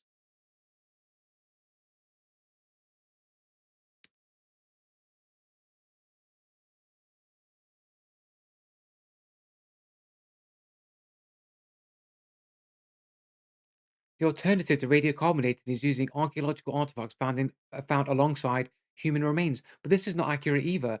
There was a meme. What was the meme years ago? I remember reading it. It was like archaeology is like, or how old do you know? How does it go? How old do you know something is? We know how old it is because of the layer of the object that we find the layer in. How do you know how old the layer is? Oh, we know how old the layer is because of how old the objects that we find in the layer. That's the meme. That's how they do the layer based that type of alternative. That's how they do it. How do you determine how old the layers they dig down are? They determine it by how old the objects are in them. And how old do you know the objects are? Oh, we know how old the objects are because of the layer that we find them in the dirt. That's how they determine that. You're reading random bullshit off the internet that could have been AI generated from physics.org.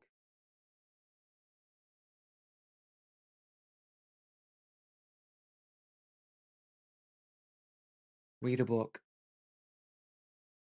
You believe in carbon dating, but you've got no proof that it's real. You've got no proof that it's true.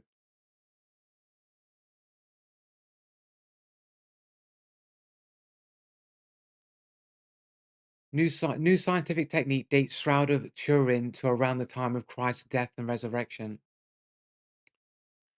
Italian scientist is claiming a new technique using X-ray dating shows the Holy Shroud of Turin to be much older than some scientists have stated, and that it does in fact coincide with the Christian tradition by dating back to around the time of Christ's death and resurrection. Nothing cash not register. You could say, oh well, it's biased. Their religion, of course, they're going to say that shit.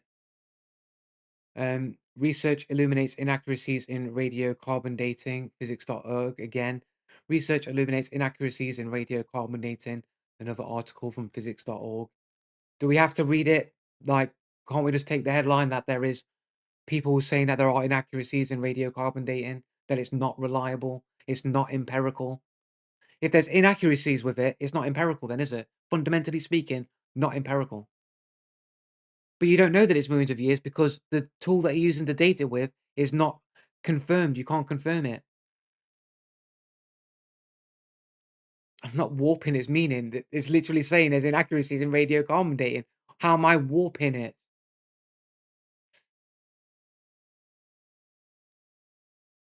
Yeah, but you don't know that that the decay of radioactive activity is correct. You don't know that the half-life is an accurate measure, that there are no other variables. You don't. It's a claim. It's too far long ago to know. It's not physics and math. There are variables that we don't know. We don't know everything. Yeah, but they're not. But they also say it's gonna. Oh, you guys are literally like not very bright. If it was only 20 years, it wouldn't be worth writing an article about.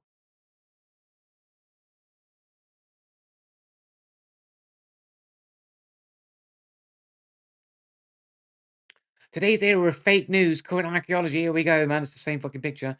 Today's era of fake news, we haven't been entirely surprised to see recent headlines claiming new research has proven that radio comedy is inaccurate and plain wrong, or even went as far as to say a crucial archaeology dating tool is wrong and could change history as we know it. To be fair, once you get past the headlines, the articles mostly provide a bit more of the truth and a little bit less clickbait, blah, blah, blah, blah, blah, blah, blah. Of course they're going to say that.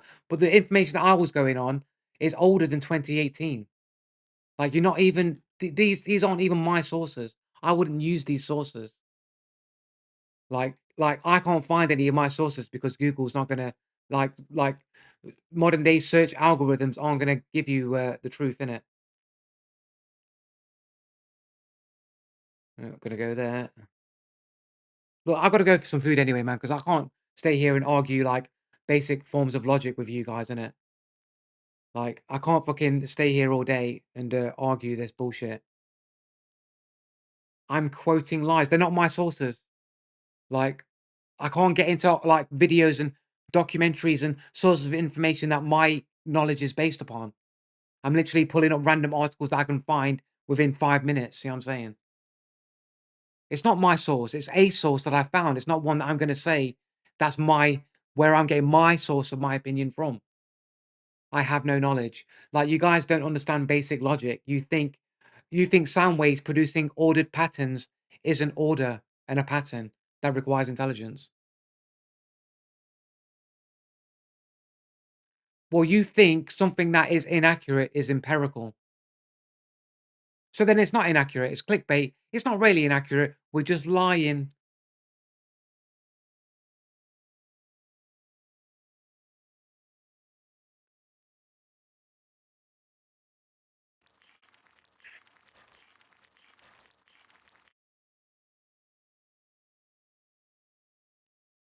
Here we go. Let's watch. Let's see what this video says then. Let's quickly watch 3 minutes. Radiometric dating debunked in 3 minutes. Let's see what this has to say then. The Bible has God miraculously Well, maybe we'll skip the Bible because you won't like. Let's see creating what the they say. Let's world see what and it says. everything in Let's see it what in it says. just 6 days, about 6,000. Taken by both views require faith because no one was of years 6,000 years ago. But the theory of evolution has a much different timescale, taking millions of years to go from goo to me and you by way of the zoo. Which view is correct? Well, to be honest, both views require faith because no one was there thousands or millions of years ago to observe how it all got started. Exactly my point. Like, that's the fundamental logic. Like, you don't know how old the object is to begin with to know that radiocarbon dating is accurate. You need to know. We know this is 1,000,000 years old, and we date it. You don't. You're using radiocarbon dating to say that it's 1,000,000 years old. It doesn't matter who made it. The logic is still true. But how do you know how long? Like, fucking.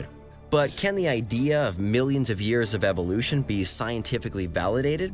Can we really prove this idea of deep time using the same observational science we use for making medicine and putting people on the moon? Validation is the process of confirming what is believed to be true by what can be observed to be true. Has this ever been done for radiometric dating, the process that gives us the very idea of long ages? Actually, long ages and radiometric dating hasn't stood up to the validation test. Radiometric dating has never been validated against the absolute known ages of rocks. Let us explain. Consider Mount St. Helens. This volcano erupted in the 1980s, giving scientists the opportunity to date the rocks that were formed from the eruption. The results? 5 different ages, all between 350,000 and 2.8 million years old, for rocks that we know were less than 30 years old. This discrepancy happens all the time in radiometric dating studies. In fact, there has never been a radiometric dating analysis that simply produces ages that validate to the known ages of rocks. I think that's like I don't know how accurate you can say that. You know how old the rock is. I mean, it's a rock, right? Talk about a molten rock that has been created and formed then by the lava as it's decayed. That's what it's talking about. Okay, so yeah, you know that it's created. Okay, that does make And sense. if radiometric dating doesn't work for rocks of known ages, why do we trust it for rocks of unknown ages? So the next time you hear millions of years ago this happened or that, just ask, how do you know that for sure? And if radiometric dating is the answer given, just ask, are you aware of a study where the radiometric age of a rock agreed with the known age of the rock? And you'll find the answer will undoubtedly be no. God wrote with his own hand that he created the heavens and the earth. You don't need to know the religious stuff, but the logic is true. Like, if a volcano erupts and then molten rocks are made, and that they then like cool down, and then you take those cooled down rocks of molten lava, and then you do radiocarbon dating on it, and it says that it's millions of years old, then it's wrong, isn't it? How is it bullshit video?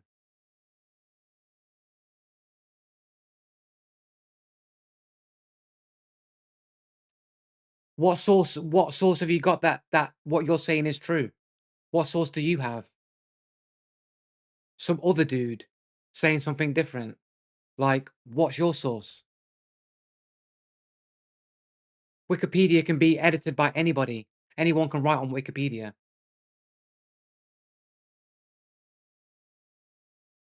But it's the logic, isn't it? It's not really the point, is the logic, isn't it? You can't argue with the logic.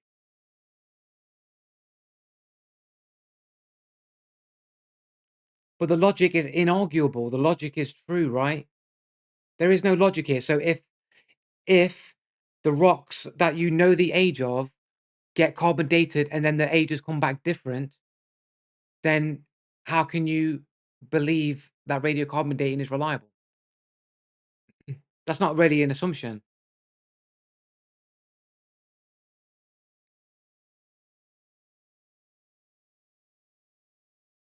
But you don't have a source that it's not been done. You know what I mean? Like, it's just a claim, but all of it's a claim. The whole thing's it claims, Raptor. That's the point you're not getting. You're gonna get. I'm saying, what's the source? You're gonna tell me another source, and that's just another claim that they carbon dated it. Do you have a source where they've dated rocks that they know the age of, and it's proven they are that age? Get me a source. Find me a source, Raptor.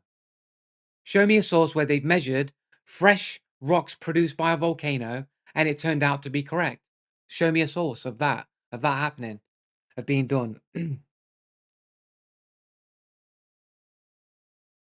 How could there possibly be 44,000-year-old wood inside 45 million-year-old rock? One thing's for certain, at least one of those dating methods wasn't working. And of course, biblical creationists would say both. The dating game, it has some real problems these days.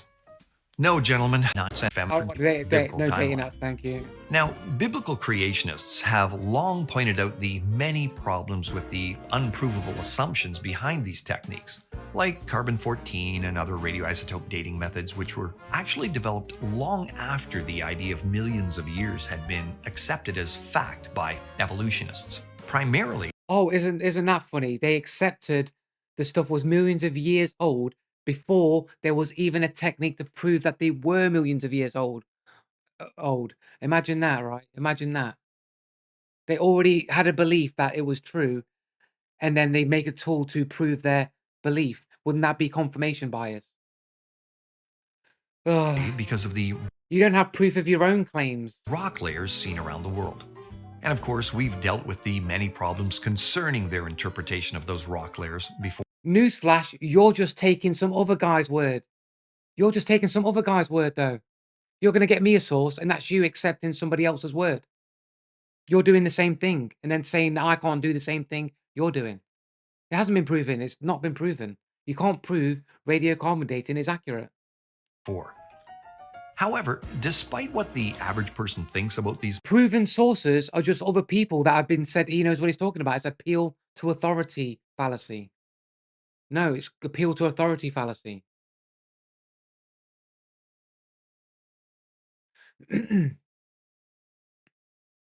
methods because of the way they're often presented, expert geologists and archaeologists that believe in long ages and understand the limitations of those methods don't count on them exclusively as a way of supposedly determining the age of something. And how can you know that?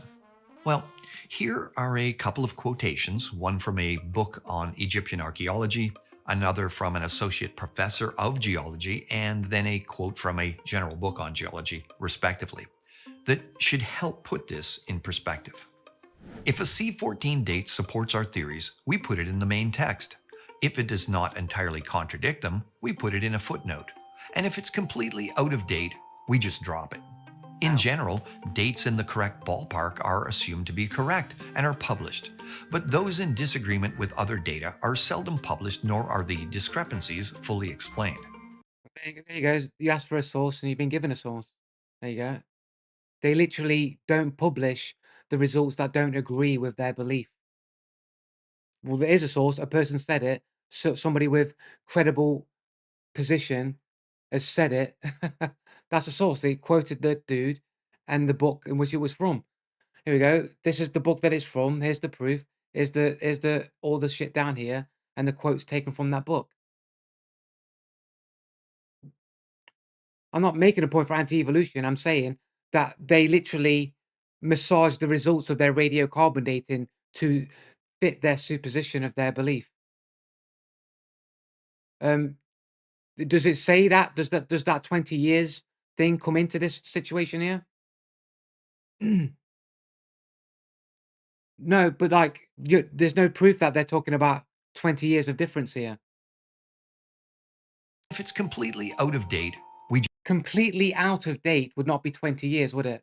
If it's completely out of date, it wouldn't be 20 years, would it?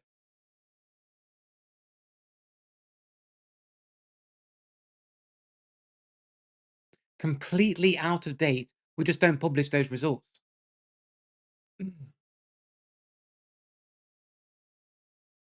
just drop it. In general, dates in the correct ballpark are assumed to be correct. Right, so dates that are in the correct ballpark, so within a few 100,000 years maybe, they'll be all assumed to be right, and the ones that aren't published.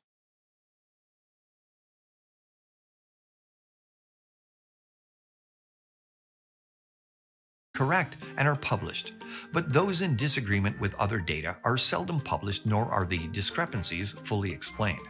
If the laboratory results contradict the field evidence, the geologist assumes that there's something wrong with the machine date. To put it another way, good dates are those that agree with the field data, fossils in the strata. In other words, confirmation bias. That's what they use. They use confirmation bias to determine whether it's accurate or not. Now, when you think about it, it's extremely obvious from just these three examples that in many cases, radiometric dating isn't the primary method being used to determine the age of whatever sample is being tested. For example, in the first case, we see the statement, "If a C14 date supports our theories," and then the quotation proceeds to describe whether the date was correct, compatible, or corrupt. And from there, they either put it in the main text, footnote it, or drop it completely.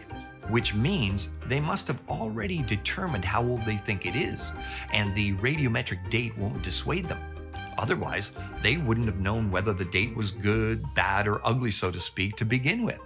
If they already knew it, then why did they carbon date it if they already know? As they wouldn't have had anything to compare the calculated dates to.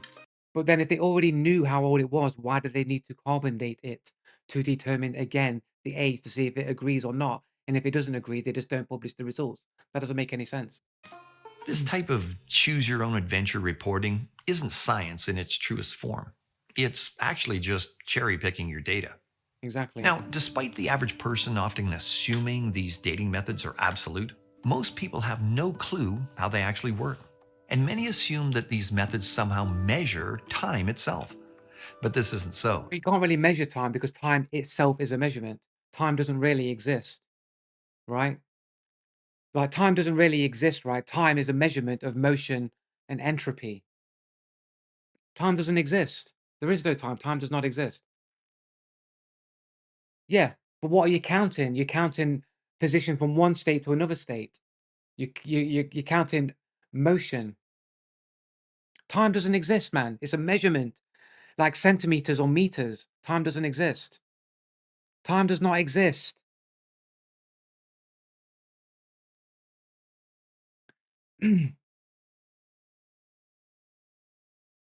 Like time is a measurement, like centimeters or meters or length or foot or, you know what I mean? It's a measurement. Like there's no actual time. There's no real passage of time. It's time is an illusion. You exist in the state that you exist in now. There's no past and there's no future until it happens, right?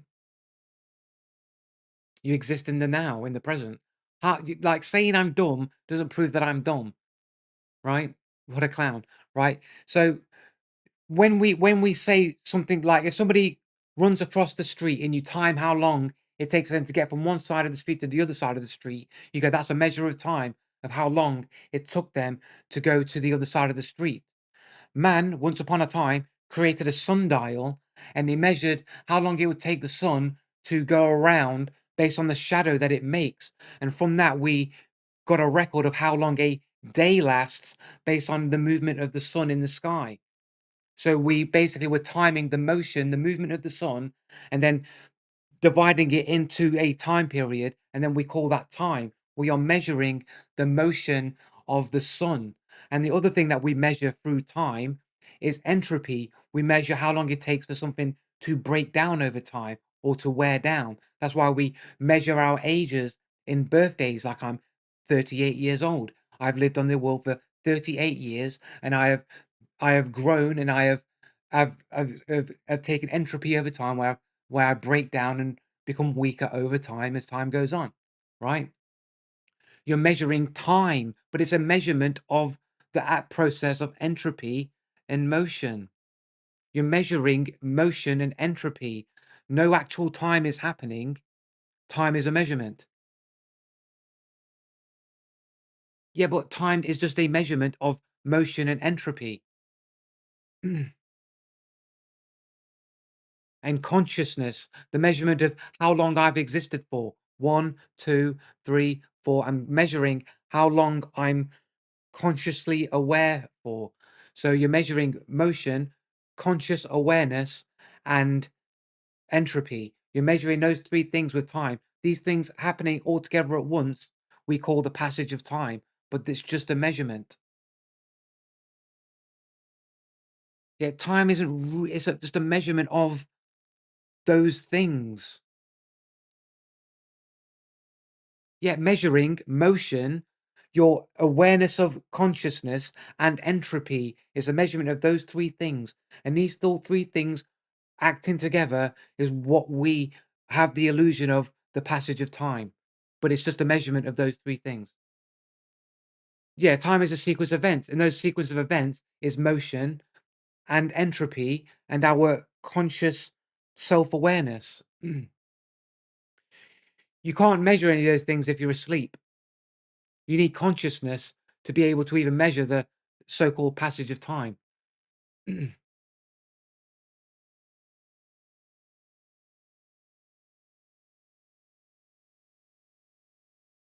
No, time is the measurement.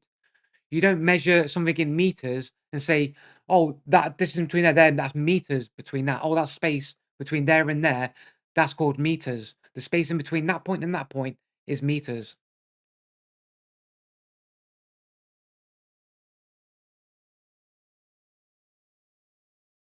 You don't call it that, you just call it space, isn't it? It's empty space between 2 points. You don't say the space between that is meters. Just like the time between me moving here or existing here isn't the passage of time. There's not time in between that. That's just a measurement of the length between those things happening. The length between is the measurement. Yeah, but meters don't exist. Meters aren't real. It's a construct we invented to measure distance. Time is a measurement. It is absolutely a measurement. Like a clock is a measuring device, it's measuring time. What we call time is a measurement. Time is a measurement of the day. How long a day lasts. How long does a day last? It lasts 24 hours. That's a measurement of how long a day lasts. Yes, hours is a measurement of how long a day lasts. We've just like we have centimeters and meters and kilometers and miles and so on. We have different increments for different distances, just like we have years, months, days, hours, minutes, seconds, microseconds. It's a measurement of existence. It's a measurement of existence. That's what time is. Again, all you can do is say so dumb, but you can't say anything else. It's not like time. Days out. They're measured. They're measurements of existence. Time is a measurement of existence. That's what time is. These types of dating methods are based on measuring certain Time is a measurement like meters, miles, or centimeters, and so forth. That's what time is. It's a measurement. It's a proven fact that time exists. It's a measurement of what? Existence. It's a measurement of motion of objects, of entropy of those objects, and your conscious awareness of the motion and entropy of existence. That's what it measures. It measures existence. Hours, days, months, or whatever are points. No, they're points in existence. Time is the measurement of that existence.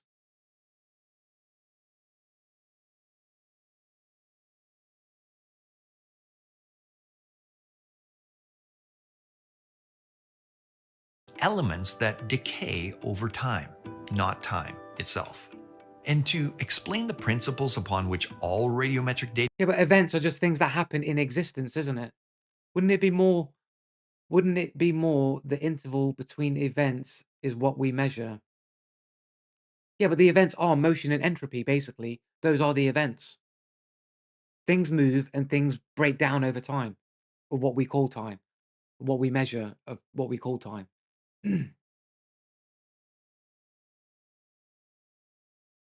What else do we measure? What else are we measuring?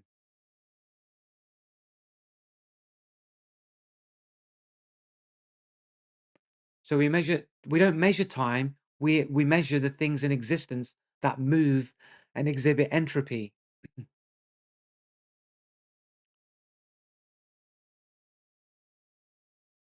So how can a sequence be measured? What do you mean? We measure the points. Yeah, but the points aren't time. Yeah, but the motion of objects isn't time. Yeah, but the motion between one point to another point isn't time. It's just an object moving from one point to another point. We measure it in time, how long it took to get that to that point, and we also measure the distance of how long of that distance that they traveled. But we don't say that they traveled actual meters. If an object moved 10 meters over, it took them 10 seconds to move 10 meters. We don't say they moved actual 10 meters and those meters are real. The meters is a construct we invented to measure the distance. Time is a construct we invented to measure the motion of objects and the entropy of objects in existence. Time isn't real.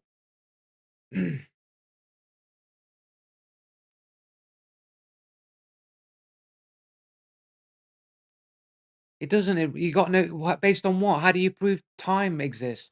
You can't prove that what just happened existed. You can't even prove that what just happened even existed. How do you know? Because you can move. Well, exactly. But no, because you could still not move and still be consciously aware. And if you were consciously aware, there'd still be the idea of time.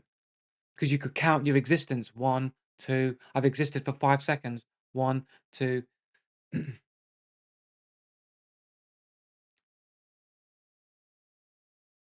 dating methods work? Before we get into more detail, I'm going to use an analogy of a burning candle to But what's stupid and illogical about it? What's non-argument about it? You can't prove that what happened 5 seconds ago actually happened. I not said everything is fake. I don't know what you're saying. I never said everything is fake. I'm saying you can't prove that what happened 5 seconds ago happened. How do you know that it's real? You can't prove it because you don't know that you didn't exist. How do you know it's not a fake memory? How do you know that you've not just been born now and everything that you thought of before is an implanted memory? But how do you know that it's real? How do you know it's not an AI facsimile pretending it to be the past.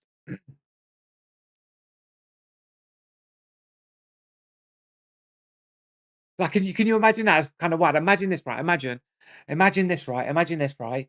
That when you're watching a video, like say I'm watching this guy Help. and he's recorded this. Imagine, right? I'm not really watching a recording of a dude who did this. A dude did do this. Let's just say a dude did this. He did record it, but you're not really watching a recording.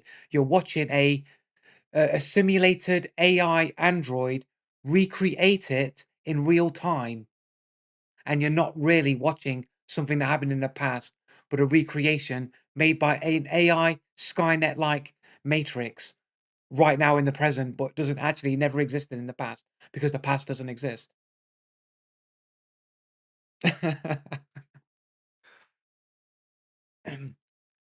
I'm real because I think, therefore I am.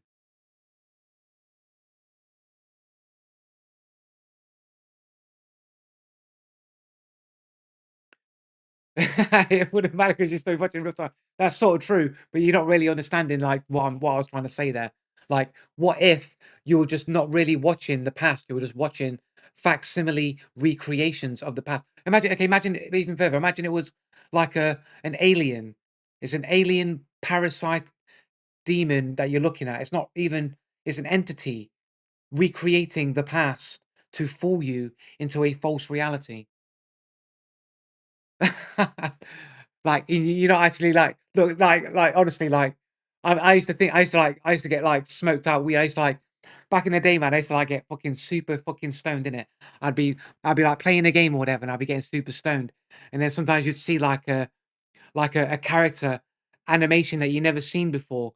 Like it just looked at you. You think, are the computer game characters like alive? Are they real? That's why your brain is fried. I don't smoke weed anymore, man. Like, I'm just saying, like, everyone's been high and had those crazy, like, weird thoughts, man, when they were high, innit? Like, there's nothing crazy about that. But I basically like an offshoot of that. Imagine that it was some kind of alien, like this screen, this internet, this thing. It wasn't even real. It was just when you press play, there's a demon on the other side right now, frozen, waiting for me to press the play button. And when I press play, it just pretends to be the past. Like that just that like imagine like how weird crazy that is, isn't it?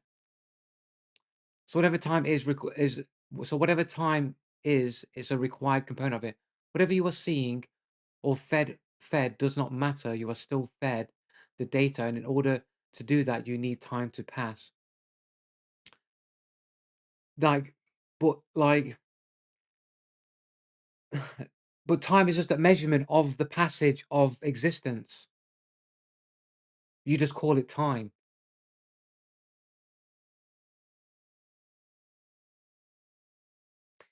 Like, how do you know that time really moves forward and it's not just an illusion of the passage of time? How do I know I'm really getting older? Do I get older, or am I just fed a an illusion that I'm getting older? Is it because people celebrate your birthday? Hey, you're 30 today because you every single day you celebrate you getting older. That somehow creates the manifestation within yourself that you are getting older, and that you're actually inventing through belief that you're getting older, that things break down because you believe it to be, because everyone around you tells you you get older. Your cognitive decline is the proof. I'm just theorizing things, innit? I'm thinking. I'm just thinking about things. You were always this stupid. I'm not. How am I stupid? I'm just theorizing things, innit? I'm just thinking differently. I'm thinking outside of the box. I'm not saying that it's true.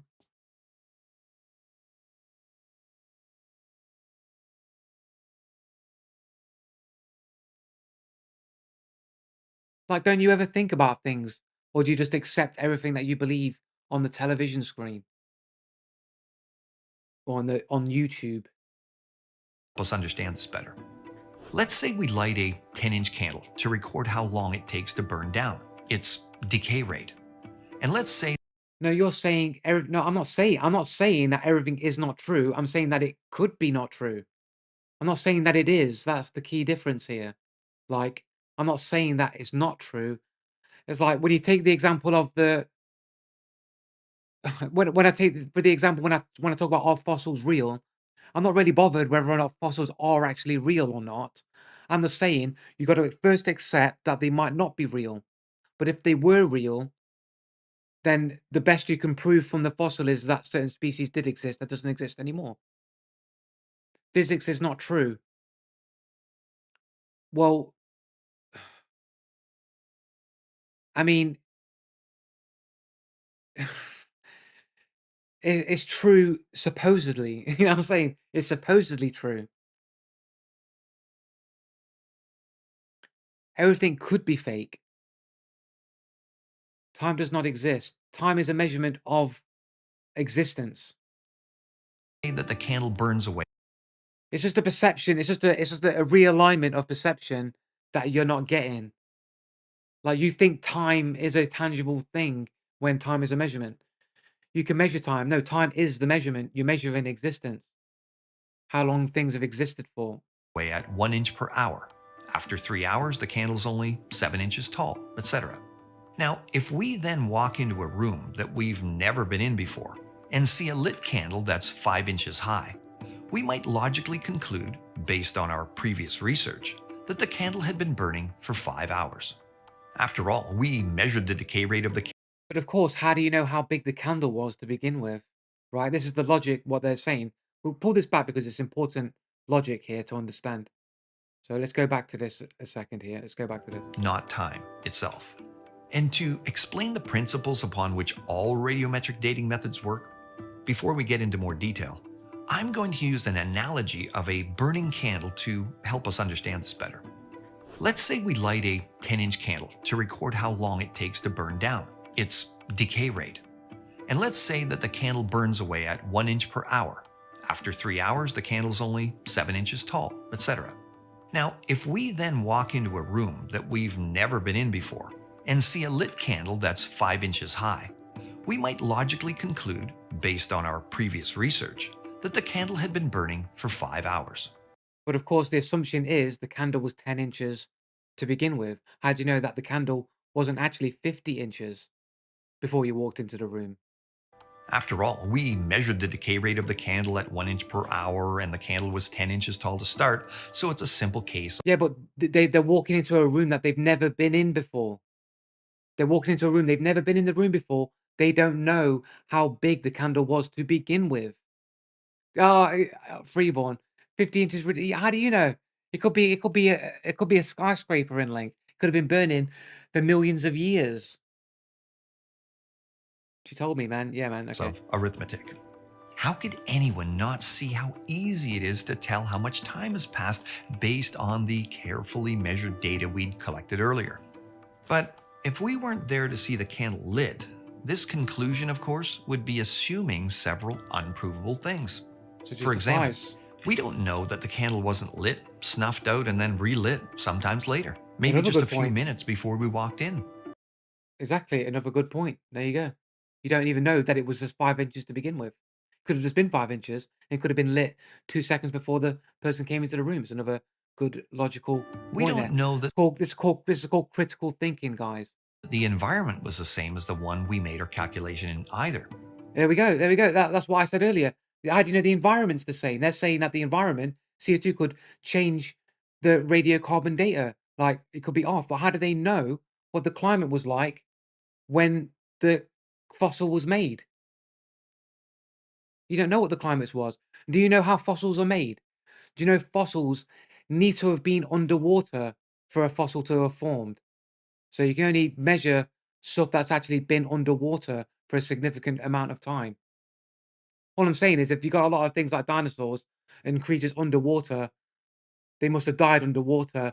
And you might think maybe a really big flood came along and killed a lot of things. Oh, where have I heard something like that happening? Oh, let me think about that. For example, maybe the window was open in this room, and the wind caused the candle to burn at a faster rate than the environment we measured in where the windows were sealed. We don't even know that this candle wasn't 20 inches tall when it started. Exactly. Our 5-hour guess, although logically concluded, would have assumed to know 3 specific things. 1, the starting amount of the substance, 10 inches tall.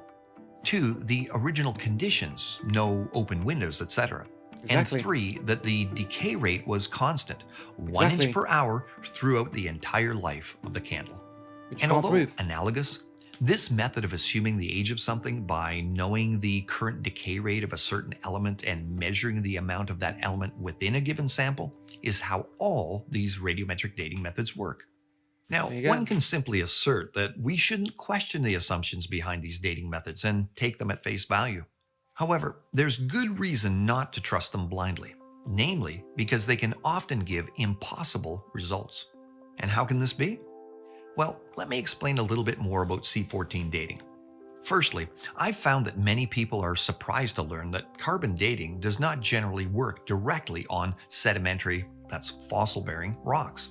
Carbon dating only works on things that were once alive, while the other radiometric dating methods can generally only be used on igneous, once molten rocks. More on those later. When creatures are alive, they absorb C14. However, once an organism dies, radiocarbon slowly decays half-life. to nitrogen-14 without being replenished. So the ratio of carbon-14 atoms to regular carbon atoms will decrease over time. Now, if you know the decay rate and the amount of carbon-14 and the number of nitrogen-14 atoms in a sample, you can then attempt to determine its age. The rate of this decay is what geologists attempt to determine and use to date samples containing C14, using the assumptions mentioned previously. And any organic material thought of as older than 100,000 years should contain no significant amount of C14 because the carbon should Good point. Good fucking point. Like, there you go. That's a fucking quality point. Hadn't even considered this. material thought of as older than 100,000 years should contain no significant amount of C14 because the carbon should have decayed away by then. Exactly. Like, you shouldn't even be able to carbon date these fossils that are millions of years old because there shouldn't be any C14 to measure. But this has been shown false according to the evolutionary timeline on several occasions, as C14 has been detected in samples thought to have been millions All of this to disprove the theory of evolution, which has been tested. It hasn't been tested. You can't provide a single experiment that proves evolution, which can also be seen in the creation of different dog breeds. Again, we're talking about eugenics and genetic learning, though, there, isn't it? You're not proving evolution. You're proving my theory that it's like eugenics and learned genetic behavior. Empirical evidence you don't believe. It's not empirical evidence. Empirical evidence requires um, um, scientific method proving the cause of the effect. You can't prove a single animal transformed into another animal at any time, anywhere, ever. Never been observed, and you can't do an experiment to recreate it happening anywhere, ever. of years old, hence the impossible results I mentioned earlier. For example, dates of around 20,000 years have been given to wood samples from the Marlstone course you did. rock bed in southern England, but they're found in layers thought to be 189 million years old. And diamonds, thought to be 1 to 3 billion years old by evolutionists, have given C14 results 10 times over the detection limit, where there should be none if that vast time span were to be true.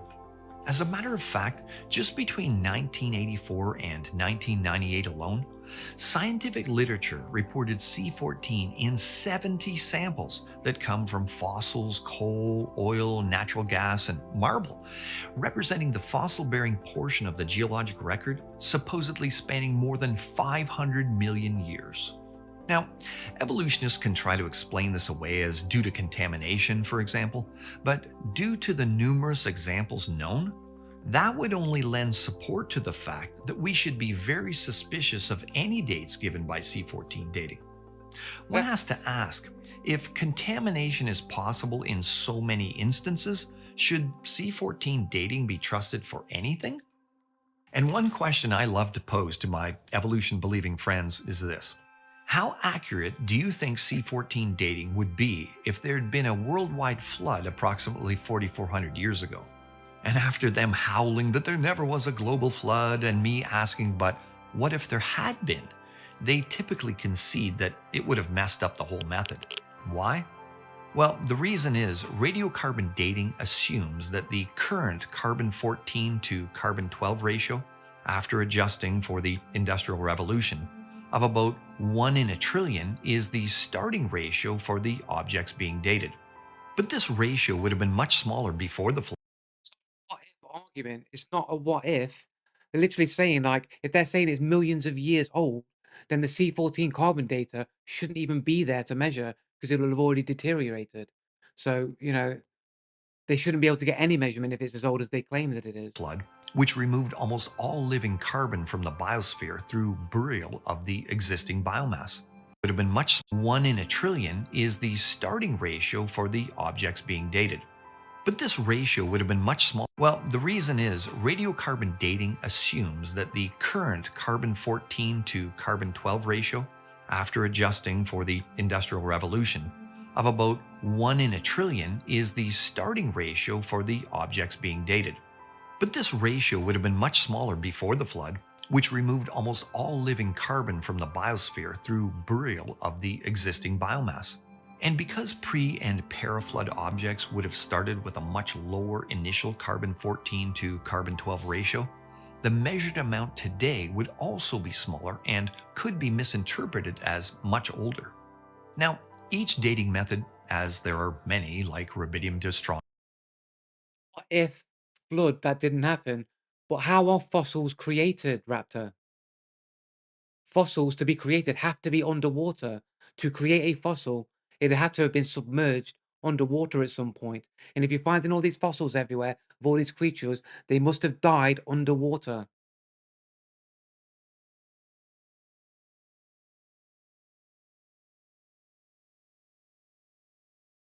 That's how a fossil is formed, Raptor. Fossils are formed underwater. Well, it has to be submerged underwater. Yeah, underwater. Yeah, yeah, underwater. It has to be underwater. Yeah, it could be yeah, it doesn't have to be lots of water, it just has to be submerged in water. But if you've got so many fossils all over the world, all fossilized, so many of them, then large places of the world must have been underwater in one way or another. Mm. And if there's so many fossils of them, large portions of the earth must have been covered in water at some point. Well, like oceans, what does that mean?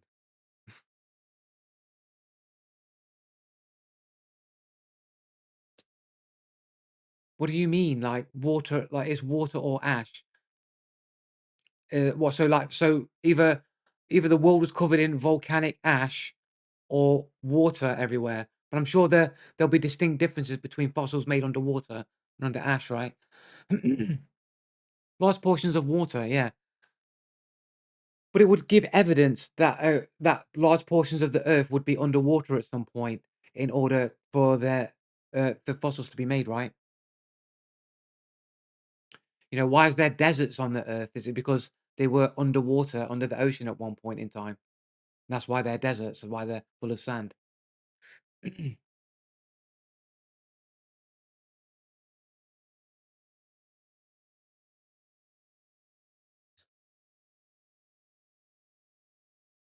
Yeah, but like, I don't like that doesn't really argue against the point. There's oceans everywhere. Most of the Earth is water, but where the land where we are now, where we find fossils, would say that a lot of the land at some point was underwater.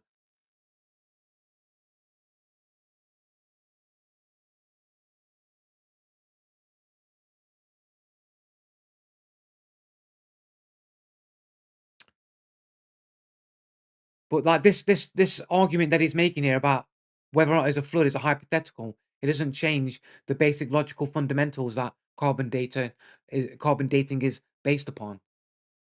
uranium to lead, etc., has a different rate of radioactive decay, depending on what element is being measured. So, what about these dating methods that we hear that supposedly give us dates ranging into the billions of years? What's based on physics, Raptor? What's based on physics? Oceans. Like, but like, the carbon dating, like, but it's just, yeah, but it's not based on, yeah, but the physics is based on the decay of C14. Yeah, and according to this guy, the C14 shouldn't exist. If an object is millions of years old, there shouldn't be any C14 isotopes in the thing they're measuring. If there is, then it can't be millions of years old.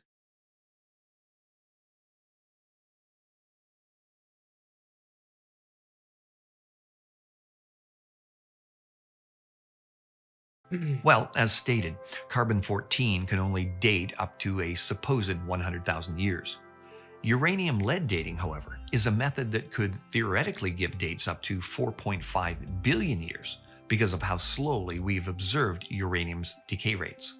However, all these other methods also assume the same thing: consistent decay rates. But that's a big assumption. For example, as early as 2006, New Scientist magazine carried an article called Half-Life Heresy. And in it, Professor Klaus Rolfs of Ruhr University explained why what he had discovered was considered heresy, against the common view, among scientists using these dating methods.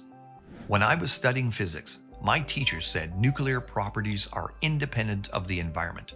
You can put nuclei in the oven or the freezer or any chemical environment, and the nuclear properties will stay the same. That's not true anymore. His experiments demonstrated nuclear decay rates are not always constant and can change under differing circumstances. That was obviously a real shock to those that had always been taught they were absolutely constant.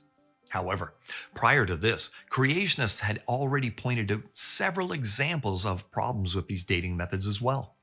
Take the lava dome formed after the 1980 eruption of Mount St. Helens. The brand new rock that formed at its peak after the final eruption provided a perfect testing ground for various radiometric dating methods.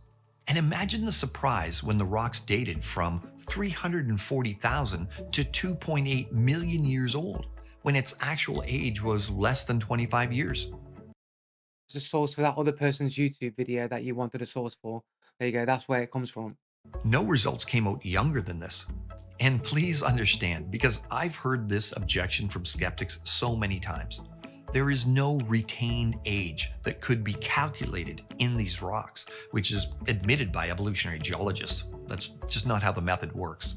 This situation isn't like a blind date where you don't know exactly what you're getting into before. No, he said the specific situation in which they are, so you can go and find that information out, right? You could go and find measuring rock with carbon dating on this volcano. You can go search it. You found like a source of where it comes from, so you can go research that and you can find it. Like, what are you talking about? That's the source of the information where it came from. A good question to ask is, if you can't trust these methods on rocks that you do know the age of, why would you trust it on rocks that you don't know the age of? Another example that combined both carbon and radioisotope dating was from an area in Australia.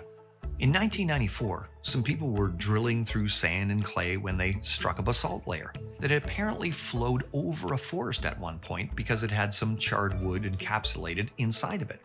Now, this was a good time to check out both methods, carbon dating and other radioisotope dating, versus each other, as both samples must have obviously been from the... I mean, I'd say that people are pretty stupid who keep saying other people are stupid and tell them to read books when you don't have any actual arguments or anything. Same time period. The results, however, said that the wood was 44 to 45,000 years old, while the basalt surrounding it was 45 million years old. Yeah, how could there possibly be 44,000-year-old wood inside 45 million year old rock? One thing's for certain, at least one of those dating methods wasn't working. And of course, biblical creationists would say both. In short, there are hundreds of Earth's processes that set limits on the age of the Earth, and most of them give an age far less than the billions of years required for the story of evolution. Many dating methods have proven unreliable in far too many circumstances to be thought of as foolproof, even by evolutionists. And to illustrate the fallibility of the idea that we can be absolutely sure of something's age based on man-made dating methods, based on faulty presuppositions, Let me share a quote with you from cave specialist Jerry Trout. He perfectly illustrates the interpretive nature of these dating methods when describing the history of Carlsbad Caverns, New Mexico in the United States, a cave system full of stalactites and stalagmites, which were at one time interpreted by evolutionists as having formed over many thousands of years. From 1924 to 1988, there was a visitor's sign above the entrance to Carlsbad Caverns that said Carlsbad was at least 260 million years old.